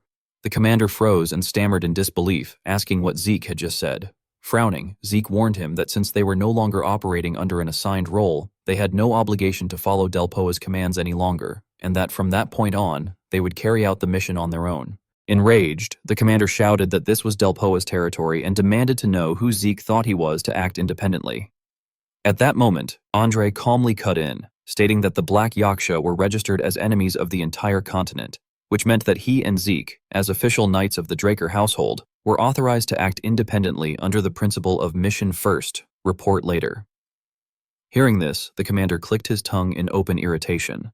He turned away angrily and shouted that they could do whatever they wanted, mission or not, but that they would bear full responsibility for everything that followed. Watching this, Jorge thought in shock that the Mage Corps was really leaving just like that, and he wondered what would happen to the subjugation effort now. At that moment, Zeke stepped forward and addressed him, saying that he had something to ask. Jorge, surprised, asked what it was. With a cautious frown, Zeke asked whether Jorge truly had the will to capture the Black Yaksha. Jorge responded resolutely that they were knights as well, and that no knight would ever choose to turn back when an evil enemy stood right in front of him. Zeke fell silent for a moment before calmly saying that he understood that feeling very well. After considering his words, he added that in that case, he would like to ask Jorge for one favor. Sometime later, the silent moonlit night enveloped the fortress. Hearing a noise from below, 2 guards standing atop the wall looked down suspiciously. In the distance, a large group surged forward, shouting as they charged toward the fortress. Amid the group, Jorge took the lead and shouted furiously, demanding that the cowards stop hiding, come out immediately, and settle the matter once and for all. Seeing this, 2 guards instantly raised their bows. The white-haired man froze in shock, muttering in disbelief that those people must be insane. In the next instant, 2 arrows were released simultaneously. At the sight of this, the soldiers on Jorge's side immediately lifted their shields to block the attack. Jorge braced himself and roared for them to hold the formation, declaring that they should show the enemy that their attacks meant nothing. Facing the tightly formed ranks bristling with drawn weapons ahead, the 2 men standing atop the city wall fell silent for a brief moment. The blond man sneered that the situation was completely messed up and that the act was utterly pointless. However, before he could finish his sentence, his face suddenly turned pale as he spat out a mouthful of blood. At the same time, a mocking voice rang out, questioning whether it truly was pointless. Nearby, Zeke and his companions spoke with open contempt, saying they would see about that.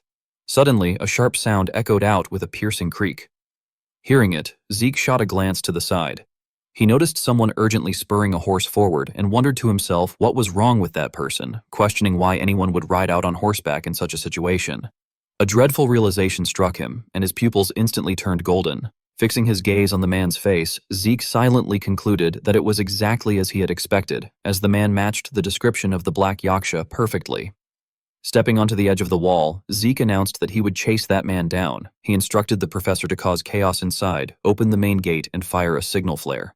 Hearing this, Andre promptly acknowledged the order and said that he understood. Immediately after, Zeke kicked off the cliff wall and plunged downward at high speed. In a cold voice, he called for Bucephalus to come forth. The moment the words left his mouth, a warhorse materialized instantly, accompanied by crackling bolts of lightning. Zeke calmly addressed the steed, asking if it could keep up with that man. In response, the horse surged forward at an astonishing speed. As Zeke rapidly closed the distance, the fleeing man cried out in panic, unable to believe such speed was possible. On Zeke's side, he curled his lips into a satisfied grin, remarking that it was good. Immediately afterward, he leapt from the horse's back. Seeing Zeke swing his sword down toward him, the man was utterly terrified. In the next instant, a thunderous explosion erupted. The man hunched over and staggered backward. With shock written across his face, he watched as Zeke stepped forward and asked with clear amusement where he thought he was rushing off to at such a late hour. Zeke then added with a mocking laugh that he was, after all, addressing Mr. Black Yaksha. Upon hearing this, the Black Yaksha's face tightened with unmistakable tension. The 2 flashing techniques clashed repeatedly in mid-air. Black Yaksha decisively swung his blade forward, and Zeke, already holding his sword at the ready, immediately counterattacked. Black Yaksha frowned darkly and asked who Zeke was, remarking that Zeke did not look like someone from Delphoa. Zeke curled his lips into a mocking smile and retorted that knowing his identity would not change anything. Immediately afterward, the attacks of both sides collided, erupting in a violent flash of light. Black Yaksha then swung his sword again, releasing streams of green liquid. The system detected this and announced that desert scorpion poison had been detected, but also stated that the poison had no effect due to Zeke's poison immunity trait. Hearing this, Zeke pondered inwardly that it was desert scorpion poison, noting that it was just like an outlaw to rely on so many dirty tricks. Seeing that the poison had no effect at all, Black Yaksha irritably questioned where Zeke was from, asking whether he came from the desert or the southern border region. Zeke calmly remarked that Black Yaksha was rather curious. Black Yaksha leisurely stated that it did not really matter, and as he spoke, his hand tightened while steel spikes rose up, radiating a chilling coldness. He then charged forward with a sword in one hand while throwing the steel spikes with the other, shouting that Zeke was going to die there anyway. On the opposite side, Zeke swiftly swung his sword to deflect the spikes away, and at the same time, the system announced that the Dragonkin skill, Dragon Scale Armor, had been activated. Instantly, an invisible layer of dragon scales enveloped Zeke's arm. Zeke frowned slightly and thought to himself that the attack was quite impressive. Suddenly, his eyes widened in surprise as he realized something.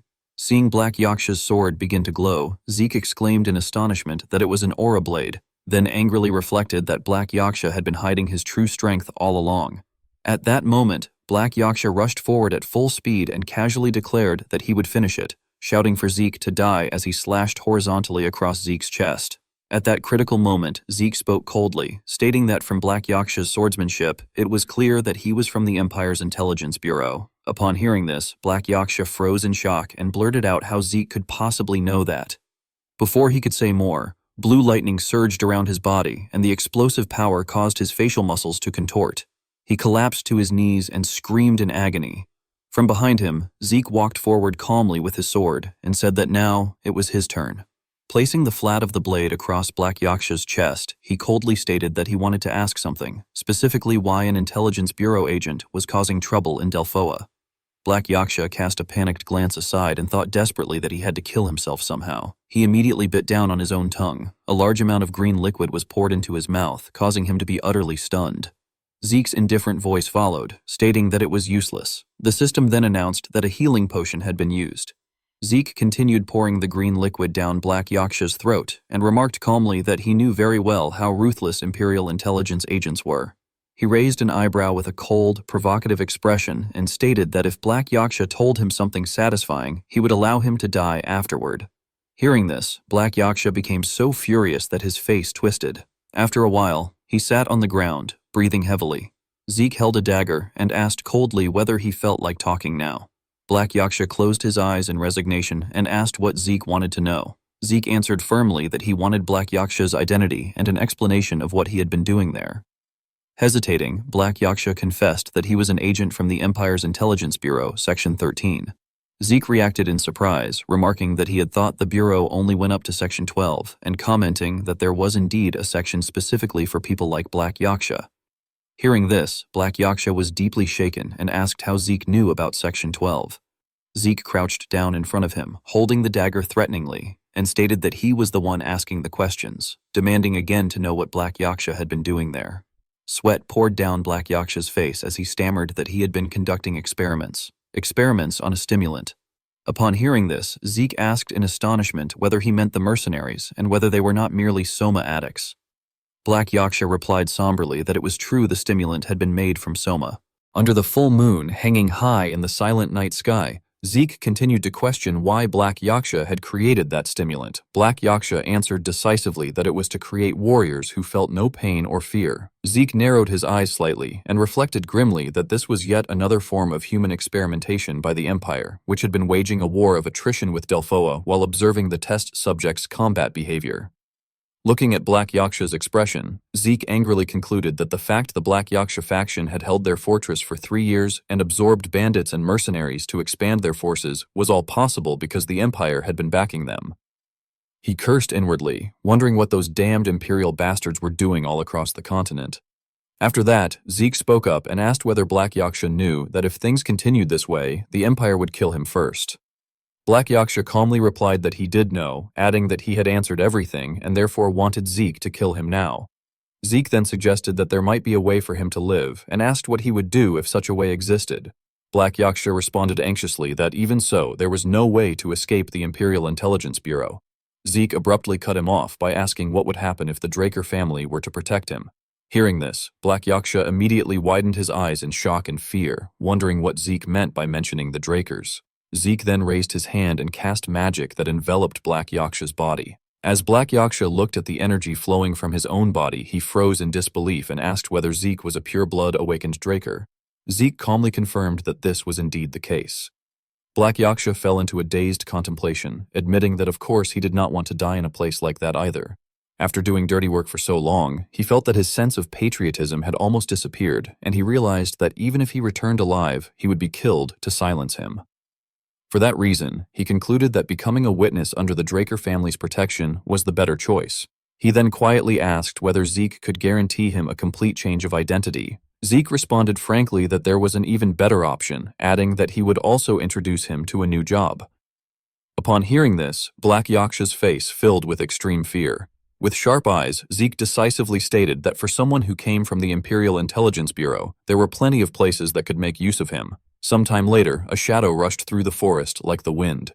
Zeke moved at an astonishing speed, thinking to himself that the fortress still had not fallen and that without Black Yaksha, Andre's group alone should have been able to take it. Frowning, he wondered whether something had gone wrong and decided that he should return to where the knights were. He then firmly stepped down onto the ground. Suddenly, Zeke reacted in surprise and questioned inwardly why all those mages were gathered in that place. On the other side, someone suddenly spotted Zeke and decisively aimed a staff straight at him.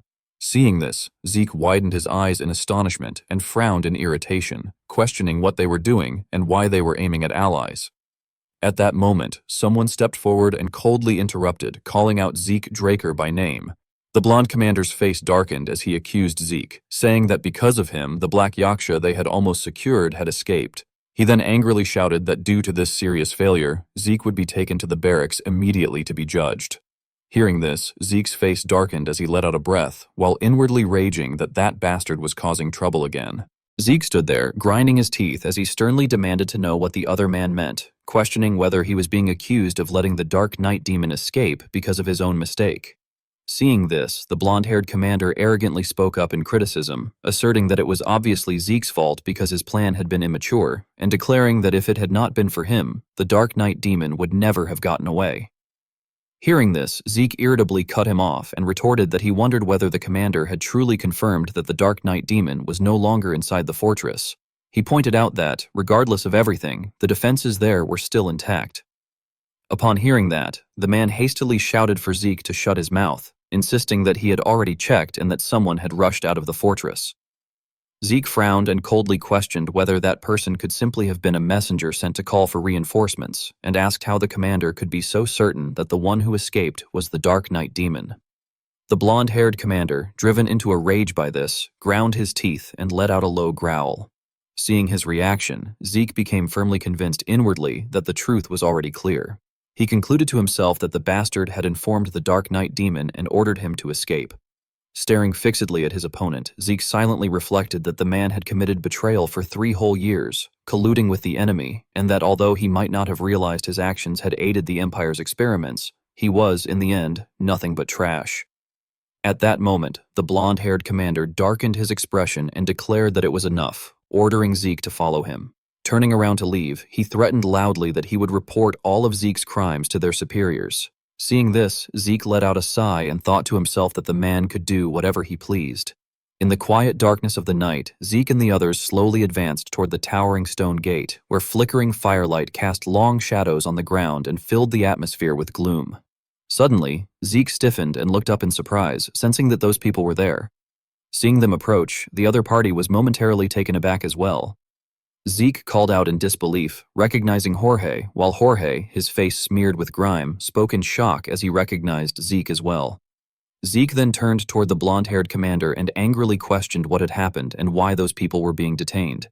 The commander responded with contempt, shouting at Zeke to be silent and stating that it was none of his business. Immediately after, Jorge lunged forward and desperately shouted that they did not regret helping Zeke and that they wished to remain honorable knights. Before he could finish speaking, a blazing surge of golden electricity pressed down on him. As it enveloped and attacked him, Jorge and his comrades screamed in agony. Witnessing this scene, Zeke was utterly horrified. He turned his head toward the blonde-haired commander and grimly stated that such treatment was excessive for allies, adding that not even prisoners were treated that way. Hearing this, the commander flew into a rage and once again ordered Zeke to shut his mouth. Glowering at him, he threatened that if Zeke uttered another word, he would be executed on the spot. Suddenly, not far away behind him, a loud explosion rang out. From within the smoke, a sword-wielding figure stepped forward and coldly introduced herself as Ingrid Hoxson, commander of the 8th Mage Division of Delphoa. Andre calmly stated that such a declaration could be interpreted as a death threat against Zeke Draker. He then frowned in displeasure and added that, from that moment on, the Draker family would consider Delphoa to be in a state of wartime readiness. Faced with the overwhelming presence of the three of them, Ingrid, standing opposite, froze in place. In panic, he thought to himself that out of so many people, a direct warning from the Draker family had been issued, and it had been directed at Delphoa as a whole. Hastily extending his hand, Ingrid protested that whatever this was, such a reaction was far too excessive, arguing that it was essentially a declaration of war and that the joke had gone too far. Andre indifferently interrupted him, telling Ingrid Hoxton to listen carefully. With a firm frown, he stated that the Draker family never spoke lightly. Hearing this, Ingrid grew flustered and hurriedly tried to explain that he had misspoken earlier, that he had been tense due to the battle, and asked them not to misunderstand, insisting that he had only intended to escort Zeke Draker to the barracks for investigation. At that moment, Zeke looked toward Andre and gave a slight nod as a signal. He then cautiously asked whether, before that, he could speak briefly with his companions. Hearing this, Ingrid was utterly shocked. Grinding his teeth in resentment, he shot Zeke a sideways glance before reluctantly agreeing to give him 20 minutes.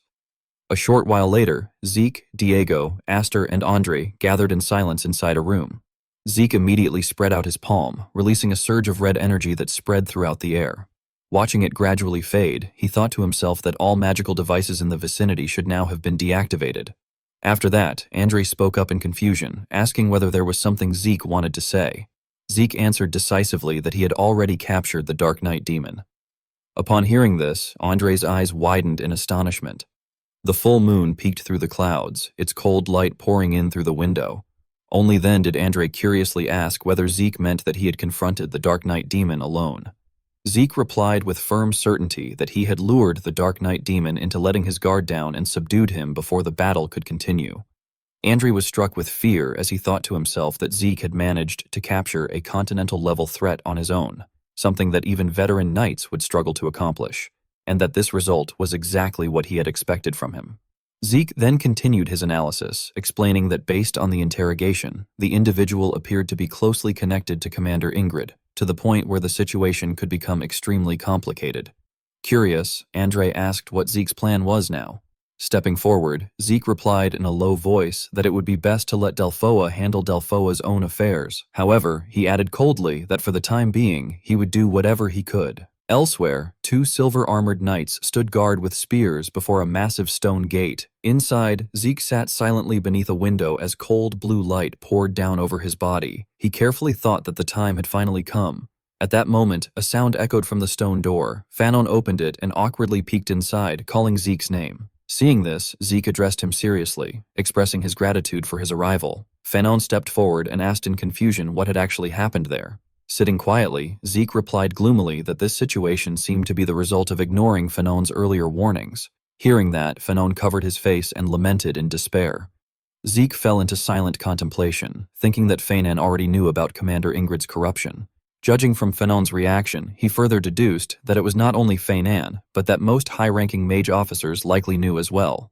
He reflected that in Delphoa, no mage could reach a high position without fulfilling mandatory military service, yet now he had no choice but to propose completely severing that path. Having reached this conclusion, Zeke spoke seriously, saying that there was something he wanted to tell Fanon. Hearing this, Fanon scratched his head and asked suspiciously what it was.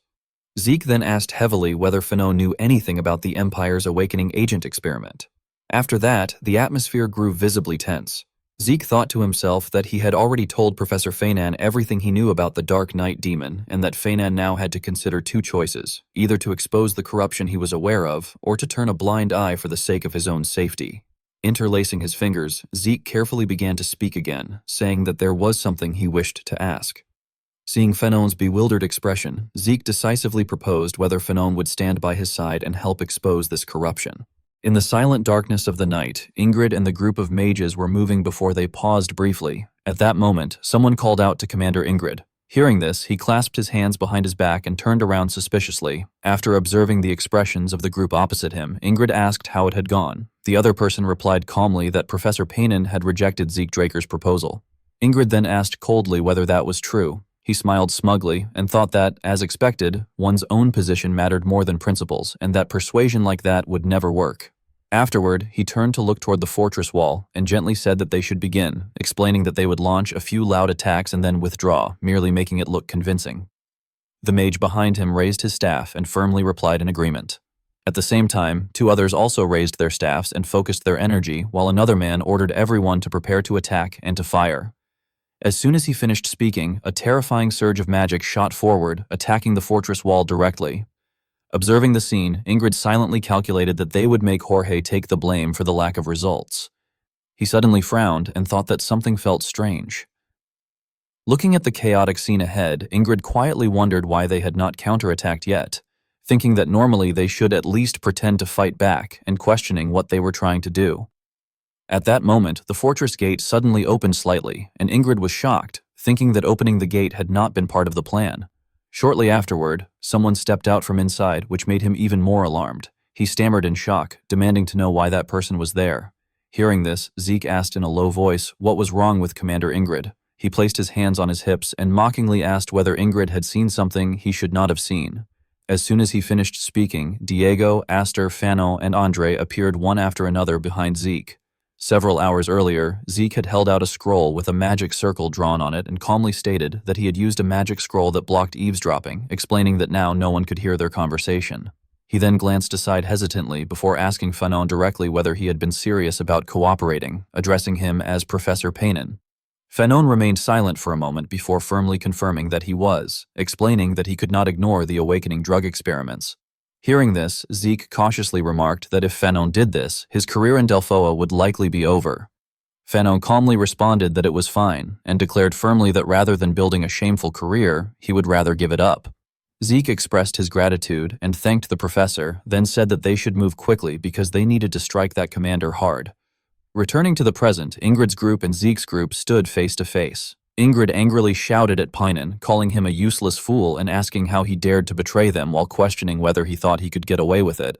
Before he could finish, Zeke glared and cut him off by addressing him as Ingrid Haxon. At the same time, several people calmly appeared behind Zeke, and he coldly and indifferently stated that, for Ingrid's collusion and communication with continental enemies, they had brought people to investigate his corruption, ordering him to surrender peacefully. Immediately afterward, the 3 inspectors stepped forward indifferently. Seeing them, Ingrid was startled and thought in confusion about who those people were. After examining their appearance more closely, he became certain and realized that they were Delphoa's inspection unit. He immediately spoke anxiously, claiming that it was a misunderstanding and insisting that he had never colluded with anyone, arguing that it must have been something fabricated to frame him. The brown-haired inspector responded indifferently that they had already secured all the evidence inside the fortress and told him not to even think about denying it. Hearing this, Ingrid ground his teeth unwillingly. He then lunged forward and shouted furiously, asking if they thought he would die alone, warning that if he spoke a single word, everyone would die, and claiming that he had connections, not just within the division, but across all of Delphoa, which would be shaken. In an instant, Zeke raised his fist and rushed forward, striking Ingrid directly in the face and sending him reeling backward in shock. Sitting on the ground, Ingrid angrily shouted that even after he had warned them, they still dared to act against him. Zeke heard that and disdainfully remarked that if they had connections, they should use them all they wanted. Oh.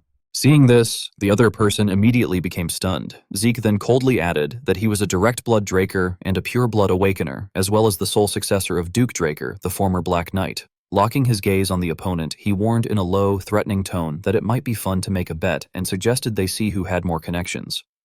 Seeing the situation, Ingrid hurriedly dropped to her knees and desperately admitted that she had been wrong and had truly messed up, pleading repeatedly for forgiveness. Zeke immediately lashed out angrily, telling her to beg forgiveness from the knights who had died because of her, not from him, and called her a piece of trash. At that moment, someone approached and addressed him as Sir Knight, causing Zeke to instantly turn toward the voice. Jorge placed a hand on his chest and solemnly expressed his deep gratitude, saying that thanks to Zeke, their injustice had been cleared. Zeke thought to himself that his testimony had excluded them from the inspection list, but if the 8th Magic Division disappeared, its Knight Order could not survive. Observing Jorge's sorrowful expression, he further reflected that if no other Magic Division took them in, the 8th Knight Order would be dissolved. After thinking this over, Zeke curiously asked whether Jorge regretted it. Jorge immediately and firmly replied that he did not. Lowering his eyes sadly, he explained that they simply felt sorry for their comrades who had died unjustly because they had such a rotten commander. Zeke then calmly stated that if they were willing, he would like to offer them a new job. Hearing this, Jorge asked in shock whether he meant a job. Zeke casually reached into his coat and confirmed that he did. Taking out a piece of paper, he gently told him to read it for the details. Jorge quickly reached out and accepted the paper. After opening it and reviewing the contents with his two comrades, he exclaimed in astonishment, addressing Zeke as Sir and stammering that the terms were incredibly good, asking if the numbers were wrong. Zeke calmly responded that if they worked with him, they deserved at least that much and explained that he had founded a trading company and wanted them to guard it. The three of them became even more shocked, and Jorge expressed amazement at the prospect of working with Zeke. Zeke raised an eyebrow and asked whether they did not want to. Upon hearing that, the three men's eyes lit up immediately, and Jorge excitedly declared that of course they did want to. Together, they loudly pledged their loyalty and urged one another to greet their lord. Noticing Fanon behind them, Zeke called out to Professor Ponen. Fanon looked back at him with confusion, and Zeke casually told him to come to Atlas as soon as matters in Delphoa were settled, adding that they would have much to do together. Fanon agreed and respectfully acknowledged him as master. Seeing this, Zeke closed his eyes and thought helplessly that they had truly gone from professor and student to lord and retainer, and that he had really seen it all. Lifting his head to gaze toward the horizon, he reflected wistfully that the mission had ended in an unexpected way and that he did not know how it would be judged. Zeke then quietly murmured that it did not matter and proudly added that things had worked out in their own way, so everything would be fine. In Midland, as dusk settled over the city, three people sat around a round table in a tense atmosphere. The bald man politely apologized that he knew they were all busy and said he was sorry for calling them there. He added hesitantly that the matter seemed to require discussion with the key members of their Black Ops, so he would skip the formalities and get straight to the point. The bald man, Baron Draker, looked extremely grave as he stated that recently the southern continent had been unstable. The two men present were astonished. The bearded man questioned whether, even if the South was full of crime, they were merely drug dealers and therefore nothing to worry about. The young man beside him hurriedly disagreed, explaining that Macayan's Don Juan controlled the South through the Soma trade and had amassed enormous wealth, becoming a monstrous figure, and that if someone like him caused trouble, it would not be a small matter. Baron Draker cast a cold glance and interrupted, addressing the deputy commander of the right wing, who handled intelligence, and asked whether he had not known that Don Juan was dead. The young man froze and exclaimed in disbelief, insisting that it could not be true and that reports said he was merely hiding from Pavela's attacks. Baron Draker calmly explained that after Don Juan vanished, the Macayan cartel had split into pieces. He then stared at him suspiciously and pointed out that Pavela was the same and that most of their leaders were dead, yet he still had not appeared, asking whether that was not strange. The young man widened his eyes and fell silent. A screen gradually appeared in front of them, and Baron Draker pointed at it, stating that there was footage from both cartels taken a month earlier. He explained that masked figures had appeared on both sides and that among them, the one at the front was believed to have moved between both groups and destroyed them, but neither side had identified him yet. After watching the footage, Baron Draker decisively declared that from then on they would find him. He firmly added that they had to learn who he was and why he had targeted the southern cartels, uncovering everything. Elsewhere, Zeke cried out in shock and turned to Flaubert in disbelief, asking what the headmaster had just said. Flaubert picked up an envelope with satisfaction and stated that the Black Knight Fang subjugation mission had been excellent. After placing it down, he explained that Professor André had kept very detailed records and that the Delphoa inspection unit had even sent their thanks and documentation.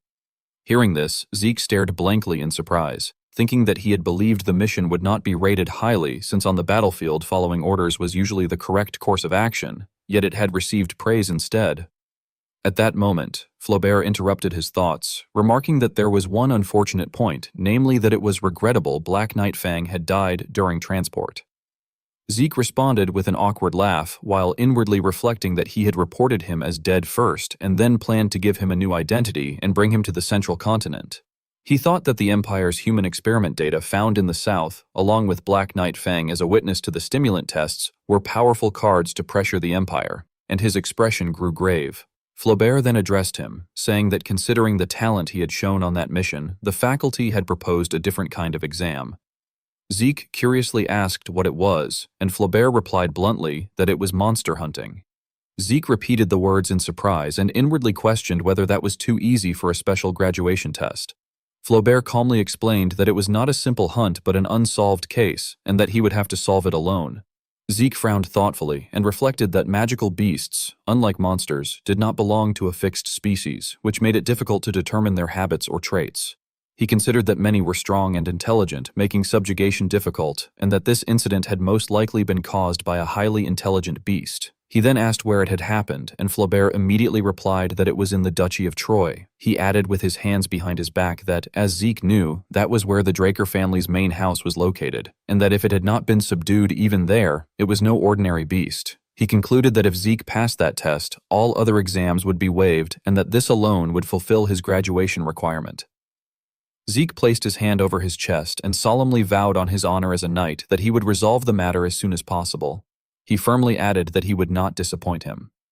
Sometime later, sunlight streamed through the window, illuminating the room. From that direction, a man placed his hand over his chest and bowed slightly, respectfully stating that it was an honor to meet Sir Zeke Draker and that he had been dispatched as his guide for the mission.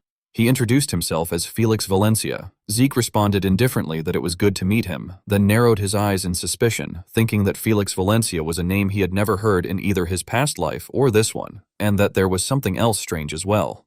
Observing the abundant blue energy radiating from Felix's entire body, Zeke remarked that he could feel something unusual from inside his body, and that for an ordinary young knight, not even a Draker, to possess that level of power meant that something was off.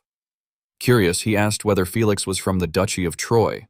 Felix calmly replied that he was indeed a native there, explaining that he had trained in a sword guild when he was young and was now serving in the Atlas Guard. Zeke thought cautiously that Felix seemed ordinary, but that he should remain careful. He then thanked Felix for telling him.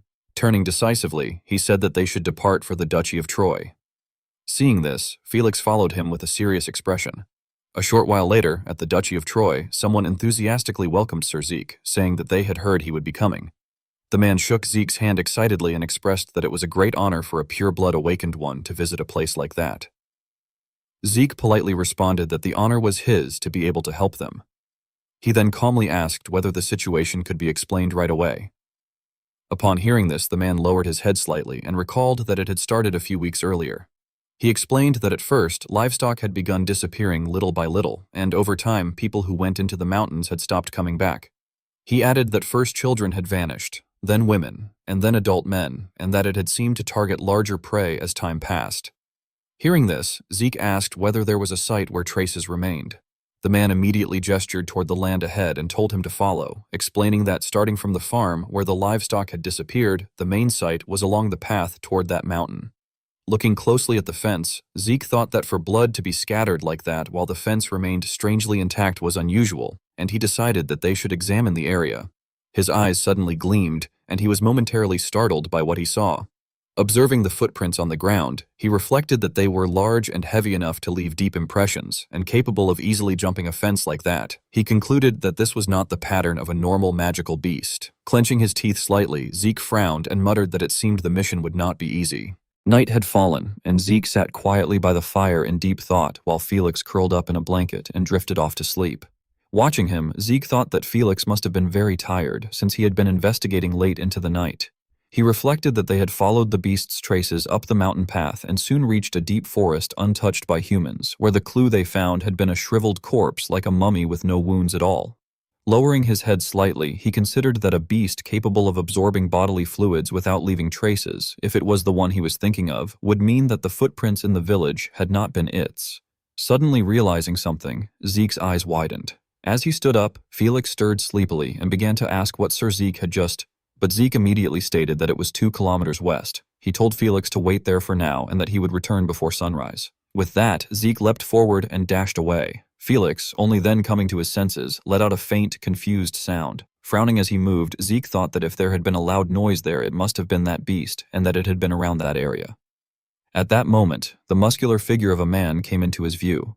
The man roared loudly, then hoisted a tree trunk onto his shoulders and swung it forward in a powerful arc. Witnessing the scene, Zeke wondered what that man was, questioning whether he was swinging a tree like a sword and marveling at such insane strength. Observing his frenzied state, Zeke silently questioned whether he could be a barbarian and who the one fighting him was. At the same time, the silhouette of a monster gradually emerged ahead. Seeing it, Zeke thought that it was as he had expected. Staring intently, he inwardly declared that he had found it, the ancient species known as gaguk. Concealed within the bushes as he observed the battle, Zeke recalled that in his past life he had also found bodies turned into mummies. His master had called the beast responsible an ancient species and had warned him to be extremely careful. He remembered being told that it moved extremely fast like a monkey and was very cautious. But above all, he had to watch out for its tentacle-like tail, which could drain life force in an instant. Calculating the situation, Zeke concluded that the livestock had been taken by the barbarian and the people by the Gaguk. A painful cry suddenly rang out from the other side, and Zeke widened his eyes in shock. He saw the Gaguk's tongue elongate and twist as it pierced through the red-haired young man's chest. The young man broke out in a cold sweat, gritting his teeth and groaning, then glared upward with hatred, while the Gaguk calmly flicked its tongue. Instantly, Zeke silently swung his sword and appeared behind it. Sensing the killing intent, the Gaguk turned its eyes back. Just before Zeke could bring his blade down, it swiftly lowered its body and dodged. Exploiting the opening, the creature leapt away and hastily fled. Clicking his tongue in irritation, Zeke muttered that it was insanely fast. Looking at the red-haired young man lying unconscious on the ground, Zeke wondered if he had been poisoned by the Gaguk. Lowering his gaze, he murmured that he did not really feel like helping a livestock thief, but that he would be generous. A short while later, inside a nearby cave, Zeke held up a vial and stroked his chin, thinking that the healing potion was not working, perhaps because the young man was not human. In that case, he reasoned, he would try something else. Placing both hands over the wounded chest, he frowned, unsure whether it would work. He then channeled energy using an area-wide buff skill and activated healing factor. Instantly, a burst of green light flared violently and spread throughout the surroundings. The red-haired young man let out a faint groan, then abruptly opened his eyes in alarm. He sprang to his feet and shouted defensively, but Zeke calmly told him to calm down. When the young man stared in fear, Zeke emphasized that he had saved him.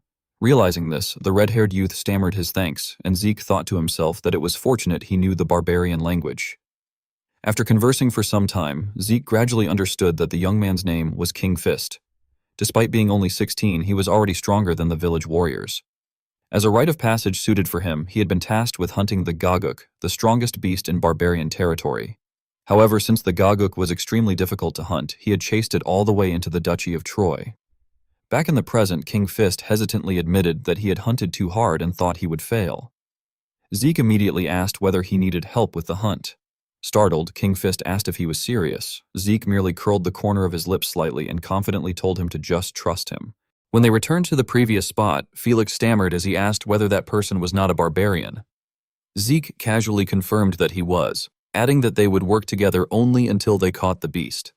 On the other side, King Fist quietly asked who that was, and upon being told that Felix was a subordinate, he asked what subordinate meant. Watching the exchange, Felix was inwardly speechless, wondering what he was saying.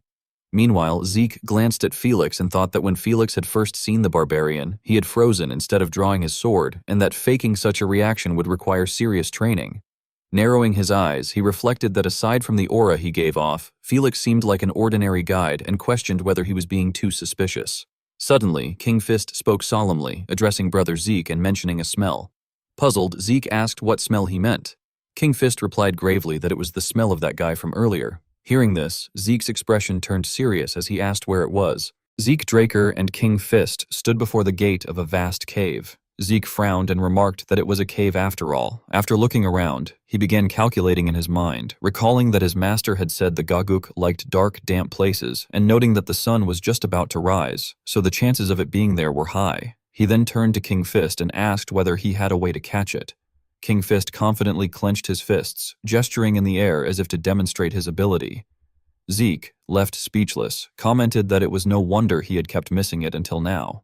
He called King Fist's name again and quickly laid out a complete plan, instructing him to hit the prey first while he would strike from behind as well, asking if he understood. King Fist smiled gently, his eyes darkening with confidence as he replied that he understood. The two of them then entered the dark cave. Jagged rocks hung down from above, narrowing the silent space. As Zeke led the way, he observed his surroundings and thought that it definitely looked like its lair. Noticing animal bones scattered everywhere, he concluded that this must be the place. Suddenly, he stopped and seriously called out to King Fist, warning that they were entering its territory and that he should be careful. Before he could finish speaking, a gorilla-like creature appeared from behind, startling King Fist. It swung a powerful strike at him, but King Fist quickly leapt aside with a shout. Raising his fist to boost his morale, he roared loudly and smashed his fist into the ground, cracking it and sending dust everywhere. However, it was a missed attack. When the dust settled, he froze and reported in shock that it had vanished. Zeke, standing behind him, was not surprised and thought to himself that he had known it would not be caught so easily. He reflected that the reason neither he nor his master had been able to defeat it in his previous life was because it could hide itself in darkness.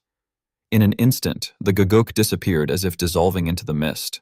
It then circled behind King Fist and attacked with a ferocious roar. Unable to see it, King Fist gasped in alarm. However, Zeke promptly intervened by using Field of Water Force. One of the creature's arms was severed, causing the Gaguk to shriek in terror. Zeke decisively shouted to King Fist that now was the time. King Fist rushed forward, wrapping his arms around the creature and roaring. The Gaguk struck his back hard with its elbow and screamed, but King Fist held on firmly despite the pain. Seeing the opportunity, Zeke praised King Fist for doing a good job. The Gaguk could only widen its eyes in fear. Zeke charged forward, shouting for King Fist to leave the rest to him. He used True Dragon Sword Art, Chapter 2 Verse 1, Earth Cleave, and with a single slash cut the Gaguk down. Even in its final moments, the creature could not understand why it was dying and could only stare wide-eyed as blood splattered everywhere. Its nerves began to regenerate as it growled, but Zeke, fully aware of this ability, declared that it had no chance. A system notification appeared, stating that the dragon skill Gluttony had been activated. Zeke mockingly asked whether it had thought he would let it regenerate. The Gaguk was sealed, and a series of notifications rang out, announcing that he had devoured a corrupted ancient species fully tainted by polluted energy, that consumed HP, stamina, and mana had been restored, and that he had absorbed the bloodline ability of the devoured corrupted ancient species and obtained the active skill Stealth, ranked A.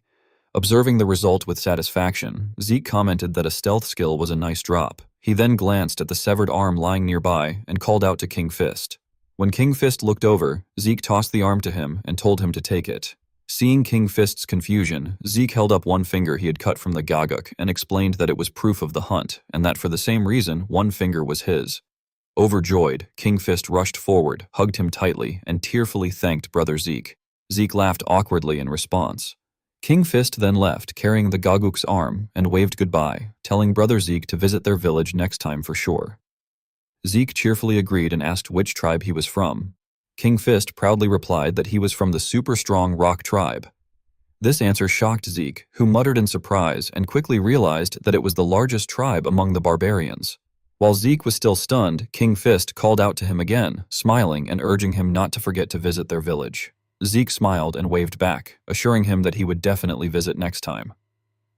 When night fell, Zeke returned to the village. The villagers enthusiastically clinked their beer mugs and cheered for the knight who had protected their village. A representative stepped forward, laughing and expressing heartfelt thanks, saying that thanks to him, they could finally live in peace. Zeke humbly replied that he was glad he could help. He then glanced at Felix, who was sitting nearby, and silently assessed that something still felt off. He found it strange that when he had returned to the campsite after dealing with the Gaguk, Felix had been gone. Although Felix had come back shortly afterward, he had looked dirty and claimed that he had simply fallen. Zeke's eyes darkened as he speculated that Felix might have come to watch his fight with King Fist. He reasoned that even he could not sense distant presences in the middle of intense combat, so Felix had probably been hiding nearby. In the end, finding nothing conclusive, Zeke resolved to keep an eye on him for the time being. On the way back, he lowered his head and reflected that a lot had happened that day. He recalled that they had prepared a decent place for him to stay and thought he would go rest. Suddenly, someone stepped out to block his path, causing him to murmur in surprise. He quickly recognized the person in front of him as Felix and questioned why he was waiting there, noting that his lodging was in the opposite direction.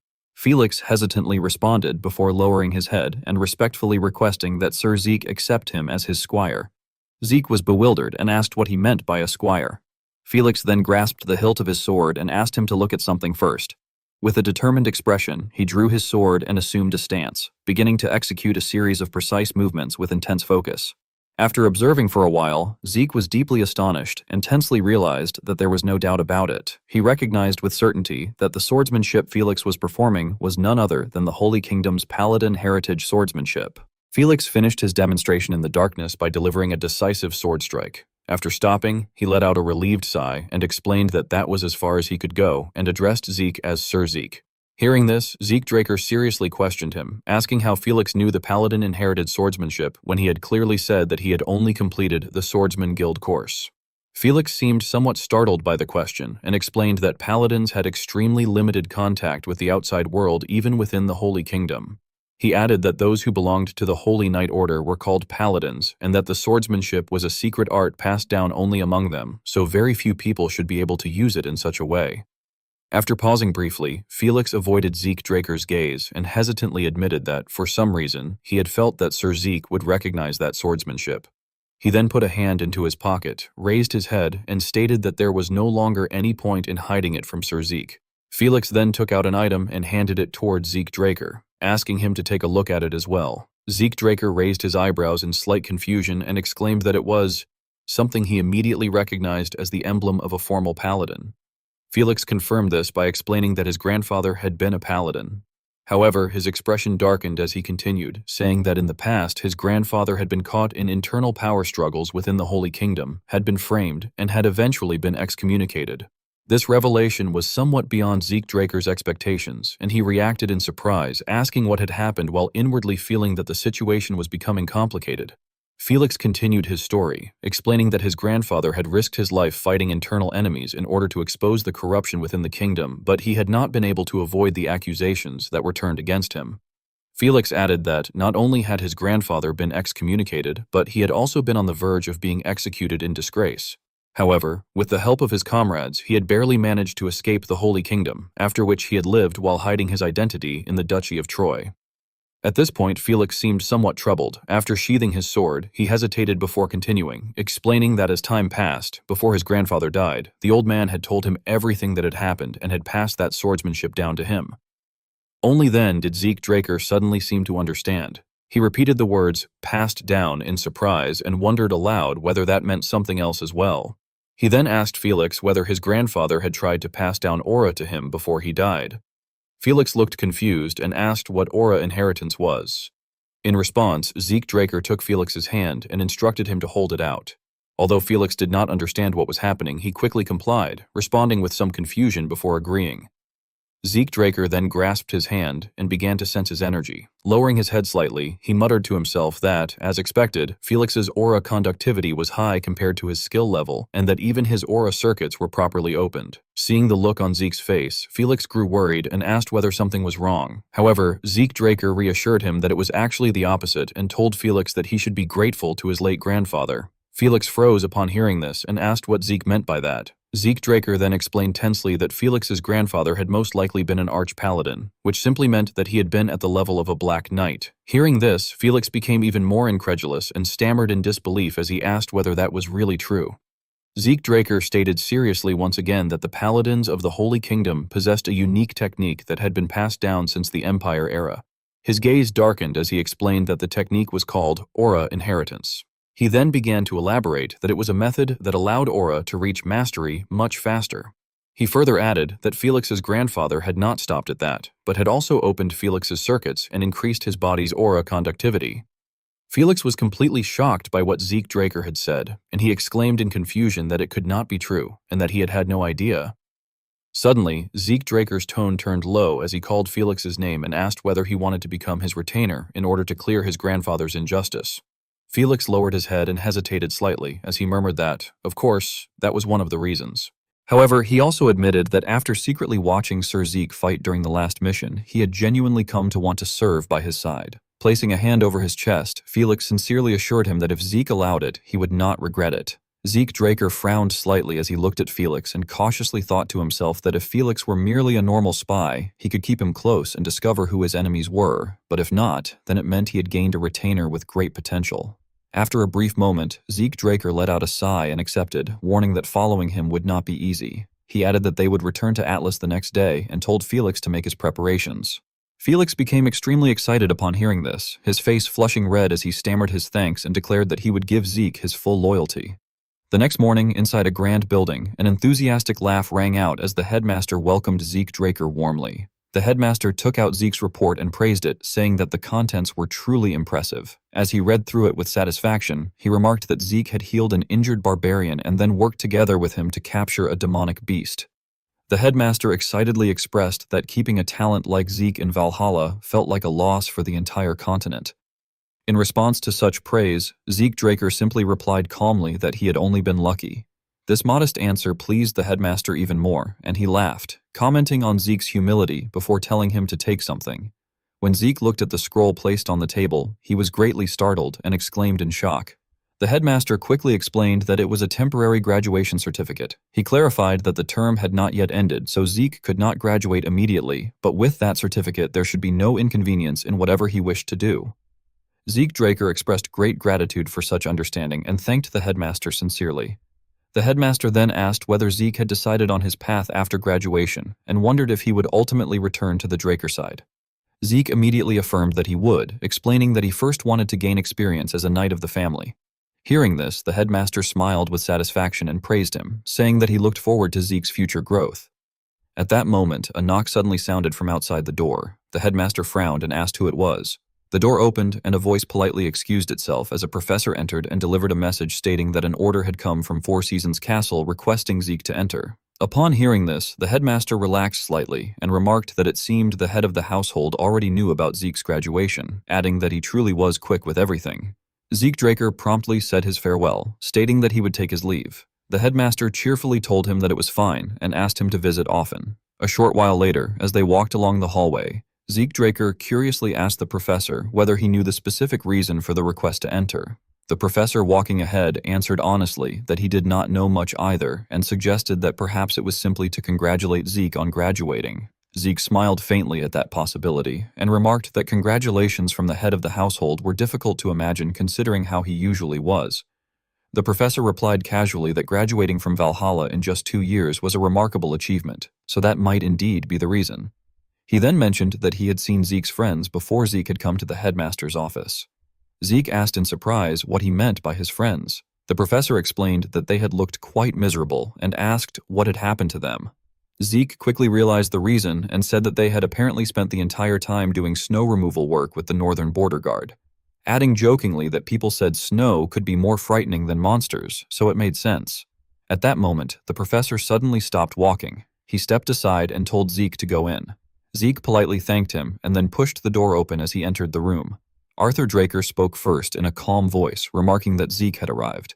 Raising the glass of water in his hand, he congratulated Zeke on graduating from Valhalla. Zeke responded cautiously, thanking the head of the household. Arthur then told him to come closer and sit comfortably. Setting the glass down on the table, Arthur said directly that at this point Zeke must be wondering why he had called him. Seeing Zeke's attention turn toward him, Arthur spoke in a steady tone and stated that he planned to send Zeke to the Draker Martial Arts Tournament this time. Looking at him with a proud smile, Arthur added that he hoped Zeke would win there. However, unlike Arthur Draker's proud expression, Zeke Draker frowned slightly, appearing somewhat displeased. The explanation stated that the Draker Martial Arts Tournament was a competition hosted by the Draker household, open to any young knight who had been promoted to Purple Knight within the family for 5 years or less, and that it essentially served to select the next generation of rookies who would lead the continent. Zeke Draker darkened his expression and said that he understood. Arthur Draker cautiously asked whether he was saying that he would win, and Zeke frowned before firmly replying that yes, that was right, and that as the head of the household wished, he would win the Draker Martial Arts Tournament. Arthur Draker appeared very satisfied with this declaration and, smiling, remarked that it was good and that he hoped he could present him with the medal on the final day of the tournament. He then pushed an item forward and said that he had prepared a graduation gift for him, instructing him to open it. Zeke opened the box, and upon seeing what was inside, he was momentarily stunned. It was a metal plaque and some documents neatly arranged. Zeke wondered if it was a deed for a territory and then turned in confusion to confirm whether Arthur was saying he was giving him a territory. Arthur calmly lifted his teacup, smiled, and confirmed that yes, it was the territory in the north of the Duchy of Troy where he had hunted the demonic beast. This left Zeke astonished, and he remarked that it was unbelievable to receive a territory as a graduation gift. He then reaffirmed that he would do his best to meet the head of the household's expectations. Arthur stood up and turned to leave, gently saying that it was good and that he would look forward to it, adding that he would soon assign a steward to manage the territory and that Zeke should hear the details from him. He then paused, looked at Zeke, and told him that he could leave now. Zeke silently stared at him and expressed his gratitude for the consideration before departing. As he walked along the long corridor, Zeke pondered that even within the Draker household, one had to be a senior knight to receive a territory. Yet he had only just become a formal knight, making the situation quite extraordinary. At that moment, someone approached and called out to him. Upon seeing the person, Zeke happily greeted him as master. The man cheerfully placed a hand on his shoulder and remarked that it had been a while, calling him a busy disciple. Zeke asked what had brought him there, and the man replied that he had come to relax beside him, but Arthur had caught him and put him to useless work, noting that although he had retired as a knight, his status within the Draker side still remained. Zeke glanced aside and muttered that since he had rested for 10 years, working a little should be fine. The man then became serious and remarked that Zeke truly spoke like Arthur's son. He walked over, drew back the curtain, and began to say that anyway, first. Zeke, confused, asked what he was doing now, but the man suddenly jumped down and shouted that they should go home quickly before the leeches caught them. Zeke sighed helplessly and remarked that that man was really something. The two then returned to the mansion together. The man let out a relieved sigh and said that now he felt like he could live again. Leaning back on the couch, he added that home really was the best and asked whether Zeke thought so too.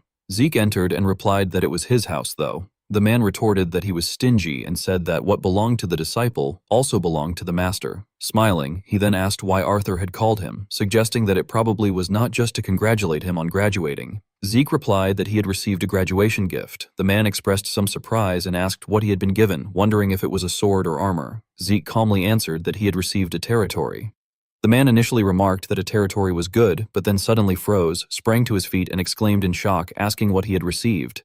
Zeke, already used to such reactions, calmly explained that he had been given a territory in the north of the Duchy of Troy. The man's eyes widened, and he could only stare in astonishment as he remarked in disbelief that it was truly remarkable. Duke was extremely astonished and remarked that receiving a territory at such a young age would surely make Arthur very happy, adding that if it was the Duchy of Troy, even the northern area should provide decent taxes. Zeke Draker calmly explained that it was also the area where he had carried out his recent mission and that the residents there had all been good people. Duke responded without any concern that, in any case, it was a good thing, since being a lord was far better than merely holding a knight title. Suddenly, Zeke recalled something and added that there was one more thing to mention. Duke, confused, asked if he had received another gift, but Zeke denied it and clarified that he had instead been told to win the Draker martial arts tournament. This left Duke momentarily at a loss for words, and he repeated in confusion that it was the Draker martial arts tournament Zeke was referring to. Zeke, still calm, asked his master what it was and whether the tournament was really that high level. Duke's expression darkened as he explained that, if they considered only Zeke's skill, winning would not be difficult, but only if the outcome were determined purely by skill. Hearing this, Zeke exclaimed in surprise, asking what he meant. Duke then continued by asking whether Zeke had ever seen the Draker martial arts tournament, to which Zeke replied that all he knew was that it was held once every 5 years. Duke, visibly tense, warned him again that the tournament was not a simple competition, but rather a battlefield of families disguised as one. Zeke, growing serious, asked if Duke meant that there was corruption in the tournament, but Duke immediately denied it, saying it was quite the opposite. It was a place where the very concept of corruption did not even exist. He went on to explain that all kinds of forces that could be mobilized were allowed to intervene, and that the winner was decided by taking all of those factors into account. Zeke fell silent for a moment, lowering his head as he thought that he had originally believed he only needed to defeat everyone. But if Duke was reacting like that, then the situation must be far more serious. Meanwhile, Duke continued, addressing Zeke frankly and stating that without a sponsoring family, he would never win the martial arts tournament. The room fell into silence as Zeke recalled how Duke had solemnly said that even he was far removed from political affairs, but since there was still some time left, he would try to contact families he knew. Stroking his chin, Zeke admitted that he himself was also weak when it came to politics and wondered in frustration whether there was any solution. At that moment, Decker entered and politely called out, asking to be excused. Zeke turned in surprise and asked what it was. Decker placed a hand on his shoulder respectfully and said that he had something important to tell him. He then stated directly that he had overheard the earlier conversation with Duke and mentioned that Zeke had said he would participate in the Draker martial arts tournament. Zeke confirmed that this was correct, but added that his master had said it would be difficult without a sponsoring family. Decker's expression darkened, and after a brief pause, he grasped the hilt of his sword and asked the young master to look at something.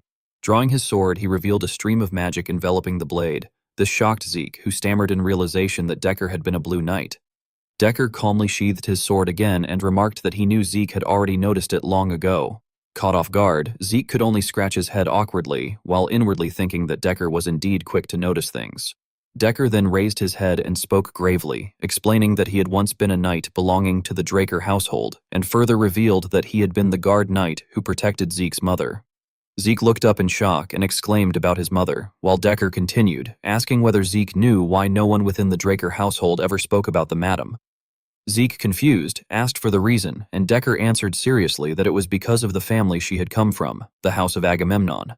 Decker stood in front of Zeke Draker and asked the young master whether, within the Draker household, he knew why no one talked about the madam. Zeke cautiously asked back what the reason was. Decker then became serious and explained that it was because the family the madam came from was the House of Agamemnon. Zeke appeared confused and wondered what Agamemnon was, saying that he had never heard that name before, and asking what kind of place it was. Decker seriously explained that the House of Agamemnon had once been the most powerful among Draker's blood allies, even more so than Tarun or Siemens today. Zeke questioned it with suspicion, asking if it was really that powerful and why he was hearing about that family for the first time. Decker lowered his head and stated that it was because everyone had avoided the House of Agamemnon, calling it a cursed family. Zeke, still doubtful, asked what kind of curse it was. Decker explained in more detail that, in that family, pregnant women would give birth to stillborn babies, and even those who were born would all die before reaching 5 years old. However, he added that only one person, Zeke's mother, had survived and grown up. Hearing this, Zeke became bewildered and trailed off before questioning Decker directly, asking if he was telling him to make that cursed family his sponsoring family.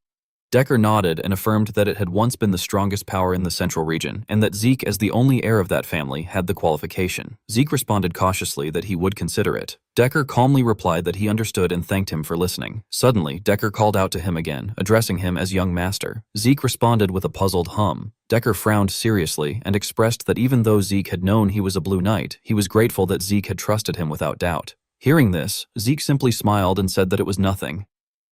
As evening fell over Mycenae, the streets were bustling with people. Felix looked around and exclaimed in amazement that it felt as if they had come to the Holy Empire era, repeatedly expressing how astonishing it was and remarking that Mycenae was this kind of city. Zeke thought to himself that, as expected, it was better to come and see it in person. He looked around and analyzed that Mycenae was one of the Midland cities supported by the Draker household, and that according to Decker, the Agamemnon family had been nobles who ruled Mycenae and its surrounding lands for a long time. His thoughts grew more complicated as he reflected that about 50 years ago, misfortunes had begun to occur in that family. Rumors had spread that it was cursed, and the House of Agamemnon had become isolated. Because of that, even within Draker, it had become difficult to find any mention of them. Suddenly, he stopped in front of a tavern and called to Felix, saying that they should eat something first. Felix quickly replied that he understood. They pushed open the door and entered together, where the owner greeted them warmly. Zeke sat down and directly asked the owner to give them the best-selling dish. The owner laughed and said he would serve them their special soup. While the owner went to prepare the food, Zeke carefully observed the surroundings and thought that overall, the people seemed relaxed and public safety looked good, and that the city itself appeared to be fine. At that moment, someone approached them and asked if they were travelers, offering to treat them to grilled beef ribs if they had not eaten yet. Another person chimed in, saying that if they came to Mycenae, they must try it. Zeke smiled warmly and thanked them, remarking that the people of Mycenae were truly kind. He then raised his head and asked the owner to give each of them a glass of beer. One of the people reacted in surprise, while the owner responded generously that it would be done.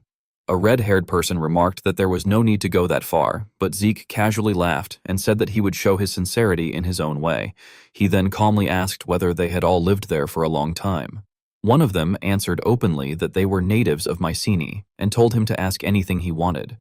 Zeke Draker grew serious again and wondered whether, by any chance, someone was in charge of Mycenae as mayor, adding that earlier he had not seen any building resembling a city hall. However, as soon as he finished speaking, the other man's expression stiffened, and the people around them also became wary. Zeke quickly sensed the shift and questioned what was going on, noting that the atmosphere had suddenly changed.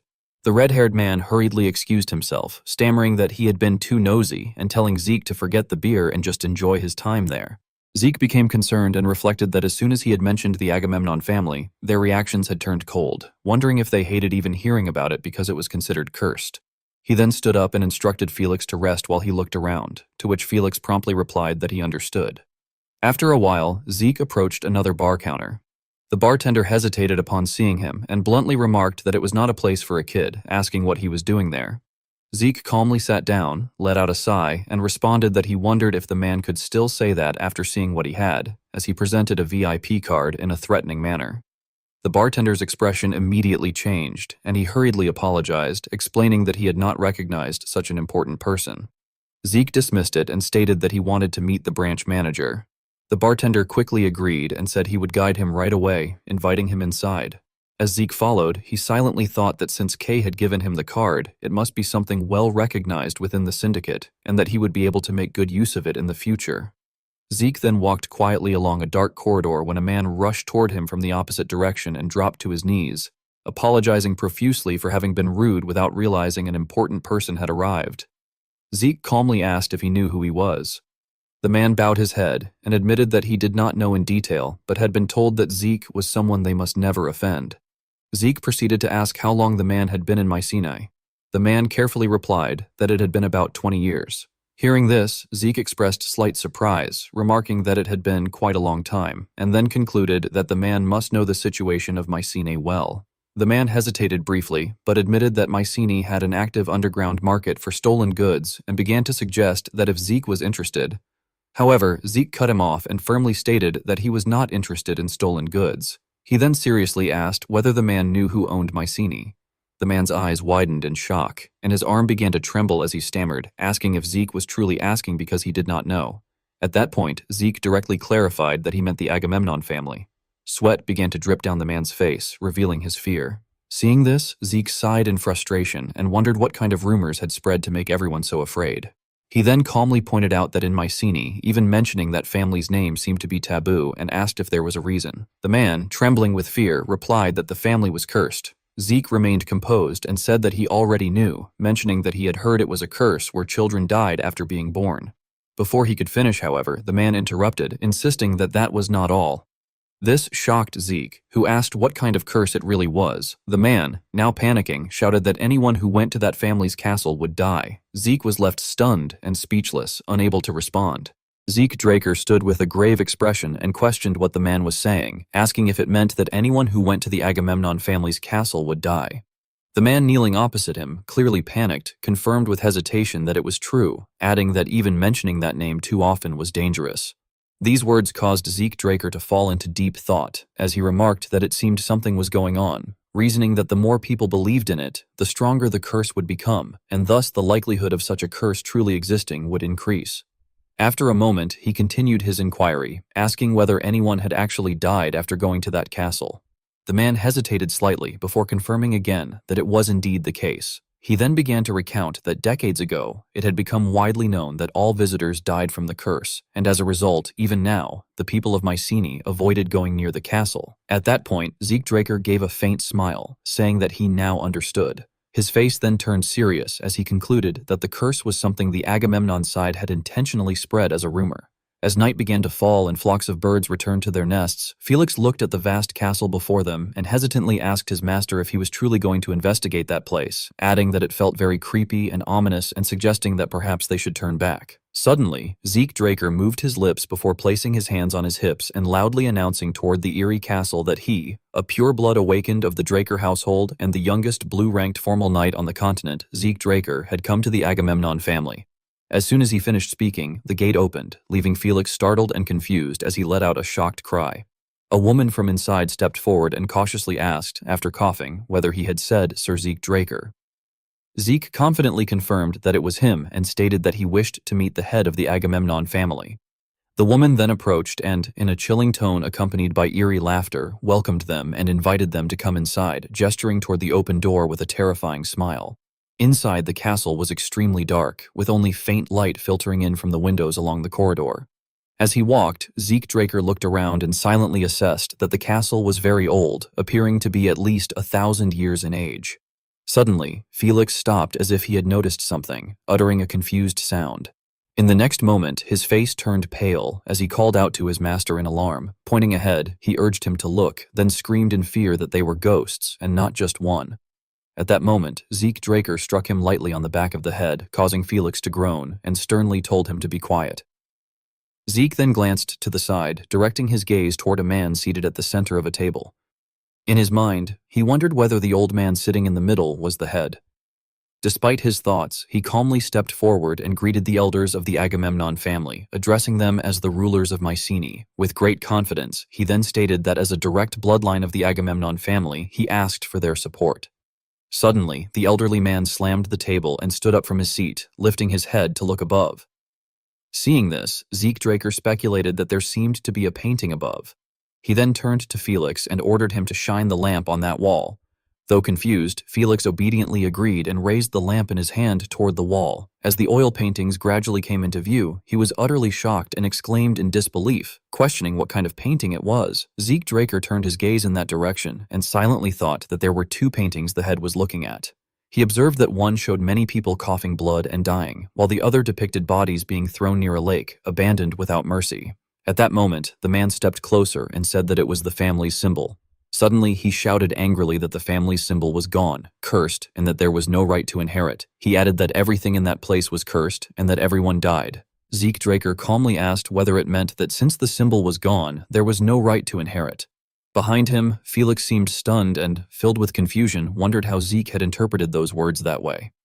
Zeke Draker, still resting his chin on his hand, murmured about the family's symbol and a lake. After a moment of thought, he asked whether the family's symbol had sunk to the bottom of the lake. The woman beside them turned and made a faint, unclear sound. Seeing this, Zeke directly requested that they guide him to the lake. They were soon led to a lake illuminated under the moonlight. Felix, witnessing the scene, exclaimed in amazement that he had never seen such a large lake and noted that it was murky, making it very difficult to find anything. Meanwhile, Zeke Draker tried to summon something, thinking that in the painting there had been a person jumping into the lake while holding something, and that this was the only clue he had, which was why he had bought whale's breath. He took out a small bottle, determined that he needed to go into the lake himself. The item in his hand, whale's breath, allowed one to breathe underwater. As soon as Zeke drank all the liquid inside, the system displayed a notification that whale's breath was being used. After that, he slowly approached the lake and told Felix that he would go into the lake for a while and that it might take some time, so Felix should wait there. Felix, confused, responded hesitantly. Only when Zeke jumped straight into the water did Felix come to his senses and call out for him to wait, but by then Zeke had already dived beneath the surface. Underwater, Zeke opened his eyes wide and tried to observe his surroundings, wondering what he was seeing. Moments later, he noticed something glowing and realized that it was a huge pile of bones, concluding that the story in the painting had been real. When he saw a mask nearby, he became even more puzzled and wondered what it was. Swimming closer, he picked it up and thought that on top of the finely crafted golden mask was a pattern similar to the emblem of the Holy Kingdom. Suddenly, a strange tremor occurred, startling him as he wondered what the vibration was. Behind him, something appeared, leaving him bewildered. The system then displayed a notification that it had detected an ancient dragon species corrupted by polluted energy. Zeke Draker's eyes widened in shock as he frantically wondered where it had come from. The ancient dragon opened its massive jaws with the intent of swallowing Zeke Draker whole as the surrounding water surged violently like an explosion.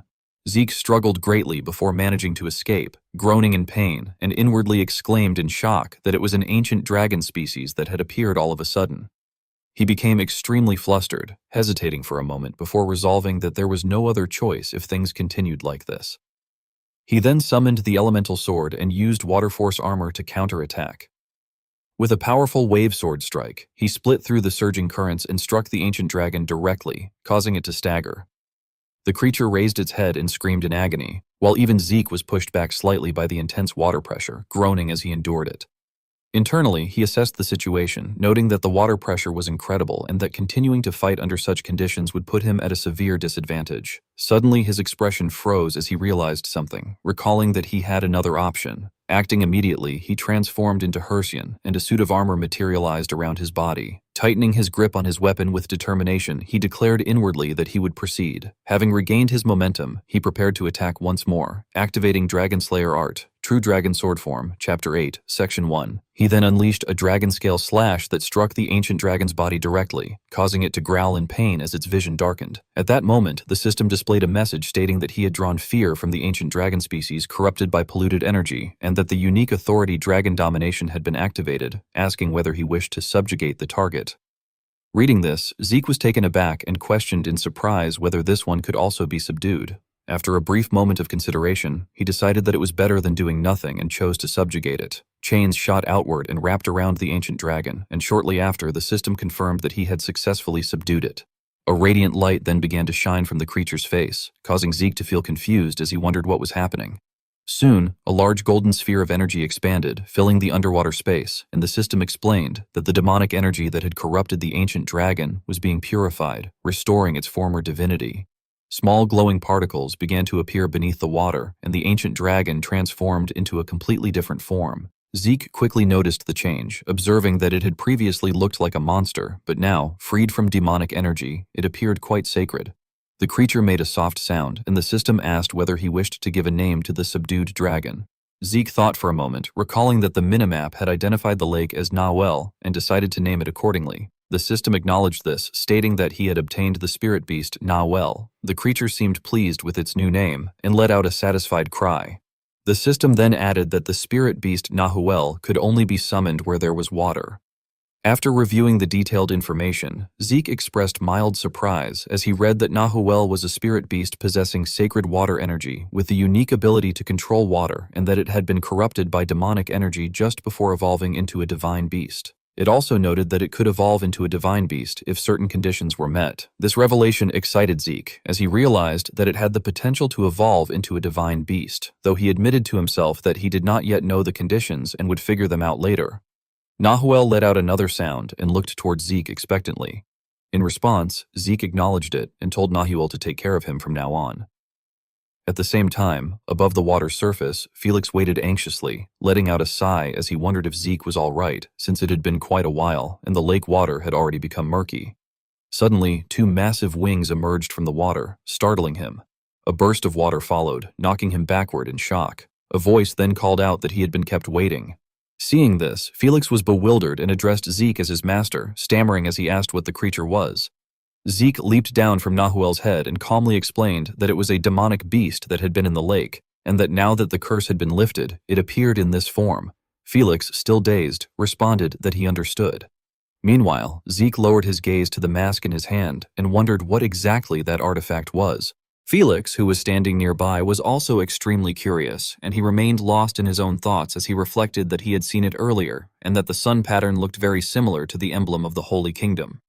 Meanwhile, Zeke Draker made a decision, wondering if, just in case, he should infuse it with some ether like he had done with the Terracan relic. After he collected it, the system displayed a notification stating that he had obtained a mask. The question marks surprised Zeke Draker, and he noted with curiosity that its name was also hidden, just like when he had first obtained Hercian. He then recalled that, according to Jellion, who had studied Hercian, it had been made at least before the Golden Age, and he inferred that this mask, which had similar features, might also be a relic created during that era. Soon after, a question from the system appeared again, asking whether he would like to register as the user of the mask. Without any hesitation, Zeke Draker responded that he would register. As a result, a series of notifications followed, informing him that he had been registered as the user of the mask and asking whether he would like to activate its functions. At that moment, his mind was filled with countless questions as he wondered what was happening, but in the end, he still decided to activate it. The mask appeared in his hand once more, and a notification stated that the function of the mask had been activated. At the same time, countless rays of light burst forth from it, dazzling everyone around. In a single instant, numerous processes occurred, as the system announced that it was linked with the intermediate administrator system, that it was checking the class Immortal, that the skill Purification had been activated, and that the skill Purification had combined with the Immortal class to transform into the unique class skill Grand Purification. Upon receiving this information, Zeke Draker was utterly bewildered as he realized that it was a unique class-only skill. The system then proceeded to confirm the range of Grand Purification, and the mask emitted an energy that surrounded it. That energy shot straight into the sky, as the system declared that it was proceeding with the purification of the demonic energy that had corrupted the land. A pillar of energy rose upward, releasing countless rays of light that spread across the surroundings before it seemed to explode high in the sky. The system continued to issue notifications, stating that it was accessing the management system of changing the motive and disabling the emergency defense mode. In the blink of an eye, a series of phenomena unfolded, and the sky became clearer than ever before. Felix and Zeke Draker were both extremely confused, as they felt that it was impossible and that their surroundings had completely changed. Felix then looked at the mask in Zeke Draker's hand and asked his master what it was. Suddenly, from afar, a man shouted that the prophecy had been fulfilled. He then led a group of people to stand behind Zeke Draker and Felix. Felix, becoming highly alert, turned around and drew his sword as he cursed and demanded to know who those people were. However, Zeke Draker stepped forward with a darkened expression and told Felix to calm down, assuring him that they were not enemies. This left Felix even more confused, and he cautiously asked who those people were. Zeke Draker replied calmly by asking whether they had not already seen and greeted them earlier. Upon hearing this, Felix was startled as he realized the implication and exclaimed in shock, questioning whether that meant those people were the same ones from before, and he finally expressed his disbelief by asking if they were the ghosts they had encountered earlier. The group dismounted from their horses, and the man leading them declared that the prophecy had been fulfilled. He clenched his fist in excitement and proclaimed that the child with black eyes had restored the family to its original state. His words seemed to unsettle Zeke Draker, while those behind him began cheering enthusiastically, calling the child with black eyes the savior of the family. Felix, witnessing the scene, stammered in confusion and wondered how those ghosts could exist. Understanding what he meant, Zeke Draker interrupted and explained that they had not been ghosts, but people whose condition had worsened due to the curse, and that now that the curse had been lifted, they had returned to their original forms. At that moment, the leading man approached and called out to Zeke Draker, welcoming him warmly as his grandson with black eyes and praising him for lifting the family's curse and saving them. Zeke Draker smiled proudly and replied that it was true, addressing him as grandfather, and added sincerely that he was glad they could meet again like this. Afterward, everyone returned together to the luxurious palace. Felix remained frozen in place, murmuring in disbelief and wondering how the castle could have changed so drastically in just one night. He questioned whether, at the moment the surroundings had changed, it had indeed indicated that the emergency defense mode was being disabled. Meanwhile, Zeke Draker looked around thoughtfully and considered that if it worked in conjunction with a system like Dragonslayer or Kaisir's Sanctuary, then its ability must be related to an Elder Dragon's artifact. Just then, an elderly servant approached and asked young Master Zeke whether the meal had suited his taste, adding that it was the first time in 50 years she had demonstrated her skills and that she was glad he had enjoyed it. Felix, standing opposite her, looked over in confusion and wondered who she was, before gasping in shock and questioning whether she could be the same person who had guided them the previous day. The servant laughed happily and confirmed that it was indeed her, adding that they no longer made those strange sounds anymore. Zeke Draker's grandfather then explained that, all that time, because of the curse, they had been unable to see sunlight and could not even eat properly to sustain themselves. He added sorrowfully that as a result, their condition had worsened until they were no longer able to speak properly. Zeke Draker nodded in understanding and said that he had something to show him regarding that matter. He took out a strange mask he had found at the bottom of the lake and presented it. Upon seeing it, his grandfather was greatly shocked and exclaimed that it was the golden mask of Agamemnon, expressing disbelief that the family's symbol had returned. Zeke Draker then asked if he could tell them what had happened. His grandfather, holding the mask sadly, replied that Zeke had the right to hear all of the family's secrets. His eyes lit up as he began recounting that about 50 years ago, a great plague had spread in Mycenae. At that time, the Agamemnon family had done everything possible to prevent it from spreading beyond the city. The elders had isolated the infected and gathered the remaining citizens into the castle to prepare thoroughly. Yet despite their efforts, the terrifying spread of the plague could not be stopped.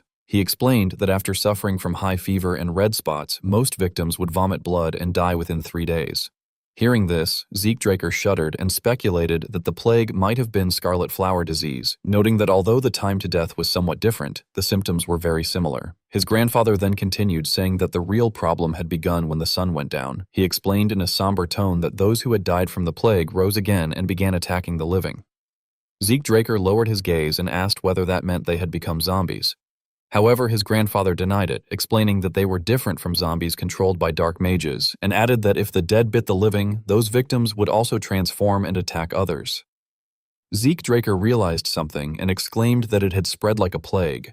His grandfather, clenching the hand resting on the table in anger, said that they could only explain it as a curse falling upon Mycenae. With a displeased look, he muttered that it had been too strange and terrifying for ordinary people to accept. He then continued that after that, they had fortified the castle and, with the remaining survivors, could only wait for the plague to subside, but without a clear solution, the number of corpses had only continued to increase. Returning to the present, his grandfather presented the mask and told Zeke that it had been passed down from the oldest ancestor of their family. Zeke, somewhat confused, asked whether he knew who had made the mask. His grandfather replied that they did not know, explaining that most records from before the Golden Age had been lost. Zeke began to feel disappointed, thinking that it could have been a chance to find a connection with Herzian, and that although he had not expected it to be easy, it was still disappointing. Suddenly, his grandfather stood up and said that, in any case, the castle and the golden mask had long been symbols of the Agamemnon family. Turning and walking away, he continued that because of the divine power within them, the dead could not enter that far, but holding out inside the castle also had its limits. Finally, he stopped in front of several paintings and murmured that, in the end, the head of the family at that time had made a decision. Looking at a painting of people being thrown into the sea, he sorrowfully explained that the elders of the family, including the head, had volunteered to become bait and purify the corruption by sinking the dead into the sacred lake. His expression grew serious as he added that, as Zeke had seen, a problem had occurred, since the corrupt energy had even tainted the sacred lake and turned its guardian spirit into a monster. Zeke frowned and thought that that was why Nahuel, who had once been a spirit beast, had turned into a demonic beast. He then listened as his grandfather explained that it had been a decision made for the city and its people, no matter how long it took, and that sadly, no one had expected it to cause another problem. Zeke then asked, following his grandfather's gaze, whether spreading the rumor of a curse had also been to protect the citizens. His grandfather quickly confirmed that it had, explaining that the remaining corrupt energy could have caused the plague to spread again. Zeke, still curious, asked whether the curse of children dying had also been caused by that corrupt energy. His grandfather lowered his head slightly and confirmed that it had, adding that weak children were more vulnerable. Zeke then became serious and addressed him as grandfather, saying that he would like to hear about his mother as well. This made his grandfather somewhat uneasy, and he asked whether Arthur had not told him about his mother. Zeke stated directly that everyone in the Draker family had avoided talking about her, so he had not even known her name until now. Hearing this, his grandfather became furious, gritting his teeth as he cursed Arthur and said that he should have stopped Laura from marrying that man. Zeke quickly grasped the key point and realized that his mother's name was Laura Agamemnon. He then added that he had heard the Agamemnon family had once been more powerful than any allied family. His grandfather let out a sigh and exclaimed that originally, the Draker household had been an allied family of the Agamemnon family. This revelation shocked Zeke, who asked what he meant. Seeing this, his grandfather angrily explained that during the Holy Empire era, the Draker family had been nothing more than an insignificant rural knight family, and without their help, they could not even have dreamed of entering the central continent. He went on to say, in great anger, that when Mycenae had fallen due to the plague, they had taken the opportunity to absorb other families and grow stronger, which was how the current Draker family had come to exist. Zeke came to understand some of it, and remarked that those Draker people who were good at politics would certainly have done such a thing. However, still confused, he asked why his mother would have married Arthur Draker if she had known about their actions. His grandfather scratched his head awkwardly and admitted that he did not know either, explaining that Laura had always been a mysterious child, having been born while overcoming the corrupt energy. Zeke then brought up another point, asking why only his mother had been able to survive. After a brief pause, his grandfather admitted that there was a reason for that and revealed that Zeke's mother had been a healer class. Zeke was stunned and repeated in shock that his mother had been a healer class. The instructor explained to the class that those with talent in swords walked the path of a swordsman, those with talent in bows followed the path of an archer, and those with talent in spears became spearmen, adding that this was the meaning of class. It was also stated that Zeke Draker's mother, Laura Agamemnon, had been a healer class individual capable of overcoming corrupt power. Zeke Draker's grandfather then calmly recounted that in ancient times, classes had been systemized to better bring out individual talent. But as the Age of Knights arrived, they were simplified into swordsmen and mages, making the meaning of class almost meaningless. He further reminded him seriously that most of the Draker bloodline awakened as swordsmen.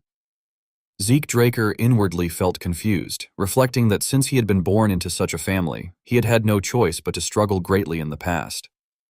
Suddenly recalling something, he wondered if, since his mother had been a healer class, Arthur Draker had known about her class, and he cautiously asked his grandfather about it. His grandfather nodded and affirmed that Arthur most likely had known. Upon hearing that, Zeke Draker began to think further, reasoning that if Arthur had known, then he should also have known that Zeke possessed talents beyond the sword, and he questioned why, in his previous life, Arthur had expelled him from the family. He then asked whether the Agamemnon family had often produced healer-class individuals. His grandfather explained that it had still been rare, but that the position of head of the family had always been held by someone born with healer talent. Frowning with a hint of sadness, his grandfather recalled that Laura had left the place before coming of age and had gone to the Holy Kingdom, saying only that she was searching for a way to save the family. This caused Zeke Draker's expression to tense as he wondered if his mother had gone to the Holy Kingdom to learn more about the healer class in order to find a way to purify the corrupt energy that had been destroying the family. His gaze darkened as he concluded inwardly that only his father, Arthur Draker, would know the truth about his mother. At that moment, his grandfather suddenly handed him an item and told him to take it. Zeke Draker, confused, reached out to accept it and asked what it was. His grandfather explained that it was a portrait of his mother. His grandfather then asked him mysteriously whether he knew what Laura had said when she had once returned to the castle. Without waiting for an answer, he revealed that she had said that the child with black eyes would restore the family. Startled, Zeke Draker asked if his mother had made a prophecy. His grandfather responded hesitantly that they could not confirm it, but added that Laura had also been an irregular, and considering how extraordinary she had been since childhood, it was possible. Zeke Draker lowered his head and looked at a picture of his mother, thinking to himself that she had been an irregular. His grandfather then spoke again, reminding Zeke that he had said he needed the family's support. His expression darkened as he added that since Zeke was Laura's son and had saved the Agamemnon family, he would acknowledge him. Raising his head and extending a hand toward Zeke, he declared that from that moment on, Zeke would be the sole heir of the Agamemnon family. As time passed under a clear blue sky, strict shouts rang out, urging someone not to turn that way, to maintain better balance, to focus, and to hold the sword properly. Felix panted heavily, gasping for breath, and turned to Zeke beside him, pleading for mercy and calling him master. However, Zeke paid no heed and firmly stated that Felix was still far from sufficient and needed to try harder. Zeke reflected that all of this had come about because his grandfather, the head of the family, had begun the procedures to make him the official heir. Since there was still time before the tournament, he had decided to remain at the castle longer as his grandfather wished. During this period, while training his retainer Felix, he had also learned the Agamemnon family's secret golden swordsmanship.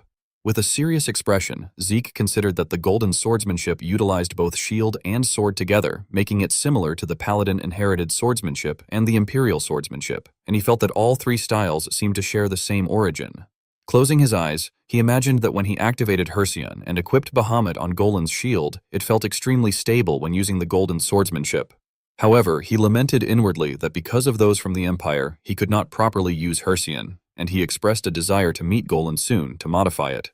While Zeke was lost in thought, someone approached from behind and called his name. He turned politely and addressed the person as the head of the household. His grandfather rubbed the back of his neck and remarked that doing paperwork after such a long time was giving him a headache, adding that he had something to say and suggesting they take a walk. The two then went together into the nearby garden. As Zeke followed behind him, he asked how the city had been managed during that time.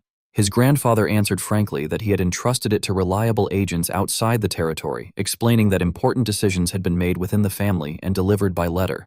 He then suddenly stopped and said that this was precisely why he had called Zeke that day. With a serious tone, his grandfather explained that the Agamemnon family had long protected the place as the guardians of Mycenae, and that 3 subordinate families bound by a deep oath had assisted them. Zeke quickly realized that he was referring to the vassals, and his grandfather confirmed this. He then elaborated that to become the official heir, Zeke would also need to be recognized by them. Zeke's expression darkened as he admitted that he had actually wanted to ask something related to that matter. His grandfather told him to speak freely, prompting Zeke to raise his head and request that, including those 3 families, all the heads of families connected to Agamemnon be invited to the castle. Outside the vast palace, countless people gathered and streamed inside, murmuring in disbelief that the Agamemnon castle had completely returned to its original form. As the doors opened amid their confusion, they wondered whether the curse of the Agamemnon family had truly been lifted. Their chatter abruptly fell silent when someone welcomed them. Zeke's grandfather stepped forward and addressed them, expressing his gratitude to the allied families who had filled the absence of the Agamemnon family for so long. Several counts immediately approached him in astonishment, exclaiming that they could not believe they were seeing him return in such good health. However, others grew pale with fear, questioning whether the ruler of the central continent had returned once more. He then continued, explaining that the reason he had invited them all was to announce that the Agamemnon family had been freed from the curse and had fully returned. He added that, on that occasion, he would introduce the heir of Agamemnon to the assembled allied families. At that moment, Zeke stepped forward from inside, and everyone was shocked by his appearance, recognizing him as Zeke Draker. They whispered among themselves that he was the youngest Blue Knight on the continent, and a genius who had recently graduated from Valhalla in the shortest time. Suddenly, a man stepped forward and respectfully addressed Rufus Agamemnon, stating that as an old friend and loyal vassal, he wished to say something. Rufus smiled politely and acknowledged him as his oldest friend, Arnold Achilles, granting him permission to speak. Arnold expressed that it was a great joy that the official heir of the Agamemnon family had been decided. However, he pointed out that according to the law of the proxy, the Achilles family had the duty to verify the heir. As he spoke, two others stepped forward in silence, and the three of them bowed, adding that the Hector and Aegis families would do the same. Rufus Agamemnon's expression turned serious as he declared that they must once again follow their old tradition. He agreed to their request and announced that, according to their will, they would verify the heir's qualifications through a knightly duel. This declaration caused everyone present to become solemn. A large crowd had gathered around a combat arena, where murmurs and excited chatter rose लगातार as spectators remarked that it was better than expected and that witnessing a historic night duel in person was astonishing. A man nearby, tense with anticipation, agreed and added that it was unbelievable that Zeke Draker was participating as a challenger. Zeke Draker, clad in armor and gripping his sword tightly, looked toward his opponent before lowering his gaze to the shield in his hand and murmuring that in today's match he would have to use the temporary armor prepared by Agamemnon. He reassured himself internally that it should be enough and noted that he could not use Hercion there anyway. From the opposite side, his opponent suddenly spoke up, acknowledging that Zeke Draker was the man chosen as Agamemnon's heir. With excitement, the warrior declared that he, the great fighter of the Hector family, would personally test Zeke's qualifications, then loudly challenged him to show everything he had. However, immediately after issuing the challenge, a loud crash resounded as the Hector family's representative collapsed to the ground. The referee, startled, announced that Zeke Draker had won, while the fallen warrior could only groan incoherently. The surrounding crowd reacted in shock, and the head of the Hector family stammered in disbelief that their great warrior had fallen so quickly. Beside him, the head of the Aegis family hesitantly declared that it was now their warrior's turn. The Aegis representative charged forward aggressively, shouting that he would demonstrate his family's strength. Yet his expression twisted in alarm as a wave of sword energy approached, and in an instant, Zeke Draker struck him away. Zeke followed up by stepping forward forcefully and thrusting directly into the center of the Aegis representative's body. The man cried out in pain and shock, internally reflecting that as far as he knew, Zeke Draker was only 17, yet possessed unbelievable power for someone so young. Zeke landed back on the ground and calmly remarked that he thought this was enough. The Aegis warrior, confused, questioned what he meant, but Zeke's gaze sharpened as he declared that he would end it there. Another loud crash followed, and the Aegis representative fell unconscious as the referee once again announced Zeke Draker's victory. Zeke then looked on thoughtfully and noted to himself that now only one opponent remained. The final representative stepped forward as the referee excitedly introduced him, stating that everyone already knew he was the current champion of the traditional duel league, the final warrior, Feral Achilles. The two stood facing each other in silence until Feral politely greeted Zeke and introduced himself. Zeke responded in kind, formally stating his own name. As Zeke observed him, he internally concluded that Feral was clearly different from the previous two opponents, noting that his aura did not waver and that his mental discipline appeared deep. Deciding to test him, Zeke stepped forward decisively and declared that he would see his skills. For the first time in the match, Zeke was the one to initiate the attack, swinging his sword heavily against Feral's shield. Feral countered by twisting his body to deflect Zeke's strike and immediately retaliating. Zeke was slightly taken aback by Feral's strength, but openly praised him, thinking that his fundamentals were extremely solid and that he possessed extensive real combat experience. Meanwhile, the spectators expressed astonishment, remarking that it was incredible to see a knight who could fight evenly against Feral Achilles, and that matching the current Central Region champion so evenly was truly remarkable. Rufus Agamemnon, however, watched with pride and silently affirmed his trust in Zeke. On the battlefield, the constant clashing of metal rang out as their attacks became so fast they left only after images. As Feral pressed forward with relentless attacks, he thought to himself that this battle would prove whether Zeke was truly worthy of being the family's heir. Yet upon clashing again, his expression shifted in shock as he realized that Zeke Draker, just as the rumors claimed, was a monster. Unlike himself, who was growing tired, Zeke showed no signs of wavering. Opposite him, Zeke maintained a serious composure while blocking the attacks, eventually swinging his arm to knock Feral backward. In that moment, Feral's face darkened as he resolved internally that he would stake everything on a single strike. He then unleashed the Achilles-style shield spear technique, Ultimate Charge, followed by the attack Black Spear's Fury, directed at Zeke. Zeke, his gaze unwavering, calmly acknowledged that Feral had finally revealed this level of power and declared that he would respond with the inherited swordsmanship he had learned from Agamemnon. He then unleashed the ultimate counter, Agamemnon Golden Swordsmanship, Majesty of the Golden Sword. The ultimate techniques of the two great families collided head-on, and a powerful burst of light erupted at the center of the arena. As the arena suddenly erupted and black smoke billowed into the sky, the spectators stood up in confusion and wondered what had happened and who had won. Suddenly, someone noticed something and shouted for everyone to look over there because neither of them had fallen yet. After the smoke finally cleared, Zeke Draker and Pharrell Achilles were still standing firmly on the arena floor while facing each other. The crowd stared in disbelief and exclaimed that both of their shields had already been destroyed, questioning whether they really intended to continue the fight. At that very moment, Rufus Agamemnon loudly ordered that it was enough. He then declared the match a draw and stated that there was no meaning in deciding a winner or loser in such a magnificent duel. Behind him, the head of the Achilles family lowered his head and announced that the Achilles family acknowledged Sir Zeke Draker's qualifications as an heir. The head of the Hector family also stated that the Hector family likewise acknowledged Sir Zeke Draker's qualifications, while the head of the Aegis family expressed the same approval. Hearing all of this, Rufus Agamemnon appeared extremely satisfied and declared that the matter had been decided. The people then looked toward Zeke Draker and loudly offered their blessing to the new heir of the Agamemnon family. Zeke Draker smiled cheerfully and remarked that it had been an extraordinary battle with Sir Pharrell, adding that if the duel had continued, he himself might have been the one to lose. However, Pharrell Achilles rejected the compliment and stated that he was actually the one who might have lost. He calmly explained that Zeke's previous attack, had he truly intended to carry it through, would not only have destroyed his shield, but would also have allowed him to launch a counterattack afterward. Pharrell Achilles then sincerely thanked Zeke Draker for his consideration. Across from him, Zeke Draker was inwardly surprised that Pharrell had realized it. He then smiled to himself in satisfaction and thought that regardless of everything else, he had already secured the title of heir. Raising his head confidently while looking around, he decided that it was finally time to seriously prepare for the martial tournament. After returning to the mansion, Felix excitedly praised his master and declared that it had truly been a spectacular battle. He continuously gestured while describing how Zeke had managed to draw against Sir Pharrell Achilles, the defending champion, who also possessed an enormous following throughout Atlas. After listening for a while, Zeke Draker warned him not to exaggerate, explaining that Sir Pharrell had deliberately held back in order to preserve appearances. Felix immediately froze in confusion and asked what he meant by that.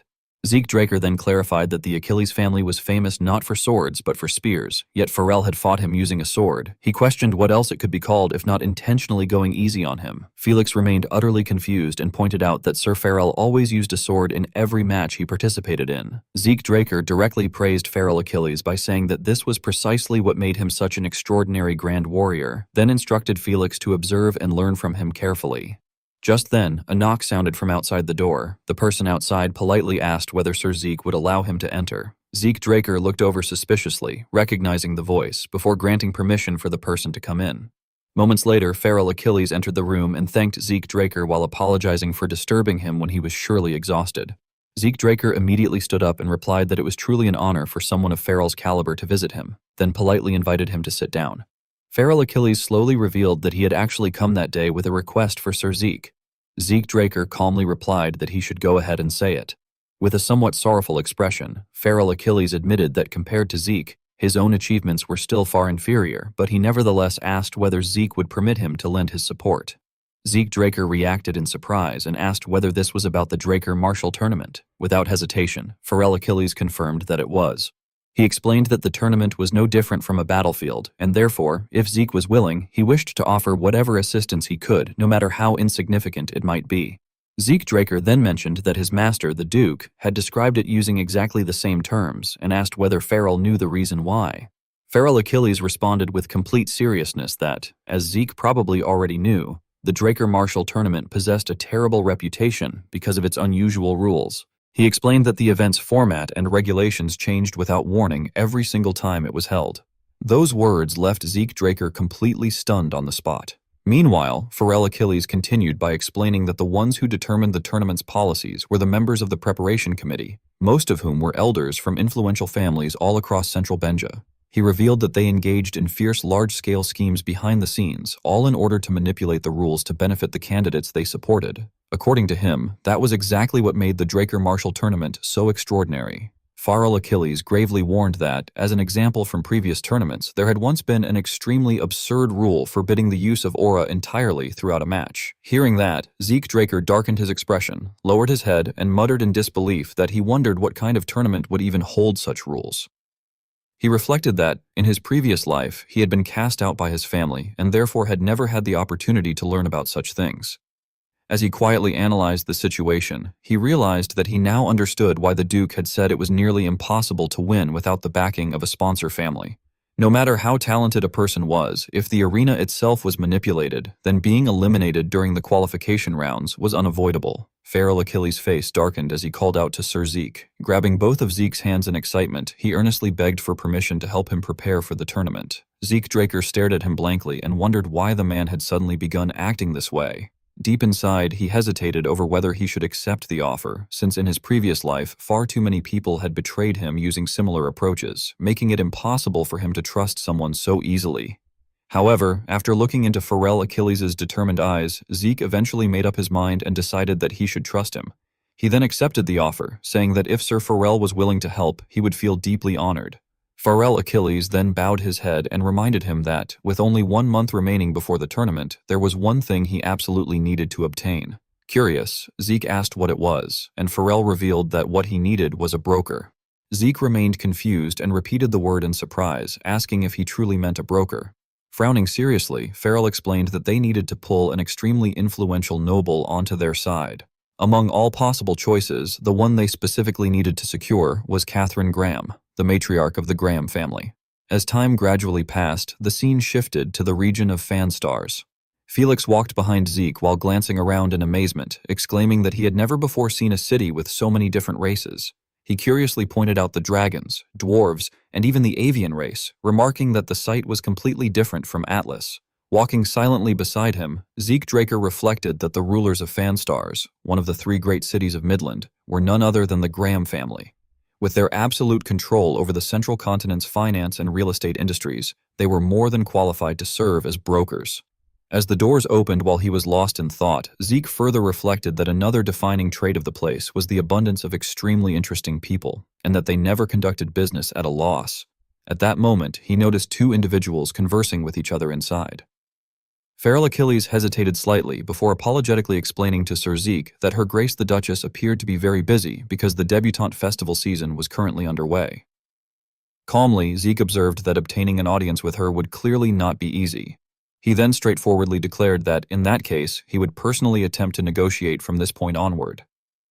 After Zeke Draker approached them, a noble politely asked whether there was something he could help him with. Zeke replied that he wished to request an audience with Her Grace the Duchess. The noble cautiously asked what kind of business he had with her, and Zeke calmly answered that the matter concerned an investment in a mithril mine. The man froze in shock and repeated the words, "mine investment," in disbelief. Zeke calmly confirmed it and added that the Graham family had spent the past 3 years pouring resources into surveying ore veins without results and that their initial investment funds were nearly exhausted by now, were they not?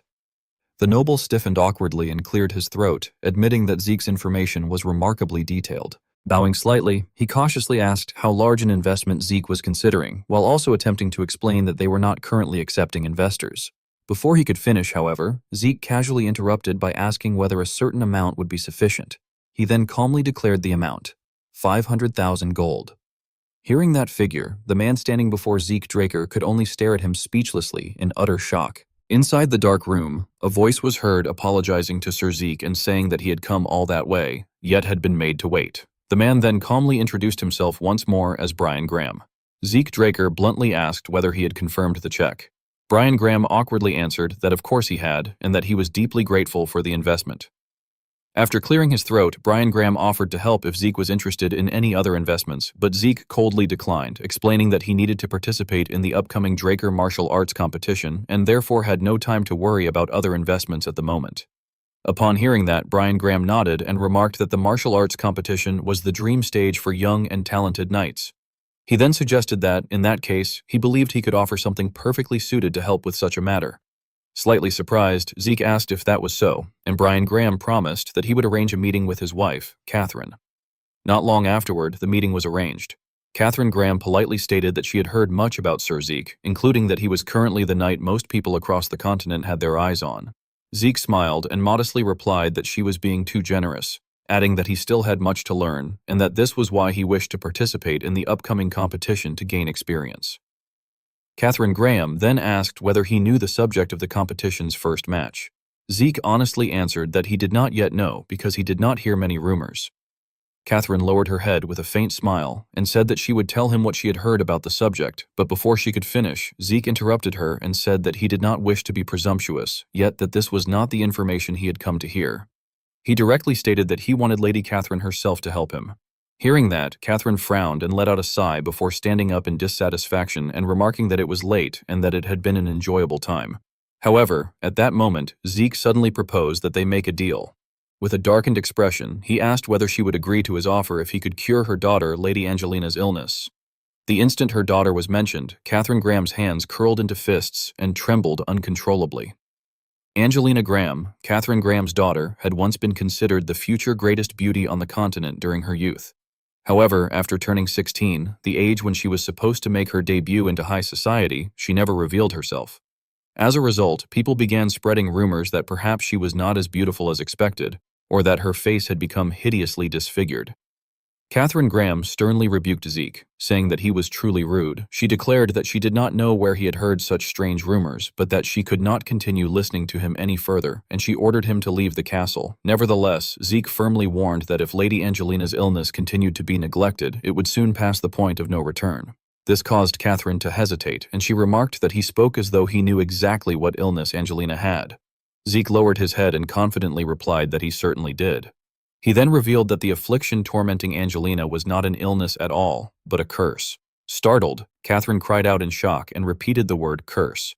Zeke continued by asking whether, as time passed, blisters spread throughout Angelina's body and her skin slowly rotted away. Catherine froze in disbelief and stammered out a question about how he could possibly know that. Taking advantage of her reaction, Zeke explained that although it appeared to be an illness, it could not be cured through ordinary medicine because it was actually a vicious curse cast through forbidden magic. Zeke then asked whether she had heard about the Agamemnon family's curse. Catherine answered that she had heard it had finally been dispelled recently, but suddenly she realized something and recalled the Agamemnon family's new heir. Zeke directly admitted that he himself had resolved that curse with the Radiance God's help. The moment he finished speaking, Catherine's attitude completely changed as she rushed toward him desperately and asked whether he could dispel Angelina's curse as well. Zeke calmly replied that everything followed God's will, but that one thing was certain. The more time passed, the more dangerous the curse would become. He then urged Catherine to take him to Lady Angelina immediately. The two of them soon entered deeper into the castle. While leading the way, Catherine briefly explained that they had heard mana was harmful to illnesses, so they had removed every object that operated using mana. Hearing that, Zeke silently realized that this was why there were no ordinary monolights, though he still felt the castle was far too dark. His expression gradually darkened. Suddenly, a scream full of agony echoed from within the castle. The instant Zeke heard it, he quickly recognized it as Lady Angelina's voice and asked whether it truly was her. Catherine helplessly confirmed that it was. Clenching his teeth, Zeke inwardly concluded that the situation was far worse than he had expected. After a moment of silence, Zeke stepped forward and requested that the Duchess wait outside briefly because he intended to enter alone. Though stunned, Catherine still agreed. Zeke cautiously opened the door and entered the room. Before him stood a person whose face was completely wrapped in bandages. Seeing her condition, Zeke grimly remarked that the situation was truly severe. Looking at the taut chains restraining her, he could not help but think that she must once have been incredibly beautiful, only to end up in such a tragic state because of the curse. Angelina Graham was tightly bound in chains. Zeke carefully called out, asking whether Lady Angelina could hear him. Upon hearing someone address her, Angelina slowly raised her eyes in shock. Trembling in pain, she weakly begged him to please kill her. Tears streamed down her face as she desperately pleaded for death. Witnessing such a heartbreaking sight caused Zeke's own heart to sink. Nevertheless, he apologized and told her that he could not allow her to die. He then took out the mask he had previously obtained and put it on, silently thinking that he needed her for what would happen in the future. A serious light flashed across his eyes as he resolved that he would save her no matter what it took. In the next instant, Zeke Draker's entire body became enveloped by an overwhelming surge of power, and the system displayed a notification stating that the mask's function had connected with the system. Zeke Draker silently reflected that, because of an incident from his previous life, he had known about Angelina's curse. He recalled that, at the time, under his master's orders, he had tracked down a sorcerer who used evil ancient curses and had eventually succeeded in capturing him. However, during the interrogation, an unexpected truth had been revealed. The sorcerer had been the one who cursed Angelina. Zeke remembered searching for her whereabouts, only to discover that she had already died. Since it had been a curse created through ancient forbidden arts, there had been no way to cure it. He thought bitterly that it was a curse which caused greater suffering the more beautiful the victim was, and Angelina had fallen victim to such a mad curse. He quietly gazed at the girl before him. Reaching his hand toward Angelina Graham, Zeke Draker thought that, however, with this mask capable of grand purification, things could be different.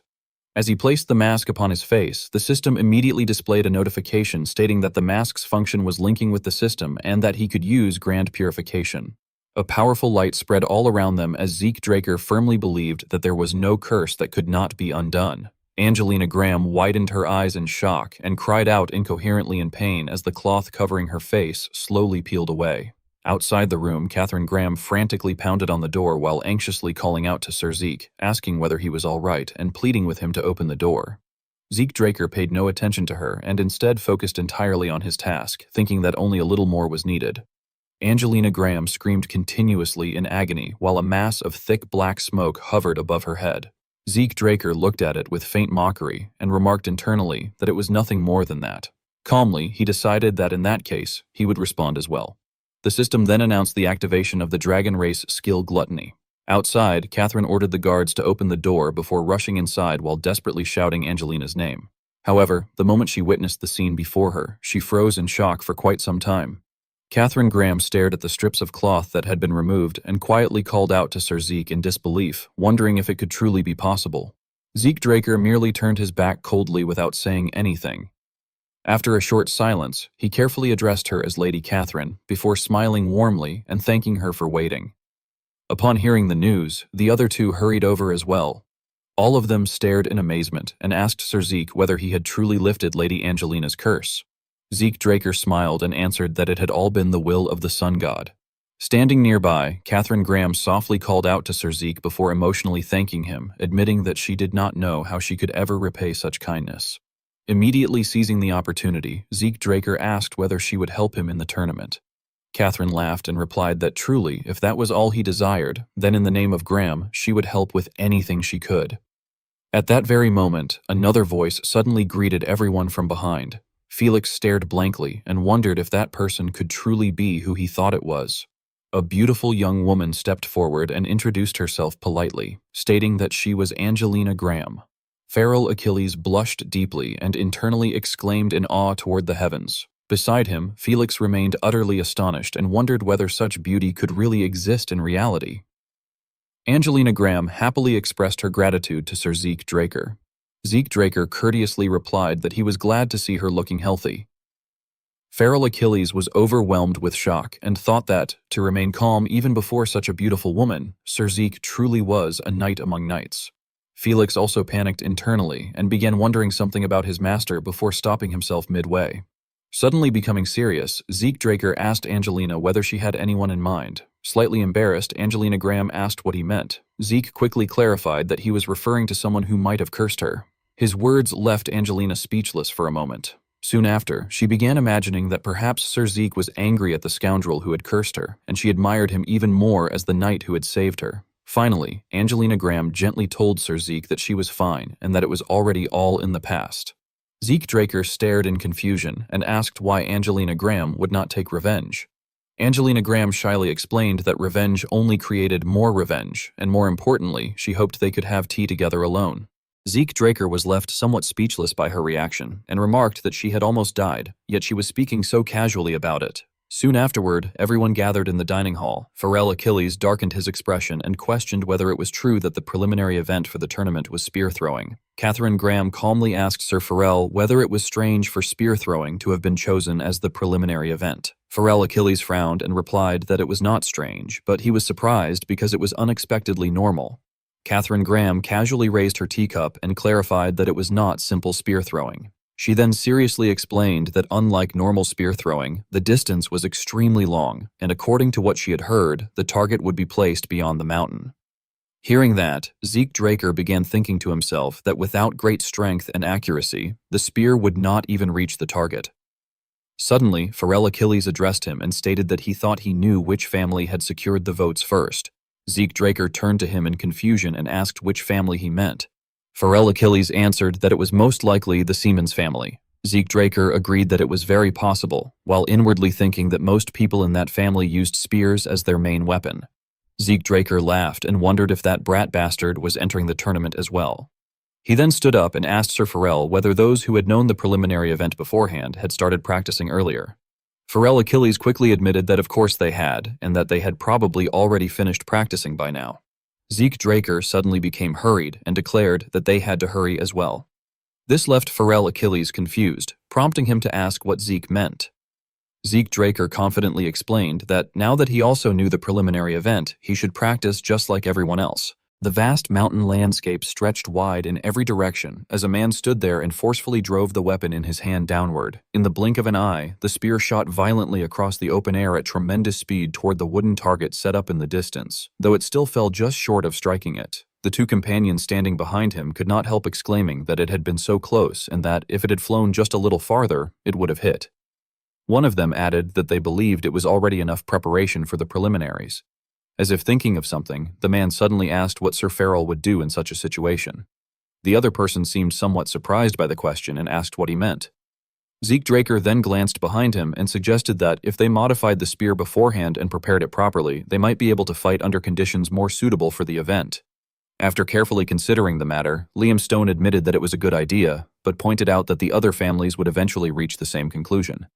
In the end, he believed the deciding factor would be who prepared the more suitable weapon. He then turned toward the woman standing behind them and addressed Catherine Graham, saying that he had a favor to ask of her. She gently replied that he only needed to say the word. The two of them then witnessed the rather unusual sight of two people who seemingly had little in common, conversing pleasantly together. After thinking for a moment, Catherine Graham asked whether he truly intended to modify the weapon into that shape. She admitted that she did not know much about weapons, but reasoned that, since it was Sir Zeke, he must have had his own reasons. She ultimately agreed to do it. Receiving the answer he wanted, Zeke's lips curved into a satisfied smile while his hand slowly tightened into a fist. He inwardly declared that, with this, the preparations for the preliminaries were complete, and he vowed that the seaman's family would remain trapped within the palm of his hand no matter how much they struggled. Somewhere inside a vast mansion, someone remarked that it had been a long time since they had returned there after graduating from Valhalla. Inside a smaller room, another conversation unfolded as someone asked Sir Pharrell whether he had also graduated from Valhalla. The man confirmed it and explained that he had admired Sir Flaubert greatly, which was why he had desperately wanted to enroll there. The two seated individuals nodded at each other as though they had reached a mutual understanding, with one commenting that Flaubert had been a knight respected even among the central nobles, so such admiration was only natural. At that moment, the sound of hurried footsteps suddenly came from outside as someone called out to his lord. Liam Stone appeared with a polite smile on his face, and the other man remarked that it had been a while. Liam gratefully replied that, thanks to his lord, he had safely completed the graduation exam. The man slowly walked toward him and praised him after hearing that he had been promoted to a purple knight. However, after hesitating briefly, he mentioned that he had heard Liam had received a recommendation to enter Valhalla together with Reyna, yet had refused it, and he questioned why. Liam simply smiled and answered that he had wanted to assist by his lord's side as soon as possible. At that point, Zeke Draker behaved as though reuniting with an old friend and lightly patted Liam on the shoulder before asking whether he had heard any news about the other cousins. Liam reported that Leon Conrad had eventually taken an indefinite leave from the academy, while Owen Siemens had skipped a grade but still failed the graduation exam. He added that Reyna Draker would graduate this time and enter Valhalla, whereas Jaqen Vardek had failed to skip a grade and was now acting like a king among his classmates. Zeke remarked that it seemed Leon had finally lost his spirit, and Liam calmly responded that he believed Leon had brought it upon himself. Just then, another figure suddenly appeared from behind and addressed the young master, announcing that he had brought what had been requested. Zeke immediately recognized him as Decker and told him to hand it over before informing Liam that it was a gift to celebrate his promotion. Liam reacted in complete surprise, stammering that a gift was unnecessary because everything he had already received was more than enough. Zeke bluntly ordered him to stop complaining and accept it. Although Liam still seemed hesitant while staring at the wooden box, his expression changed dramatically the instant he saw the object inside. Shock overwhelmed him as he stared at it in disbelief. Zeke calmly asked whether he liked it, prompting Liam to hurriedly admit that of course he did. Overcome with excitement, he exclaimed that it fit perfectly like custom-made armor and sincerely thanked his lord. Meanwhile, Zeke remained completely composed, as though he had already anticipated such a reaction. Inwardly, he reflected that he had specially commissioned the armor from Jellion using the armor Liam had worn in his previous life as the mercenary king as reference material, so it was only natural Liam would treasure it. He then instructed Liam to continue working hard from then onward as well. Soon afterward, Zeke's gaze unconsciously shifted towards someone behind them as he suddenly remembered Felix. He explained that Liam had been the first subordinate to swear loyalty to him, while Felix was merely his squire, meaning Felix should therefore treat Liam as his senior. Those words left the young boy utterly shocked. When the two youths looked at each other, sparks of rivalry practically seemed to fly between them. Felix complained to his master about why he ranked lower, only for Zeke to coolly ask whether he had some sort of objection. Felix scratched his head awkwardly and stammered that no, he had only been asking. The man understood immediately and merely let out a calm sigh before telling Felix that he would give him a chance, adding that if Felix could defeat Liam, he would change the ranking. Hearing those words, Felix was visibly startled, yet he quickly broke into a confident smile and asked if the master truly meant it, warning him not to take it back later. From beginning to end, Liam Stone remained calm as though he had not even heard the challenge directed at him. The group soon moved outside toward the training arena. Breathing heavily, the two men stood facing each other while gripping their wooden swords. However, Felix eventually realized that he had completely fallen into a painful trap. Letting out a confused groan, he could no longer endure it and collapsed powerlessly onto the arena floor. Zeke Draker promptly declared that the match had been decided and announced that Liam was the winner. At that moment, Feral Achilles approached while carrying a report, his expression extremely serious. He called out to Sir Zeke, causing Zeke to ask what the matter was. Feral handed him a stack of papers and said that he thought Zeke should read them. As Zeke looked through the report in confusion, he suddenly discovered that Raina Draker would be participating in the tournament. The revelation shocked him greatly, and he muttered Raina's name in disbelief. Feral continued explaining that anyone ranked Purple Knight or above could participate in the tournament, adding that it appeared the Tarun family had hurriedly registered her. Hearing this, the young man's eyes gradually turned cold and his voice eventually became hoarse as he asked Liam whether he had heard that news. When Liam responded in confusion, Zeke declared that Liam should also enter the tournament and make defeating Raina his goal. Feral Achilles immediately protested once more, reminding Sir Zeke that Raina Draker was a pure-blood awakened one and, despite her young age, was considered one of the strongest candidates to win the championship. Even so, Zeke answered calmly that this was precisely why he intended to leave the matter to Liam. In the end, he even revealed an arrogant smile and stated that if Liam truly was a subordinate who had sworn loyalty to him, then naturally he should at least be capable of facing a championship candidate. Upon hearing such an arrangement, Feral could not help nodding in admiration and exclaimed that it was exactly what he had come to expect from Sir Zeke, adding that the way Zeke thought was completely different from ordinary people. Meanwhile, Liam Stone, standing behind them, revealed traces of disbelief in his eyes.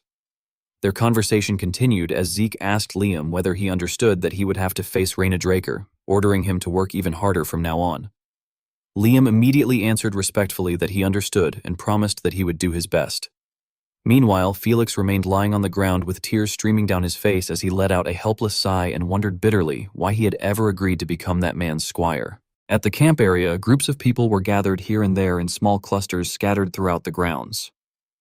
At that moment, the rustling sound of footsteps stepping on the grass gradually approached. A sharp-eyed young man suddenly exclaimed in surprise that that was... After a few seconds to compose himself, he managed to finish his sentence by saying that it was the Turin family. However, the surprise did not end there as he continued by pointing out that the Zimmons family was there as well. As soon as Owen Simoens found himself standing face-to-face with his rival once more, he sarcastically remarked that it had been a long time since he had seen Raina. Without even waiting for a response, he continued with a blatant provocation, claiming that it was too bad because the Zimmons family would be the winners of the upcoming martial arts competition. Raina Draker immediately fired back, warning him not to get cocky and stating that he would also be participating in the martial arts competition. That information left Owen Simoens stunned, causing him to blurt out a confused question. He instinctively leaned forward and attempted to ask whether, by he, she meant, but before he could finish, a third person appeared and interrupted him. Zeke Draker calmly stepped between the two individuals whose conversation was thick with hostility and greeted Raina, saying that it had been a while and asking how she had been. The moment Owen Simoens laid eyes on him, his entire body trembled as the name he hated most immediately surfaced in his mind. Zeke Draker. However, after thinking it over, he gathered enough confidence to silently conclude that the persistent bastard would not be able to accomplish anything without a sponsor family. The more Owen thought about it, the more excited he became, to the point that he failed to notice the sound of approaching horses. He internally concluded that victory would be his anyway. Before he could finish the thought, the thunderous arrival of riders dyed the sky red with countless fluttering banners. Only then did Owen snap out of his excitement and stammer in confusion. The newcomers paid no attention to him and instead directed their greetings toward the man standing at the center, respectfully addressing him as Sir Zeke Draker.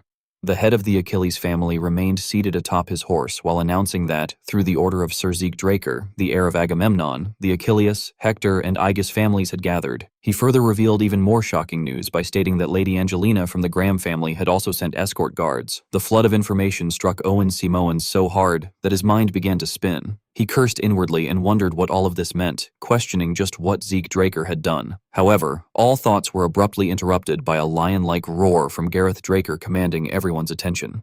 Without any prior coordination, everyone turned toward the raised platform and began whispering among themselves in astonishment, commenting on how loud the voice had been. Zeke Draker also looked toward the platform and silently identified the man as Gareth Draker, the Scarred Knight. His mind rapidly filled with information about him. Zeke recalled that Gareth led one of the Draker family's 3 knight groups, the Black Wolf Knights, and that during the Third Continental War in his previous life, Gareth had fought actively on the front lines, which was why he remembered his face so clearly.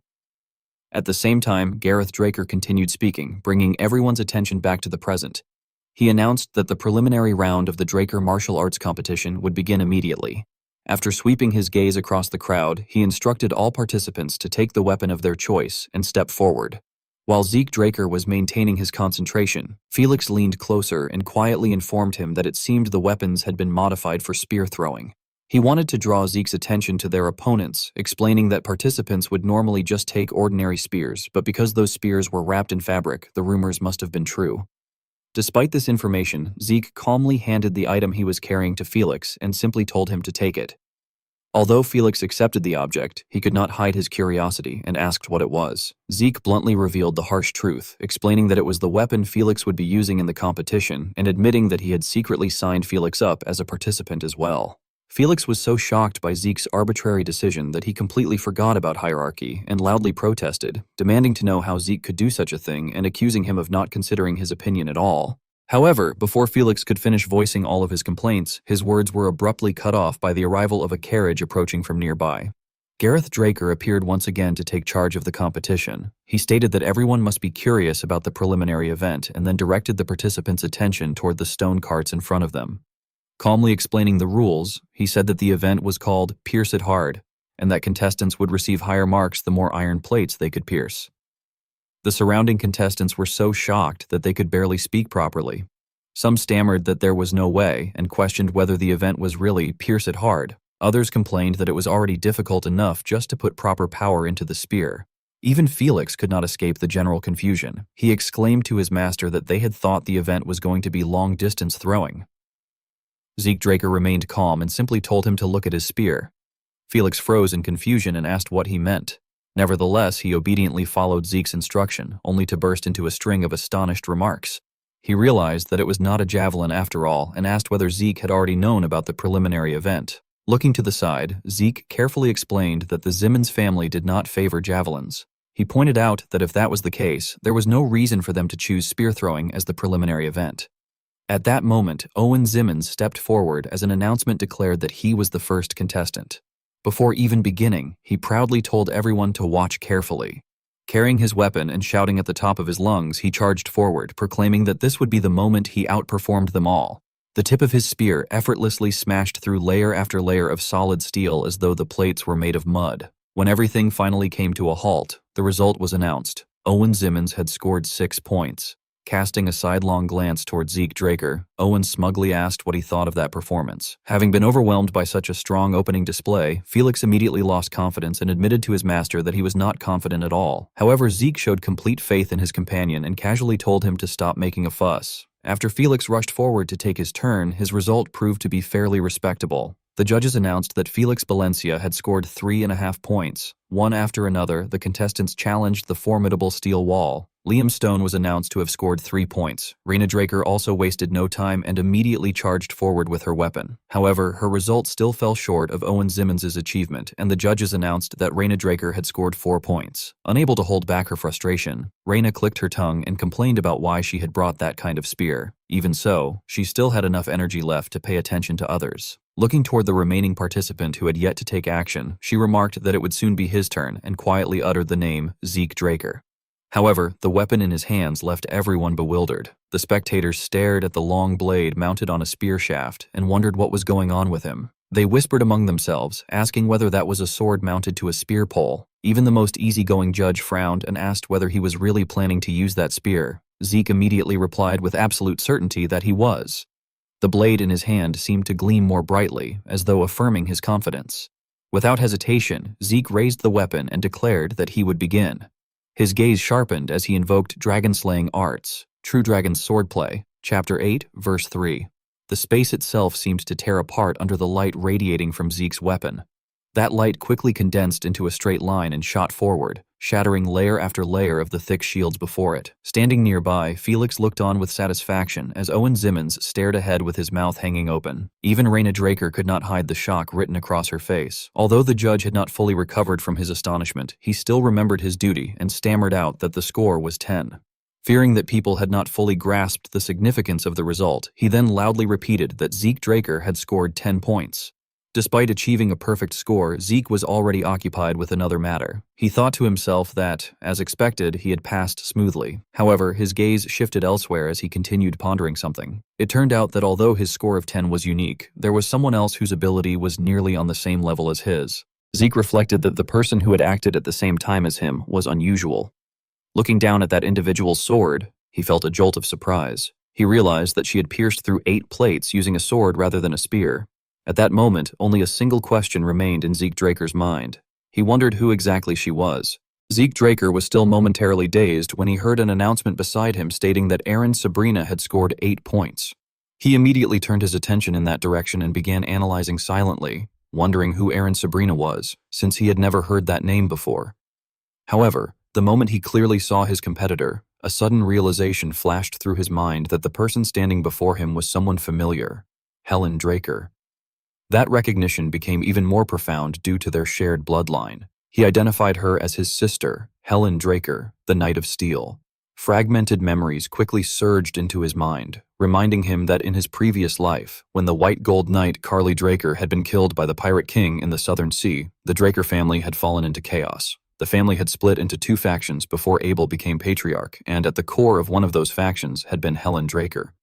He mentally reconstructed the forgotten history with increasing clarity.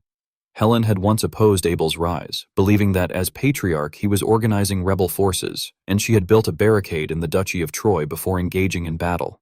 Ultimately, while fighting imperial forces, she had died in combat. Even after fully recalling her past, Zeke found himself questioning her current actions.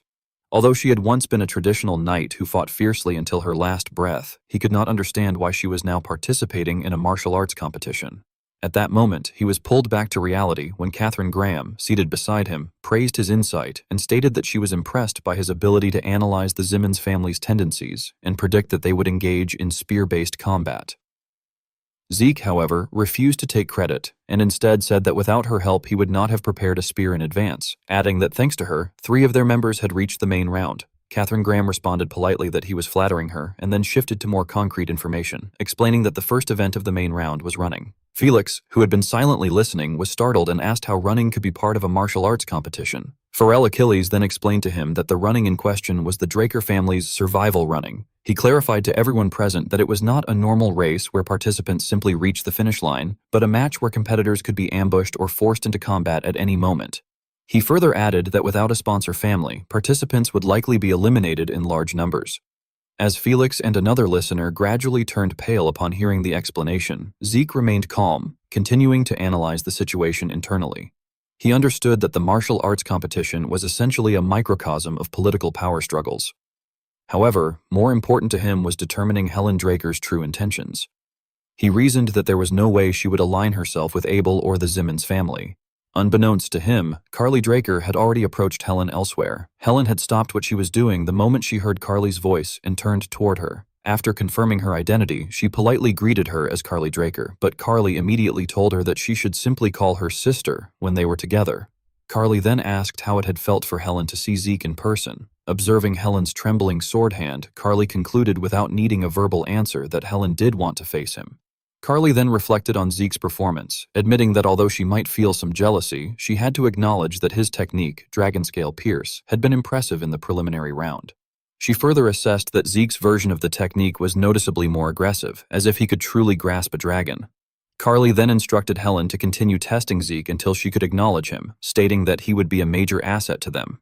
Helen did not respond verbally, but inwardly she called out his name and set a personal goal, expressing excitement about his potential. The next day, Gareth Draker led the group to the base of a snowy mountain and asked if everyone was ready. He explained that there was nothing special about the rules. They simply needed to reach Atlas Summit within 48 hours. Zeke carefully studied every word, maintaining a serious expression, while the others grew visibly excited and awaited the start. Gareth then declared the competition to begin. Owen Siemowens, still harboring resentment from a previous encounter, mocked Zeke by implying that he did not understand what survival running was. Zeke, however, ignored him and calmly instructed Felix to go to a cave. Felix questioned what was inside the cave, but Zeke, with a colder expression than the surrounding snow, asked whether he did not want to go. Intimidated, Felix quickly changed his tone and agreed, though reluctantly, before heading toward the cave entrance. When Felix failed to report back after some time, Zeke began to grow impatient and considered whether to follow him. At that moment, Felix suddenly screamed and ran back in terror, shouting for help as he was being chased by 3 bears. Zeke calmly instructed Liam to draw his sword, but Liam Stone, still confused, asked for clarification. Zeke then explained that the bear's pelts would be highly useful. Meanwhile, elsewhere along a snowy mountain path, Raina Draker and her group were advancing with difficulty through the cold. One of her companions groaned from exhaustion, and Raina silently agreed that the cold was piercing through their Arctic clothing. Suddenly she heard a threatening growl and was shocked to find a massive creature ambushing them. She stammered in disbelief, realizing it was a Yeti, and recalled that such creatures rarely revealed themselves. She began connecting the situation to earlier irregularities, thinking that it had been strange that the Zimmons had not attacked on the way up. She then realized with anger that they had likely lured the Yetis toward them, cursing the Zimmons for setting them up. However, before she could deal with the masterminds behind the trap, she was forced to focus entirely on surviving the Yeti attack. The Yeti had been waiting since the afternoon, so the moment it spotted its target, it immediately charged forward while roaring ferociously. Raina Draker was not directly struck, but she was still forced to stagger backward from the sheer impact. However, she quickly regained her footing and already had her weapon ready for combat.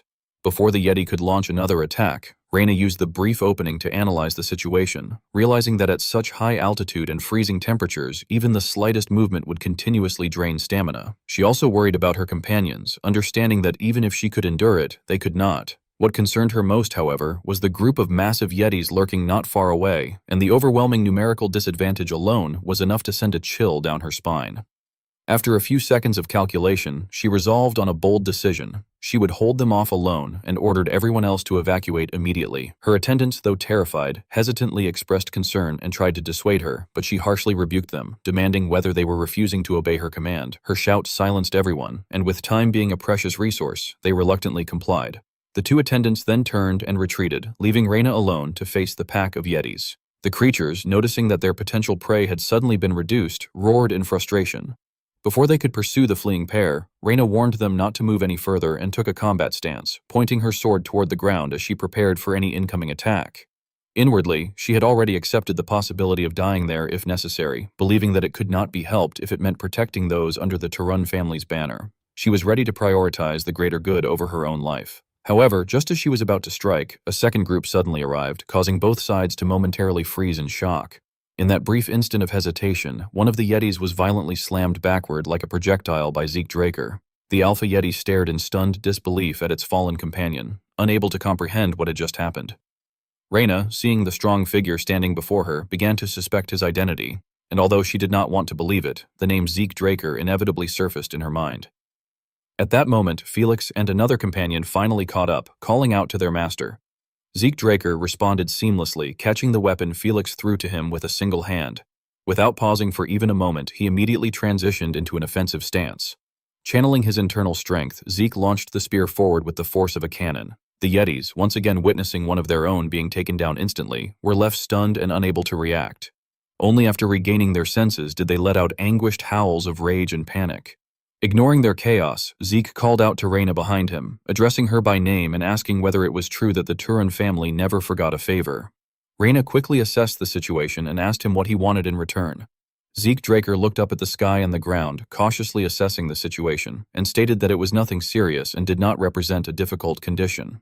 However, he did not elaborate further and instead urged that they move quickly toward the destination. At the destination, Gareth Draker stood calmly while waiting for the returning participants. A staff member in charge of data carefully reported that a total of 30 people had passed so far. Gareth Draker acknowledged this indifferently and then turned his attention to Owen Simoens, reminding him that the end time was approaching. Owen Simoens listened as Gareth repeated this reminder, and he internally became excited, believing that using Yetis to stop Reina had been the correct decision. However, at that moment, someone appeared and interrupted Owen's calculations by asking them to wait a moment.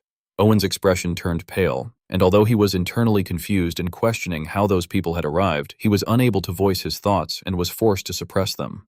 Zeke Draker then stated calmly that they had also arrived. Gareth Draker made no objection and concluded that it had been close, adding that with them as the final participants, the first round of the main tournament would end. Before leaving, he reminded everyone to rest and prepare for the second match the following day. As Zeke Draker prepared to leave, someone called out to him from behind. Upon turning around, he recognized Helen Draker internally. She had come not for discussion, but to praise him, stating that it had been impressive how he had broken through all of Owen Simoens' interference.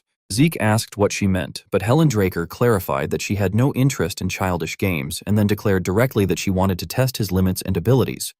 She further warned that she would keep her eyes on him until the end of the tournament before turning away coldly. Before leaving, she added that he should not disappoint her. From this, Zeke Draker inferred that she intended to test him and had likely joined Sister Callie's faction. This realization led him to feel a subtle sense of anticipation as he concluded that she had entered the tournament to determine whether he was truly qualified, and he considered her worthy of being called the Iron Knight. Reina Draker, who had remained silent until then, finally took the opportunity to express her gratitude to Zeke Draker, stating that she owed him her life. However, it was clear that she was more concerned with settling her own debt, and she then asked what he wanted. Seizing the moment, Zeke Draker openly suggested that since things had developed this way, they should proceed to the second round together, as it was highly likely that the Siemens faction would interfere again. Reina Draker, now effectively aligned with them, agreed and accepted the offer, concluding that cooperation was the logical choice. However, she did not stop there and instead offered additional unexpected information, stating that since they were now on the same side, she would share something important. She lowered her voice and revealed that she knew the event for the second round of the main tournament, explaining that this information had been very difficult for them to obtain. When asked about it, she confirmed that the second round event was rope wrestling. Inside the room, some people were standing while others were seated, yet an uneasy silence filled the air. After a long pause, Pharrell Achilles was the first to speak, wondering whether Zeke had said that the event was tightrope wrestling. Seeing the subtle change in Pharrell's expression, Zeke Draker asked with concern whether there was a problem. Pharrell replied that there was no problem with the event itself, but admitted that what troubled him was the fact that the Simmons family had been the one to choose it. Although Zeke did not answer aloud, he inwardly acknowledged that tightrope wrestling was an event in which it would be difficult to rely on tricks. Before the discussion could progress any further, Catherine Graham unexpectedly entered the room, remarking that everyone was already gathered, which was perfect. The others politely greeted Lady Catherine. Without wasting any time, she announced that she had discovered the event for the second round. This time, however, Catherine was met with an unexpected response. Zeke thanked her sincerely, but explained that Reina Draker had already informed them. Maintaining her composure, Catherine commented that news certainly traveled quickly these days. She then changed her tone and declared that what she was about to reveal was new information. Confused, Zeke instinctively asked what she meant. Catherine struck the table firmly with her hand and slowly emphasized that the tightrope wrestling event was actually a group competition. Pharrell reacted immediately, concluding that having more people on one side would naturally provide a significant advantage. To ensure everyone fully understood the situation, he further explained that it would have been difficult for the opposing side to overwhelm Sir Zeke in a one-on-one match, so the Simmons team must have hurriedly altered the event. After hearing the explanation, Zeke silently ground his teeth and inwardly admitted that the Simmons had planned well. Although Catherine could clearly sense everyone's concern, she merely covered her mouth with her fan and chuckled before reassuring them not to worry too much. Zeke quickly asked whether she already had a plan. A confident smile appeared behind Catherine's fan. After deliberately allowing the suspense to build for a few moments, she proudly declared that sponsor families existed precisely to provide support during times like these. Although it remained unclear what conclusion Zeke's group ultimately reached, the day of the competition inevitably arrived. Standing upon the elevated platform as usual, Gareth Draker announced that he would now explain the details of the match. Raising his voice so that every participant could hear him clearly, he calmly explained that anyone who fell from the tightrope would be eliminated immediately. However, once on the rope, the competitors were free to do whatever they wished. Listening among the contestants, Zeke could only think that everyone should simply respond according to the circumstances. At that moment, Felix timidly suggested that he would rather forfeit immediately. Before he could finish, however, Zeke called both Felix and Liam by name. After pausing briefly and giving the pair a faint smile, he announced a brand new condition, stating that whoever was eliminated there would be required to undergo 1 full year of isolated training. While Liam Stone remained relatively calm after hearing the announcement, Felix could not help trembling as though he had developed a fever. Seeing that nobody raised any objections, Gareth concluded by declaring that the match was starting immediately. Owen Simons was the first to leap onto the tightrope. Filled with absolute confidence, he reflected that the rope was the Simmons family's special training tool and that he had been practicing on it ever since he was 5 years old. Even so, he regretted having to reveal one of his family's secret training methods to everyone. Nevertheless, after locking his attention onto Zeke Draker's side, he convinced himself that exposing the secret would be worthwhile if it allowed him to eliminate them properly. Having finished his calculations, Owen immediately swung his sword and ordered his companions to knock those bastards off the rope. The very next moment, however, an unexpected turn of events caused the triumphant expression on Owen's face to disappear. Staring in disbelief, he let out a startled gasp. The terrified screams of his teammates as they tumbled from the tightrope startled even him. His mind was instantly overwhelmed with confusion as he wondered what in the world had just happened. Looking back and forth between his opponents and his own teammates, he could only scream inwardly in disbelief, questioning why all of his men were falling. Meanwhile, one of the eliminated contestants had still not recovered from the shock. He merely collapsed to his knees on the ground, trembling uncontrollably and groaning weakly. Naturally, Zeke observed everything that had happened. Quietly admiring the outcome, he thought that it was truly impressive and exactly as he had expected. Turning his gaze toward Catherine Graham, he felt genuine respect for her for the first time, realizing that although he had always known she was wealthy, he had never imagined that she possessed enough influence to buy off members of the Simmons family with money. Rather than dwelling on it any longer, Zeke Draker quickly refocused all of his attention on the unfinished battle before him, saying that it was all right then. He stared intently at his comrades' backs as though urging them onward, declaring that since the dregs had been dealt with, it was time to begin. As if she had sensed his intentions, Raina Draker was the first to charge forward, unleashing the Turun-style dragon-slaying arts.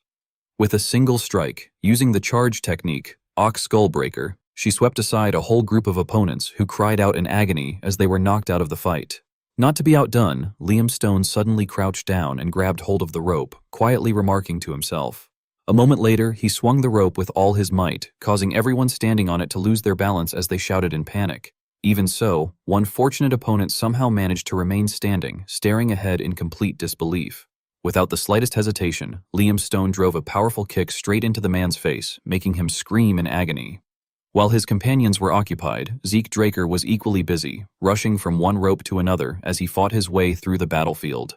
Even so, he could not help but think with satisfaction that they were all doing well.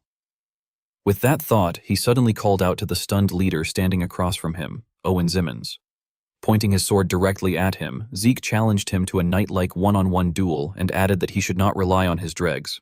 Although Owen Simmons was furious, he stubbornly scoffed that Zeke could not possibly think he would fall for such obvious provocations. Having never truly expected him to accept, Zeke Draker leaped forward and remarked that it was too bad. He then swung his sword through the air, leaving Owen Simmons staring upward in a daze as Zeke declared that if Owen would not come to him, then he would make the first move himself.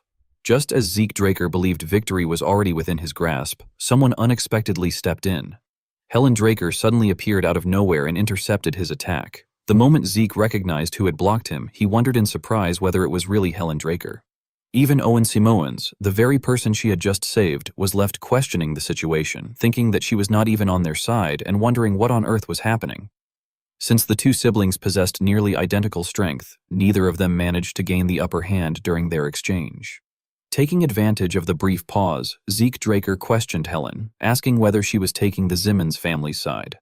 Helen Draker immediately clarified that she had no intention of being misunderstood, explaining that she merely wanted to test Zeke Draker's abilities, and that was all. Instead of responding, Zeke silently turned his attention to his own arm, which was trembling violently, realizing that the pressure she exerted was incredible and thinking that, if not for Bahamut, his sword would already have been cut in two. After considering the situation, however, Zeke Draker stubbornly asked whether this was the same kind of test she had mentioned the last time. Helen Draker answered without hesitation that it was. The moment he heard her reply, Zeke immediately assumed a fighting stance. Since matters had come to this, he declared that he would do as she wished before pouring nearly all of his strength into his weapon and preparing to attack. Zeke Draker's eyes flickered with light as he realized that his opponent was launching an attack toward him. Even though her previous swing had missed its target, Helen Draker maintained her relentless offensive rhythm. Waves of compressed air soon formed between the two of them, so densely packed that they became sharper than blades. From the raised platform, Gareth Draker calmly observed the intense battle unfolding below. Although his expression remained unchanged, inwardly he could not stop praising Zeke Draker, thinking that, as expected of Zeke Draker, there was a reason he was known as the continent's greatest genius. As the thought crossed his mind, Gareth Draker also shifted his gaze toward the other equally remarkable fighter, wondering whether that female knight's name had been Aaron Sabrina. It was clear that he held Helen Draker in equally high regard, privately admitting that he had never known an outstanding female knight besides Rhaena Draker to exist. Meanwhile, Zeke Draker took advantage of a brief opening to catch his breath while quietly studying his opponent. He admitted to himself that Helen Draker was impressive and acknowledged that she had not been bluffing when she said she intended to test his abilities. He quickly abandoned his playful attitude and focused all of his energy on the sword in his hand, deciding that, if that was the case, he ought to take the fight more seriously before preparing to apply the dragon-slaying arts. Before Zeke Draker could make his next move, however, an announcement rang out beside him, declaring that the match time was over. Standing firmly atop the platform, Gareth Draker casually brought the duel between the two rivals to an end, announcing that the second round had been completed. He then revealed that the third round would continue with the remaining participants. Upon hearing that, Zeke Draker quietly muttered that they were finally reaching the end. After a brief pause, he looked at the person opposite him and remarked that they would see each other again in the next round. When Zeke Draker addressed Helen Draker by name, she could no longer maintain her usual cold expression. Calling out his name in surprise, she instinctively asked whether he had known all along. Zeke Draker merely shrugged and replied indifferently that they were still siblings after all, so he should at least recognize her face. Despite saying so, however, he privately admitted that, under normal circumstances, he would never have recognized her any more than anyone else would have. He reflected that the only reason he had known her was because he had seen her portrait in his previous life. Helen Draker patiently listened to his explanation before absent-mindedly replying that he really had known. However, as she turned to leave, she corrected herself and instead answered his earlier promise by saying that she would see him in the next match, addressing him by name. After returning to the familiar meeting room, Zeke Draker began summarizing the outcome of the previous battle, saying that, to sum it up, there was little left to discuss regarding the results. He therefore moved on to another question, stating that the third round would proceed in a tournament format. Catherine Graham immediately smiled and confirmed that it would. She explained that, since the public would begin watching from the third round onward, increasing the number of matches through a tournament format would provide excellent publicity. Unable to hold back, Feral Achilles confidently added that the format would also determine the final champion directly, making it ideal.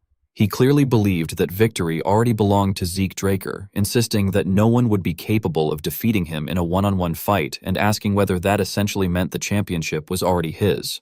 Before Zeke Draker could respond, Catherine Graham reminded everyone not to lower their guard. She explained that there was one significant rule for the upcoming matches. In an exceptionally serious tone, she revealed that the use of aura would be forbidden. In other words, every participant would have to fight using nothing but pure physical strength. Feral Achilles was so shocked that he sprang to his feet and exclaimed in disbelief, asking whether such an extreme rule was really true. In contrast to his reaction, Zeke Draker remained remarkably calm. He told Feral Achilles to calm down, assuring him that everything would be fine. He confidently explained that even without the ability to use aura, the swordsmanship he had spent so long mastering still remained with him, and therefore he was certain he could win. Feral Achilles was astonished to hear such confidence coming from him and could only call out Zeke Draker's name in amazement. The very next moment, however, Feral Achilles firmly grabbed Zeke Draker's hand and enthusiastically declared that he would help even more with his training until the tournament and that Zeke Draker only needed to leave everything to him. Zeke Draker could only respond with a weak agreement. Nevertheless, inwardly, he admitted that he still could not get used to how overly enthusiastic Feral Achilles occasionally became. Before long, night had blanketed the surroundings. Just when it seemed that everyone had fallen asleep, the steady sound of footsteps echoed through the corridor. Fanon, who was busy sorting through a mountain of paperwork, looked up as someone appeared before him. He let out a quiet hum of confusion before recognizing the visitor, after which he relaxed and greeted his master, saying that he had arrived. Standing leisurely at the entrance with his hands on his hips, Zeke Draker asked whether Fanon had gotten used to his new environment. Fanon admitted that he had. He explained that he had initially been taken aback by having to shoulder such a major responsibility so suddenly, but that he had been studying diligently and working hard so that he would not become a burden. Based on Fanon's response, Zeke silently pieced the situation together in his mind. He concluded that Fanon had become the president of the pharmaceutical company he had been preparing, though that position was limited to handling external affairs while someone else was managing the real work behind the scenes. Before he could finish that train of thought, the room was interrupted by the groan of a third person. The newcomer's appearance immediately confirmed his deduction, making it clear that the one operating in the shadows was none other than Kay, the syndicate's new boss. Kay paid no attention to whatever Zeke might have been thinking about her. Stretching lazily, she complained that he had arrived and that she felt like she was dying. After regaining her composure, she remarked that he must have been occupied with the martial arts competition, yet he had still managed to find the time to come. Looking at both of them, Zeke reminded her that she had been the one who claimed the matter was urgent. He cautiously added that he wanted to know why she had sent an emergency message, remarking that it could not simply have been because there was too much paperwork to deal with. Fortunately, Kay replied that while the paperwork was indeed a problem, it was not the reason she had called him. Even so, her answer led Zeke to another concern. He asked whether something had happened on the cartel's side. Kay firmly denied it once again, saying that it was not the cartel. Without pausing, she pointed directly at him and declared that he himself was the problem. To make absolutely certain that he understood the seriousness of the situation, she emphasized a second time that he was the problem. After their brief exchange, Zeke carefully connected all the information and slowly remarked that if he understood correctly, both the Imperial Intelligence Bureau and the Draker Order of the Black Knights were investigating the South. Crossing her legs, Kay confirmed that he was correct. Without waiting for further questions, she explained that the Imperial Intelligence Bureau was investigating whoever had destroyed the Pabella cartel's camp. As she said this, the image of a certain terrifying individual naturally surfaced in her mind. She continued that the Draker Order of the Black Knights, meanwhile, was searching for the person who had utterly defeated Don Juan. Despite such explosive news, Zeke remained remarkably calm. He admitted that he already had a good idea why the Imperial Intelligence Bureau was after him. He concluded that it was because of Cain Zimmons Constantinus. Since he had killed Cain and taken the magic armor, he believed they had more than enough reason to hunt him down. Even so, the real focus of his curiosity lay elsewhere. He wondered why the Draker Order of the Black Knights was pursuing him. As though she had read his mind, Kay told him that there was no need to overthink the Order's motives because that was simply the kind of organization they were. In the calmest tone imaginable, she proposed the most chilling solution, suggesting that if he was truly worried, she could have Simon eliminate every source that might be leaking information. Even Fanon shuddered at the suggestion. Zeke immediately lost his composure and objected that they were not the cartel. He insisted that there was no need to kill everyone who happened to be investigating them. Choosing to change the subject, he instead asked how the Black Yaksha was doing and whether he had been adjusting well to life in the South. Since she had expected the question, Kay answered without hesitation that the information they had just discussed had actually come from him. She further explained that he was probably so sensitive to Imperial movements because he had once belonged to the Intelligence Bureau, adding that Simon had taken a liking to him because he was exceptionally competent at his job. Hearing that, Zeke silently congratulated his past self, thinking that it had been fortunate he had chosen not to kill the man and had instead helped him escape. However, before he could truly relax, Fanon took over the conversation from Kay and revealed that there was still one more problem. Startled, Zeke instinctively exclaimed that there was another issue and quickly asked what it was. Fanon calmly informed him that they had encountered some trouble with the newly hired alchemists. Utterly bewildered, Zeke repeated that the alchemists were the source of the problem. Fanon explained that they had recruited the pair to develop a new drug using soma, but sometime earlier they had suddenly gone on strike and refused to continue their research. Upon hearing that, Zeke asked whether there was truly no way to persuade them to resume working. Fanon admitted helplessly that they had already tried everything, but the two alchemists were simply far too eccentric to deal with. Zeke's thoughts immediately leaped toward a difficult possibility. Wondering whether it could really be them, he turned to Fanon and asked whether the two alchemists happened to be twins. Unable to conceal his surprise, Fanon asked how Zeke had known. Rather than answering aloud, Zeke quietly confirmed his own suspicion. He realized that it really was them. At the same time, the image of the legendary pair became vivid in his mind, the genius twin alchemist brothers, Al and Jeff. Zeke Draker reflected on the past to better understand the famous twin brothers. He recalled that as the rose disease had begun to spread and countless people had died, the continent had descended into chaos. When no one had been capable of creating a cure, the genius alchemist twins had suddenly emerged as the heroes of the era. Thanks to their success in developing a remedy, the rose disease had ceased to be an incurable plague. As Zeke mentally reviewed the information he had gathered, he found it even more astonishing that the twins had released the remedy's formula free of charge. He realized that this had been the only reason he had been able to teach Melissa how to produce the remedy. Nevertheless, he shifted his attention to the current issue and asked what the twins were demanding through their strike. Fanon immediately explained that the twins had uploaded a list of requested alchemy ingredients, but that most of the items had been unrelated to the new drug research and had been excessively expensive. Because of that, he had cut their purchasing budget, and the twins had gone on strike immediately afterward. Without requiring any further persuasion, Zeke instructed Fanon to provide the twins with everything they had requested. Fanon, unable to believe what he had just heard, cautiously asked whether Zeke was certain, reminding him that the requested materials were extremely expensive. As Zeke calmly walked toward the door, he confirmed that he was completely certain. He ordered Fanon to provide the twins with everything possible for the time being and to inform them that they had to complete the new drug that utilized soma. Before leaving the room, he added a final warning, instructing Fanon to tell the twins that if they still failed to produce satisfactory results, he would personally go to find them.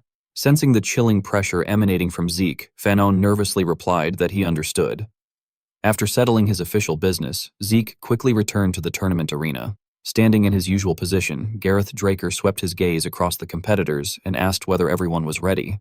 Since no one voiced any objections, he immediately announced that the third round would consist of tournament-style duels among the 8 remaining knights. Just as he was about to announce the first match, one contestant had already stepped onto the arena.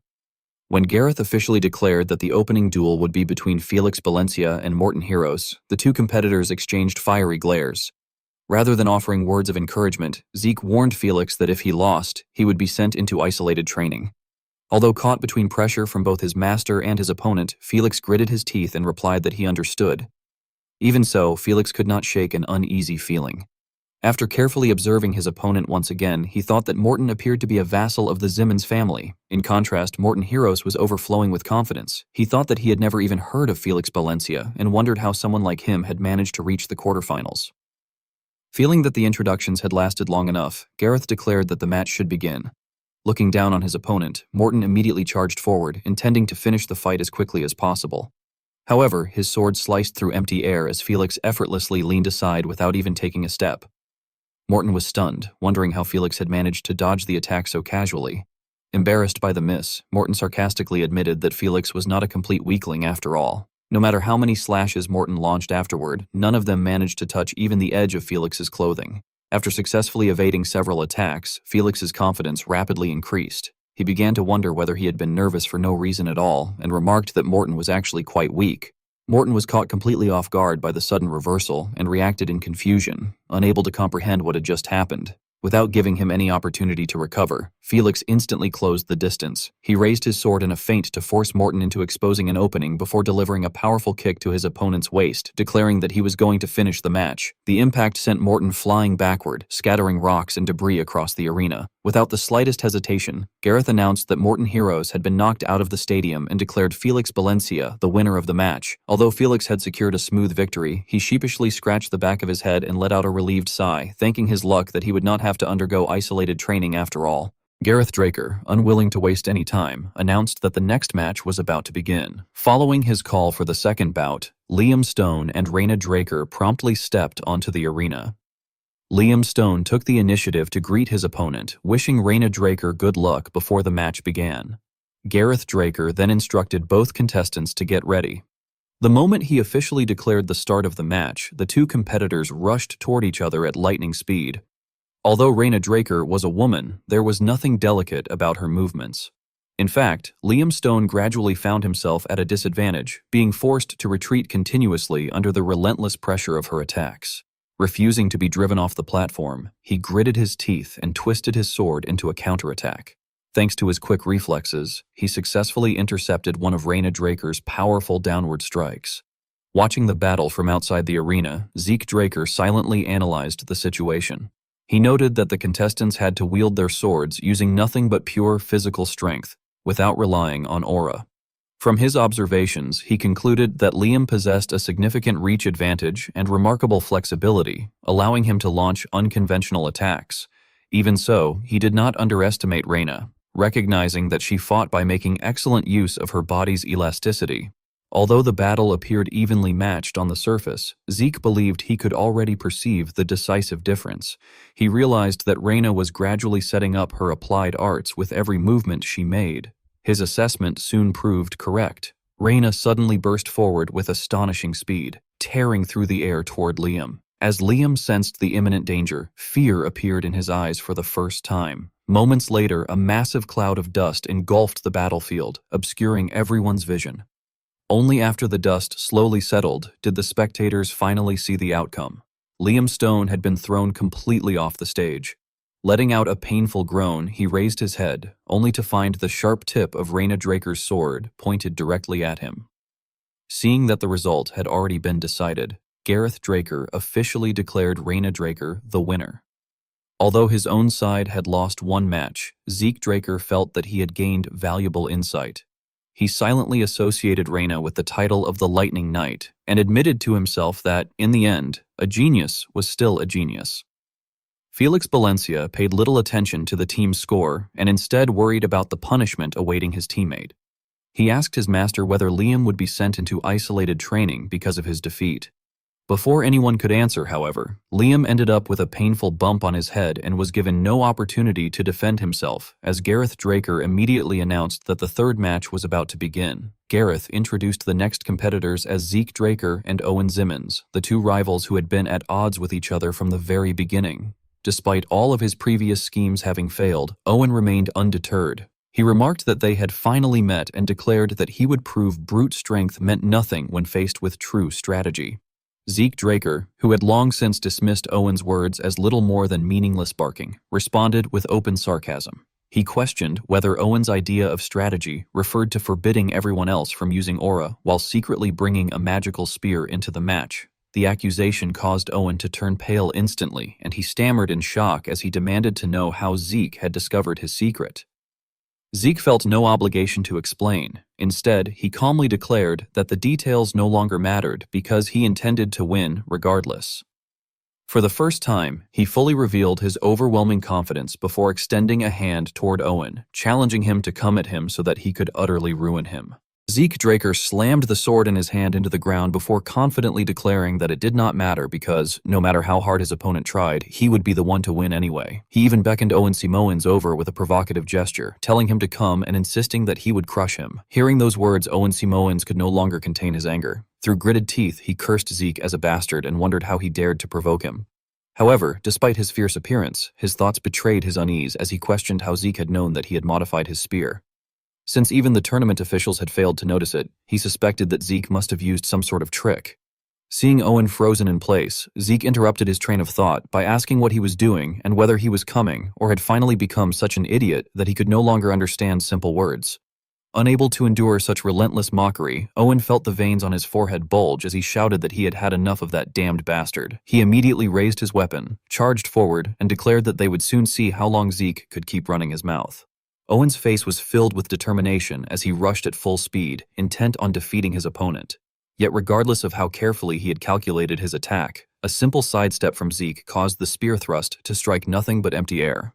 While Owen was still stunned by what had happened, Zeke calmly remarked that things had become interesting before adding that, at that point, Owen's modified weapon was no different from using aura, and he asked whether Owen did not think so as well. Without waiting for an answer, Zeke knocked Owen away with a single motion, sending him back to where he had started.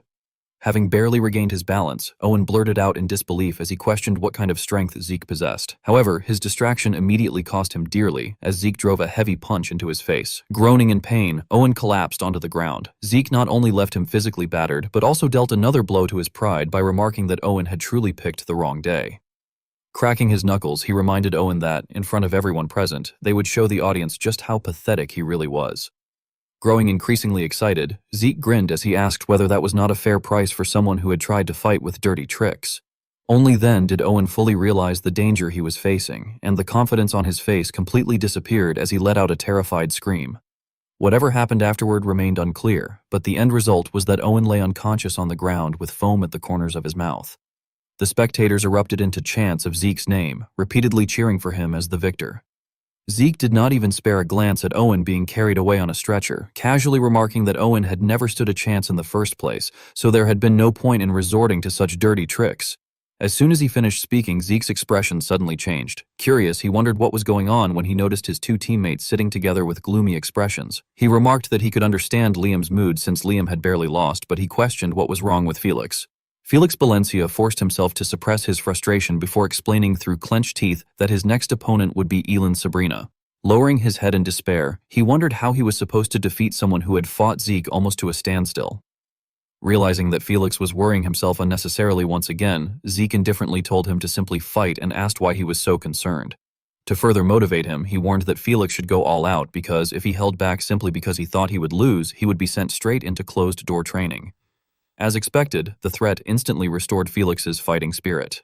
He protested in disbelief, pointing out that senior brother Liam had lost without being forced into closed-door training, and he accused Zeke of showing favoritism. Satisfied with the reaction he had provoked, Zeke simply announced that he was heading to the semifinals before turning away. Although Felix never received the answer he had wanted, he reluctantly wished Zeke good luck.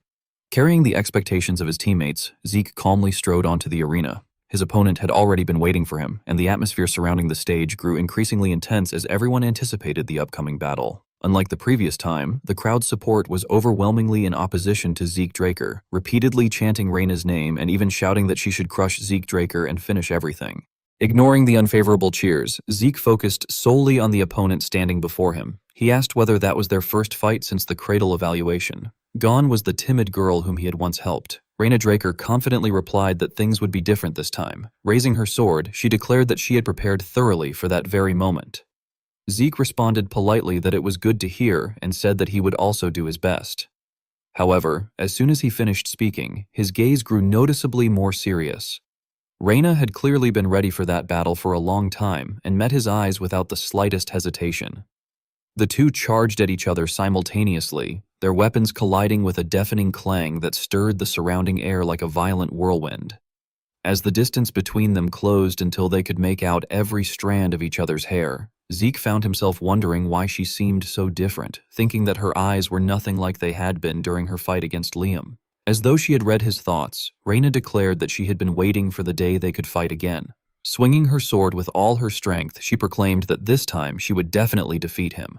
Unbeknownst to her, those words only ignited Zeke's fighting spirit even further. He silently praised her to himself, thinking that this was finally a battle worth having. Watching from above, Gareth Draker kept his attention fixed on Reina. He reflected that he had already heard about her fierce competitiveness, but now that he had witnessed her fighting in person, he could clearly understand why she was known as the embodiment of competitiveness. At the same time, Gareth realized that someone hailed as the greatest talent of the next generation of the Draker family would naturally regard defeat as an unbearable humiliation. Even so, he concluded that her greatest problem was that her opponent happened to be a once-in-history genius. As if proving Gareth's assessment correct, Zeke decided to change the flow of the battle after several exchanges by complimenting Reina. He remarked that she was impressive and admitted that after only a few clashes, he could already tell how hard she had worked. While continuing to unleash one sword strike after another, Zeke added that he had not been sitting around doing nothing either. The moment those words left his mouth, he erupted with overwhelming power and instantly turned the tide of the battle, shifting from defending himself to relentlessly overwhelming Reina. Using the Dragonslayer technique, Gale style, Skycleaver, he shattered her sword in a single strike. Even after her weapon broke, Reina remained frozen with her arm still raised, standing motionless as though she had yet to process the harsh reality before her. Sensing that the silence had lasted long enough, Zeke broke it by telling Reina that it had been a good fight. Only then did the host seem to snap back to reality, praising the duel as a great match, which sent the audience into another frenzy. The surrounding cheers finally seemed to awaken Reina. She quietly murmured that next time would be different before firmly declaring that she would never lose again. Completely unfazed, Zeke accepted her challenge without hesitation, replying that he looked forward to it. No sooner had he spoken than the uproar from the neighboring arena caught his attention. Thinking that the other arena's match had apparently finished as well, he remarked that one could tell simply by listening to the roaring crowd. Following the sound with his thoughts, he wondered who the victor over there might be.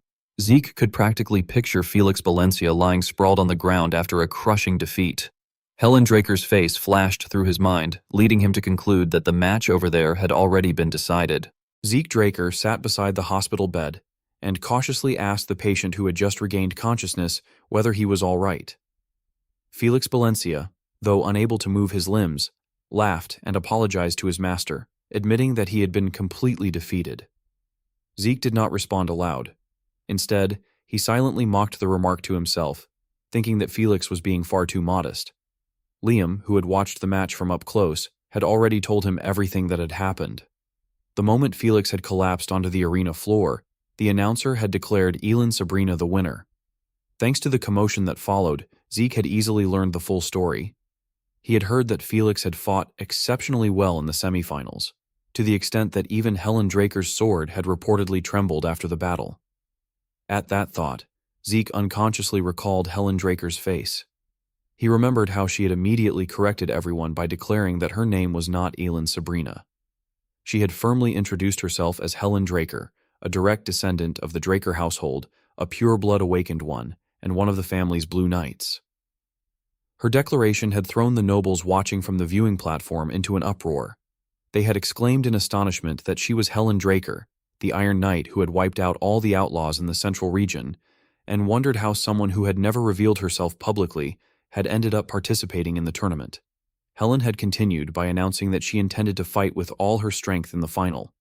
She had then urged the organizers to reconsider the rule banning aura, a request that had immediately won overwhelming support from the spectators surrounding the arena. As Zeke mentally pieced together the entire sequence of events, he found himself admiring Helen even more. He concluded that, because of overwhelming public opinion, aura had ultimately been permitted in the final.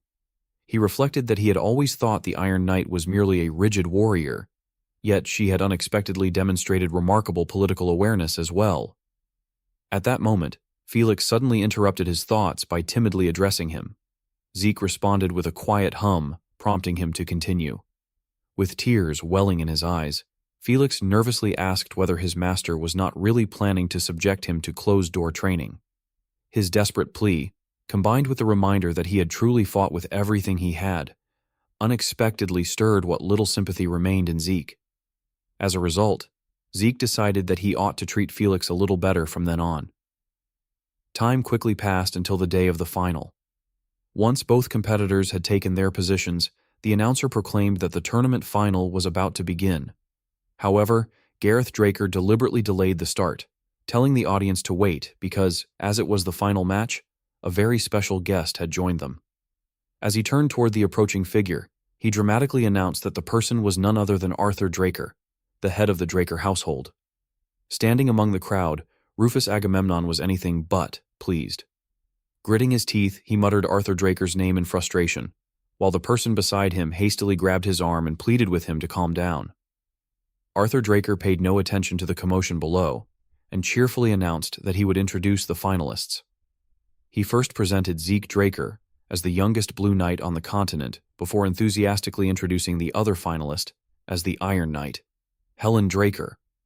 Among the audience, someone with a keen eye noticed Helen's weapon and wondered whether it could be that famous sword. The crowd's curiosity quickly turned into excitement as people recognized it as the renowned Dragon Buster, the sword that Arthur Draker had personally bestowed upon Helen when she had become a Blue Knight. Meanwhile, in the center of the arena, Helen suddenly addressed Zeke Draker by name. Rather than provoking him, she remarked that she had heard the one who had fought her in the semifinals had been his squire, adding that Felix had been truly impressive. She explained that his performance had made her curious about the true strength of the master he served. Zeke humbly thanked her for the compliment. At that very moment, Helen released a powerful aura of determination and declared with unwavering confidence that, despite her praise, she would be the one to win the final that day. Zeke Draker stared at the brilliantly glowing sword in Helen Draker's hands without showing the slightest hesitation, declaring that things would not go as she expected.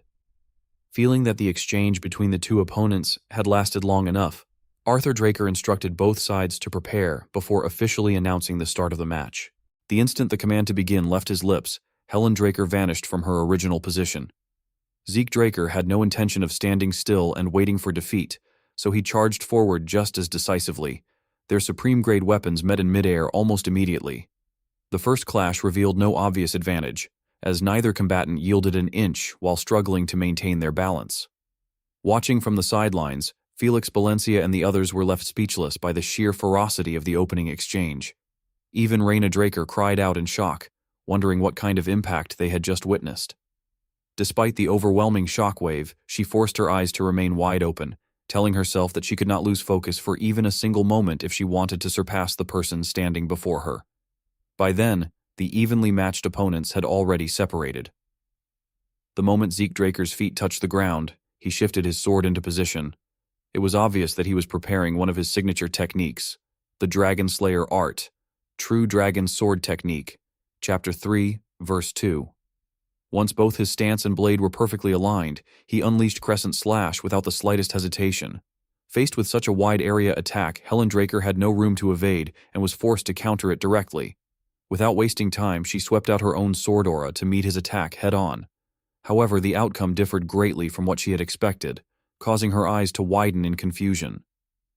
Zeke had secretly activated Dragonslayer technique, Gale Style, Wind Grip, making her wonder whether there were somehow several Zekes attacking at once. The moment she realized what was happening, she swung her sword while mocking him, accusing him of relying on tricks.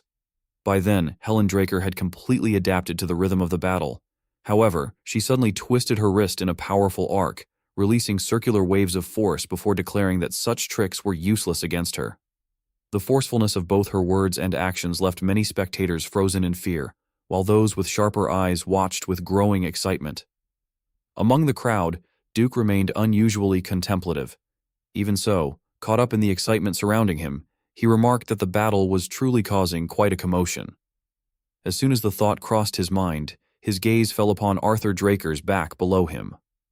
Rather than greeting his acquaintance, Duke silently wondered who Arthur believed would win tomorrow's match. That question reminded him of Arthur's previous remark that predicting the winner was meaningless because, in the end, only the victor mattered. Yet that very memory also gave Duke reason to ridicule Arthur inwardly, observing that although Arthur always claimed such things, he could barely conceal his smile while watching the fight. Duke's thoughts continued to wander until they returned to Zeke Draker, at which point his expression subtly changed. He concluded that Zeke seemed to have found himself a truly capable sponsoring family. With his keen perception, Duke also noticed another unusual detail in Zeke's performance. He realized that the swordsmanship Zeke had just begun using was not part of the Dragonslayer art. The longer he observed, the more convinced he became that it was unmistakably the stance of an entirely different sword style. Unaware of the many speculations surrounding him, Zeke Draker focused solely on breaking the deadlock. After recognizing how solid Helen's defense was, he decided that he would have to disrupt it somehow. Resting her sword casually on her shoulder, Helen Draker asked what he was planning this time. Unable to suppress her curiosity, she admitted that she had never seen that swordsmanship before, and asked whether he had learned another sword style besides the Dragonslayer art. Having no reason to conceal the truth, Zeke admitted that he had. Knowing that Rufus Agamemnon was present, he deliberately answered in an ambiguous, boastful manner, saying that it was a sword style he had learned from his reliable sponsoring family. For the first time since the battle had begun, Zeke openly provoked his opponent, declaring that from that point onward, the match was going to become truly interesting. That was exactly what Helen Draker had been hoping for. Smirking, she replied that very well, she would meet his challenge. As she spoke, she released an even greater surge of internal energy before announcing that she would fight him with all her strength. Zeke Draker brought his heavy sword crashing straight toward his opponent. Had it not been for her agility, Helen Draker would have suffered a devastating blow. Even after his first thrust missed, Zeke remained completely unfazed and immediately twisted the tip of his sword before charging again. Helen steadfastly raised her own blade horizontally and successfully blocked the second attack, though the tremendous force pressing against her arms was almost unbearable. She gritted her teeth, forcing herself to stand her ground without taking a single step back. The overwhelming pressure between them remained balanced for only a brief moment, before both Helen and Zeke were pushed backward several seconds later. Although the brief separation gave them a chance to catch their breath, Zeke did not lower his guard for even an instant. Meanwhile, Helen silently admitted to herself that if she took even a single direct hit, it would be fatal. Even at that moment, she could not suppress the growing apprehension in her mind as she reflected that she had never imagined such a young man would already have reached that level before her. Keeping her eyes fixed on him, Helen quietly acknowledged that Zeke was truly strong. Unable to read her thoughts, Zeke simply maintained his vigilant expression. His caution proved justified, however, because Helen had already steeled her resolve, realizing that she would inevitably lose if the battle became a contest of stamina. She concluded that she needed to finish the fight before then by using a decisive move capable of ending everything at once. As Zeke noticed her preparing for another attack, he instinctively began to exclaim in surprise before quickly understanding her intentions. Smiling knowingly, he remarked that he now understood and that she wanted to end the battle immediately. Helen had no intention of prolonging the duel either, so she boldly declared that she was coming for him. The change in Helen's aura caused every spectator to fall into deep thought. They were reminded of the famous legend claiming that Tarracan Draker, the first Draker, had once split an enormous castle wall apart with a single sword strike, and everyone who witnessed Helen's attack found themselves thinking of that very legend. Gathering every ounce of her strength, Helen unleashed the supreme technique, applied dragon-slaying arts, steel arts, castle splitter. Standing before the towering pillar of light, Zeke calmly commented that it was incredible. After expressing his admiration, he rotated his wrist and stated that it was now his turn to show what he was capable of. His entire sword began to shine brilliantly, and with both him and the blade at its center, an overwhelming aura spread outward, making the very air seem to tighten around them. Once his preparations were complete, he smiled confidently and declared that he was coming. Just as everyone had expected, the first technique he unleashed was true dragon's sword play. Immediately afterward, he surprised the audience by following it with Ultimate Technique 3, not style. Yet he clearly had no intention of stopping there, seamlessly chaining Dapeng from the water after the first two techniques. The 3 consecutive attacks merged into a single overwhelming offensive, causing even the previously confident Helen to freeze in shock. As she watched the waves of brilliant light bearing immense pressure rush toward her, she could only utter in disbelief that it was impossible. At that critical moment, an old piece of advice echoed through Helen's mind.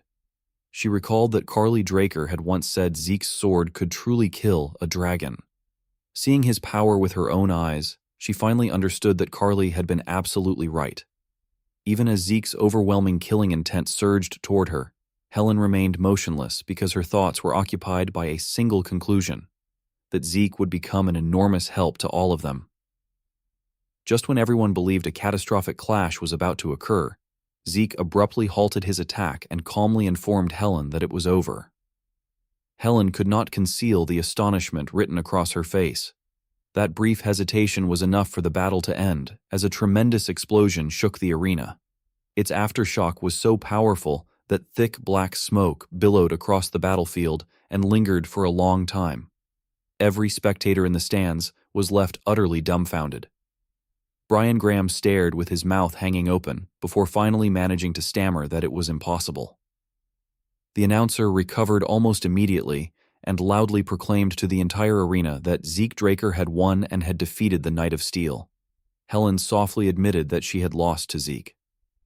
Once those opening words escaped her lips, the rest of her confession came naturally as she praised him for being incredible and admitted that she truly could not defeat him.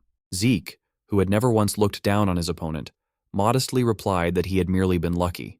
His humility amused Helen, who remarked that he had remained humble until the very end. A moment later, she turned to the real reason she wished to speak with him, informing Zeke that Carly Draker had something she wanted to tell him. She added that Carly would come to see him soon and advised him to wait for her. Zeke showed no sign of impatience and simply replied that he understood. With nothing more to say, Helen Draker returned to a courteous tone and told Zeke that it was all right. She then calmly left the arena, congratulating him on his victory before departing. As Zeke Draker remained standing in a daze, a familiar voice suddenly echoed from the elevated platform, announcing that the victor of this year's martial arts competition finals had been decided. Arthur Draker stepped forward with undisguised excitement and declared that the final winner, Zeke Draker, would receive a medal from him as the patriarch. Although Zeke showed no sign of excitement upon hearing the announcement, neither did he display any dissatisfaction as Arthur approached him with the medal in hand. Arthur solemnly placed the medal around Zeke's neck while the young man stood as straight as a pine tree. At that moment, the atmosphere erupted as the crowd repeatedly chanted Zeke's name in unison. Taking advantage of the moment, Arthur spoke in a more personal tone, saying that Zeke had carried out the mission incredibly well. Just as he had done with Helen Draker, Zeke responded with measured humility, explaining that he had merely followed Arthur's orders. Arthur smiled even more sincerely before revealing that the winner of the Draker martial arts competition would receive several benefits. However, he explained that he would tell Zeke about those rewards when the time came. Before that, he said that, as a proud father, he wanted to give his son a personal gift and asked whether there was anything Zeke wanted. Having already made up his mind, Zeke immediately replied that he wanted Arthur to teach him about his mother. After several awkward seconds of silence, Arthur turned his head slightly toward the rear and let out a quiet exclamation of surprise. His gaze then locked onto Rufus Agamemnon, and he asked whether Zeke had heard something from the Agamemnon family. Although Zeke did not reveal the full extent of his intentions, he made it clear that he was acting independently of the Agamemnon family. He explained that there was still much he had not heard and that this was precisely why he wanted to ask Arthur himself. Even so, Arthur became even more puzzled and questioned why, out of everything he could have requested, Zeke wanted that the most. Zeke then decided to answer honestly, uttering a single word, irregular, which caused Arthur's eyes to widen in shock. Ignoring Arthur's reaction, Zeke deliberately emphasized every word as he stated that he wanted to know about the prophecy made by his mother, who had been an irregular. At that moment, Arthur Draker felt as though every drop of blood in his body had frozen.